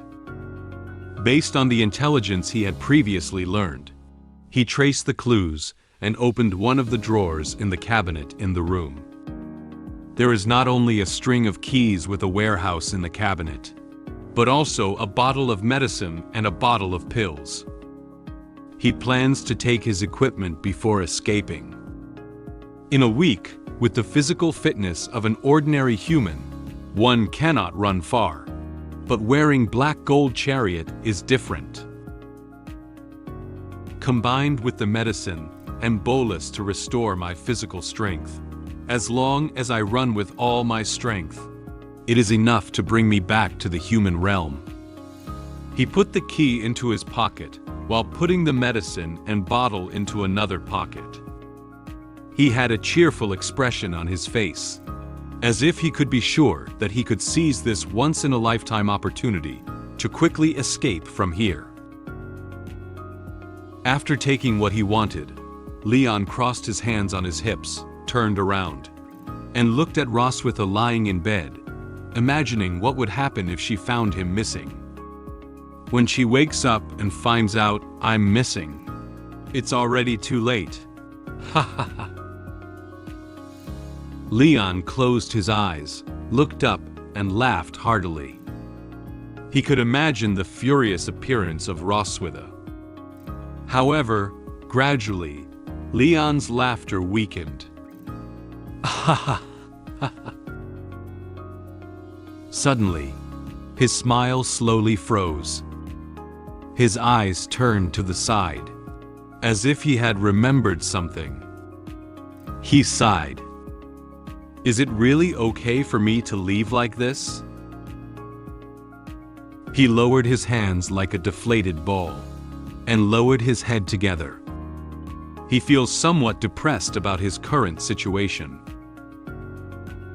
He put the keys, potions, and pills back into the drawer, while carefully considering what he had already experienced. Come to think of it, it has been 2 years since I left the Empire, and I am unsure of the current situation there. There are still a lot of doubts about the fact that I was captured back then, and it's also risky to go back hastily, so it's better to be cautious. In Leon's memories, it seems that he also experienced something, and this event may have been the key to his current status as a captive of the Dragon Clan. If he goes back like this, unexpected dangerous things may happen. Leon decided to give up this opportunity to escape. He walked slowly to the window while thinking seriously.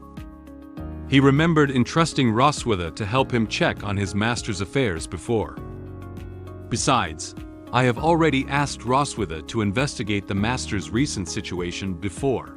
Maybe I should wait for their news again. The most important thing is... Leon lifted his head and looked out the window at a lawn with gentle eyes. In the garden of the Silver Dragon Castle, Noah and Muen were playing together. At this moment, Muen saw a beautiful purple butterfly. She ran towards the butterfly and reached out her hand, trying to catch it. She excitedly said to Noah standing behind her, "Noah, catch it quickly." Noah calmly followed behind Muen and spoke slowly to Muen running ahead of her. "Slow down, don't fall." Watching these lovely daughters playing and frolicking on the lawn with a happy smile, Leon knew he couldn't leave them behind anymore. "I can't leave them now." Leon closed his eyes and smiled lightly, then shook his head and sighed. "Ah, sure enough. I still have to stay in the Silver Dragon Castle now." He turned around and walked towards the bedside. Roswitha still sleeps soundly. He looked at her and whispered, "After all, I haven't had my revenge yet. Wouldn't you say, Roswitha?" Leon smiled and looked at her, while Roswitha lay in bed, breathing evenly. It's been a whole day, and the Silver Dragon Queen still shows no signs of waking up. Noah suspected that I had done something to her. I just smiled, but it was inconvenient to say anything to her. After sending my daughters out of the door, I looked at the Silver Dragon Queen and pondered for a while. To get back at her for what she did to me before, while she wasn't awake, I dressed her up according to my idea. However, at that moment, the dragon mark on my chest suddenly lit up. By now, it was evening. Roswitha was lying on the bed, still showing no signs of waking up. Her eyes were tightly closed, and her expression looked relaxed, as if she was sleeping as usual. After learning that Roswitha hadn't woken up, Noah and Muen both went to her room to visit her. Even the usually cheerful Muen showed a rare expression of sadness at this moment. She grabbed the edge of the bed with both hands, lowered her eyebrows, and looked at Roswitha on the bed with a worried expression. Noah stood next to Muen, her brow slightly furrowed. "Is Mom okay? She has been sleeping for a whole day now." Noah turned her head, crossed her hands in front of her chest, and looked at Leon standing next to her with a serious expression. She suspected that he did something bad to Mother last night. "What did you do last night?" Leon turned his head and didn't look directly into Noah's eyes. He scratched his head, but couldn't tell her about the activity between him and Roswitha last night. He lied to her nervously. "Ah, haha. Well, we were chatting on the balcony last night. Maybe she caught a cold in the cold wind at that time." After listening to the explanation, Noah looked at him with a skeptical expression on her face, as if she didn't quite believe what he was saying. Leon seemed to feel Noah looking at him with skeptical eyes. He realized that such an explanation could not dispel Noah's doubts, so he turned to Anna for help. "There's no big problem. Do you think so, Anna?" Noah and Muen looked at Anna together, wanting to know something from her. Anna nodded lightly and explained to Leon expressionlessly about the current situation of Roswitha. "Prince, please rest assured. Just now, the physician came to examine your Majesty's body. Except for a slight weakness, everything else is normal." Thanks to Anna's help, Leon breathed a light sigh of relief. Then Anna told Leon about her personal work schedule for the next steps. "I will temporarily handle matters within the clan on behalf of your majesty in the next few days. If there's nothing else, Prince, I'll take my leave and get back to work." Leon nodded and replied to her, "Oh, okay." At this moment, for some unknown reason, Roswitha suddenly broke out in a lot of sweat. Her eyebrows were furrowed and her expression looked somewhat uncomfortable. Muen seemed to notice that his mother was very uncomfortable. She reached out and gently touched her mother's head, trying to ease her discomfort. "Mom, hurry up and get better. Muen won't make you angry anymore." Standing next to her, Leon looked closely and noticed that there was a lot of sweat on Roswitha's face and neck. He held his chin with one hand and pondered seriously why such a situation had occurred. Why did she sweat so much? "I'll wipe her down later." Noah thought Leon had bad intentions and wanted to take the opportunity to continue doing some bad things to her mother. She lifted her head and stared at him with unfriendly eyes, wary of his behavior. She asked Leon with a serious tone, "Do you want to do something while Mother is unconscious?" Her mother was lying unconscious in bed. It was hard not to believe that nothing had happened last night. Leon let out a soft sigh for Noah's persistent suspicion and vigilance towards him. He knew that he also had some responsibility for the situation of Roswitha. He didn't refuse. He bent down and looked sincerely at Noah, trying to dispel her concerns. "Noah, you're overthinking. Now I just want to take good care of your mother." Noah raised an eyebrow and looked at the father in front of her, half believing and half doubting, answering his words. "Is that so? That's good." Since her father said so, Noah didn't continue speaking. At this time, she and Muen should go back to their room to rest. She walked towards the door without looking back. She also spoke to Muen, who was standing by the bedside. "Go back, Muen. Come visit Mom again tomorrow." Muen grabbed the bedsheet with one hand and clenched it gently into a fist with the other, feeling a bit reluctant to part with Roswitha, who was still lying in bed. She said to Roswitha with a sad expression on her face, "Mom, Muen will come to visit you again tomorrow." Noah opened the door and left first, followed closely by Muen. Before leaving, Muen poked her head out and waved goodbye to Leon, saying good night to him. "Good night, Dad." Leon smiled at her and waved his hand to her. "Good night." After the door closed, the room returned to calmness. Leon turned around and looked at Roswitha. At this moment, he suddenly noticed a detail. He didn't see her big tail. In daily life, no matter at any time, any place, or what she is doing, her big tail will always be exposed.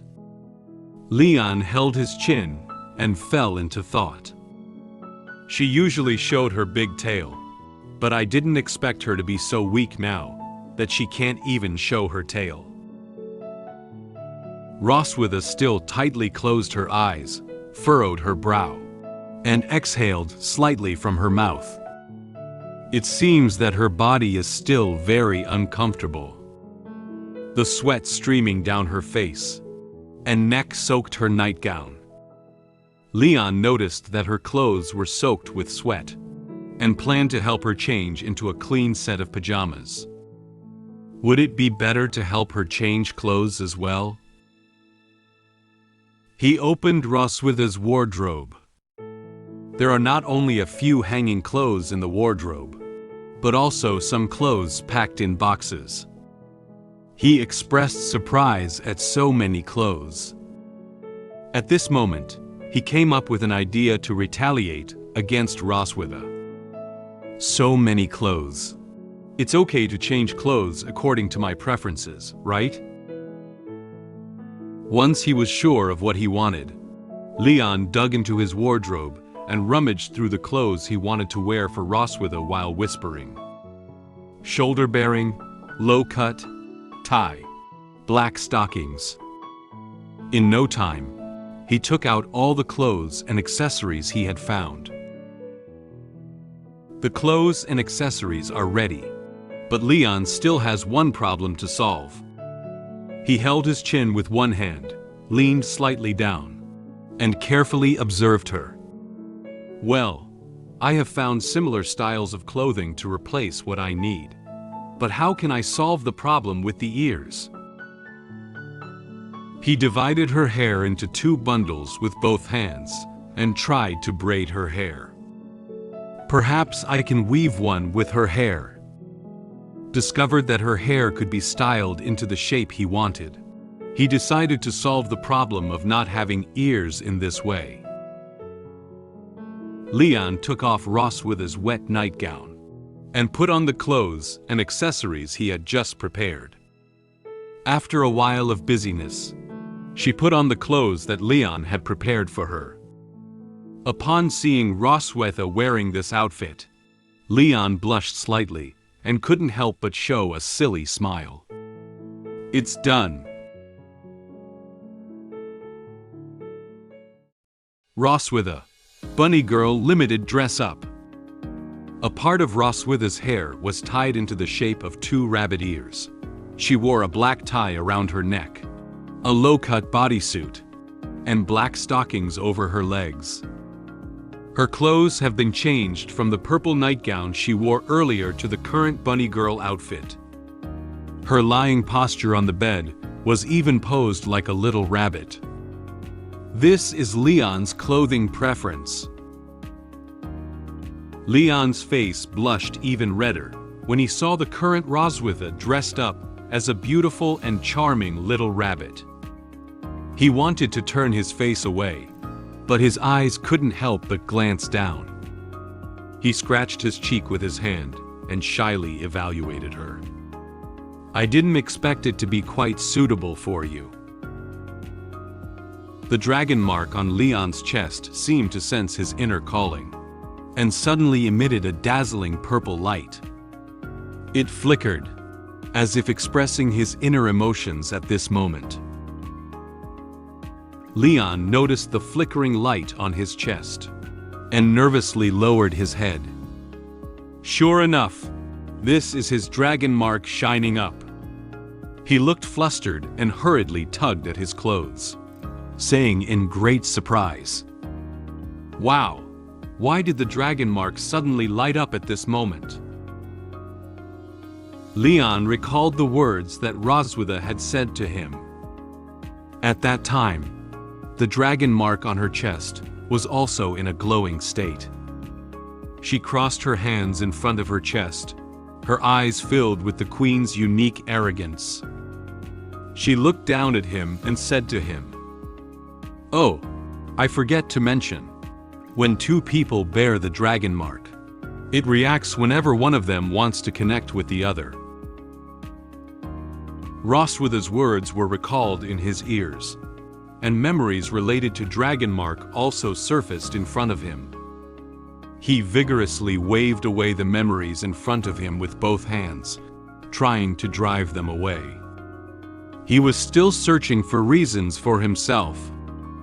Go away, go away. How could I have such thoughts about Roswitha when I am sober? It must be due to the bunny girl costume. In order to calm himself down and make the dragon mark disappear, Leon decided to do something. I'd better calm down by reading the 3 honors and 3 shamas of the Dragon Slayer 10 times first. He closed his eyes, clasped his hands together, and whispered something. The 3 honors and 3 shamas of the Dragon Slayer. Proud of being loyal to the Empire. Ashamed of colluding with the Dragon Clan. Proud of shedding blood on the battlefield. Ashamed of fleeing in the face of battle. proud of slaughtering dragons and guarding the home, ashamed of betraying and defecting to the enemy. The 3 honors and 3 shamas of the Dragon Slayer are a few sentences he himself composed to remind himself of the responsibilities of the Dragon Slayer. After quietly reciting the 3 honors and 3 shamas of the Dragon Slayer, Leon's heart slowly calmed down. The dragon mark on his chest also slowly disappeared. He breathed a sigh of relief. Luckily, he suppressed the dragon mark. Otherwise, the same thing would have happened again as last night. That was a close call. Leon turned his head again to look at the sleeping Roswitha, and then at the clothes he had carefully dressed for her, lost in thought. If he helps her take it off like this, it feels like he won't achieve the goal of revenge.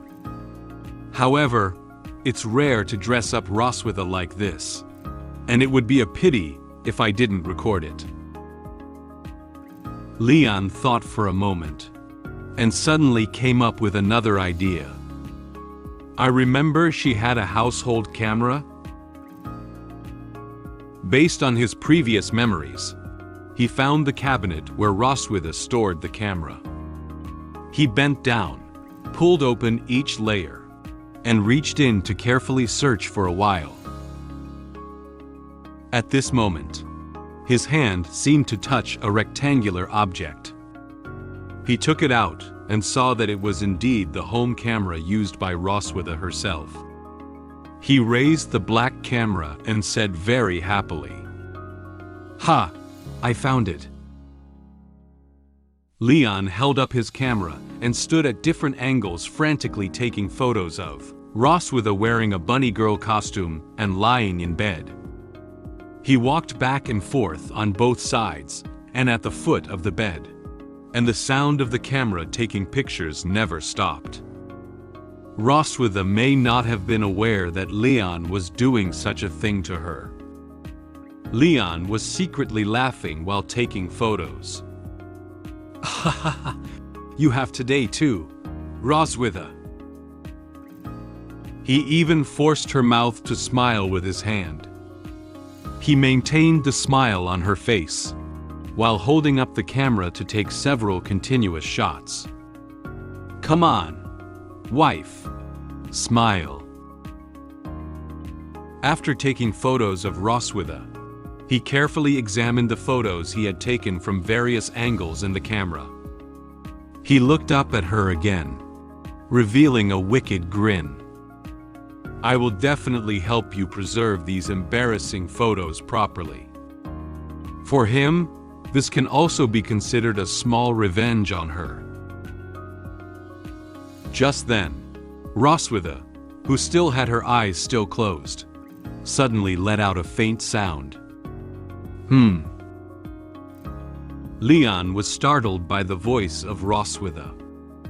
He thought it was because he was taking photos and walking too loudly just now, and she was awakened.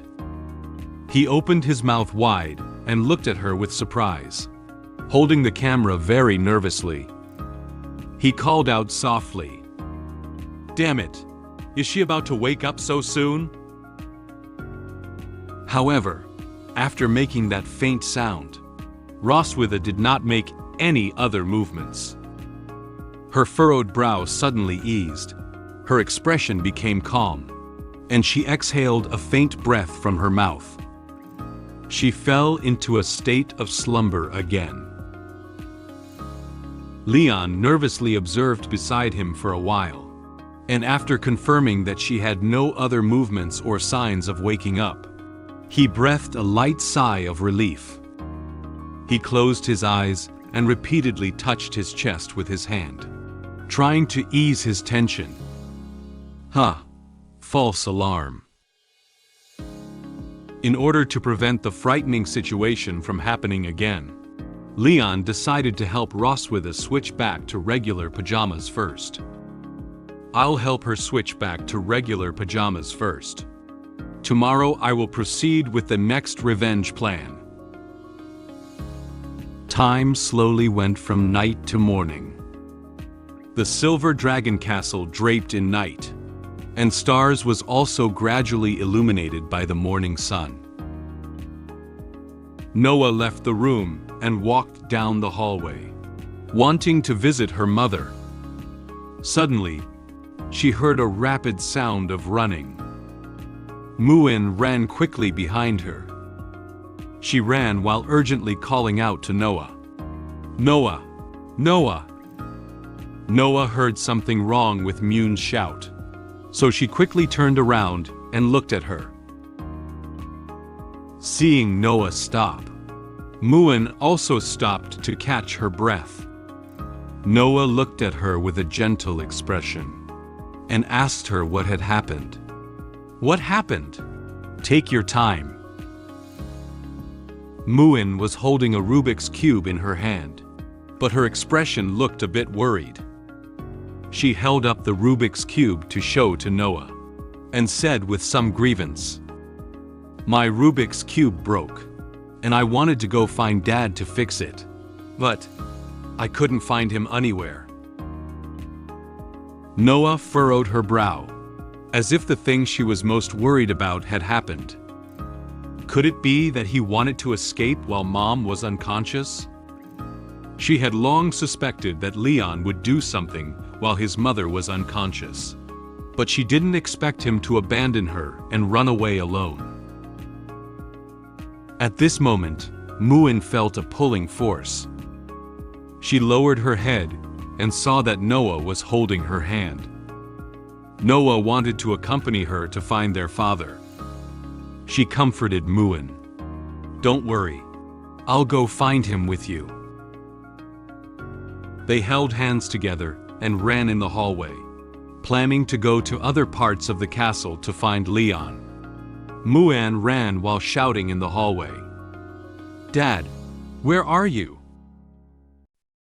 Noah and Muen searched for me in every corner of the castle, but they couldn't find me. Noah began to analyze the reasons and justifications for my stay here, even suspecting that I might have already fled this home. Muen felt very sad about the current situation of her parents, and Noah comforted her not to be upset. They decided to hold a farewell ceremony for me to commemorate me who had already left. Meanwhile, I am still in the back mountain, planning how to retaliate against the Silver Dragon Queen. The sunlight shone into the Silver Dragon Castle, making the corridor shine brightly. Due to Muen's inability to find Leon, skeptical Noah decided to accompany her to various places in the castle where he would go to search for him. They walked hand in hand along the corridor of the Silver Dragon Castle. Muen looked around and spoke. "Dad, where are you?" They first arrived at Roswitha's room, thinking that he would come to visit her. However, when they pushed open the door and entered, all they saw was their mother lying unconscious in bed. Muen looked around the room carefully and didn't find Leon here. She whispered to Noah, "He doesn't seem to be here." Perhaps Leon had just left and now returned to his room to rest. So they went back to Leon's room. However, when they opened Leon's door, the room was empty. Muen looked around the room carefully this time, but couldn't see Leon's figure. She said a little disappointed, "There's nothing here either."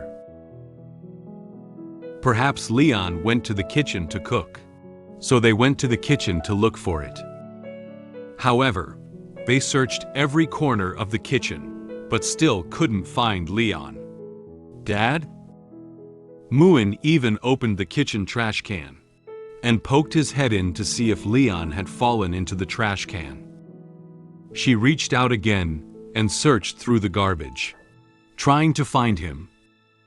However, in reality, she won't stay in the trash can. Muen picked up the trash can and shook it again, looking at the garbage inside with a puzzled expression. Noah stood behind, watching her tinker with the trash can. She stared at Muen's back, feeling speechless about her innocent and adorable behavior. She silently said in her heart, "How could he possibly be there?" Noah and Muen searched every place Leon could go, but they couldn't find him. Muen gradually became worried about Leon, speculating whether he had lost his way in the castle or encountered some danger. "We can't find Dad anywhere. Could he get lost?" Noah seems to have known this kind of thing would happen long ago. She crossed her hands in front of her chest and lowered her head to think for a moment. Then, she looked at Muen seriously and said to her in a mature tone, "Muen, some people are good, but they will have to leave sooner or later, just like last time." Muen didn't understand what Noah meant for a moment. Has father done the same thing before? She tapped her chin with a finger and lifted her head in thought, but couldn't recall which time Noah was talking about. She said with confusion, "Just like last time?" Noah nodded. She held her chin with her hand, pondered for a moment, and then said the result of her guess. "If my guess is correct, that man has already left." Noah could imagine that Leon would abandon them while their mother was unconscious, climb over the castle walls with a happy expression, and escape the castle with all his might. As for why Noah had such a guess, in fact, she had already had this doubt in her mind a long time ago. The family photo they took together may seem no different from an ordinary family, but in reality, Noah can feel that the parents in the photo are not as harmonious and loving as she imagined. "I have always felt that my family is somewhat different, appearing harmonious on the surface, but actually having many false aspects." She's not unaware, she just didn't say it out. As an older sister, she is more mature than Muen, so she can feel that the atmosphere at home seems different from that of an ordinary family. She recalled what she had experienced before. "Since I can remember, that man has been sleeping in the room, and Mom told us that he is our father." Without any explanation, the mother told her directly that the person lying in bed was her father. However, when she arrived at the bedside and looked at the unconscious person on the bed, she seemed unable to feel that it was her father. One day, he finally woke up, but immediately thought of running away. Mom didn't explain anything and brought him back. Since then, he hasn't tried to escape again. But I don't think he's willing to stay here. Since it's her father, why insist on escaping outside? She stood in front of the window of the room, watching with her own eyes as Leon sneaked out of the castle and ran towards the castle walls.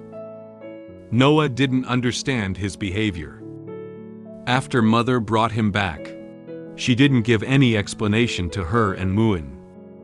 She found it very strange. Although Leon has not made any attempt to escape now, she believes he will not give up easily. In order to prepare for the entrance exam, Leon helped her with her studies and specifically taught her the knowledge points she would pass the exam. He even stayed up late to prepare review materials for her. He presented himself as an approachable and good father. Later on, he began to deliberately approach and please me, teaching me how to learn and appearing like a good father. However, Noah did not feel that his so-called sincerity could move her. But are these really his love for me? Or is it just his plan to secretly seek an escape opportunity while we relax our vigilance? She gradually began to doubt Leon. In her recollection, Leon reached out his hand to her in a friendly manner, seemingly wanting to establish a good father-daughter relationship with him. However, she believed that he was just pretending to be good to them. In fact, he had another purpose. She began to doubt more and more what this family was formed for. She also suspected that Leon was not truly in love with her mother, nor did he truly like her and Muen, but was just confined here for other reasons. When there are unknown factors hidden behind a love, I would rather not have this impure love than become a tool used by others. Noah thinks that Leon will definitely not succumb to this fate, and one day he will secretly leave them. She watched as Leon's figure in her memory gradually faded away, silently commenting, "He doesn't belong here. Sooner or later, he's going to have to leave us behind and get out of here." Muen's eyes were filled with tears when she heard Noah say that their father might have left them. She clenched her fist tightly, with a sad expression, sobbing and saying to Noah, "Mom doesn't wake up, and Dad doesn't want us anymore. Noah, what should we do in the future?"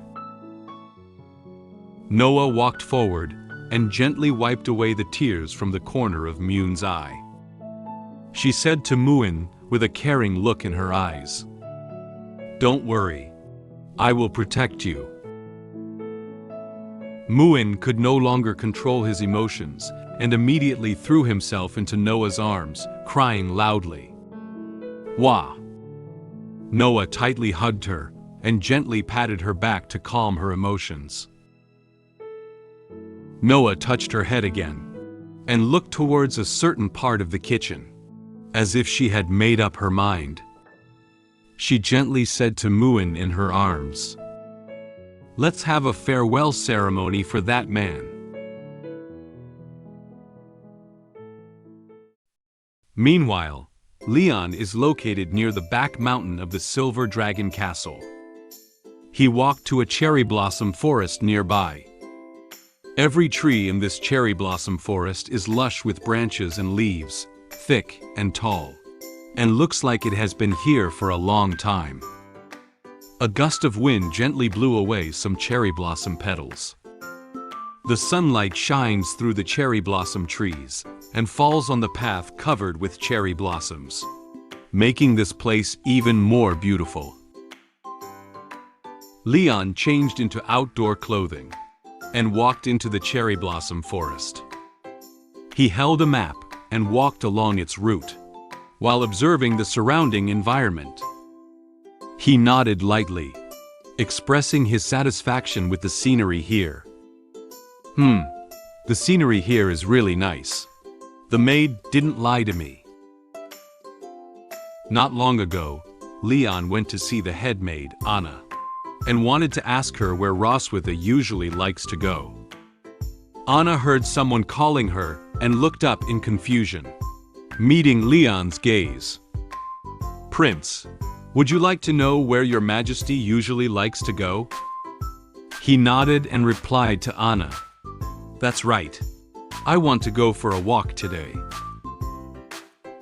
Anna seemed uneasy about Leon going out alone, so she kindly gave him a suggestion. "If Prince wants to go, I will send someone to accompany you."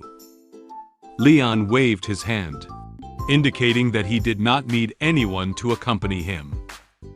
He also took out the map and asked Anna to help circle out the places that Roswitha liked to go to for him. "No need, I'll go by myself. Just circle it on this map for me." Leon held the map in both hands, looking at some of the locations circled on the map and muttering to himself, "My usual range of activities is limited, so I only have the opportunity to come out and take a look when the she-dragon is unconscious.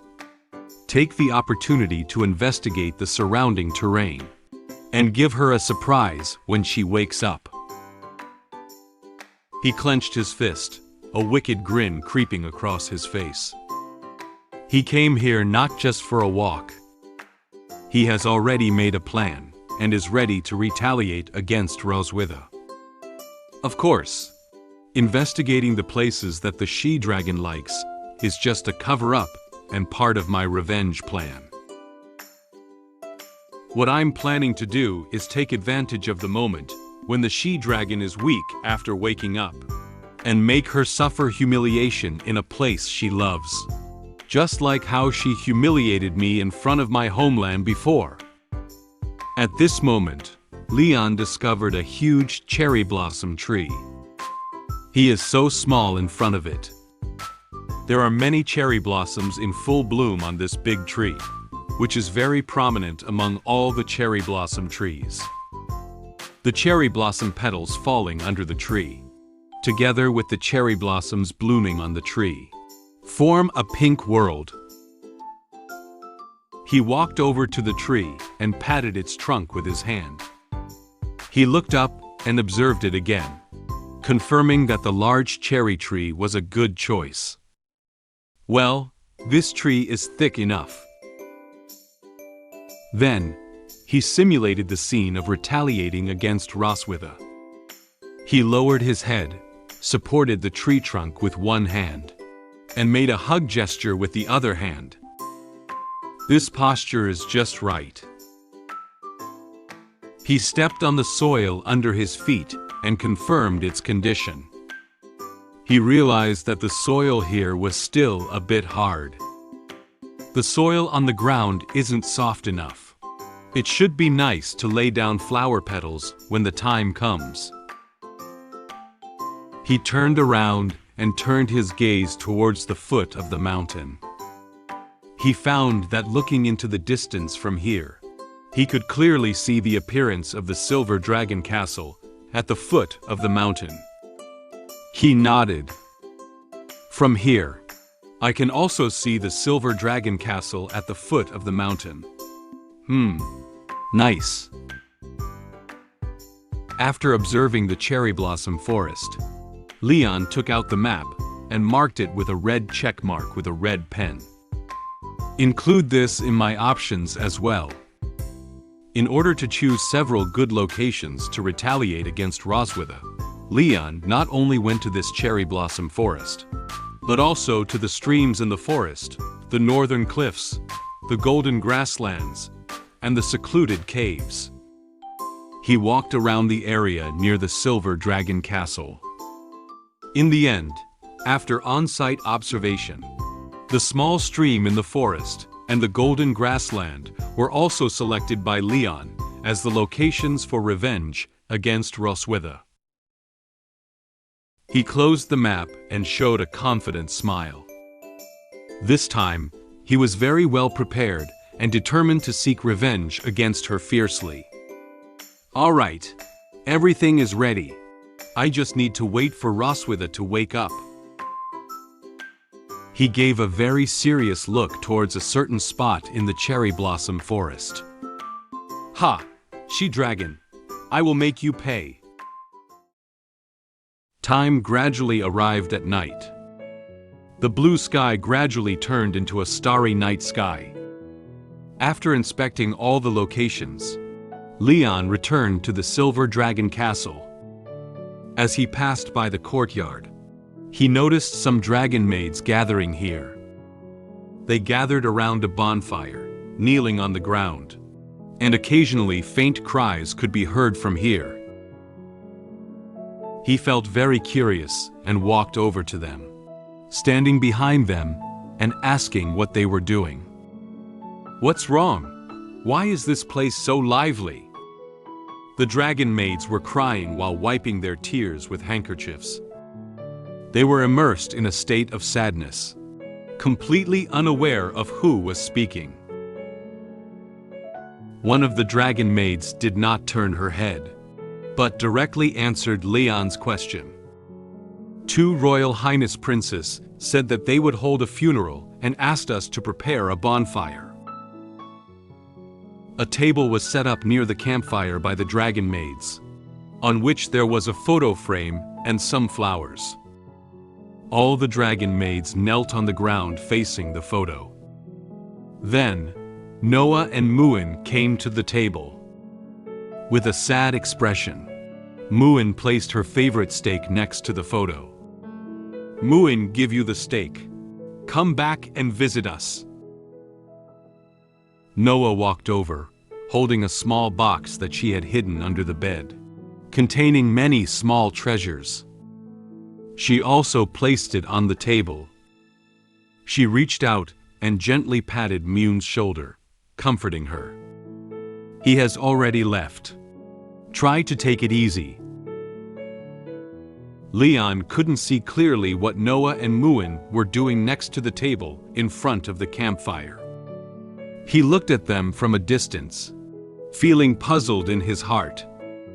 He scratched his head and silently said in his heart, "Are they playing some new kind of house game?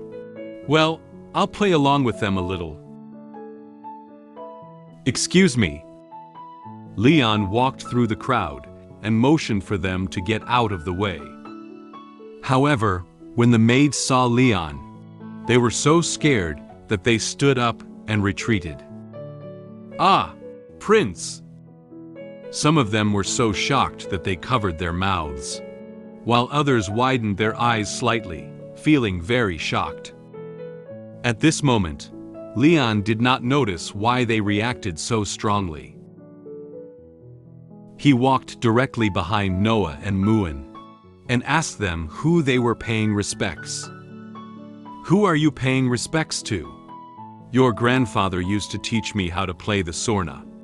Would you like me to give you a little demonstration?" The photo on the table is exactly the one taken by Leon when he was taking a family photo with them. Leon looked at the photo and for a moment didn't think there was anything strange about it.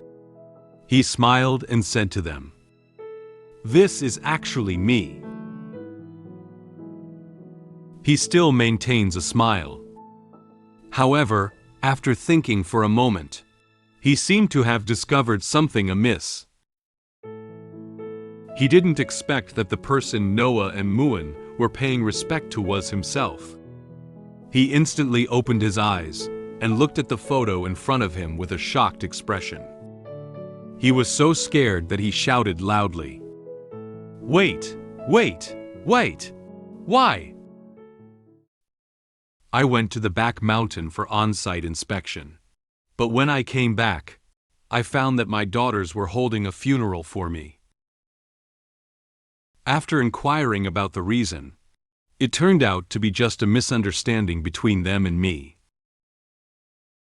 2 days later, the Silver Dragon Queen woke up, but she felt her body was very tired. When she thought I had already escaped, my appearance surprised her. After seeing Muen off the room, I decided to explain my plan to her. Upon hearing the familiar voice, Noah and Muen immediately turned their heads and found their father standing behind them. They looked at him with surprise on their faces. Leon, Noah and Muen looked at each other in disbelief. Muen pointed his finger at Leon and said in surprise, "Ah, Dad has appeared." Leon stood behind Noah and Muen, shocked to see his black and white photo placed on the table. He looked down at them awkwardly and asked what was going on. "My dear daughters, I just went out for a day. Is it too hasty to hold my funeral now?" Muen looked carefully and confirmed that the person in front of her was her father. Her eyes couldn't help but be filled with tears. She said to him with a crying tone, "Dad."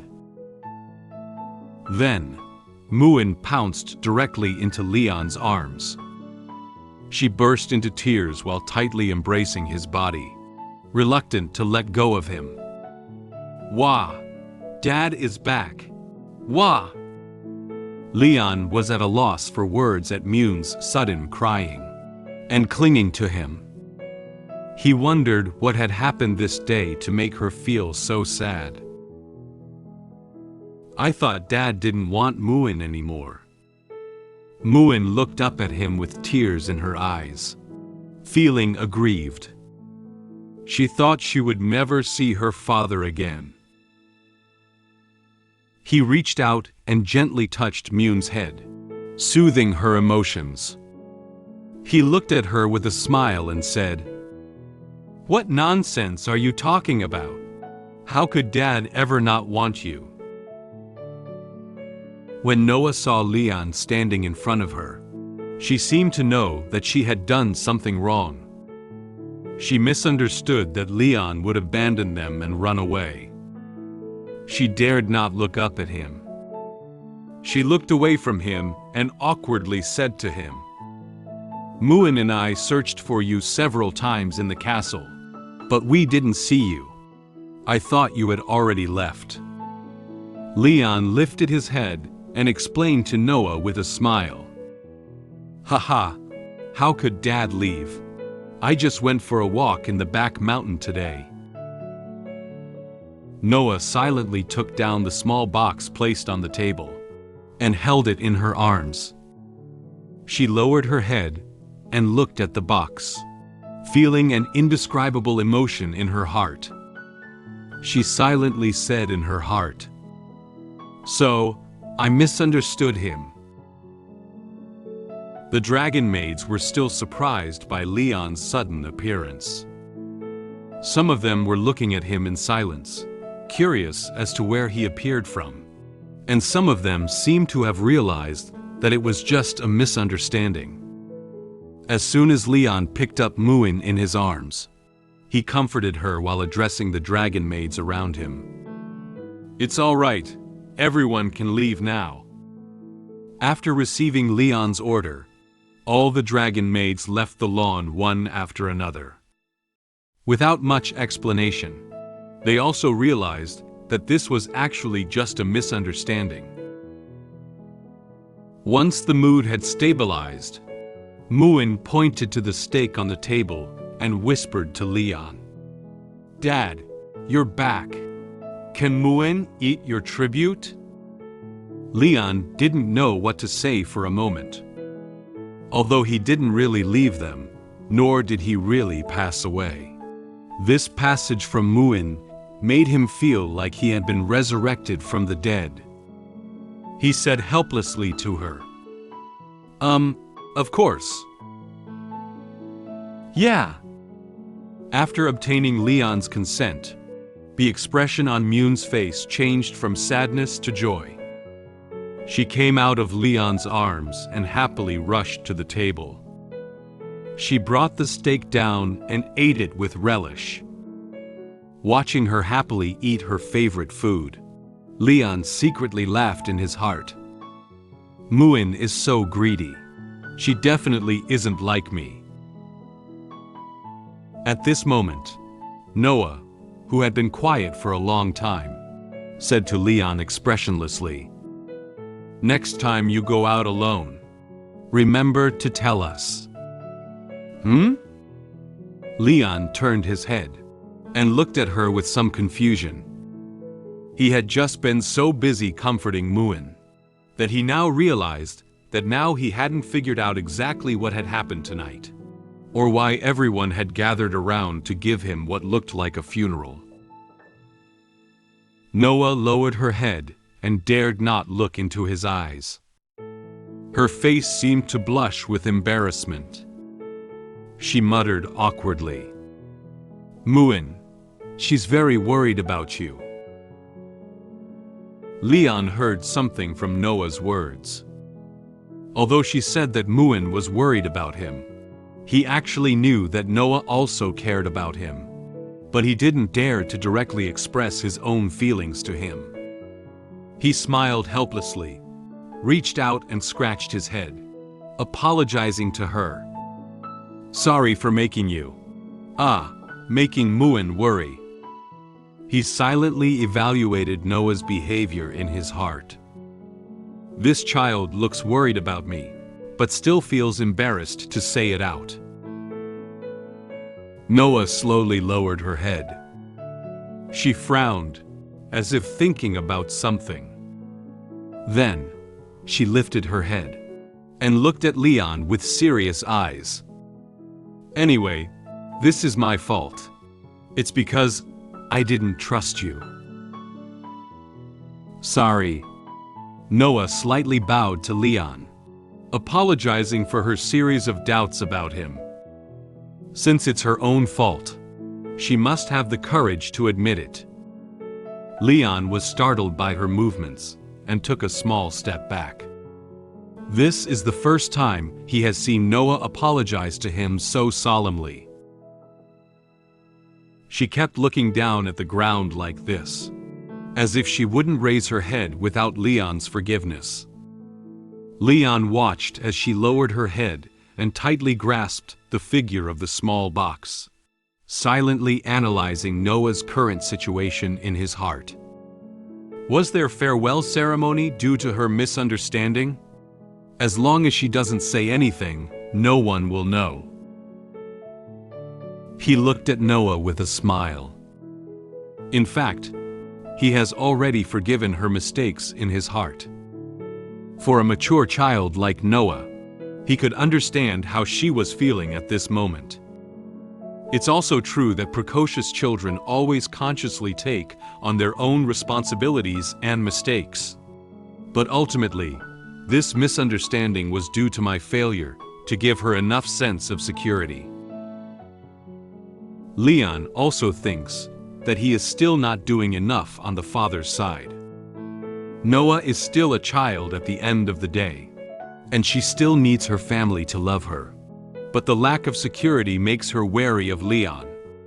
Noah yearns for family and love, but will not take the initiative to take a step forward. Even if I promise her something now, she probably won't easily believe me. Leon silently clenched his fist and made a decision. He wanted to prove this part of his fatherly love to Noah. He hopes she can believe him. Therefore, as her father, all I can do is slowly prove with practical actions that I will always be by your side. He squatted in front of Noah, reached out and gently touched her head, comforting her not to blame herself too much. It's okay. Let's go have dinner together. You still have to go to school tomorrow. After receiving Leon's forgiveness, Noah looked up at him and nodded. She tightly grasped the box in her hand again, and didn't let go anymore. The time came to the evening of the second day. Noah has already returned to school, and there is only Muen at home. She quietly came to Roswitha's room to visit her. Roswitha lay in bed with an uncomfortable expression, still showing no signs of waking up. Muen supported her face with both hands, and looked at her mother lying in bed with a worried expression. Suddenly, Roswitha's hand on the quilt moved gently. Then, she opened her eyes gradually. She looked around for a while before realizing that she was lying on the bed in the room. Muen noticed that Roswitha had woken up. She propped herself up on the bed with both hands and looked excitedly at Roswitha. "Mom, you're awake!" Roswitha heard someone calling her. She slowly turned her head and noticed Muen standing by the bed. Seeing that Roswitha had woken up safe and sound, Muen was so excited that tears kept rolling in her eyes. She said to Roswitha with a sobbing voice, "Mom, you've been sleeping all the time. Muen is so worried about you." Roswitha couldn't bear to see her daughter cry. She lifted her hand and wiped away the tears from the corner of Muen's eye. She apologized to her. "Sorry, Muen. I made you worried." She was overjoyed when her mother finally woke up after sleeping for so long. Roswitha wanted to move her body, but she felt very tired. She tried to lift her right hand, but also felt very weak. She looked at her hand, pondering what had happened before. My body feels drained, and the magic power in the body was unresponsive. She touched her chest again, as if something inside had weakened, causing her physical condition to decline. Originally, with my Dragon Queen body, I was able to resist the side effects of the backlash of the blood curse. And now that I've become like this, perhaps it's because I used that thing earlier to save that guy. She turned her head to look at Muen. There was no one standing beside her. She looked around the room again and saw no one else either.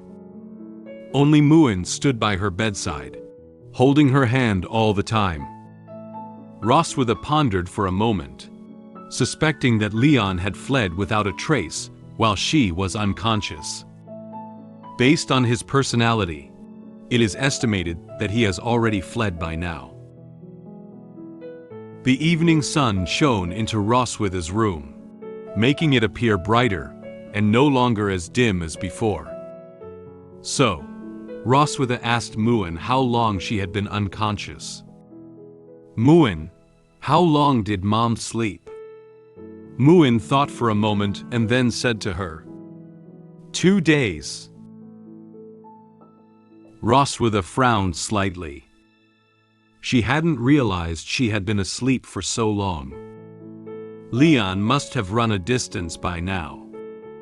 However, due to her physical condition, she is unable to personally go out to capture him, and can only send soldiers to bring him back for her. He can't run far in 2 days. It should not be too late to send someone to catch him. Just as she was about to call someone over to the room, a familiar voice came from outside the door. "Muen, how about having fish for dinner tonight?" Leon, dressed in a lightweight outfit, pushed open the door of the room. He crossed his waist with one hand and lifted a big red fish to show to Muen. This fish is almost half its body length. He happily said to her, "I just caught a big fish in the back mountain." Muen cheered excitedly when he saw such a big fish. "Yeah." Roswitha turned her head and found that the person she had just wanted to catch was right here. She felt a little surprised.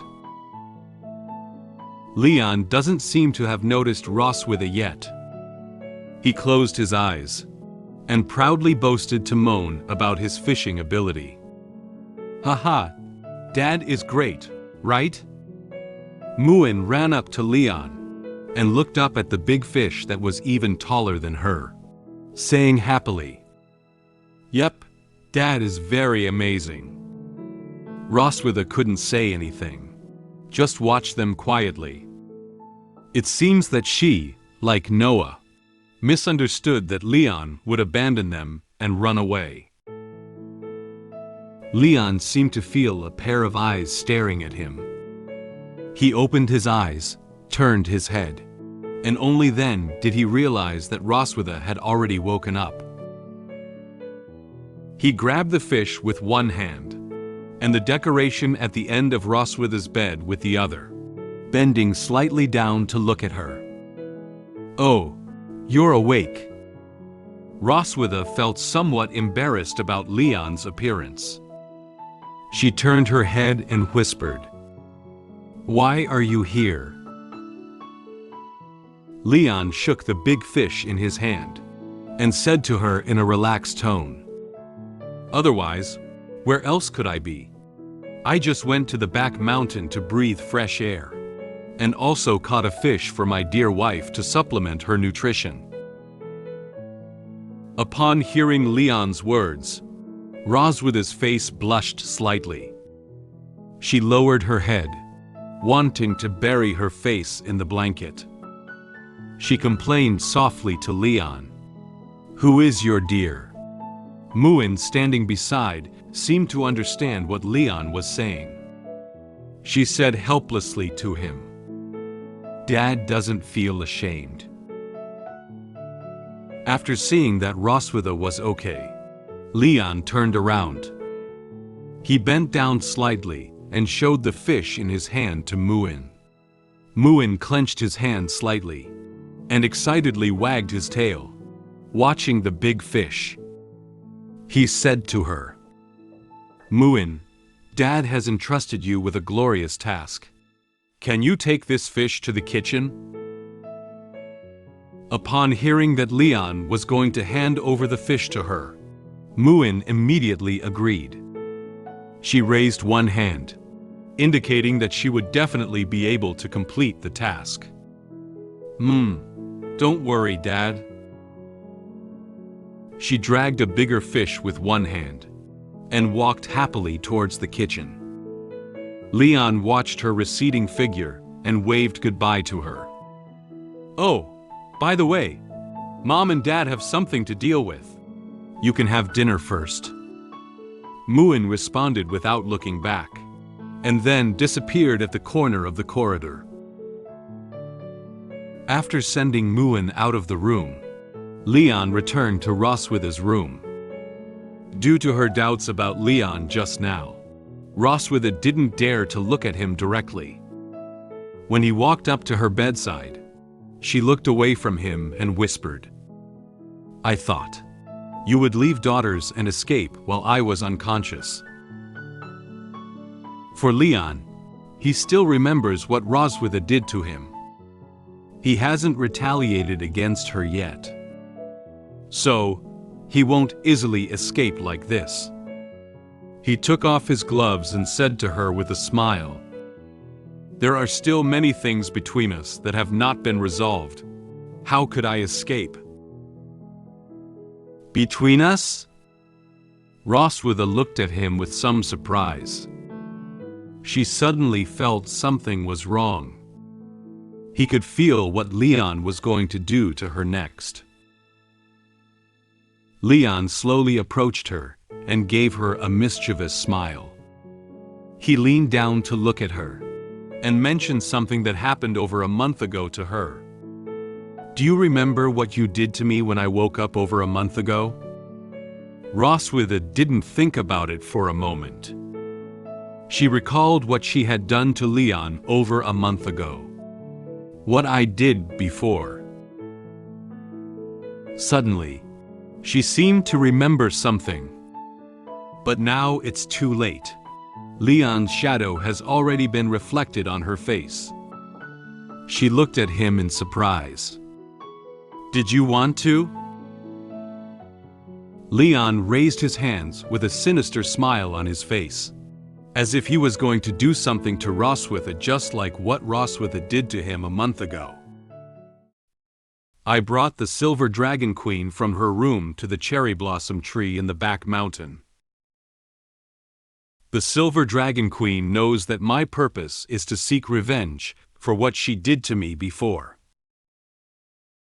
I activated the dragon mark with a strong sense of revenge." The silver dragon queen not only did not resist, but also tacitly approved of my revenge behavior. After a night of hard work, I finally completed my revenge. However, at that moment, she, who was already asleep, grabbed my clothes. Leon bent down and slowly approached Roswitha. Due to just waking up and not having fully recovered, Roswitha cannot immediately sit up and resist him. She stared closely at Leon and pulled the quilt tightly with both hands. "Leon, don't think you can attack me just because I'm weak. I advise you not to act recklessly." Upon hearing these words, Leon silently lowered his head. Roswitha couldn't see his expression clearly. Leon thought that Roswitha's words seemed like she had forgotten how she had treated him at the time. He has not forgotten the revenge that Roswitha took against him at that time. He said with a slightly aggrieved tone. Weakness? At that time, he had only just woken up, when he was fiercely bullied by Roswitha. Now she is also very weak. But she has said such things. He felt very angry. He lifted his head and looked at Roswitha with angry eyes. Was I not weak back then? When I first woke up, I didn't even drink a sip of water before you carved a dragon mark and pushed me down. Did you give me a chance to refuse? Roswitha was not influenced by Leon's words. As long as her body returns to its normal level, she can easily bully him and retaliate. She looked at him with angry eyes and threatened fiercely. Do you know what will happen to you when I recover? So, don't do anything that you will regret. Leon had already grabbed her quilt with his hand, as if he was going to do something to her next. He was not intimidated by the threat of Roswitha.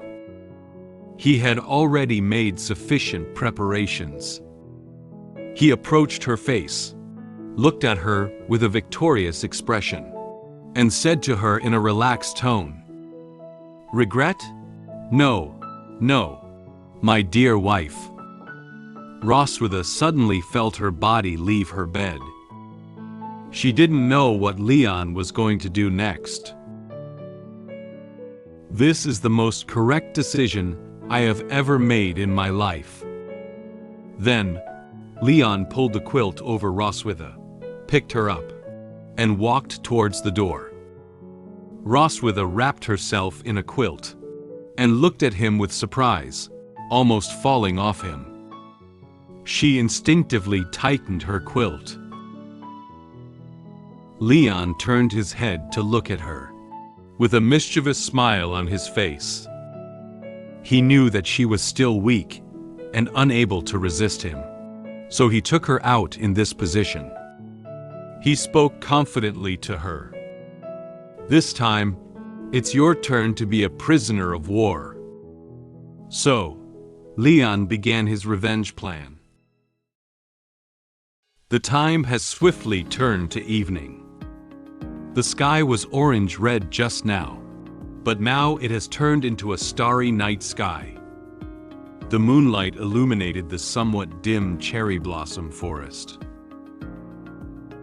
Leon followed the route on the map and carried Roswitha to the cherry blossom forest in the back mountain. He walked on the road covered with cherry blossoms, and occasionally cherry blossoms blown down by the wind floated onto him. However, Roswitha was still struggling hard in his arms. She didn't expect Leon to bring her out directly.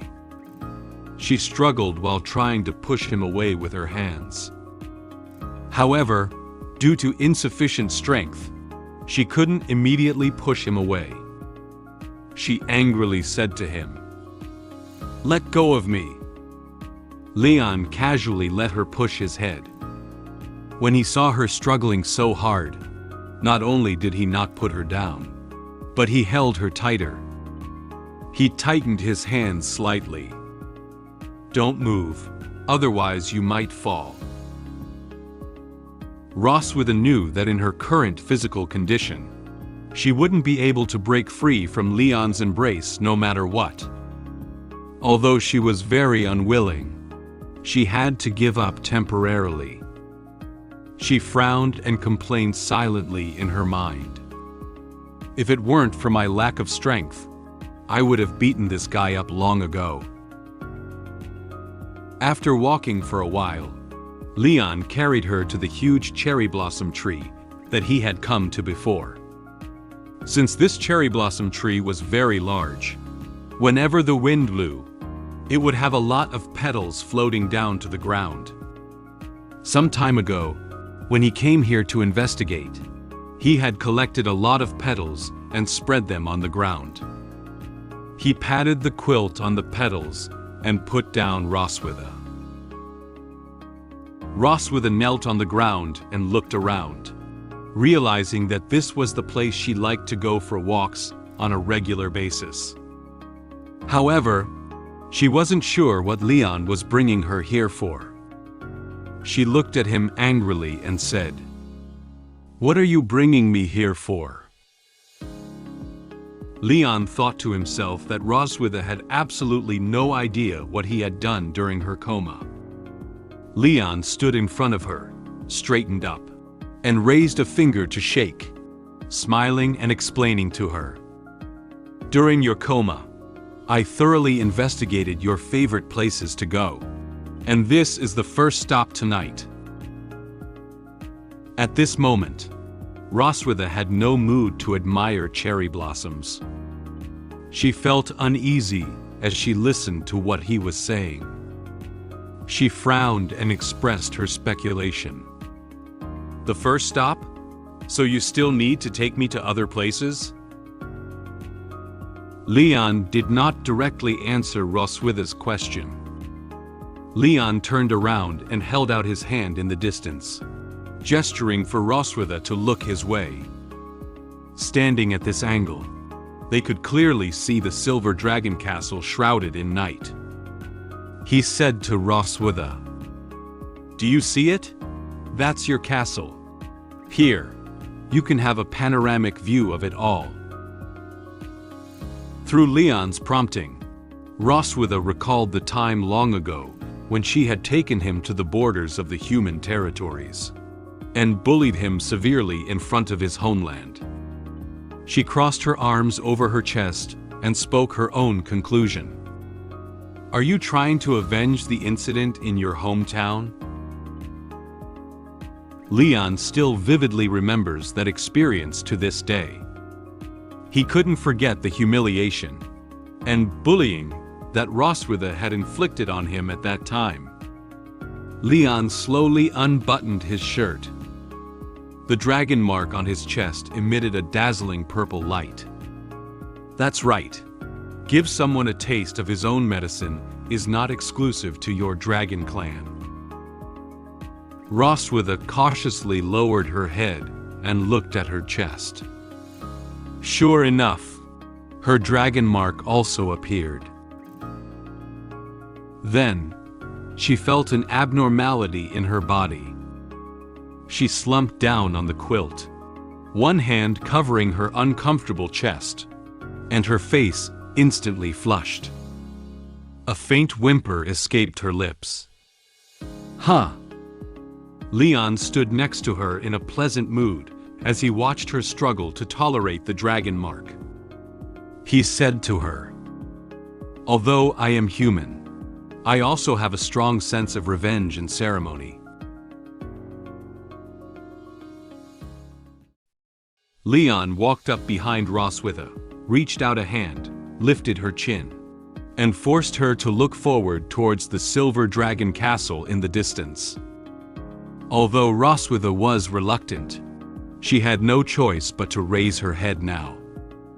He whispered in her ear, "Roswitha, look ahead carefully." Roswitha was forced to look forwards.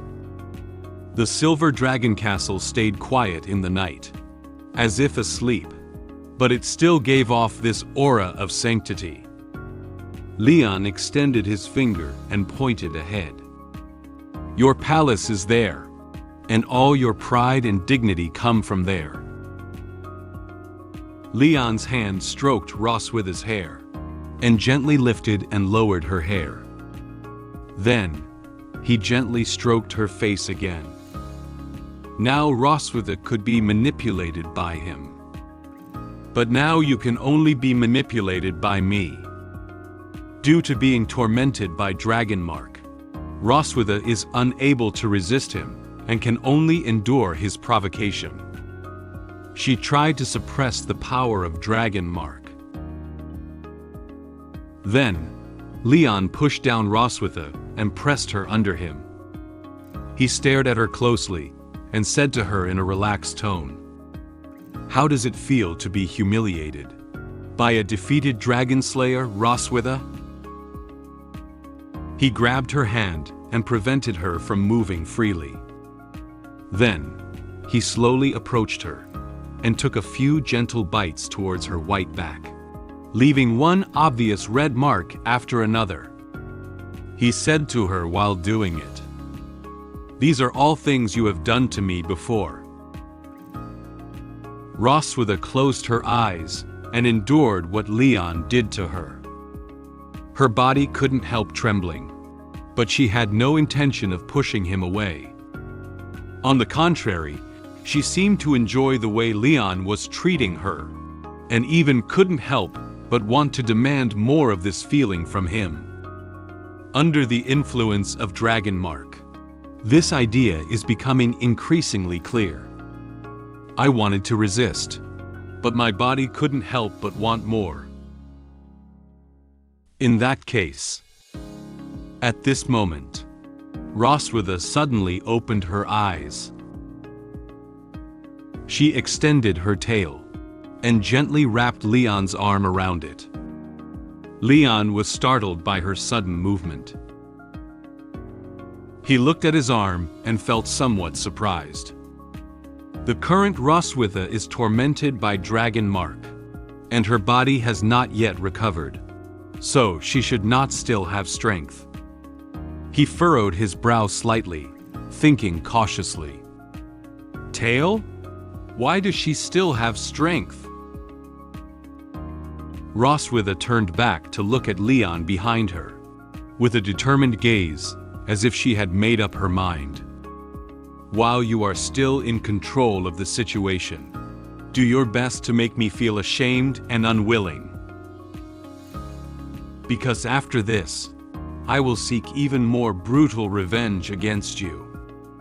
She looked at him very seriously, and her eyes seemed to appear as if they were blazing with anger.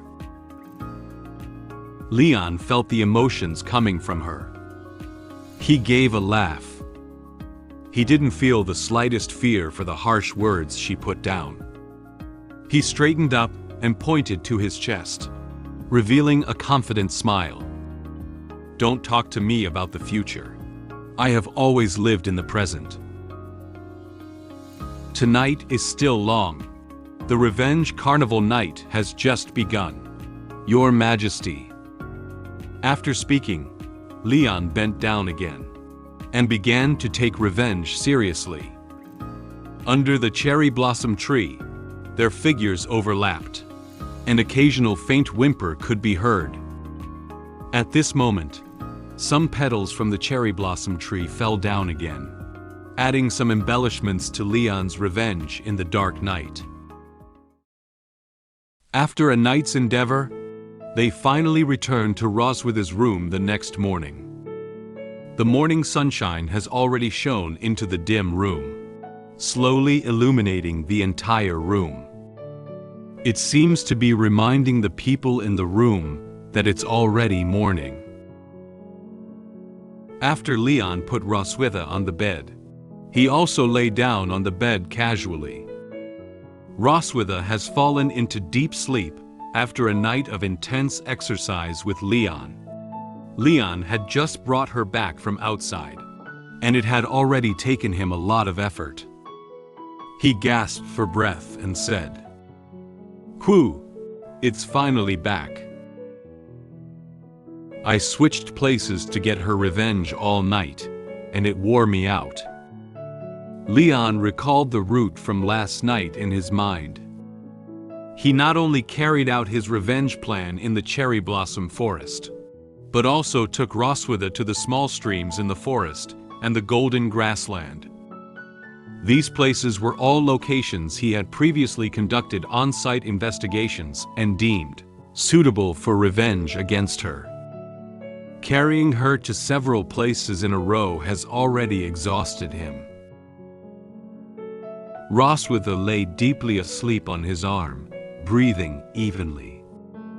Not only did she have one red mark after another on her arms, but she also had these marks on her back, chest, and even thighs. These are all the results of Leon's revenge against her last night. He looked at the sleeping face of Roswitha and silently said in his heart, "But it seems that she is quite satisfied with tonight, sleeping so soundly." That was when Leon realized that something seemed wrong with his thoughts. Obviously, he was trying to get revenge on her for what she had done before. How did it turn into letting her enjoy herself? He suddenly froze, widening his own eyes slightly. He was somewhat incredulous about his own ideas. Wait, satisfied? Didn't I come here for revenge? He closed his eyes and shook his head fiercely, trying to shake off this idea. He denied that she would have such thoughts. For Roswitha, Leon bullied her fiercely in front of her silver dragon castle, and she should feel ashamed. No. She has just fully experienced the humiliation of being oppressed by her most despised dragon slayer. In short, this revenge was successful. Finally, Leon was able to return all the humiliation and dissatisfaction he had suffered before to Roswitha, allowing her to experience the feeling of being severely humiliated by someone she looked down upon. He evaluated the revenge plan with satisfaction in his heart. Anyway, my revenge this time can be considered successful. Leon feels that it's almost time now, and he should also leave her room. He sat up from the bed and glanced at the sleeping Roswitha, whispering softly, "Before the maids get up, I'll go back to my room first. We're not the kind of relationship where we can share a bed and sleep until morning together." They were originally sleeping in separate rooms. If the maids discover it, he won't be able to explain it to them. Just as Leon was about to get out of bed, it seemed like Roswitha sensed something and reached out to grab the hem of his clothes. Leon turned around and looked at her with confusion, but found that she hadn't woken up yet. She murmured to herself, as if saying something. "It's so cold." Seemingly feeling the coldness in her body, Roswitha tightened her body slightly and brought her hand closer to her mouth, trying to warm herself up a little more. Leon noticed her movements and silently said in his heart, "When she falls asleep, she wants to move closer to a warm place. This is the instinct of all living beings." He lowered his head with a hesitant expression. He only completed his revenge plan against her last night, and now she is seeking warmth like a small animal, which makes him feel like she is tempting him again. "I can't be tempted anymore." But Leon let go of Roswitha's grip on the corner of his clothes and held it gently. He gently pulled up her quilt and got inside. He lay beside her, quietly watching her sleeping face, and couldn't help but smile. He even moved a little closer to her body in order to make her feel warm. It would be warmer to stay here than to go back and lie on the cold bed in that room. Roswitha seemed to feel a warm object around her, so she stopped mumbling to herself and fell back into a deep sleep. After a night of intense exercise, I fell asleep on the bed of the Silver Dragon Queen. Muen opened the door of the room and wanted to play with us, but found us sleeping soundly. She found red marks on our bodies, so she brought in ointment to help us apply it. After waking up, we unanimously agreed to lock the door next time. I helped the Silver Dragon Queen cook, and prayed in my heart that she wouldn't recover so quickly. However, what I don't know is that the power of the Silver Dragon Queen has begun to slowly recover. Time suddenly arrived in the morning, and the sun gradually rose. The morning mist gradually dissipated under the sunshine, revealing the blue sky that would appear on a sunny day. The sunlight shines on the trees, revealing their vibrant side. Two birds stood on the branch, cuddling up to each other while singing a song. Through their interaction, it seems like one can see the peaceful coexistence between Leon and Roswitha. Muen opened the door to Roswitha's room in a daze. She was still wearing pajamas, looking like she had just woken up not long ago. She yawned and tears were squeezed to the corner of her eye. She slowly opened her eyes and rubbed them with her hand, wiping away the tears from the corners of her eyes. Muen slowly walked into Roswitha's room and climbed onto the sofa at the end of the bed. She placed her hands on the decoration at the end of the bed, then gently pressed her hands downwards and tiptoed her feet. She slowly climbed onto Roswitha's bed with the help of the height of the sofa. She shook Roswitha's shoulder with a hand, hoping she would wake up.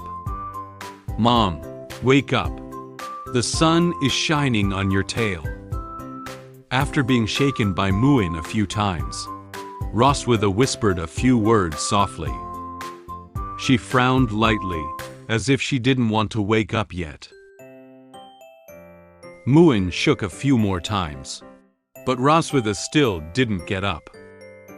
She seemed to feel a little cold in her body, so she shrunk into the blanket. She placed her hand near her mouth, as if to warm it up. She said to Muen in a daze, You go play with Dad." Then, she adjusted her sleeping position and fell into a deep sleep again. Muen couldn't wake up Roswitha, so he slowly crawled to the other side of the bed. She shook Leon's shoulder, trying to wake him up. "Dad, wake up. The sun is shining on your backside."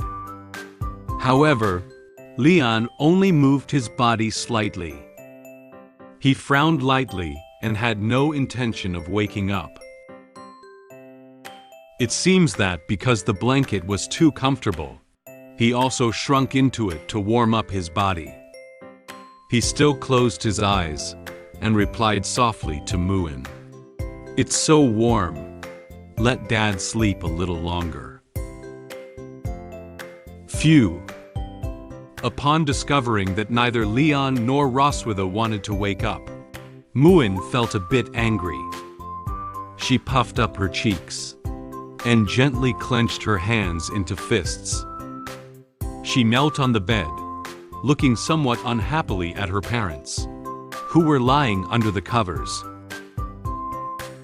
"But you are holding each other so tightly. Who can play with Muen?" Muen got up early and ran to Roswitha's room, wanting to wake them up and play with her. However, Leon rested his head on top of Roswitha's head and used one hand to protect her head. Roswitha rested her head on Leon's shoulder and placed one hand on his chest. They all snuggled tightly together, falling deeply asleep. Neither of them seemed to notice how close they were to each other, just that their bodies felt warm. However, after kneeling on the bed and observing for a while, Muen suddenly noticed something. Leon and Roswitha, who usually argue and even fight with each other, are actually sleeping together at this moment. This surprised her a bit. She tapped her cheek with her finger and looked at their sleeping position, lost in thought.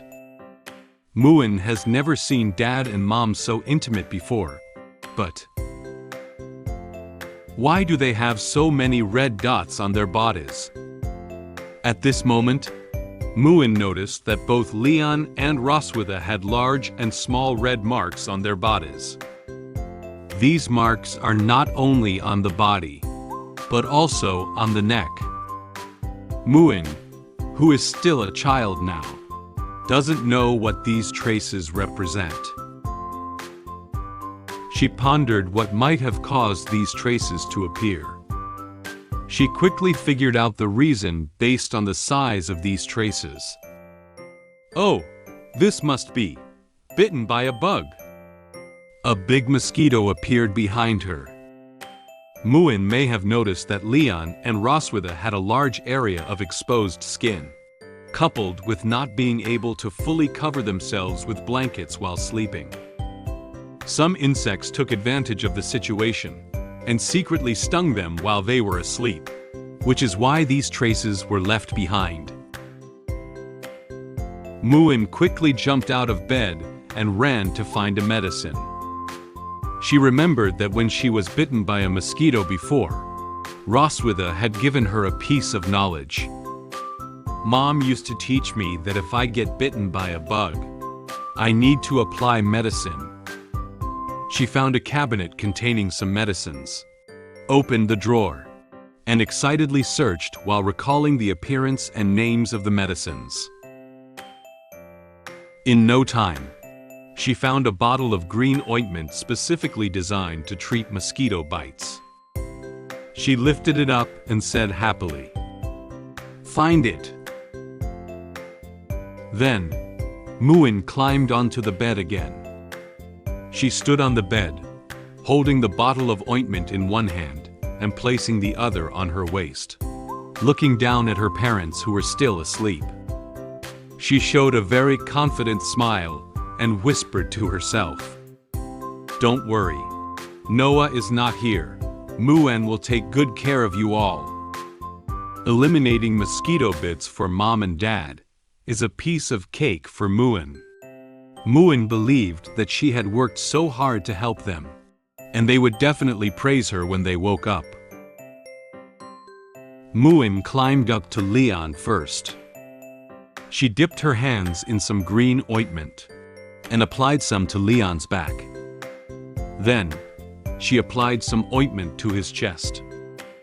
Upon discovering that there were more red marks on Leon's body, Muen decided to apply more to him. "I'll apply more ointment to Dad." Leon felt a slight itch behind him, but he didn't open his eyes. He smiled and then continued to sleep. After applying the ointment to Leon, Muen climbed up next to Roswitha and also applied some ointment to her body and face. After a while, Leon vaguely heard someone calling him. "Leon, wake up." He opened his eyes gradually, wanting to see clearly who was calling him. He reluctantly sat up from his bed and found out that it was Roswitha calling him. She woke up earlier than him and was already sitting in bed. He was just about to greet her when he suddenly felt a cool sensation on his face, as if something was stuck to it. He said in confusion, "How do I feel like my face is wet?" Then, Leon turned his head and found that Roswitha's face and body had been painted with some green things. Not only her, but Leon also noticed that he had been coated with a lot of ointment, even on his face and near his mouth. Leon and Roswitha looked at each other in confusion. The air suddenly quieted down for a few seconds.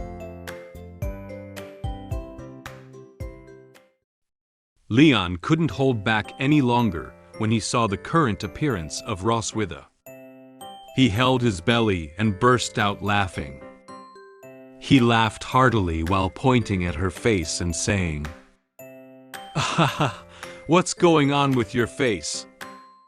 Roswitha didn't know what to say about the current situation. She could only silently close her eyes and be speechless about their appearance. At that moment, Muen, who had already gone to her room to finish changing, came running in.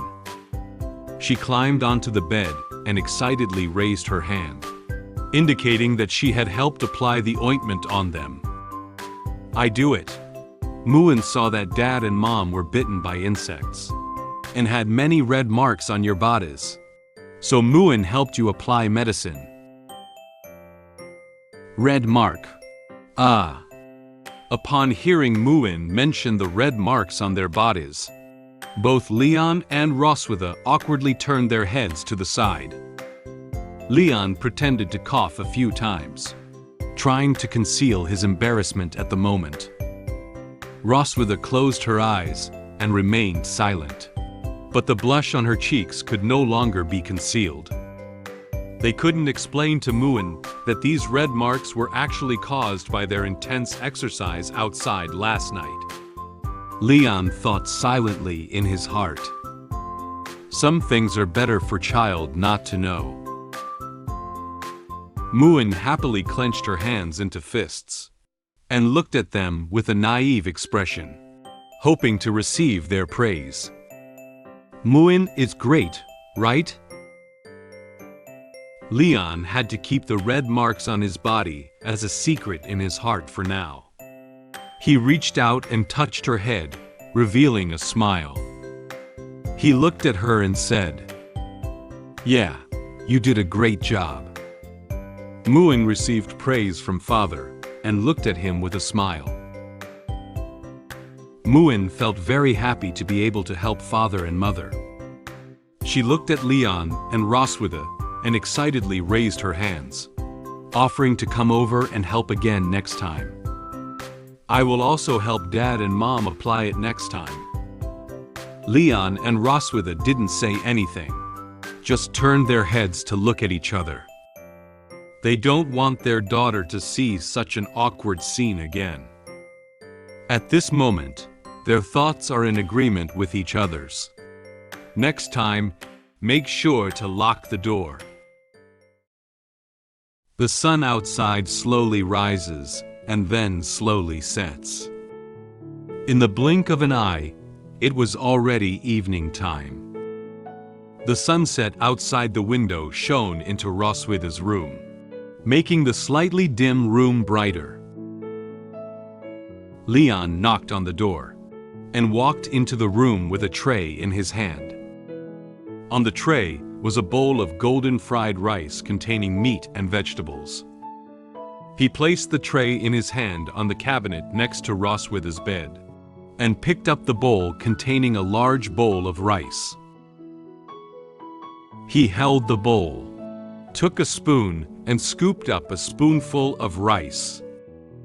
He blew air into the spoon to lower the temperature of the rice a bit.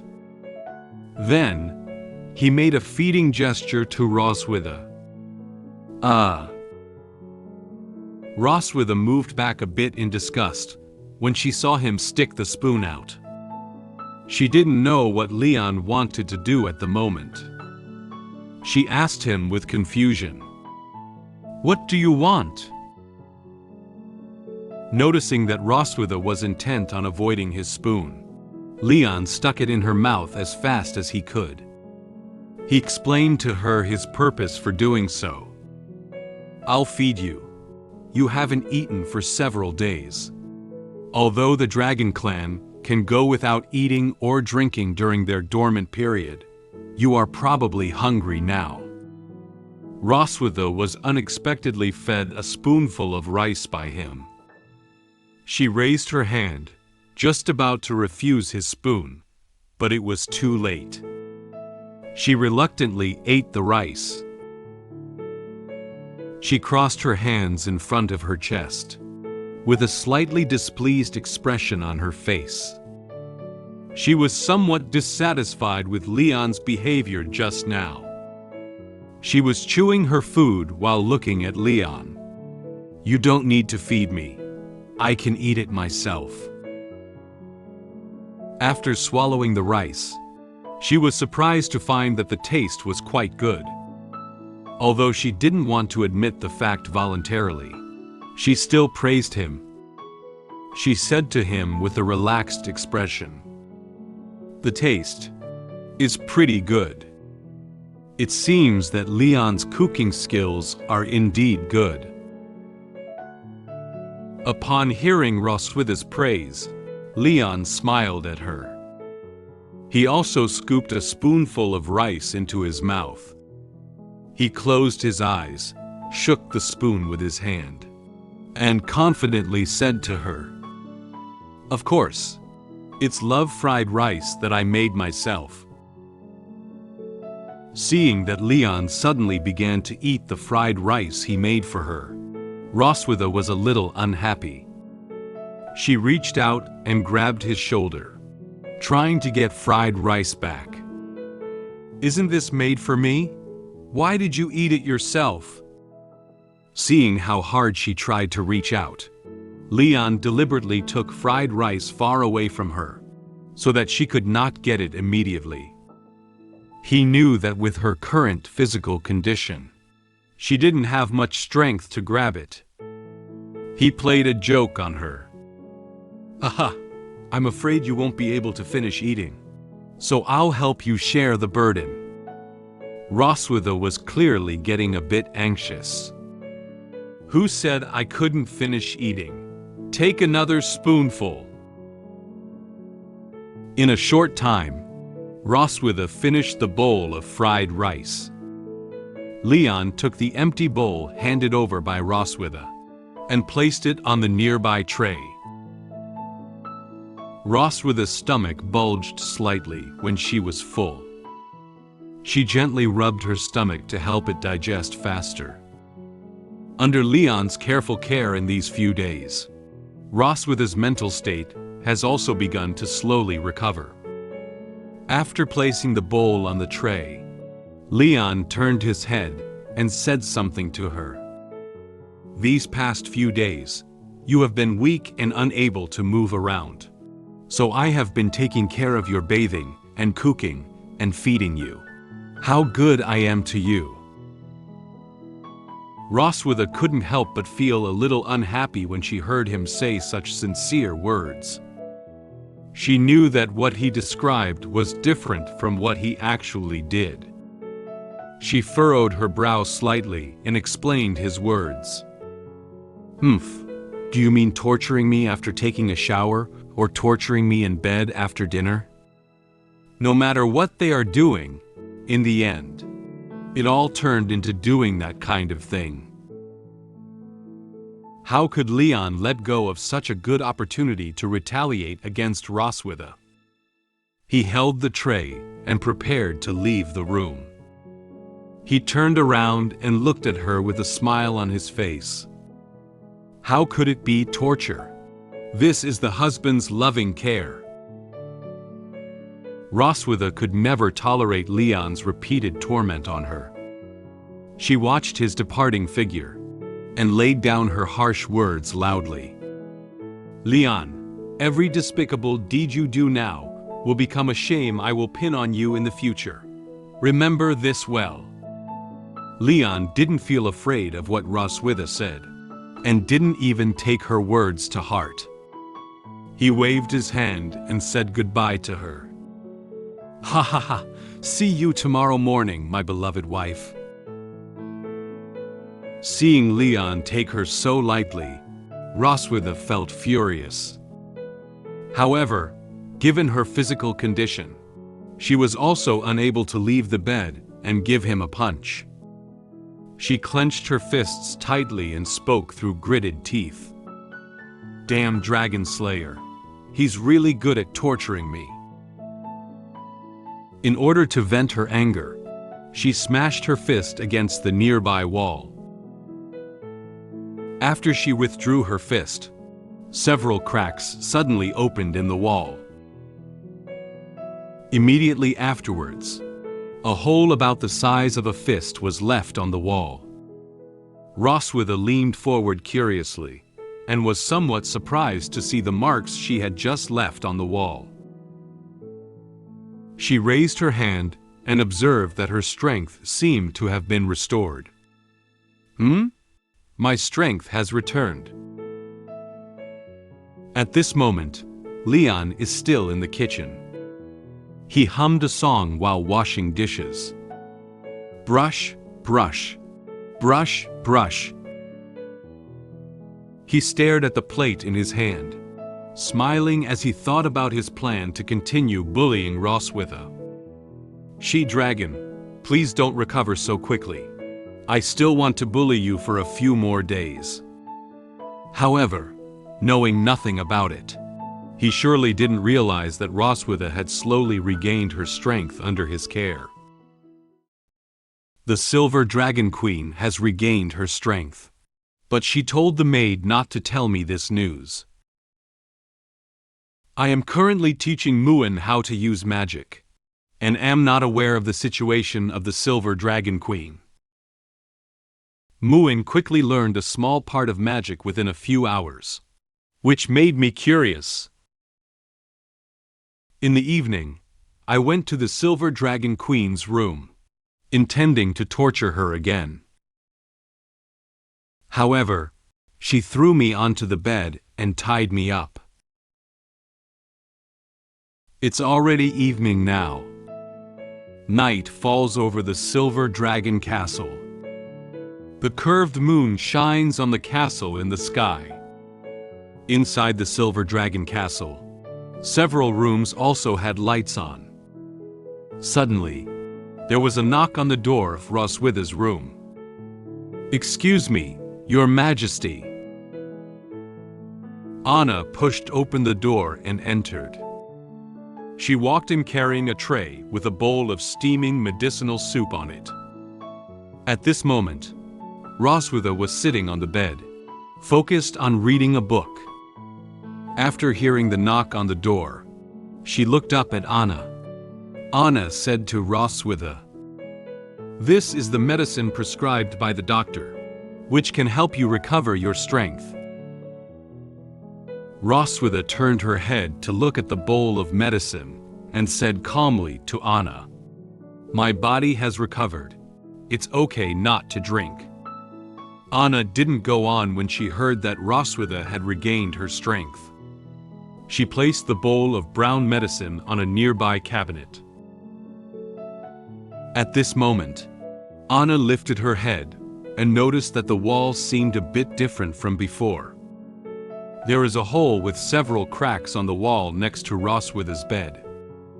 She said to Roswitha with confusion, "Your Majesty, this is..." The hole that was punched out by Roswitha is a bit deep, and even the crack next to it has cracked very wide. Roswitha glanced aside, because she didn't know she had regained her strength just now, and Leon said some derogatory words to her. She punched the wall directly to vent her anger. She awkwardly said to Anna, I didn't control the force just now. Find someone to fix it tomorrow." Anna nodded, indicating that she had received her instructions. "I understand." After putting the medicine on the cabinet, Anna held the tray and prepared to leave Roswitha's room. Roswitha seemed to suddenly remember something. She put down her book and called out to Anna. "Wait." Anna turned around and wanted to know if there was anything else Roswitha had instructed her. Roswitha whispered to Anna, "Don't tell Leon beforehand that my body has recovered. I want him to take care of me for a few more days." After speaking, her face turned slightly red, and her eyes looked to the side. She even picked up a book and gently covered her face, as if the words made her feel shy. Anna looked at Roswitha with some surprise upon hearing these words. She seemed to have never heard Roswitha say such words, nor had she seen Roswitha's shy face. Anna thought that Roswitha was satisfied with Leon's careful care these days, and didn't want him to leave so soon. In the Silver Dragon clan, Roswitha is the queen who leads her people forward. But here she is, a girl who wants to spend more time with her lover. At the thought of such a happy scene, Anna couldn't help but chuckle softly. She put her hand to her mouth, trying to conceal her smile. Okay, I know. After Anna left the room, Roswitha's expression suddenly changed from a shy smile to a sinister one. She wasn't trying to get Leon to take care of her for a few more days, as she'd claimed. She tightly grasped the book in her hand, and silently said in her heart, "Humph, Leon, your good days are coming to an end." 2 days after Roswitha regained her strength, Leon still didn't know her physical condition. It's daytime now. The bright sun has set on the courtyard and the nearby flowers, making the entire courtyard look vibrant. At this moment, he and Muen were playing together in the courtyard. Muen jumped up happily, trying to catch Leon's attention. Dad, Muen wants to learn that one. The one where the body becomes shiny." Leon held his chin in his hand and pondered for a moment what Muen was saying. Then, he lowered his head and looked at her, saying, Shiny? Are you talking about magic?" Muen jumped excitedly a few times, waved his hand in the air a few times, and then turned a few circles. The movements she made seemed to be imitating the appearance of Leon and Roswitha fighting on the training ground. She said to Leon while making movements, "It's the kind of thing you and Mom did on the training ground." Leon hadn't noticed Muen wanting to have the idea of learning before. So how did she suddenly want to learn this at this point in time? He looked at Muen and said to her in confusion, "Muen, why do you suddenly want to learn magic?" Hearing Leon ask her that, Muen felt a little shy. She lowered her head and stretched out her left hand and the index finger of her right hand to touch each other. She whispered to Leon, "Noah learned a lot of things in school. Muen didn't want to be left behind by her. As the eldest sister, Noah has already gone to school to learn a lot of knowledge. On the last time Noah went home, Noah had already applied the knowledge from school to analyze her parents' fights. She envies Noah for learning so much knowledge." After learning about Muen's thoughts, Leon seemed to have understood the reason why she wanted to learn magic so much. He bent down slightly and looked into her eyes, saying to her, "So, Muen also wants to learn something." Muen nodded vigorously, indicating that this was her motivation to learn magic. Leon lifted his hand and held his chin, looking into the distance, pondering about Muen's situation.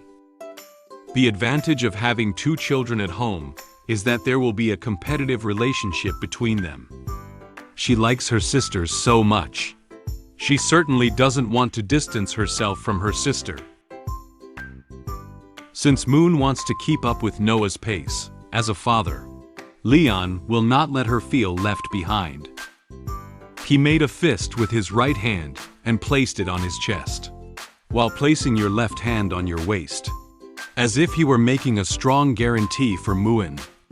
He said to her confidently with a smile on his face, "Okay, Dad will definitely teach you magic.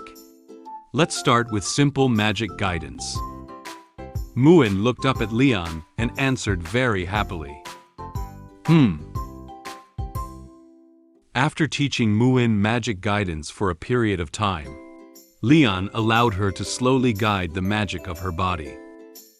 Muen closed her eyes tightly, her body trembling slightly, as if using all her strength to do the magic guidance. She lowered her head, clenched her fists, and was working hard to guide the magic out of her body.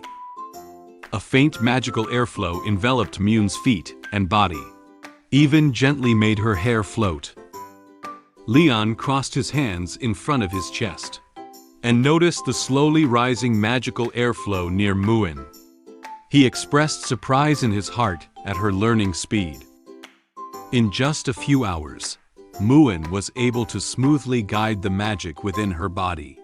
Maybe she will soon receive the magic enlightenment and awaken the power of the original magic. Is she a genius? Just as Muen was still focused on guiding the magic of her body, her hungry voice broke the calm at the moment. She stopped the movement of guiding the magic, lifted her head, and looked pitifully at Leon. "Dad, Muen is hungry and lacks energy." It seems that the magic guidance consumed a lot of energy, which made her feel hungry. Leon looked at her, feeling embarrassed by her hungry voice. Muen is still a child and does not yet possess the efficient learning capabilities like Noah, so it will take some time before she can learn the magic guidance.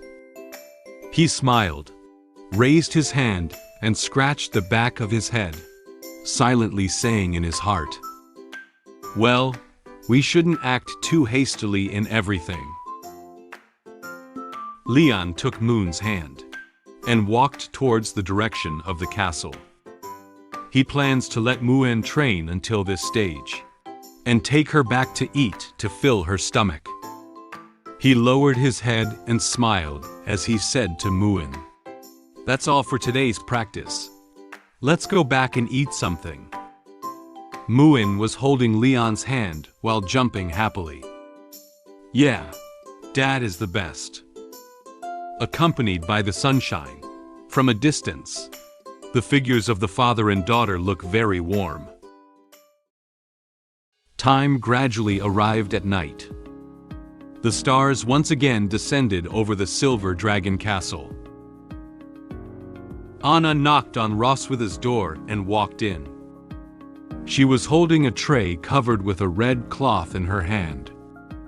There seems to be something else inside the tray. She brought the tray in front of Roswitha and said to her, "Your Majesty, this is what you asked me to find." Sitting on the bed, Roswitha crossed her hands in front of her chest. She looked at Anna and the tray in her hand, nodding at her. Put it next to me." At that moment, there was another knock on the door outside Roswitha's room.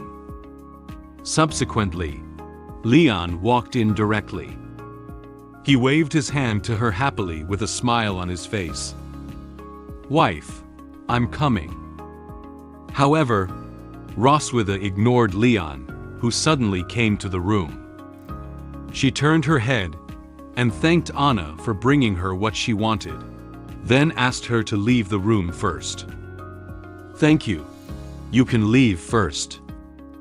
Anna bowed slightly, indicating that she had received instructions from Roswitha. Anna's face lit up with a happy smile as soon as she thought of Leon coming into the room, and that Roswitha could spend more time with him. She walked past Leon with a smile and left Roswitha's room. Leon put his hands behind his head and walked into the room with a smile on his face.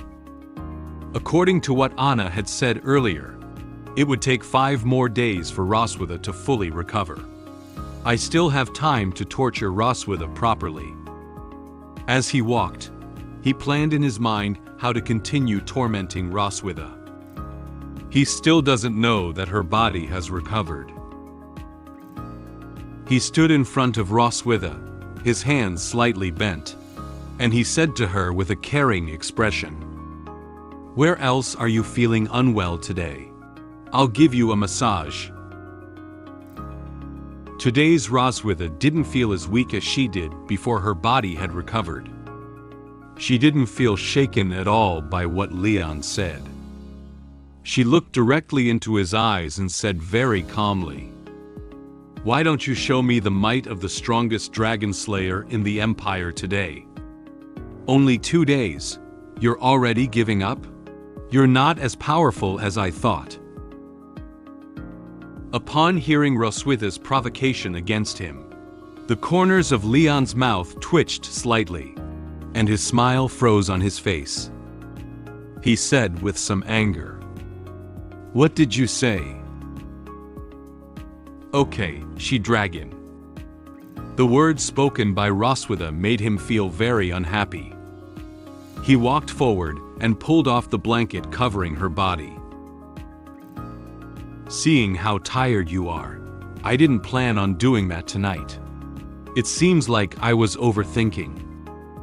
Roswitha furrowed her brow slightly and looked at Leon with a frightened expression.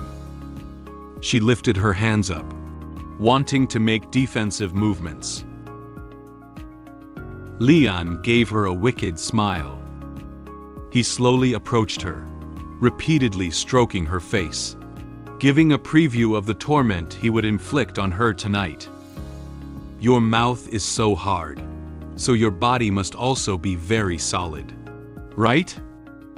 Roswitha's body trembled slightly and looked at Leon with fearful eyes. At this moment, Leon was unaware of the seriousness of the matter. For Roswitha's provocation just now, he intends to give her a proper punishment. He quickly took off his clothes, ready to carry out a new round of torture on her. "Roswitha, you will regret it." Suddenly, Roswitha's expression changed from fear to a sinister smile. She looked at Leon with a firm gaze and confidently said to him, "I have never regretted it." She quickly wrapped her tail around Leon's body and tightly grasped him. Before Leon could react to what had happened, he was caught by Roswitha.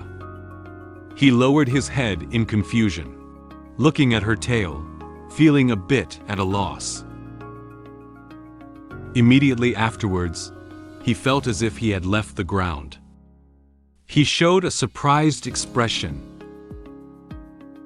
Roswitha turned around and fiercely swung Leon from her tail. Leon was thrown so hard by her tail that he was thrown directly onto her bed. He closed his eyes tightly and his back hit the pillow hard. Just as Leon was about to get up, Roswitha quickly climbed onto the bed, pressed his body with her hand, and sat directly on his body. She looked down at him, displaying the usual posture of a queen. Leon lay motionless in bed. He gradually realized that her strength was different from a few days ago. She has such great strength. Leon shouted loudly at Roswitha. "Roswitha, have you recovered?" At this moment, Leon realized that her body had recovered. Her behavior and expression just now were all illusions created for him. In fact, she wanted to take this opportunity to retaliate against the torture he had inflicted on her a few days ago. Roswitha placed her index finger in the middle of her mouth and made a gesture to silence him.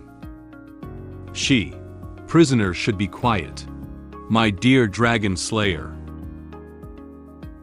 Subsequently, she reached out and uncovered the red cloth placed on the tray. There are 2 pairs of handcuffs, a whip, and a crystal ball on the tray. Leon looked at the tray next to him and was surprised by what was placed on it. These days, Roswitha's body hasn't recovered, so she probably doesn't have the time or energy to prepare these things. He thought in confusion. When did she prepare these things? In order to prevent Leon from escaping, Roswitha handcuffed his hands and feet separately. Leon thought nervously. Am I just giving myself up for grabs? She also found a black cloth to cover his eyes, and even took off his remaining clothes. He sat on the bed struggling hard, his hands and feet trying hard to break free from the handcuffs. However, unfortunately, he did not succeed. Roswitha gave a wicked smile. She looked at Leon's wretched appearance and said to him, "Don't think about struggling." Due to Leon's inability to see and his hands and feet being restrained, he became increasingly nervous at this moment. He couldn't think of what Roswitha was going to do next. Do you want to torture me to extract a confession? Extra story. New hairstyle. One day, when Roswitha was asleep, Leon braided her hair. He focused on overlapping the hair in his hand, and slowly braided a braid. At this moment, Roswitha seems to have been awakened by Leon's actions. She saw Leon holding her hair and doing something. She asked him a little unhappy, "What are you doing?" Leon was suddenly startled by her voice, and his hands trembled. "Ah, you're awake." He walked towards her with a smile and a mirror in hand. He confidently said to her, "How about you change your hairstyle occasionally?" "What is this?" Roswitha sat up and picked up the mirror to look at herself. She found that she had a beautiful braid. Leon stood beside her and said to her, "I'll weave your hair casually. If you don't like it, just untie it." Roswitha's face blushed slightly as she looked at the neatly and beautifully braided hair. Actually, she is very satisfied with this hairstyle. She touched her braid and silently evaluated it in her heart. Well, not bad. So, Roswitha quietly kept this braid. The Silver Dragon Queen retaliated against me by showing me the video of our previous sports together.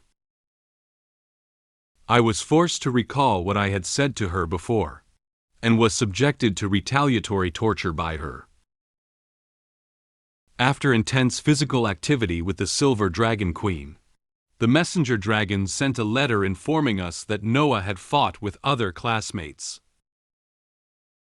The vice principal brought us and classmates' parents to the office and explained the situation at that time. After the vice principal finished speaking, Noah suddenly wanted to add other content. Leon's hands and feet were handcuffed by Roswitha, and his eyes were covered with a pair of stockings. He was thrown onto the bed by Roswitha and dared not move freely. Although he was feeling a bit nervous at this moment, he still decided not to give in to Roswitha's interrogation of him. He spoke loudly to her. "She-Dragon, let me tell you, I have received professional anti-interrogation training and will never submit to you." Upon hearing his words, Roswitha chuckled inwardly. She sat in front of him and reached out to touch the crystal ball placed on the tray. She said to him with a smile on her face, Is that so?" After Roswitha touched the crystal ball a few times, it suddenly emitted a blue light. Then, the glow converged into a screen. The screen suddenly started playing the last time. Leon was controlled by Roswitha's improved blood curse and kept saying prayers to her. "Roswitha, I want to kiss you. Please, give me." Leon suddenly became nervous. Although he was blindfolded by socks and couldn't see the scene, when he heard the familiar sound, his eyes slightly widened and his expression gradually became a bit scared. He stuttered. This is... Roswitha touched the crystal ball and turned her head to look at Leon. She knew that he would be very anxious when he heard this voice at this moment. She put on a mocking expression and said to him, "Huh? So who is the person begging me like this?" At this moment, the crystal ball continued to play the scene of Leon begging Roswitha. On the screen, he said another sentence to her. "Ah, Roswitha." Leon heard his voice coming out of the crystal ball again. He felt his head smoking and his body trembling uncontrollably. He became increasingly nervous, and his face instantly took on a large blush. He opened his mouth, but for a moment, he couldn't think of any words to refute Roswitha. That. Roswitha picked up the crystal ball from the tray and slowly brought it closer to Leon. Leon gradually became able to hear the sound inside the crystal ball clearly. However, he still didn't want to admit that the voice in the crystal ball was his own. He turned his head to the side, pointed with his finger to the place where the sound was coming from, and said firmly to Roswitha, "That can't be me. It's just that the sound is very similar." Roswitha knew that Leon was still trying to argue, and didn't want to admit what he had said to her. She secretly mocked him in her heart. She held the crystal ball in front of Leon, and untied the stockings tied around his eyes. She said to him with a mocking tone, "Oh, is that so? Shall I give you a closer look?" Leon felt the stocking being removed from his eyes, and his vision gradually cleared. However, when he saw the crystal ball before him, he was stunned. The crystal ball displayed images of him, and he could distinctly hear his own voice. "Roswitha, I want to kiss you, hug you, and be one with you." The sound inside the crystal ball kept drifting into Leon's ears. This gave Leon goosebumps all over his body, as if he had been electrocuted and felt very numb. He closed his eyes, and his expression became very painful. He couldn't stand the words he said to Roswitha at that time. Leon had no choice but to surrender to Roswitha. He knelt on the bed in shame, lowered his head, clasped his hands together, hoping that she wouldn't continue playing his video anymore. He shouted loudly, "No need! I remember everything." Roswitha wrapped one hand around her body and held a crystal ball with the other hand. She looked down at Leon's wretched condition, feeling quite satisfied with how quickly he had succumbed to her. She showed a victorious smile. She picked up the whip placed on the tray and said to Leon, "It's good that you remember. So now, you repeat what you just said a few more times." Roswitha held a whip in one hand and pinched the tip of the whip with the other, smiling as she looked at Leon. She has now begun to plan how to torture Leon as revenge for the torture he inflicted on her a few days ago. If you can't remember clearly, the teacher can review for you. She lifted Leon's chin with a whip, forcing him to look up at her. Faced with compromising evidence in Roswitha's possession, Leon wore a troubled expression, not daring to struggle or make excuses recklessly. He wanted to say something, but found himself unable to say anything. He had no choice but to follow the instructions of Roswitha.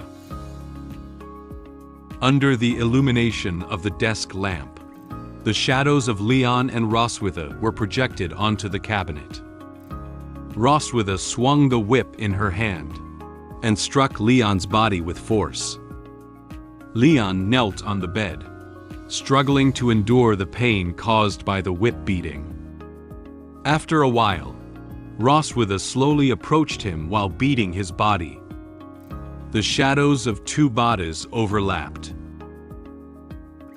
The warm-colored desk lamp silently illuminated Roswitha's room. It cannot speak, just silently watching their interaction, bringing them some light. It knew they had spent another unforgettable night.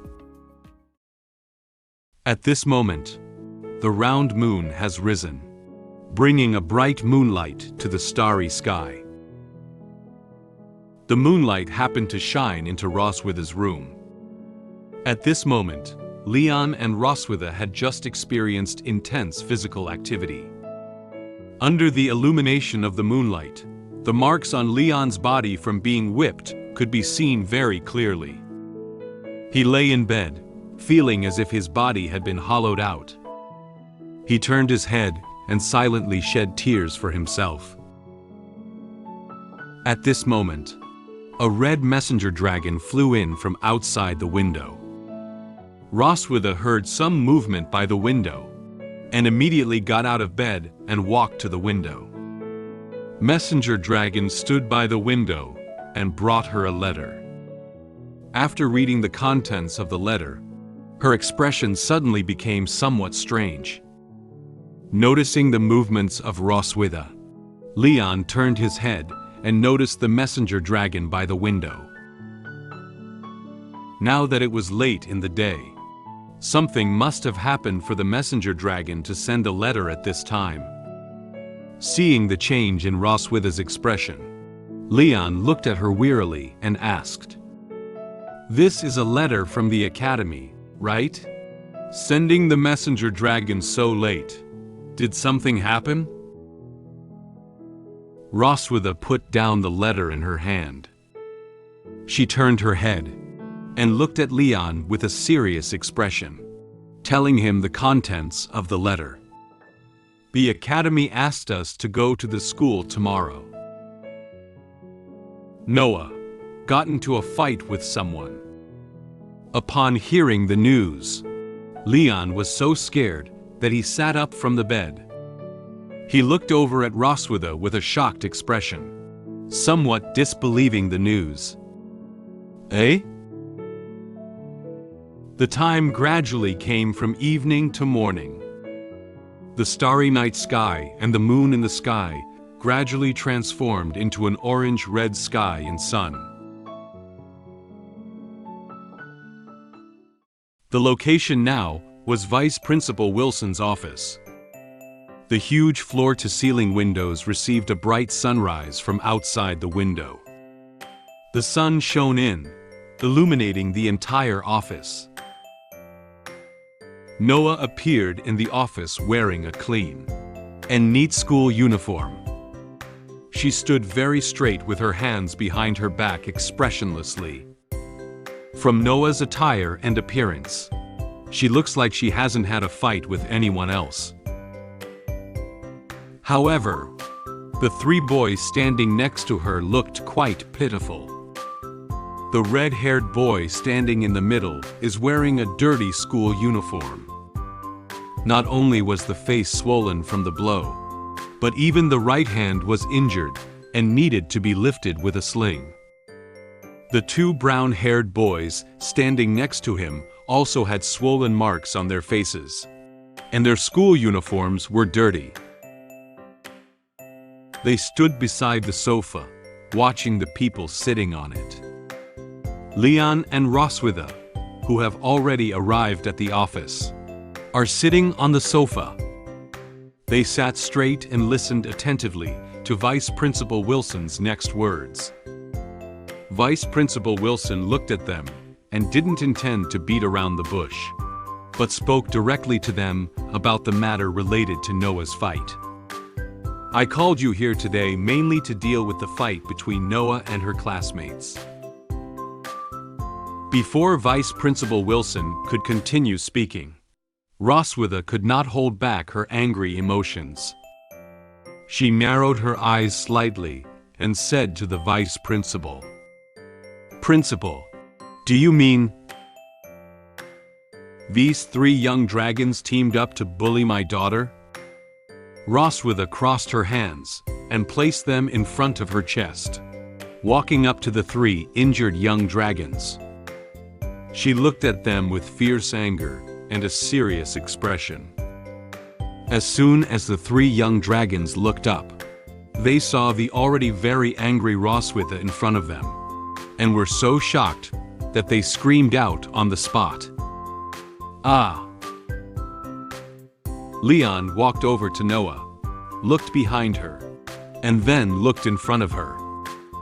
He circled around her like this, checking if she had any signs of injury. He looked at her with worried eyes and said, "Have you been injured anywhere?" Noah calmly looked ahead and didn't react too much to Leon's movements. She said to him very calmly, "No, I'm fine." Vice Principal Wilson frowned slightly. He looked to Noah and the 3 young dragons and told the truth about this fight. In fact, it was your daughter who beat them up." Upon hearing these words, Roswitha, who had just sat back on the sofa, was somewhat surprised. The anger that had risen within her instantly disappeared without a trace. She turned her head and looked at Vice Principal Wilson with a slightly awkward expression on her face. "Ah, is that so?" The 3 young dragons hugged each other very aggrieved and cried softly. It seemed that no girl had ever beaten them so badly before. Obviously, they were frightened by Noah's fighting ability. Noah calmly looked at Leon standing next to her. Leon also looked at Noah with a slightly surprised expression. The air suddenly quieted down for a moment. Then, with a proud smile, Leon sneaked a thumbs up towards Noah. He remembered the conversation between him and Noah at the beginning of the school year. It seems that she has taken his words to heart. He silently praised her in his heart. "Not bad for my daughter. Well done." Noah closed her eyes and also showed a proud expression. Vice Principal Wilson pushed his glasses. He also has some opinions on this fight incident. Although this incident was just a small brawl between young dragons, it also involved conflicts between cocoon-born and viviparous young dragons. The dragon race has 2 ways of reproducing offspring: egg-laying and live birth. There is not much difference between adult dragons when they grow up, but there are still some differences in their abilities during the young dragon stage. Oviparous young dragons inherit their strength directly from their mother's body and have certain advantages in physical fitness and talent. Viviparous young dragons need to grow and learn in order to master their strength. It can be said that within the same age group, the strength of cocoon-born young dragons is superior to that of viviparous young dragons. Vice President Wilson looked at Noah. Although a viviparous young dragon, this child used her own strength to fight 3 oviparous-born young dragons that are a few years older than herself. She has a bright future at such a young age. He is very optimistic about Noah's future development. At this moment, the office door was suddenly rudely pushed open by someone. A well-dressed adult dragon with red hair walked in. He is accompanied by 2 adult dragons. It seems that they are the fathers of those 3 young dragons. The adult dragon with red hair put his hands into his pockets and swaggered towards his son, speaking casually. "I heard my son hit someone. What a big deal. I'll pay for all the medical bills." When he saw the marks of his son's face and hand injuries, he was completely stunned. "Ah, my dear son, how did you get beaten up like this?" The two fathers around him were also very surprised when they saw their injured son. The boy with red hair turned his head with a very aggrieved expression when he heard his father's voice. "Dad!" The boy with red hair and two other boys rushed towards their father together. They cried while tightly embracing them. They feel like they have been greatly wronged. Sitting on the sofa, Roswitha recognized the race of the adult dragon with red hair at a glance as it walked in. She approached Leon and explained to him in a low voice. "That guy is a member of the Crimson Flame Dragon King Constantine's clan. The Crimson Flame Dragon clan is arrogant and domineering, making communication difficult." Upon hearing Roswitha's words, Leon did not feel afraid of this dragon from another race. The number of Crimson Flame Dragons I've slain could line up and circle the academy twice. After comforting his son, the adult dragon with red hair looked at Roswitha. He put on a very arrogant expression and said to her, "I thought who was here? Isn't this the queen of the Silver Dragon clan? As a queen, you don't even know how to discipline your own children and let her bully other dragons at will?" The boy with red hair hid behind him, looking at Roswitha with a frightened expression.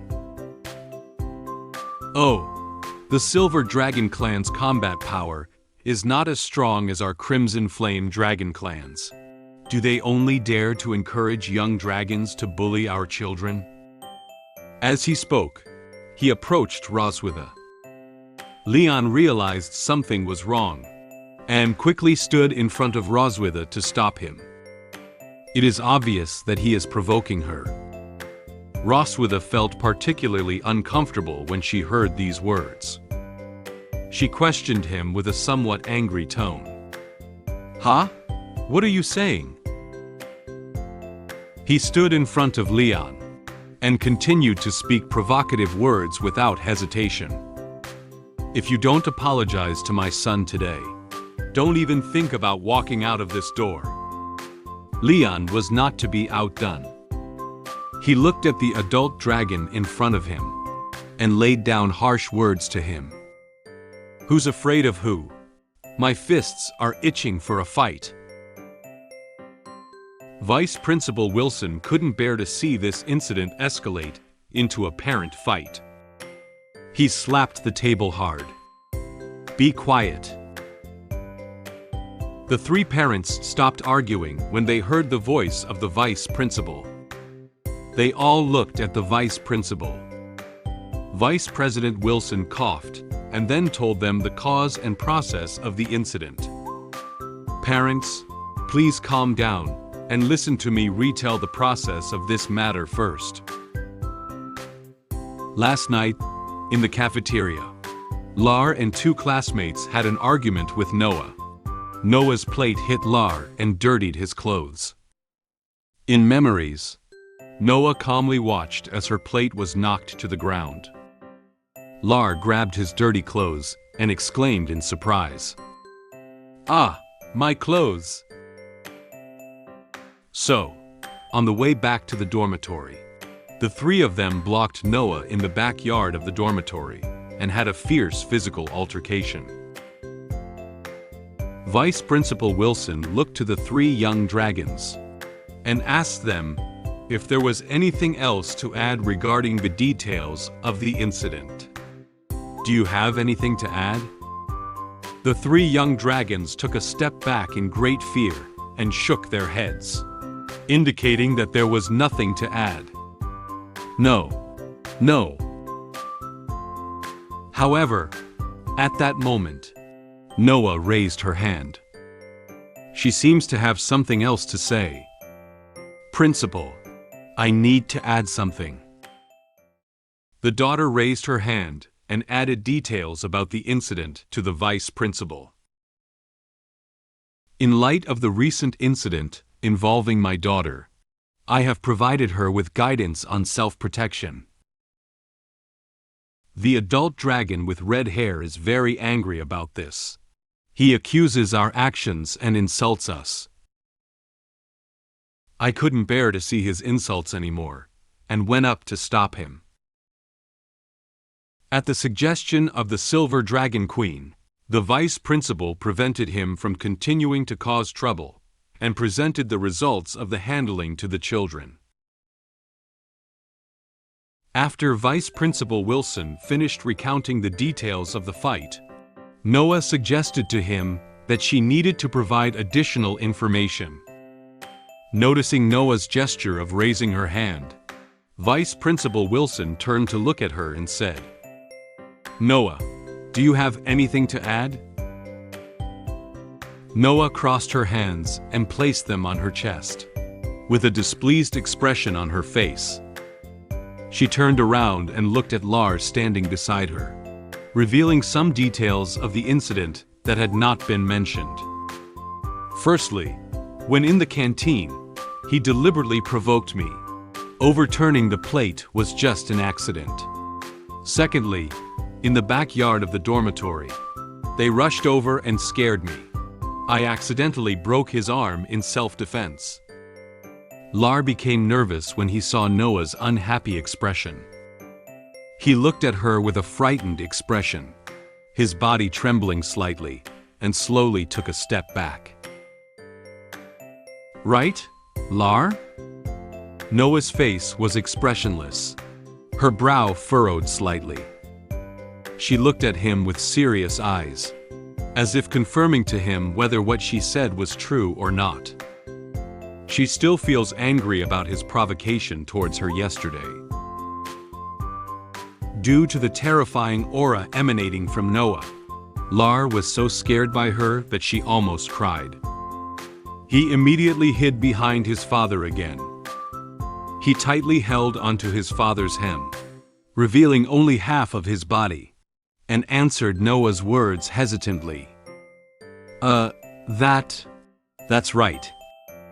Lars' father turned around and looked at his son with a puzzled expression. He doesn't know why his son is so afraid of a girl.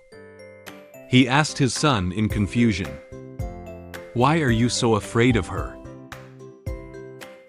After listening to Noah's additional details about the matter, Leon, standing behind her, raised one hand and held his chin, thinking for a while. Then, he looked at Noah and expressed his thoughts. "Noah, I think you did something wrong." Noah seemed to notice that Leon's words had a tone of accusation towards her. She lifted her head, lowered her eyebrows, and gently clenched her hands into small fists. She looked at him with a slightly nervous mood, prepared in advance to accept Leon's preaching. However, contrary to her expectations, Leon did not criticize her approach to self-defense, as she had imagined he would. He lowered his head, bent down, patted his knee, and then proposed a method to deal with similar incidents to Noah. "If you encounter this kind of thing again, you should kick his knee first, okay?" Noah was stunned for a moment. She looked at Leon's knee, and was somewhat puzzled by his suggestion. Why kick the knee? Leon straightened his body, crossed his hands in front of his chest, and looked ahead with a very confident expression. On the battlefield, if the Crimson Flame Dragon's knee is injured, they are easily attacked. A blazing flame seemed to emerge from behind him, as if igniting his passion for battle with the dragon. Noah nodded and understood what Leon meant. Then, She took out a notebook and a pen, listening to Leon's explanation while jotting down the method. Okay, I'll pay attention next time. If something similar happens again in the future, she might really be able to use this method. After watching Leon teach Noah self-defense knowledge, Lars' father couldn't bear it anymore. He believed that Leon intentionally taught her daughter knowledge that was not good, and also intentionally guided her to bully his son. He was very angry and pointed at Leon, saying loudly to Vice Principal Wilson, "Principal, did you hear that? This guy actually taught his daughter to bully my child in public." Leon had a smile on his face, a calm expression, and paid no attention to Lars' father's words.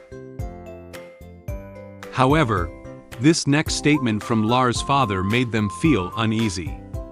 For a student with violent tendencies like her, an apology is no longer sufficient to resolve the issue. She should be directly expelled from school. Upon hearing him clamoring for the vice principal to expel Noah, Leon opened his eyes in surprise.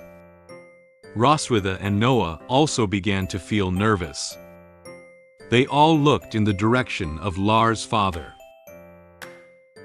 Seeing Lars' father trying to make a scene, Vice Principal Wilson, who was standing nearby, raised his hand to stop him.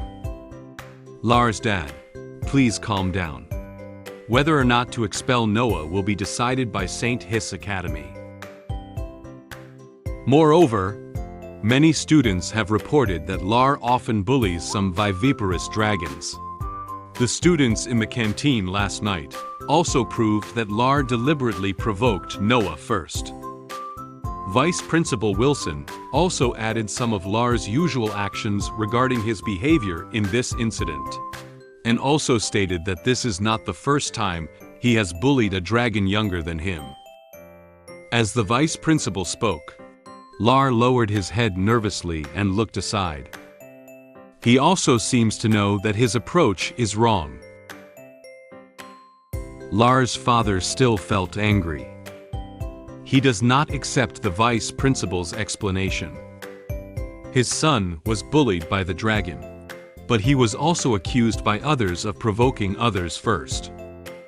He widened his eyes and angrily said to the vice principal, "Principal, do you mean their daughter beat up my son, and the academy not only did not punish her, but also accused my son of deliberately provoking her?"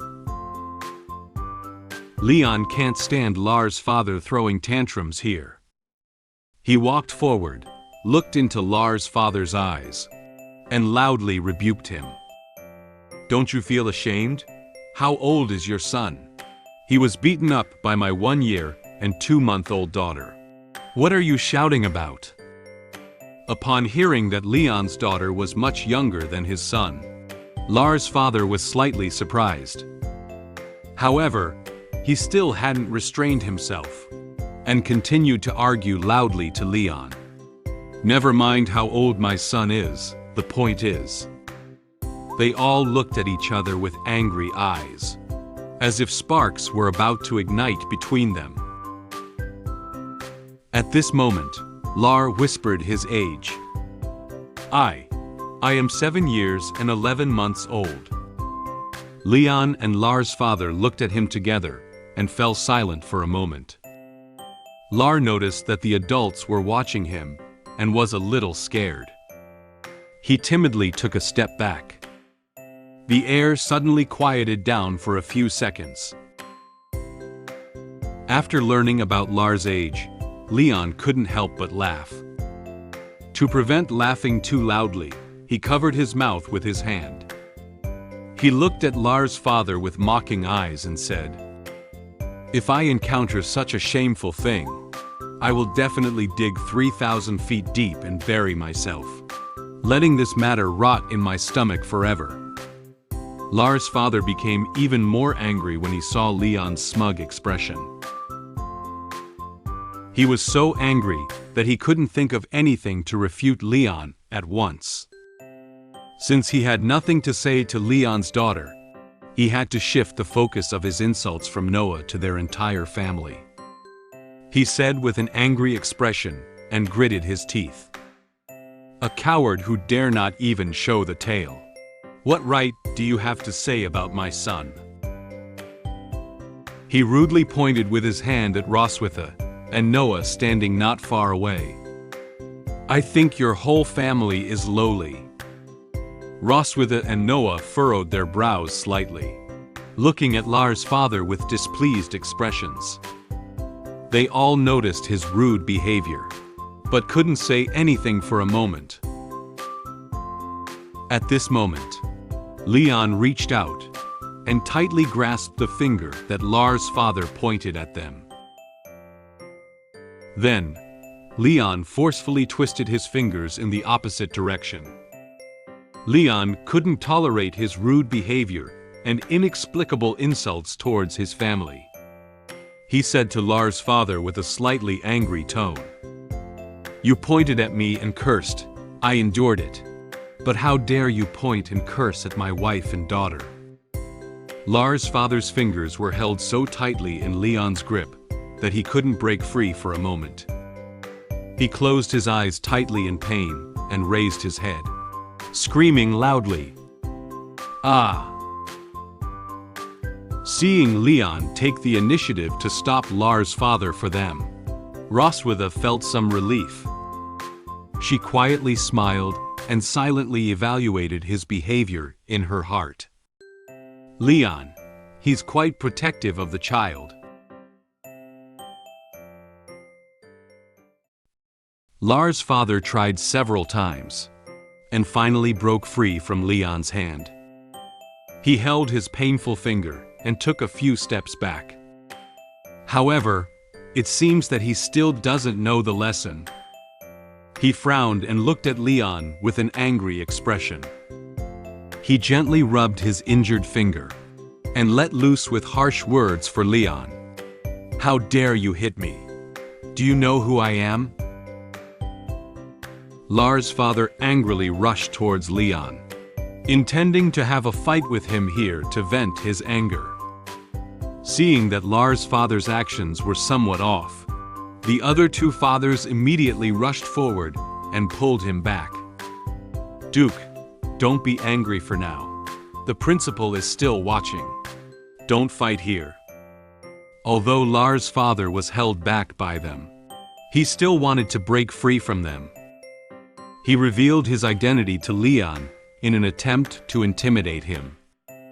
"I am the Duke of the Crimson Flame Dragon clan. Our leader is Constantine." However, Leon was not afraid of his identity. He hugged himself and pretended he was scared of him. Come on. I'm so scared." Faced with this farce, Roswitha couldn't bear to watch anymore. She walked up and said to Lars' father, "Sir, this is a minor conflict among the children at school. If they are involved in the family status of both parties, it will not benefit you in any way." Roswitha looked at Lars' father with a serious expression and expressed her opinion on the matter. "I believe that St. Issa Academy will make a fair judgment, regardless of the outcome of the Academy's handling. We are willing to accept it." Then, she turned her head and looked confidently at Vice Principal Wilson.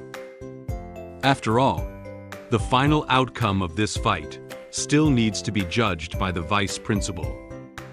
Relying solely on fights between parents or involving the status of both sides still cannot lead to a good outcome. Vice Principal Wilson smiled and nodded with satisfaction. He agreed with her view. Silver Dragon Clan's queen truly has a grand vision. He looked at Lars' father, who was still angry, and gave him the final warning. "Lars' dad, if you insist on causing trouble in school and leading to the escalation of the situation, We can only cancel your son's student enrollment record." Hearing this, Lars' father froze. He stopped struggling and slowly calmed down.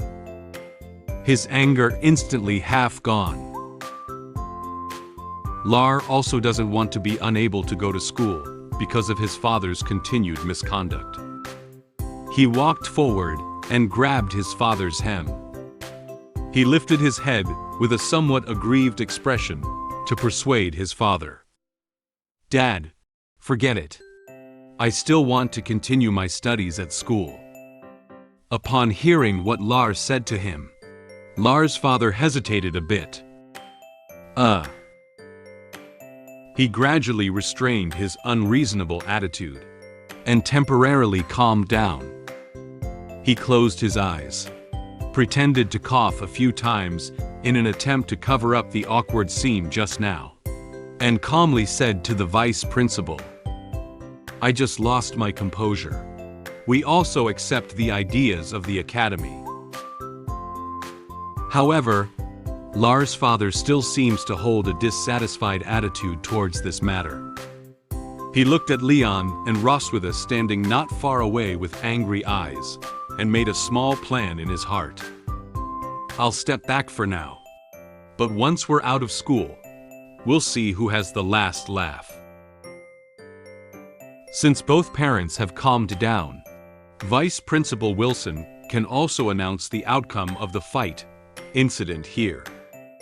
Okay, in this incident, Lar is at fault first, while Noah acts in self-defense, though with excessive force.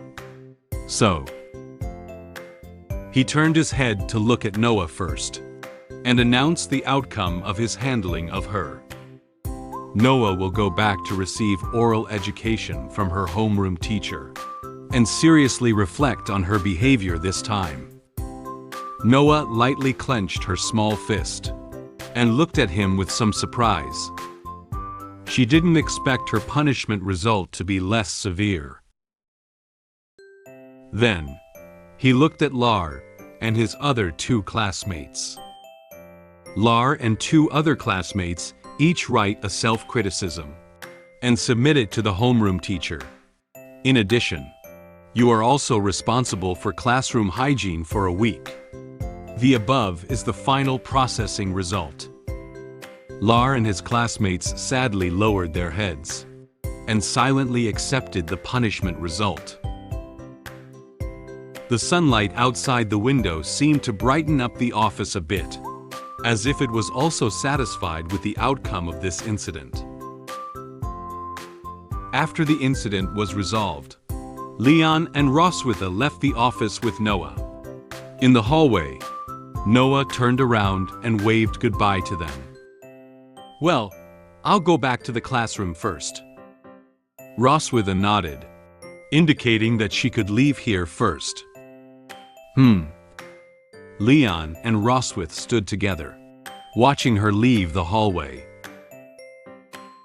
At this moment, Leon seemed to have remembered something. He looked at Noah's back and waved at her, reminding her to remember the method he had taught her. "If they dare to bully you again, you must kick their knees first." Noah glanced back at Leon. Though she didn't say anything, she nodded, indicating that she would keep his advice in mind. At that moment, Vice Principal Wilson suddenly appeared behind Leon. He walked forward and suddenly said to Leon, "Mr. Leon." Leon was so scared by him that he shouted out loud, "Eh?" His face doesn't look very good. Leon turned his head to Vice Principal Wilson with a smile on his face and said nervously to him, "Vice Principal Wilson, do you have anything else?" Just now he loudly reminded Noah to remember his advice. And as the vice principal, Wilson may not want to hear comments like bullying other dragons. He is worried that what he just said may have been heard by the vice principal. He thought nervously. He probably didn't hear what I just said, right? However, the vice principal didn't seem to notice what Leon said. He asked Leon another question with a serious expression. Although we have only met a few times, I have always had a question. You've never let your tail show. Upon hearing the vice principal's words, Leon's mood became even more tense. He was worried that, because he didn't show his tail, the vice principal began to doubt his identity. He opened his mouth to explain, but suddenly couldn't come up with a reason. He silently said in his heart, "Did he discover my identity?" Vice Principal Wilson smiled and looked at Leon, saying the next words. "I can't see which noble dragon clan you come from. If you're willing, can you tell me?" Noticing that something was wrong with the current situation, Roswitha quickly walked over and took Leon's arm, pretending that they were a very loving couple. She quickly explained to the vice principal, "My husband is not a member of the noble dragon clan. He is just an ordinary member of our silver dragon clan." Leon was also forced to lean tightly against Roswitha. He echoed a little nervously based on what she said. "That's right. I'm just a commoner." Vice Principal Wilson did not seem to doubt Leon's identity. He touched his beard and was pleased that they were able to raise the talented Noah. The remarkable union between the two of you has brought forth an exceptionally gifted young dragon, which is nothing short of a miracle. In short, St. Hiss Academy welcomes such children to enroll. Do you understand what I mean? The vice principal looked at them with a kind expression. However, there seemed to be other meanings in his words. You should have more children. The more, the merrier. Leon and Roswitha also saw the true thoughts floating behind the vice principal. They whispered in their hearts, "Principal, you have your thoughts written out." Vice Principal Wilson seems to be aware of his current attitude. He pretended to cough, trying to cover up his embarrassment. "I believe that on the day Noah graduates, she will be able to lead the Dragon Clan to defeat more dragon slayers." He clenched his fists excitedly and looked firmly at Leon, expressing his confidence in Noah's growth. Leon responded to Noah's encouragement with a smile, but felt uncomfortable inside. It doesn't feel great. Leon and Roswitha walked towards the other end of the hallway, while chatting with Vice Principal Wilson about other topics. However, what they didn't know was that Lars' father, who had just come out of the office, kept staring at their backs and remained silent. At this moment, Lars' father seemed to have come up with some bad idea. He led the other two fathers towards the other end of the corridor. He said with a malicious smile, "Let's go." After the outcome of our daughter's matter, the Silver Dragon Queen and I are preparing to go home together. At this moment, Lars' father wanted to fight me and avenge his son. Based on his attacking movements, I assessed his abilities and quickly defeated him. Just as I was about to leave Academy with the Silver Dragon Queen, I noticed that my daughter witnessed the entire fight. She not only praised me in person, but also gave us the cookies she made. I touched her head with joy, but the Silver Dragon Queen looked at my hand and fell into contemplation. After bidding farewell to Vice Principal Wilson, Leon and Roswitha left the teacher's office building together. Leon put his hands into his pockets, chatting with Roswitha while walking down the stairs with her. Roswitha crossed her hands in front of her chest, and walked down expressionlessly. Although she seemed a bit impatient, she still replied to Leon's words one by one. The warm sunshine shone on the staircase, making people feel like a harmonious couple communicating normally. At this moment, Lars' father walked out from somewhere with the fathers of 2 other classmates. They walked up to Leon and Roswitha, blocking their way. They all looked at Leon and Roswitha with unhappy expressions. Lars' father put his hands into his pockets and said to Roswitha with an impatient tone, "Wait a minute, Silver Dragon Queen." Leon and Roswitha stopped in their tracks when they saw Lars' father appear in front of them again. Roswitha furrowed her brow and became more alert to Lars' father. Just now, in Vice Principal Wilson's office, Lars' father clearly had plans to provoke a conflict. She realized that they had ill intentions in stopping her and Leon. She looked at Lars' father and said to him, "Is there anything else?" The Academy has already provided the outcome of this matter. Didn't you agree just now? Upon hearing Roswitha's words, Lars' father gave a gentle smile. Roswitha thought he would no longer have any objections to this matter. However, in fact, he doesn't think so. As a duke, how could he sit back and do nothing when his son was being bullied by their daughter?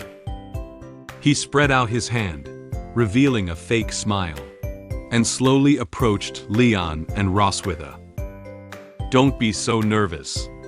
The polite remarks I made in the office were just to save face for the Academy.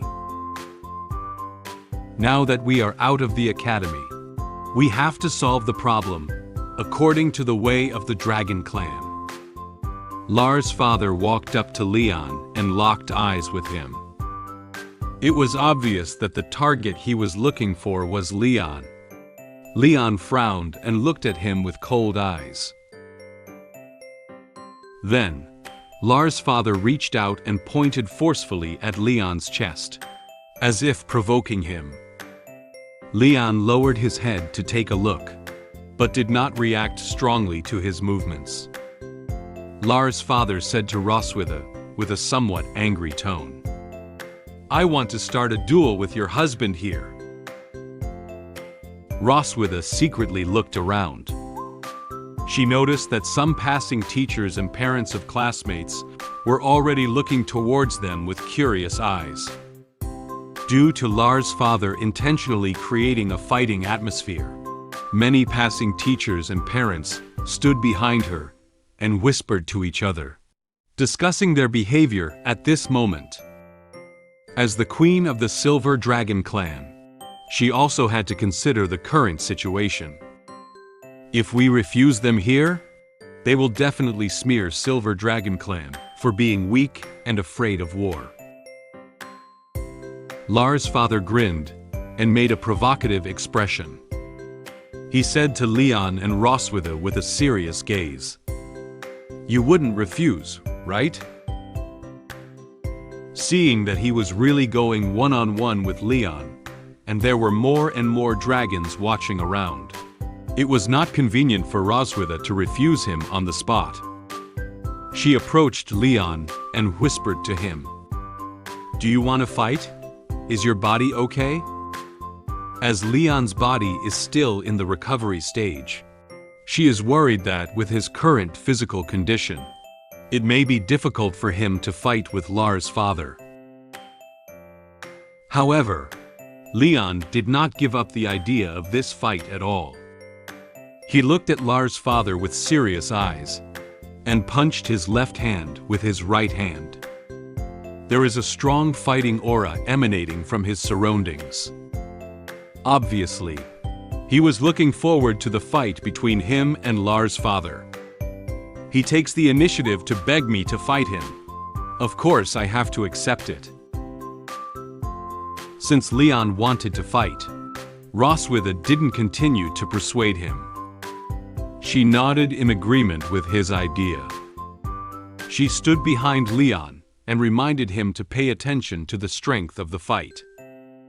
Go ahead. Don't beat him to death.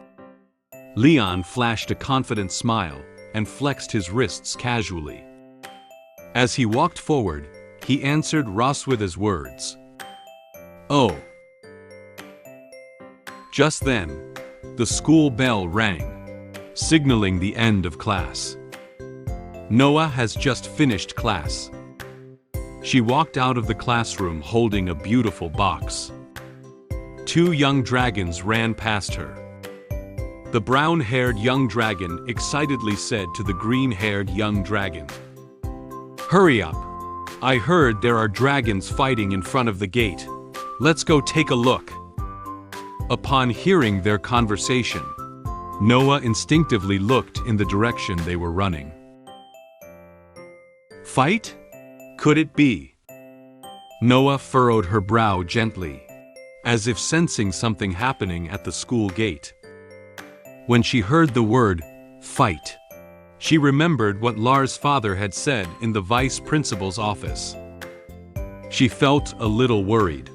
So she followed in the footsteps of the 2 young dragons and ran down the teaching building. The corridors of the teaching building and the school gate were crowded with students watching Leon and Lars' father fight. In order to see the fighting scene more clearly, some students even climbed onto the decorations at the school gate to watch. All the students watching excitedly looked at them, discussing the scene of the fight with each other. Look, there are dragons fighting. Who is fighting with whom? In order to facilitate the fight, Leon and Lars' father came to an open space in front of the school gate. Leon was doing warm-up exercises with a relaxed expression. He first stretched his thighs, and then stretched his arms to relax his body. He seems to have full confidence in this fight. Lars' father, who was standing across from Leon, carefully observed him for a while and noticed that Leon didn't look as strong. This guy looks weak and doesn't even dare to show his tail. There's nothing to be afraid of except for his tough mouth. Lars' father revealed a sinister smile. Since Leon looks so weak, he has nothing to fear. As long as he wins, he can avenge his son. He silently thought in his heart, "My son lost a fight. Today I'll beat up her dad and help him regain his confidence." Seeing that Leon had already finished warm-up exercises, Lars' father introduced him to the rules of fighting. He was also worried that Leon, who was so weak, would not be able to defeat him, so he took the initiative to lower the difficulty for him. The Crimson Flame Dragon clan won't bully anyone. As long as you can hold on for 3 rounds, I'll concede defeat. However, Leon didn't pay any attention to his words. He closed his eyes, placed one hand on his waist, and casually picking his ear with the other, showing a very casual expression. He impatiently said to Lars' father, Okay, save the speeches. Let's get started." He urged Lars' father to start quickly, and flicked the extracted earwax towards him. In the face of Leon's provocation and belittling of him, Lars' father became infuriated. He clenched his fists and looked at Leon with an angry expression. "You! Don't underestimate me." Lars' father widened his eyes in anxiety. He angrily cursed Leon while rushing towards him. Ha! He gathered magic on his right hand and formed a flame. He raised his fist wrapped in flames and swung it forcefully towards Leon. Seeing that the fight had begun, Leon quickly adjusted his state as well. With a serious look in his eyes, he prepared for Lars' father's attack. Based on the movements and attack style of Lars' father, Leon quickly analyzed his abilities. He turned his body and easily dodged Lars' father's attack. Hey! He silently evaluated Lars' father in his heart. I didn't guess wrong. This guy is much weaker than the dragon clan I encountered on the battlefield. Leon lightly jumped on the ground while raising 2 fingers to Lars' father. He reminded him with a smile. There are still 2 rounds left. Lars' father was very dissatisfied when he saw Leon dodge his attack. Noticing Leon's provocation, his anger couldn't help but rise again. He immediately turned around and continued attacking. He frowned and impatiently said to Leon, "You're so good at hiding. Don't tell me you're a chicken?" Lars' father knelt on one knee while speaking provocative words to Leon. He forcefully slammed his fist wrapped in flames onto the ground. The ground where he and Leon were located immediately cracked several slits, and even the floor bricks were thrown out by flame magic. It seems that the power of his punch is very great. Leon remained unwavering in response to Lars' father's provocation. When he saw the cracked ground, he immediately jumped into the air to dodge the cracks and flying bricks on the ground. The punch of Lars' father obviously didn't hurt Leon in the slightest. In order to increase his attack power, he quickly gathered the flame magic into his mouth and sprayed it forcefully in the direction of Leon. Leon noticed a very bright and intense flame flying towards him. He could feel the temperature on his face and body getting higher and higher. However, in the face of the blazing flames that were coming closer and closer to him, his face did not show any expression of fear or retreat. He stared closely at the flame, as if contemplating something. As the flames were about to approach his face, he quickly descended from the air and landed next to Lars' father. The flames spewed out by Lars' father exploded into a huge and beautiful spark in the azure sky. Leon squatted lightly on the ground, perfectly avoiding the 2 attacks of Lars' father. Lars' father looked down and found Leon squatting next to him unscathed. He was very surprised. He has attacked Leon 3 times in a row, so he has no chance to launch an attack on Leon anymore. Leon lifted his head with a firm gaze and gave him a confident smile. This time, it's my turn. Leon quickly stood up and kicked Lars' father's calf socket hard. Lars stumbled forward and suddenly lost strength in his legs. He cried out in pain. Huh! He half knelt on the ground, clutching his injured calf. He hadn't expected Leon to come at him in this way at all. He lifted his head and looked at Leon with angry eyes. You! Before Lars' father could react, Leon quickly flashed in front of him again. He clenched his right hand into a fist and concentrated all his strength on his right fist. He wore a confident smile, believing that the outcome of this fight had already been determined. Then, he punched Lars' father hard in the face. Unable to fight back, Lars' father was thus quickly knocked out by Leon. Lars' father was sent flying for a long distance by Leon's punches, and only managed to stop when he hit a nearby building hard. Then, he collapsed to the ground, temporarily passed out. Seeing that Lars' father no longer had the strength to stand up, Leon clapped his hands and cleaned the dust off his hands. It is obvious that he won the battle this time. Dealing with dragons of this level is a piece of cake for him. Who is a dragon slayer? He smiled lightly and muttered to himself, I don't even need magic to deal with guys of your level. Seeing Lars' father get hit by Leon, to the point where he directly fainted, the fathers of the other two students felt very scared and shocked. They were so frightened that they shouted out loud, "Ah! Duke Rail!" They had probably never seen their Duke get beaten so badly by another dragon. Leon turned his head, and his expression quickly changed from a smile to a cold one. He clenched his fists to show them and asked them, "Do you want to give it a try?"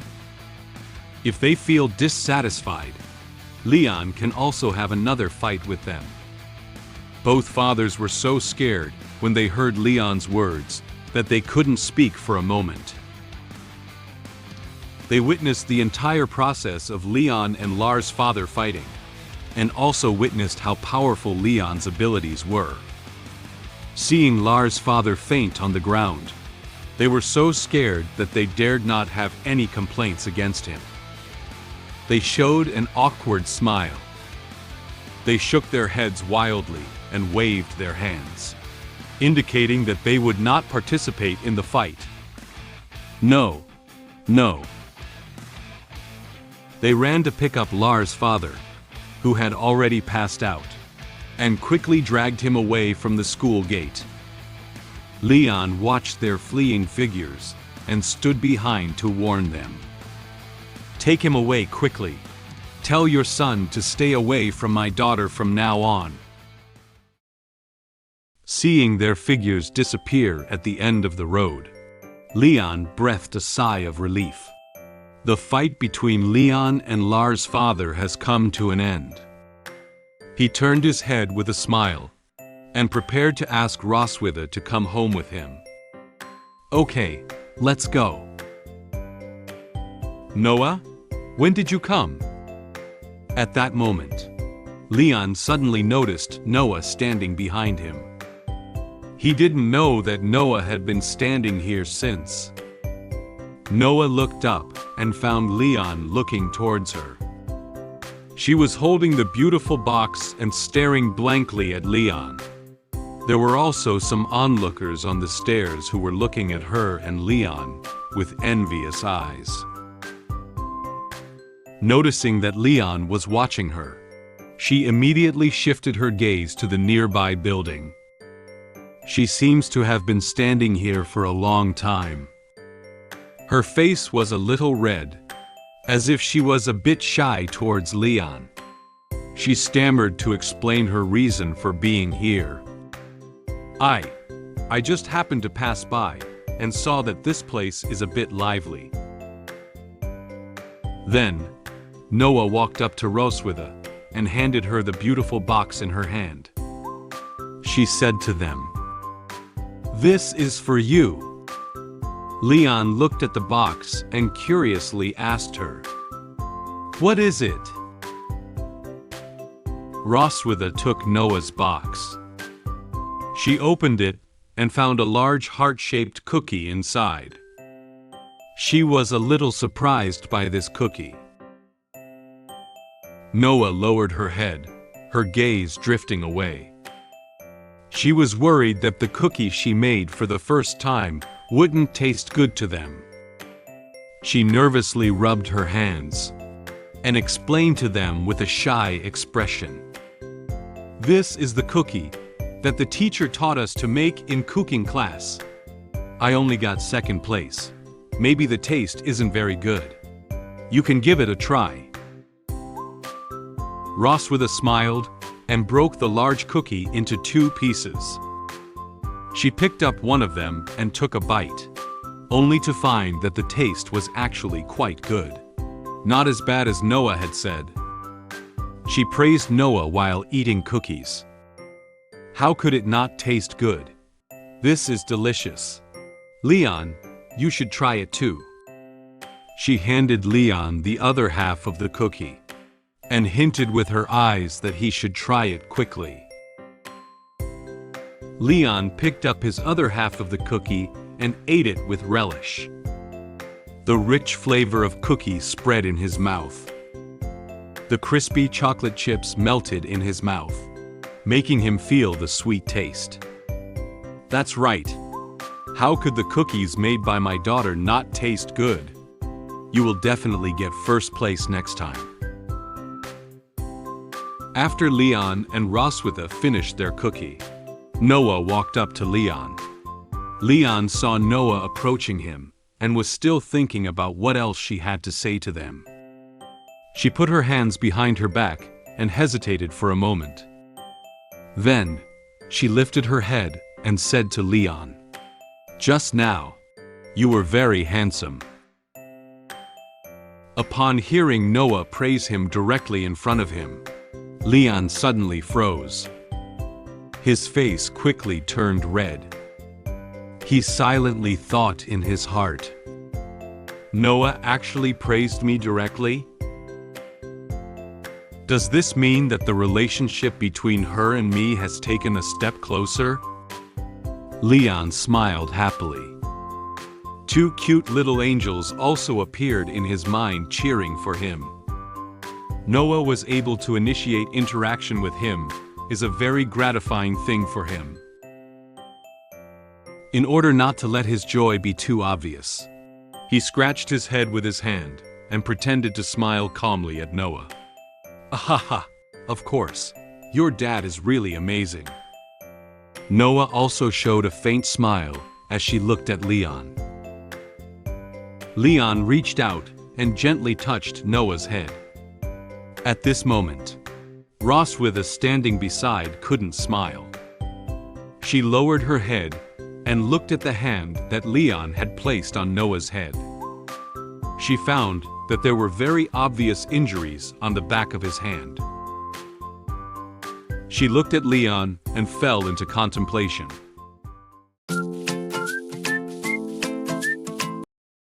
The Silver Dragon Queen noticed that my hand was injured and brought me a medicine box to apply medicine for me. She thanked me for today's matter. I feel like everything I did was for the daughter.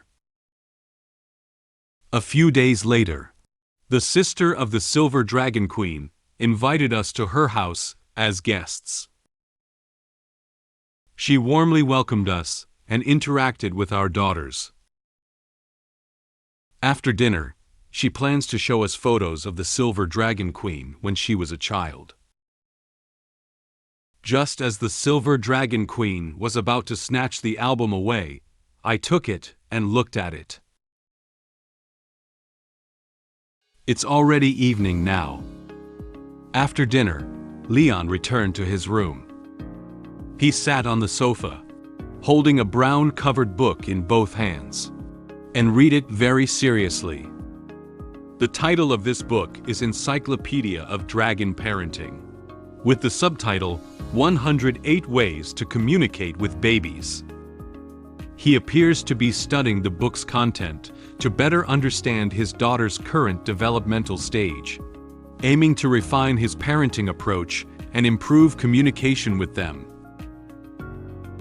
He analyzed the way Noah and Muen usually spoke to him based on the content of the book. At that moment, the knocking sound outside the door interrupted his thoughts. He lifted his head and looked towards the door, wanting to confirm who would come to his room at this time. Then, his room door was opened. The person knocking on the door is Roswitha. She walked in wearing a white nightgown and black stockings, carrying a small medical kit. Leon saw that the person coming in was her, so he placed the book in his hand on the table next to him. He asked her in confusion, "Oh, why are you here?" He didn't know what she was doing in his room with the medical kit at this time. Roswitha did not immediately answer his question. She walked straight to the sofa where Leon was sitting and sat down next to him. Leon moved towards the side of the sofa, freeing up some space for Roswitha. He turned his head and looked at her with a slightly surprised expression. Her appearance in his room at this point is very suspicious. He was worried that she might want to torture him all night again. He was thinking nervously in his heart. Why is she sitting next to me? Did she conceive some novel way to play again? However, Roswitha did not do anything to him as Leon had thought. She placed one hand on the medical kit, ready to open it, and then extended the other hand towards Leon. She said to Leon, "Hand." Her eyes looked to the side with some blush on her face. She seemed a little shy about the request. Leon's tense emotions disappeared instantly. He looked at her with a puzzled expression. Huh? He didn't know what she meant by making this gesture towards her. Roswitha saw his puzzled expression and explained to him, "Isn't your hand already injured?" Leon knew that Roswitha was talking about his hand injury. This morning, Lars' father challenged him to a duel. As a top dragon slayer, how could he not agree to this request? He couldn't stand Lars' father's provocation towards their family anymore. He mustered all his strength and struck down Lars' father with a powerful blow. As a result, due to excessive force, serious injuries appeared on the back of his hand. Leon lifted his injured hand and looked at it, his expression calm. He seemed indifferent to the scar. "Oh, you're talking about this. It's just a minor injury. It'll be fine in a couple of days." However, Roswitha is still somewhat concerned about Leon's injuries. She closed her eyes and shyly pulled his hand over. "Give me your hand, hurry up." Seeing that Roswitha insisted on applying medicine to his injured hand, Leon dared not continue to persuade him. Roswitha opened the medical kit placed on her lap and took out a cotton swab and a bottle of red medicine. She put a cotton swab into the bottle and dipped it in some red medicine. Then, she took Leon's hand and used a cotton swab to apply red medicine to the back of his hand. The red potion covered Leon's back of his hand, making him feel a bit cold, but also a bit painful. He called out softly, "Ah." He didn't expect the injury on the back of his hand to be quite serious. He took a gentle breath. The hand trembled slightly due to the pain. Roswitha noticed Leon's movements. She gently grasped his hand while applying medicine to him. "Don't move. It will be fine soon." After Roswitha finished speaking, Leon stopped moving casually. He slightly lowered his head and looked at her, who was carefully applying medicine to him. He froze a little as he stared at her figure. He silently said in his heart, "As a seasoned dragon slayer, I have countless injuries on my body. I used to handle casually. This is the first time someone has been so careful in helping me apply medicine." Roswitha held a cotton swab and carefully applied medicine to Leon's back of his hand. Then, she pulled his hand in front of her and noticed that some areas were severely injured. She put the cotton swab back into the medicine bottle and dipped it in some extra red medicine. She applied more red medicine to the severely injured area on the back of her hand with a cotton swab. After the potion had fully coated the back of Leon's injured hand, Roswitha took the cotton swab away and gently rested his hand on her thigh. Then, she took out a bandage from the medical kit and prepared to wrap it around his hand. Leon could feel the gentle movements of Roswitha and also feel her fingertips wandering on his hand. Roswitha's palms are soft and hot. Her fingertips feel slightly cool. The areas she touched are itchy. What am I overthinking? Realizing his thoughts about Roswitha, Leon immediately turned his head to the side. He didn't want to admit that Roswitha sitting in front of him now would treat him so gently. However, his physical reaction did not lie to him. His face slowly turned red, and he was even too shy to look at him. Roswitha focused on wrapping Leon's bandage without looking up to see his small movements. At this moment, she suddenly spoke to Leon. "Today's matter, thank you." Leon still didn't look directly at Roswitha. He opened one eye and glanced at her, saying with some confusion, Why thank me?" After wrapping Leon's hand in a bandage, Roswitha took out a pair of scissors from the medical kit and cut off the excess bandage. She tied the bandage on Leon's hand into a bow and gently tightened it.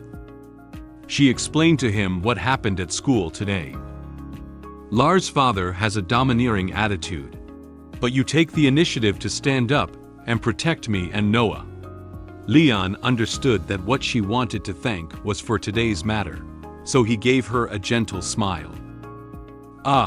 Those are all things I should do.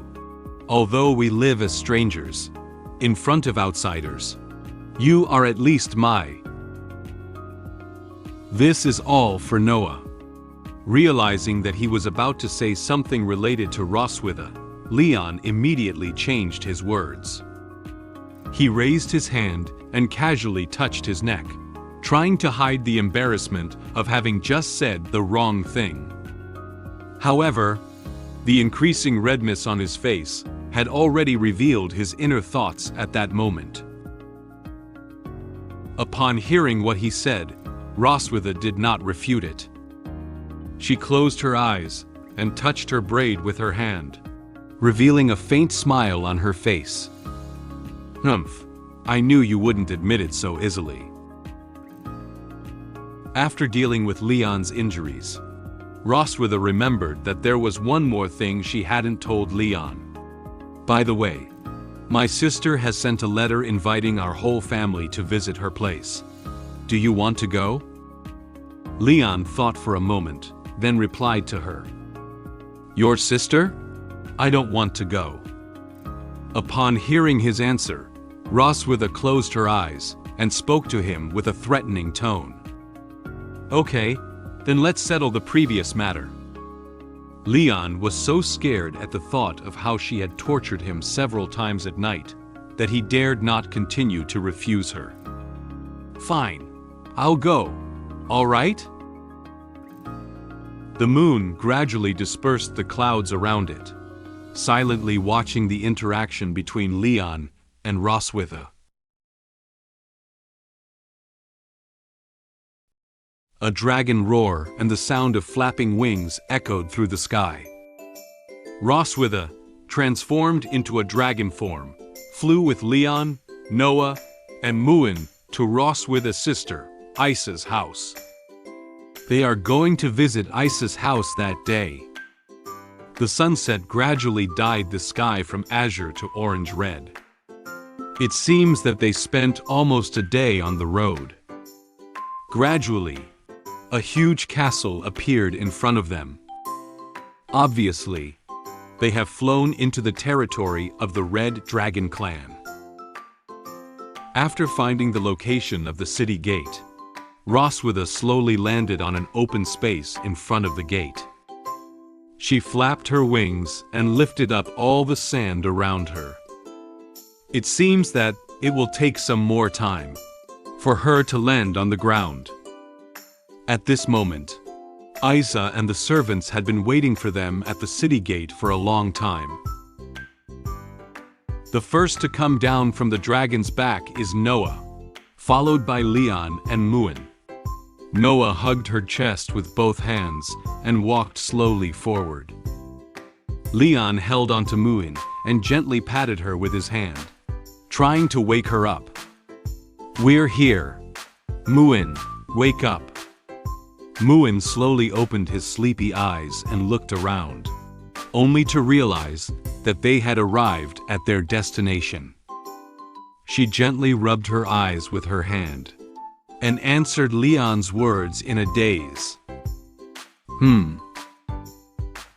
The Red Dragon Queen Issa waved her hand to Roswitha and ran towards her.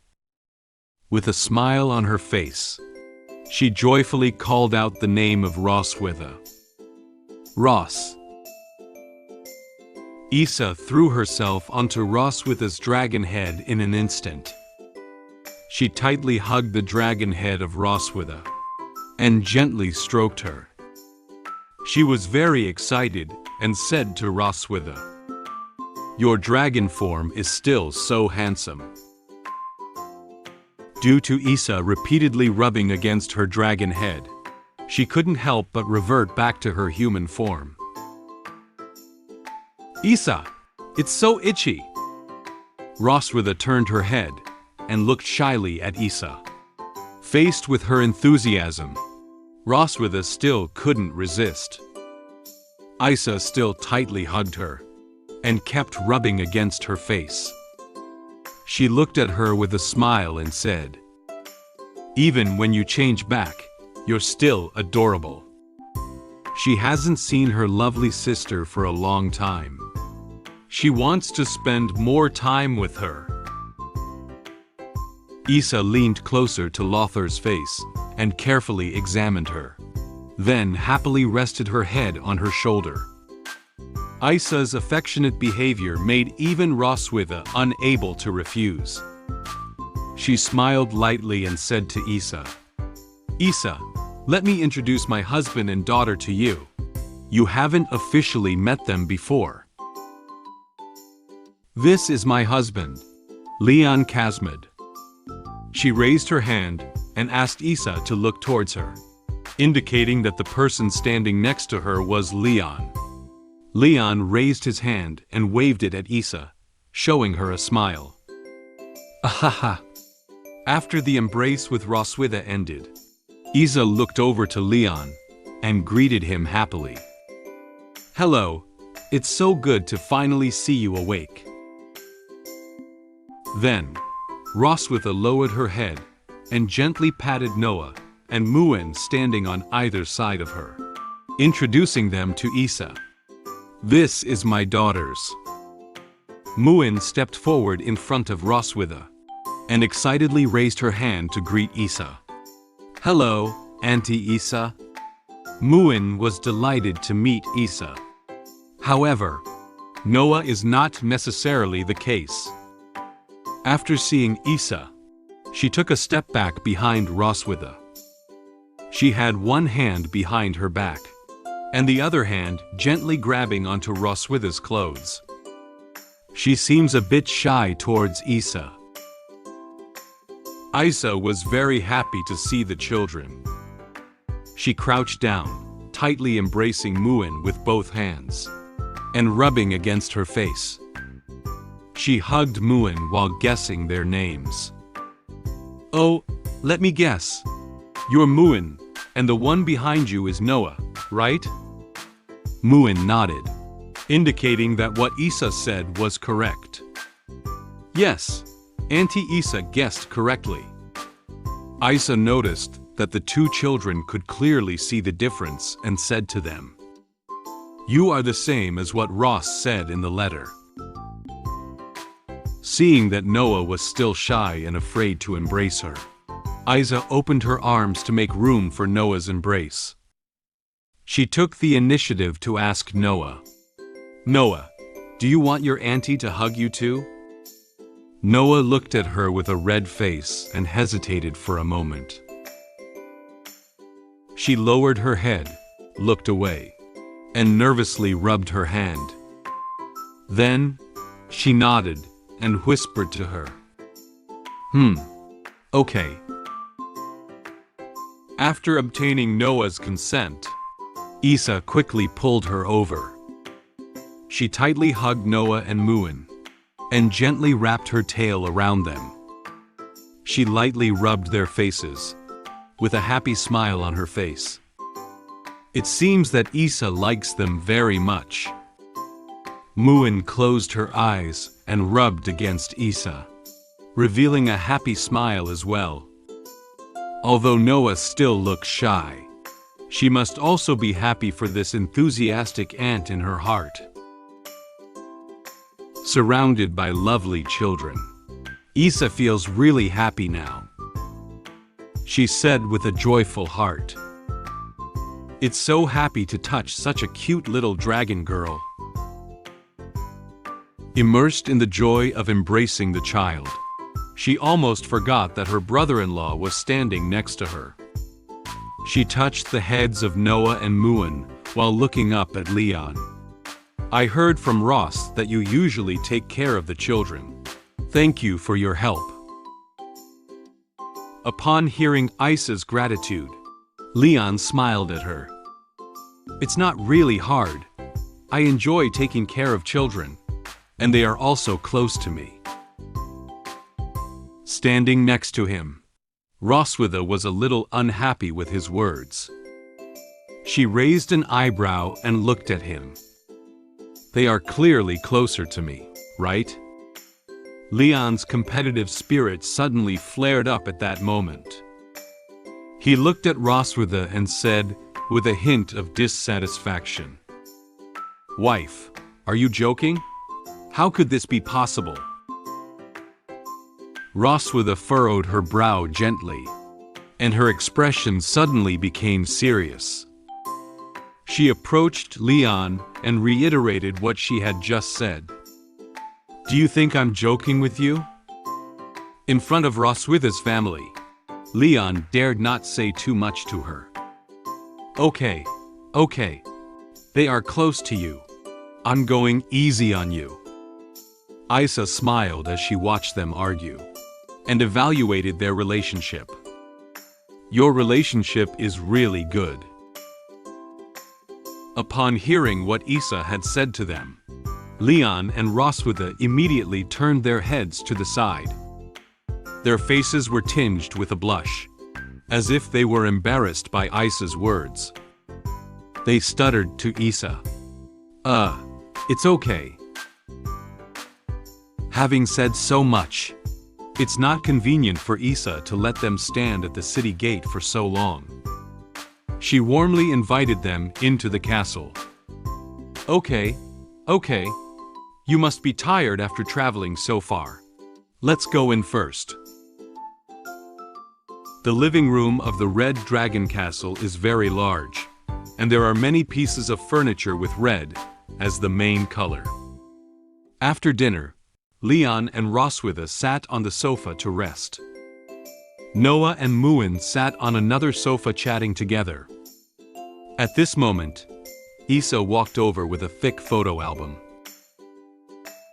Noah and Muen lifted their heads and noticed Issa walking towards the sofa where they were sitting. Issa approached them and raised the brown photo album in her hand. "Do you want to see your mother's childhood photos?"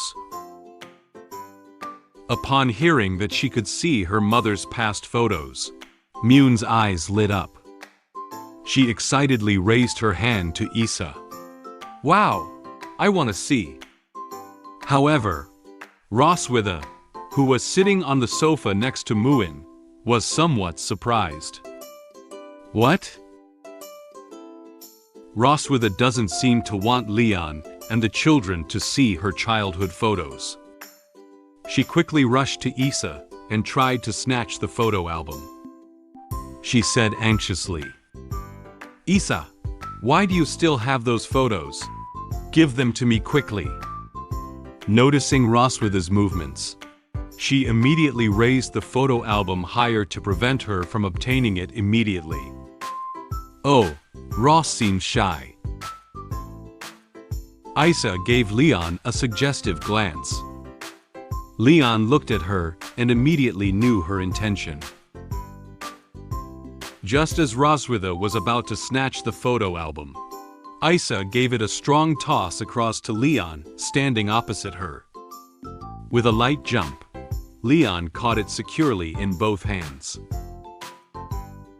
Seeing the photo album in Leon's hands, Roswitha's face instantly turned red. Hey, wait! She wanted to stop Leon from opening the album, but it was too late. Leon has already opened the photo album. There's nothing more embarrassing than flipping through childhood photos. Let me see what skeletons you've got hiding in your closet. Opening one page of the album, Leon seemed to see something. He showed a very surprised expression. This is... After opening the photo album, my daughters and I all saw the photos of the Silver Dragon Queen before. We couldn't help but praise her in the photo. Just as we were still wanting to know more about the Silver Dragon Queen's past, the Red Dragon Queen showed us a video about her. The words spoken by the Silver Dragon Queen in the video touched me deeply, but she actually didn't want me to continue watching the video. After finishing our chat with the Red Dragon Queen, the Silver Dragon Queen and I returned to our room, only to find that the room's arrangement seemed a bit strange. After catching the photo album tossed by Issa, Leon turned around and began flipping through its contents.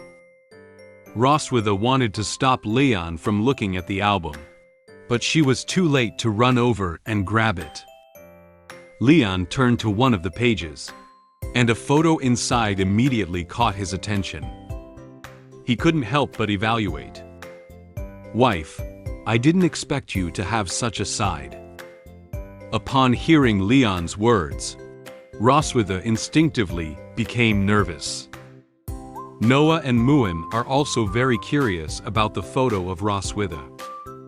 Muen reached out her hand to Leon and wanted him to show them the photo.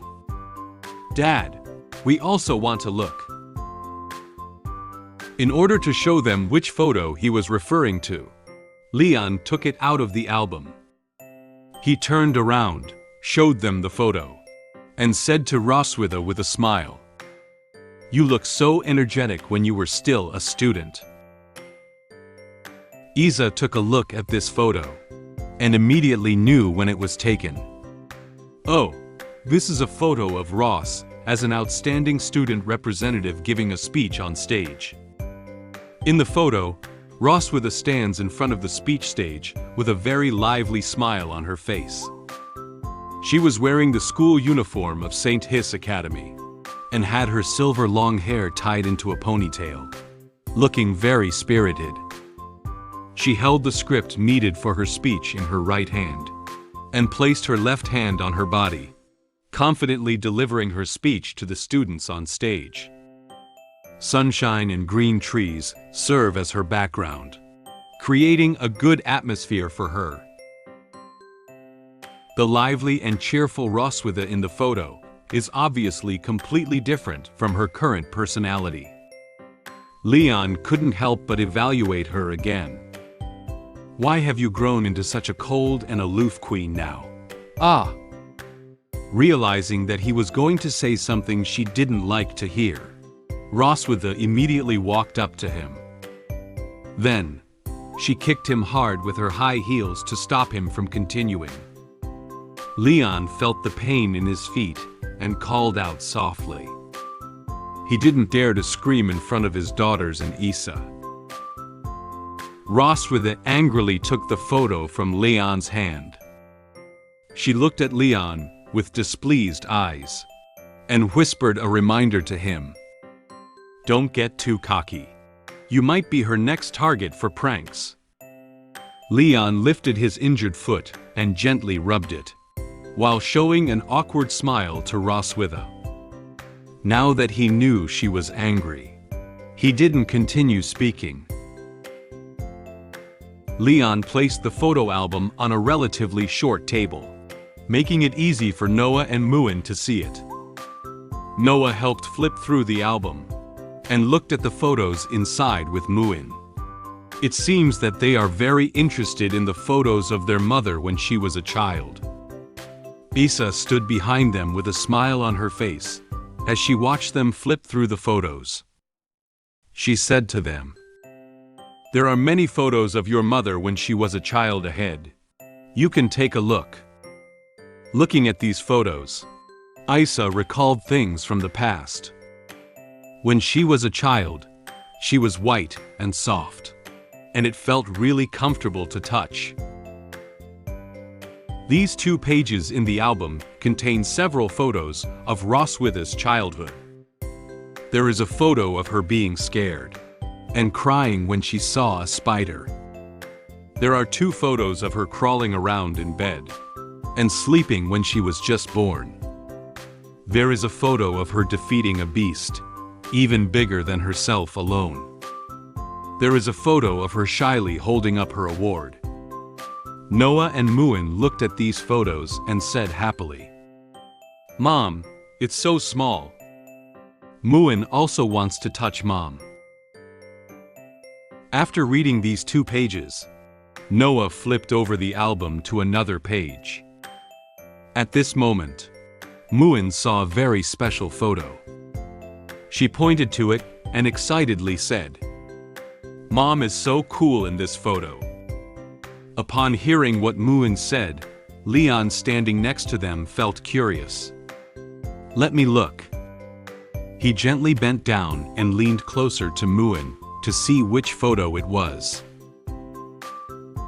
In the photo, Roswitha is wearing a crown on her head, a very gorgeous white outfit on her body, and a red cloak on her shoulders.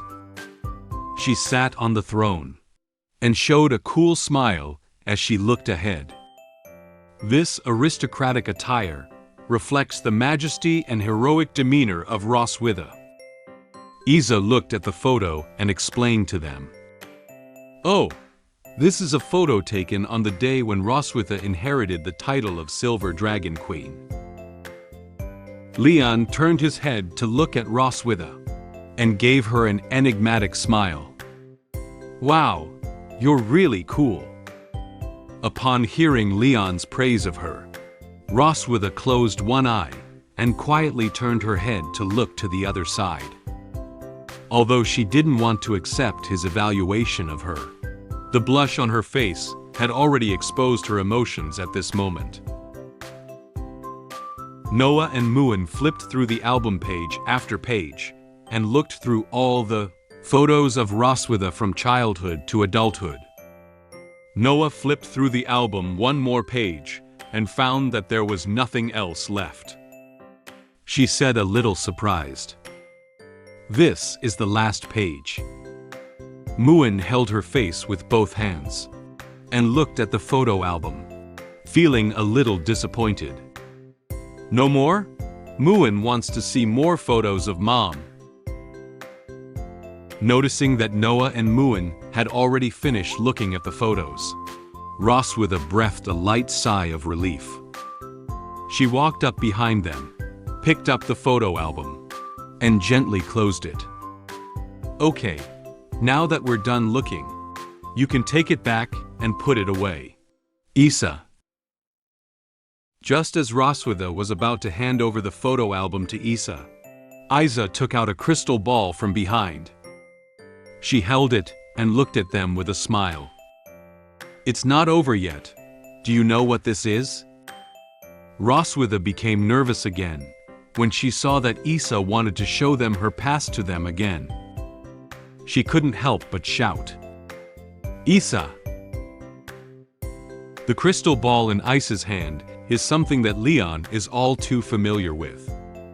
He excitedly raised his hand and answered Issa's question. "I know. This is called the recording stone." Issa covered her mouth with her hand, shaking the recording stone on her hand, while giving them a mischievous smile. She said to Noah and Muen, "Do you want to watch your mother's videos?" Noah and Muen feels very excited. They lifted their heads and looked at Issa, with an undisguised expectation on their faces. They spoke in unison. "Yes." Roswitha doesn't want them to know about her past anymore. She immediately walked up to Issa and looked at her with a pitiful expression.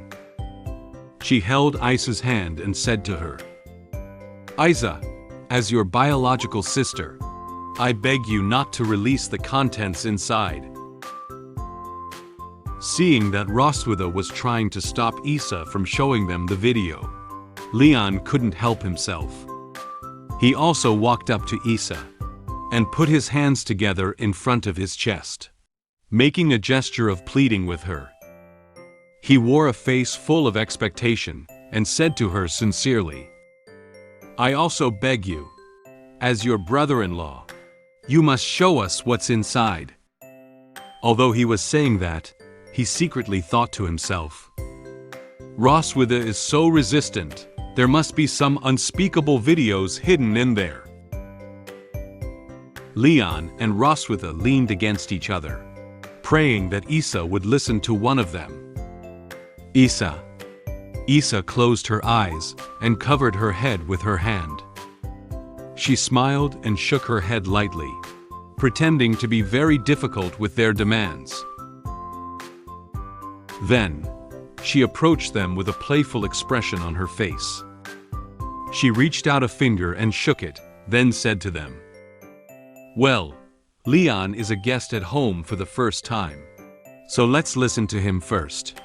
I'll listen to Ross next time." "Yeah."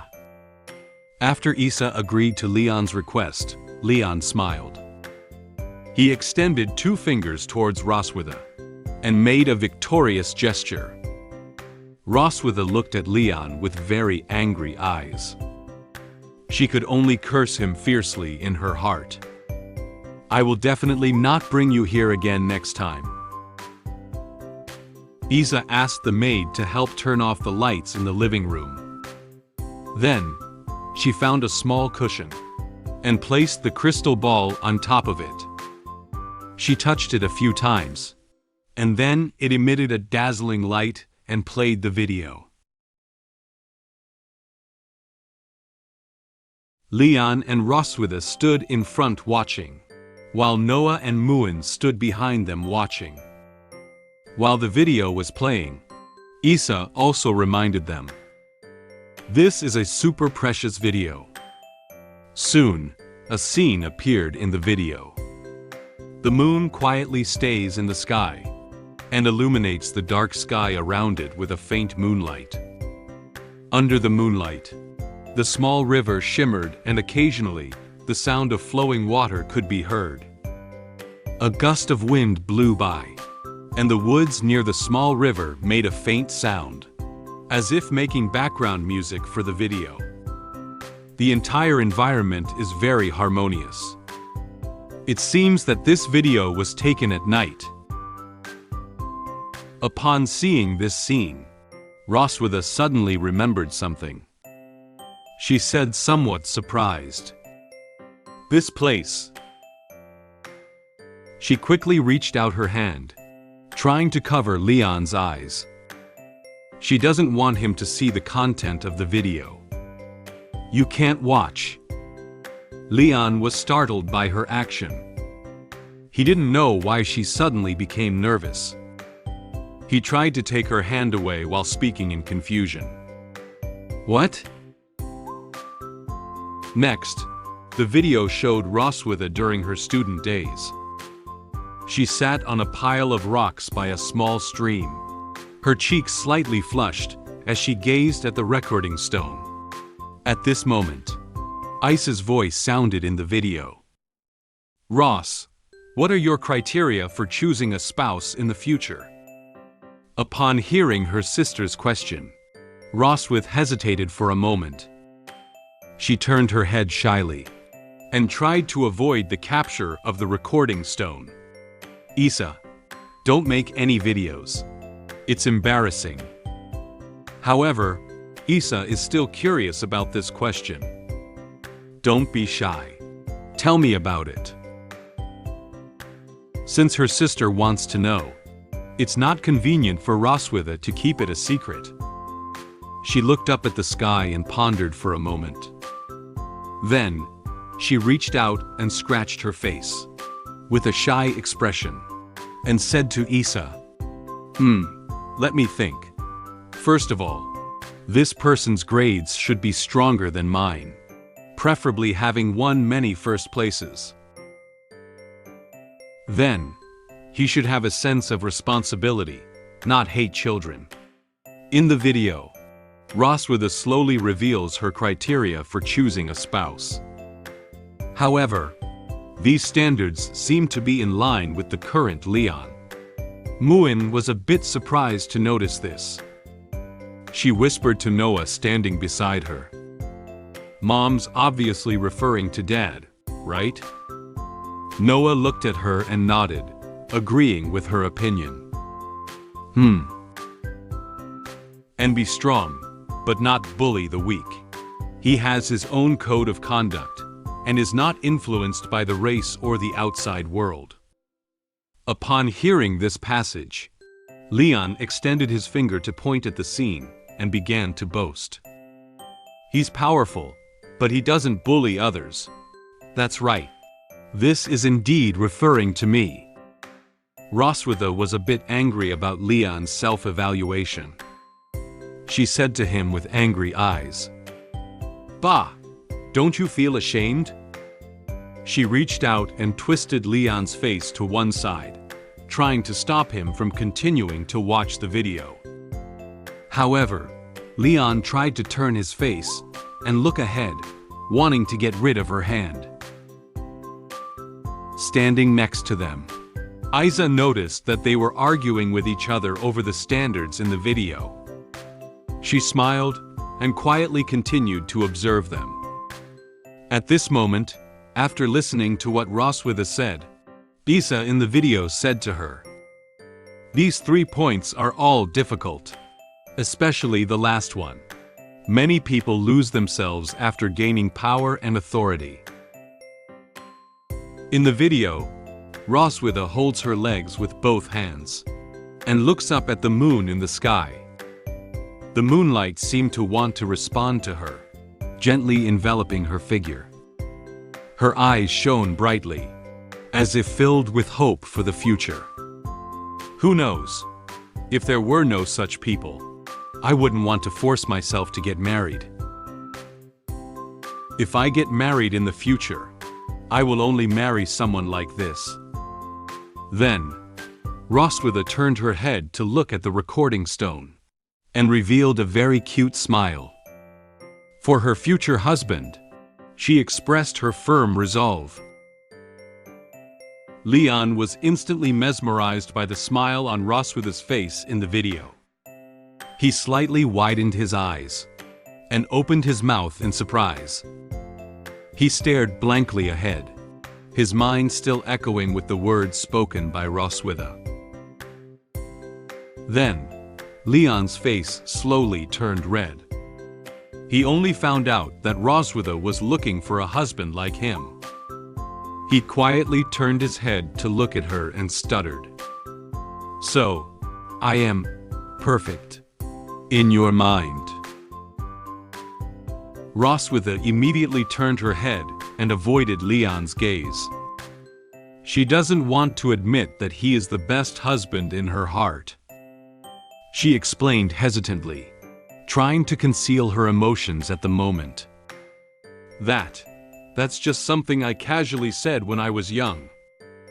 Noticing that Roswitha didn't want to answer him directly, Leon secretly smiled. He lightly touched Roswitha with his arm and joked with her. I know. You don't have to be so shy." At this moment, Issa seemed curious about their relationship. She crossed her hands on her chest and walked up to them, asking them a question. "I'm also curious. Who among you first liked whom? Upon hearing this question, Leon and Roswitha did not hesitate. They reached out their hands and pointed at each other, speaking in unison. She likes me first. He likes me first. Roswitha was very dissatisfied with Leon's answer. She looked at Leon with a threatening gaze and angrily said to him, "Do you dare to say it again?" Leon felt the anger from her. He nervously glanced to the side and immediately dared not say anything else. In order to avoid being avenged by Roswitha, he had to change his statement. Leon thought quickly in his head about what to say. Then, he slowly raised his hand and explained to Issa with a helpless expression. She likes me first, but I ignored her. Later, I regret it and start liking her instead.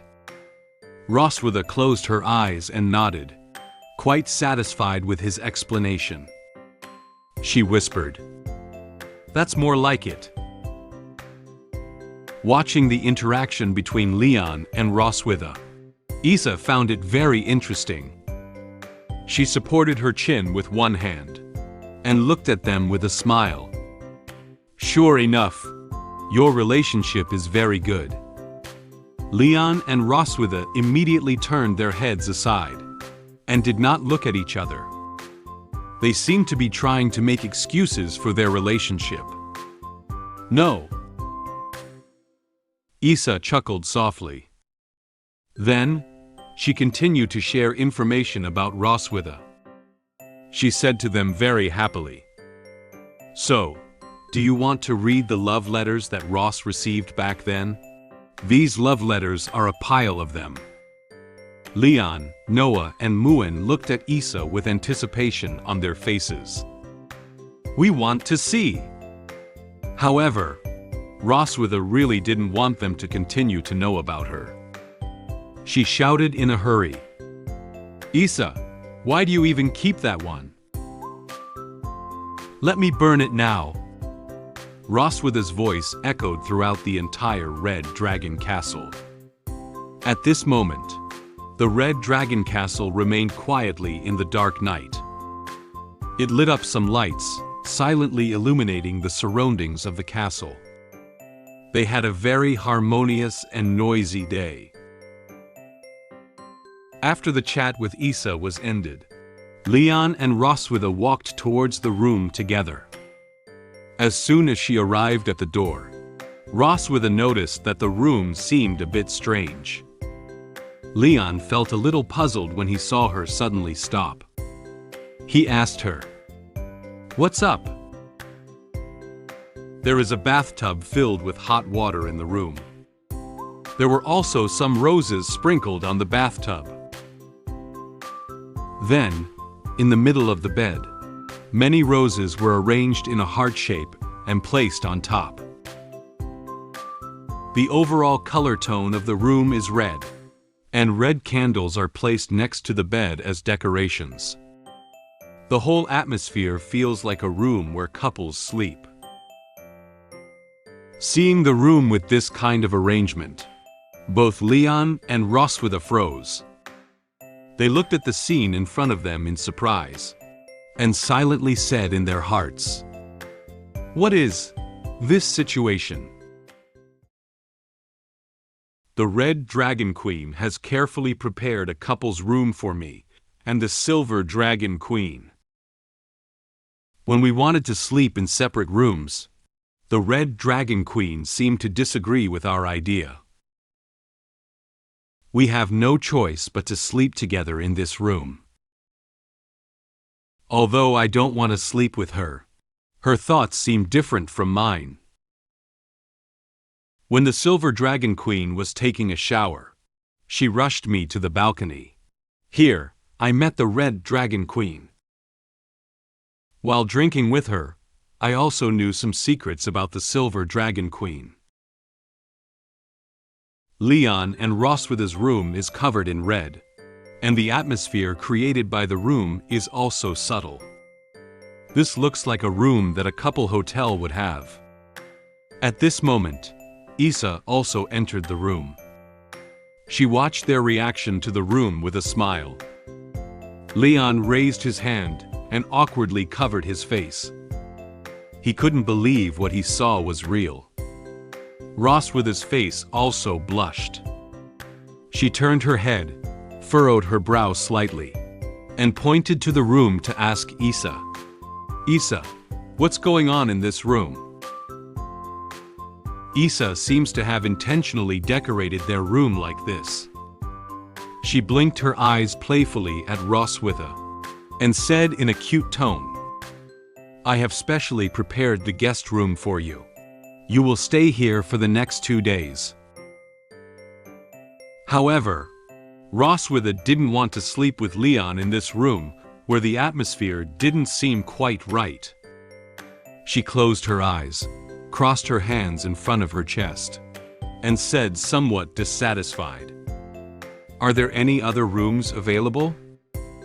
Issa seemed to know what Roswitha was thinking at the moment. In order to promote the relationship between Roswitha and Leon, Issa will not miss this opportunity. She lightly touched Roswitha with her shoulder and poked her arm with her fingers.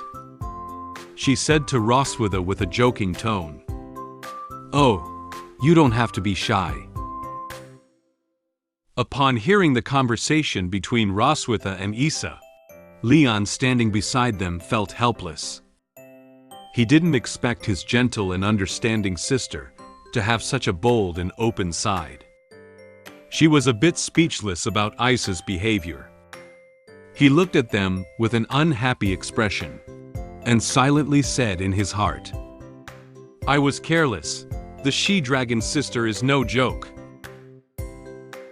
She wants to lock up 2 endangered species, wait for them to bond, breed offspring, and complete the task of revitalizing the race." Leon came up with such a picture in his mind. Issa was holding a toy box that was modeled after their room. She placed Roswitha's doll on the bed in the toy box and slowly approached her with Leon's doll in her hand. She looked at the dolls with a wicked smile, as if she wanted them to do something indescribable in the room. After realizing Issa's little scheme, Leon quietly turned around with a helpless expression. He intended to make a hasty escape from the room before Issa and Roswitha noticed him. He didn't want to comply with Issa's wishes. "I'm leaving here." Issa seems to have understood Leon's thoughts. After noticing Leon's movements, she immediately walked behind him. She reached out and grabbed Leon's shoulder, trying to stop him from leaving the room. She looked at him with serious eyes and a hint of dissatisfaction in her tone. "Where are you going?" Leon instantly stopped in place and dared not move. He felt a little scared by the terrifying gaze from behind.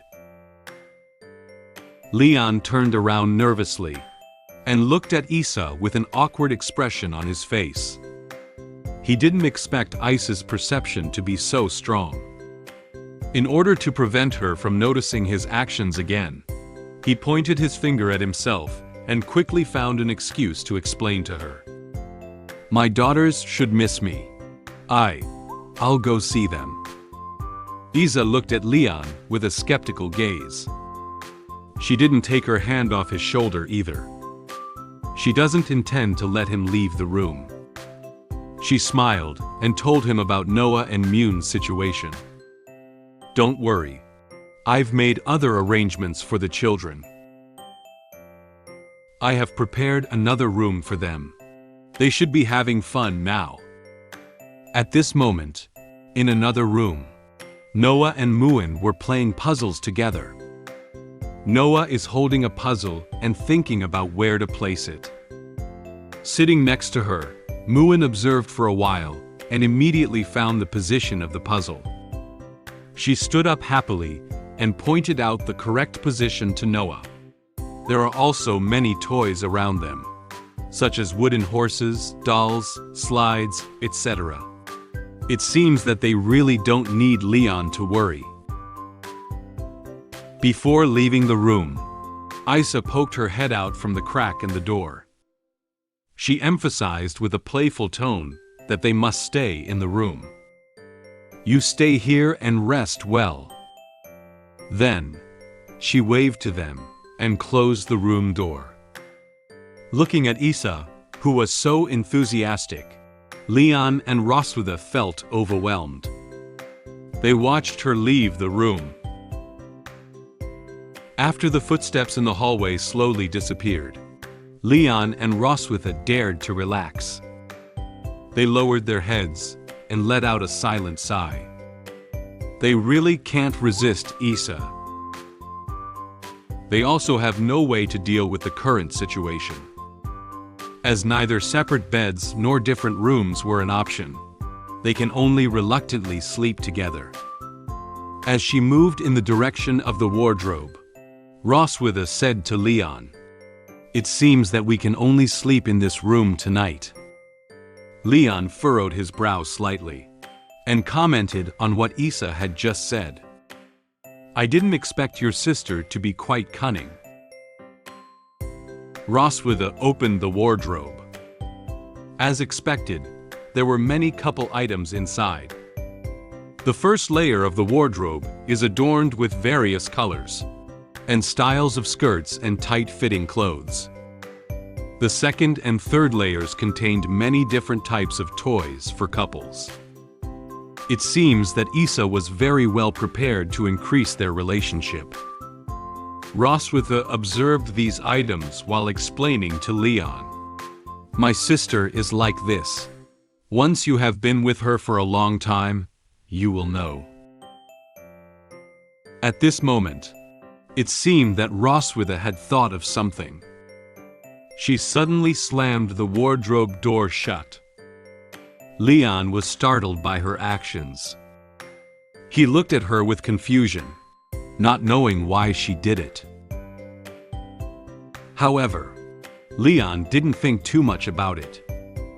After looking around, he became curious about the bathtub filled with hot water. He knelt down on one knee and began to observe the bathtub. He didn't notice that Roswitha's face instantly flushed again. She pretended to be calm and looked at the wardrobe, then turned around and said to Leon, "This room only has one bed and a bathtub, do you know? You sleep in the bathtub." Upon hearing what Roswitha said, Leon felt very dissatisfied. He turned his head to look at her and said a little angrily, "Huh? Why should I sleep in the bathtub?" However, Roswitha closed her eyes and turned her head to the side. She didn't want to hear what Leon said. Noticing that Roswitha didn't want to talk to him, he told her the results he had just observed the bathtub.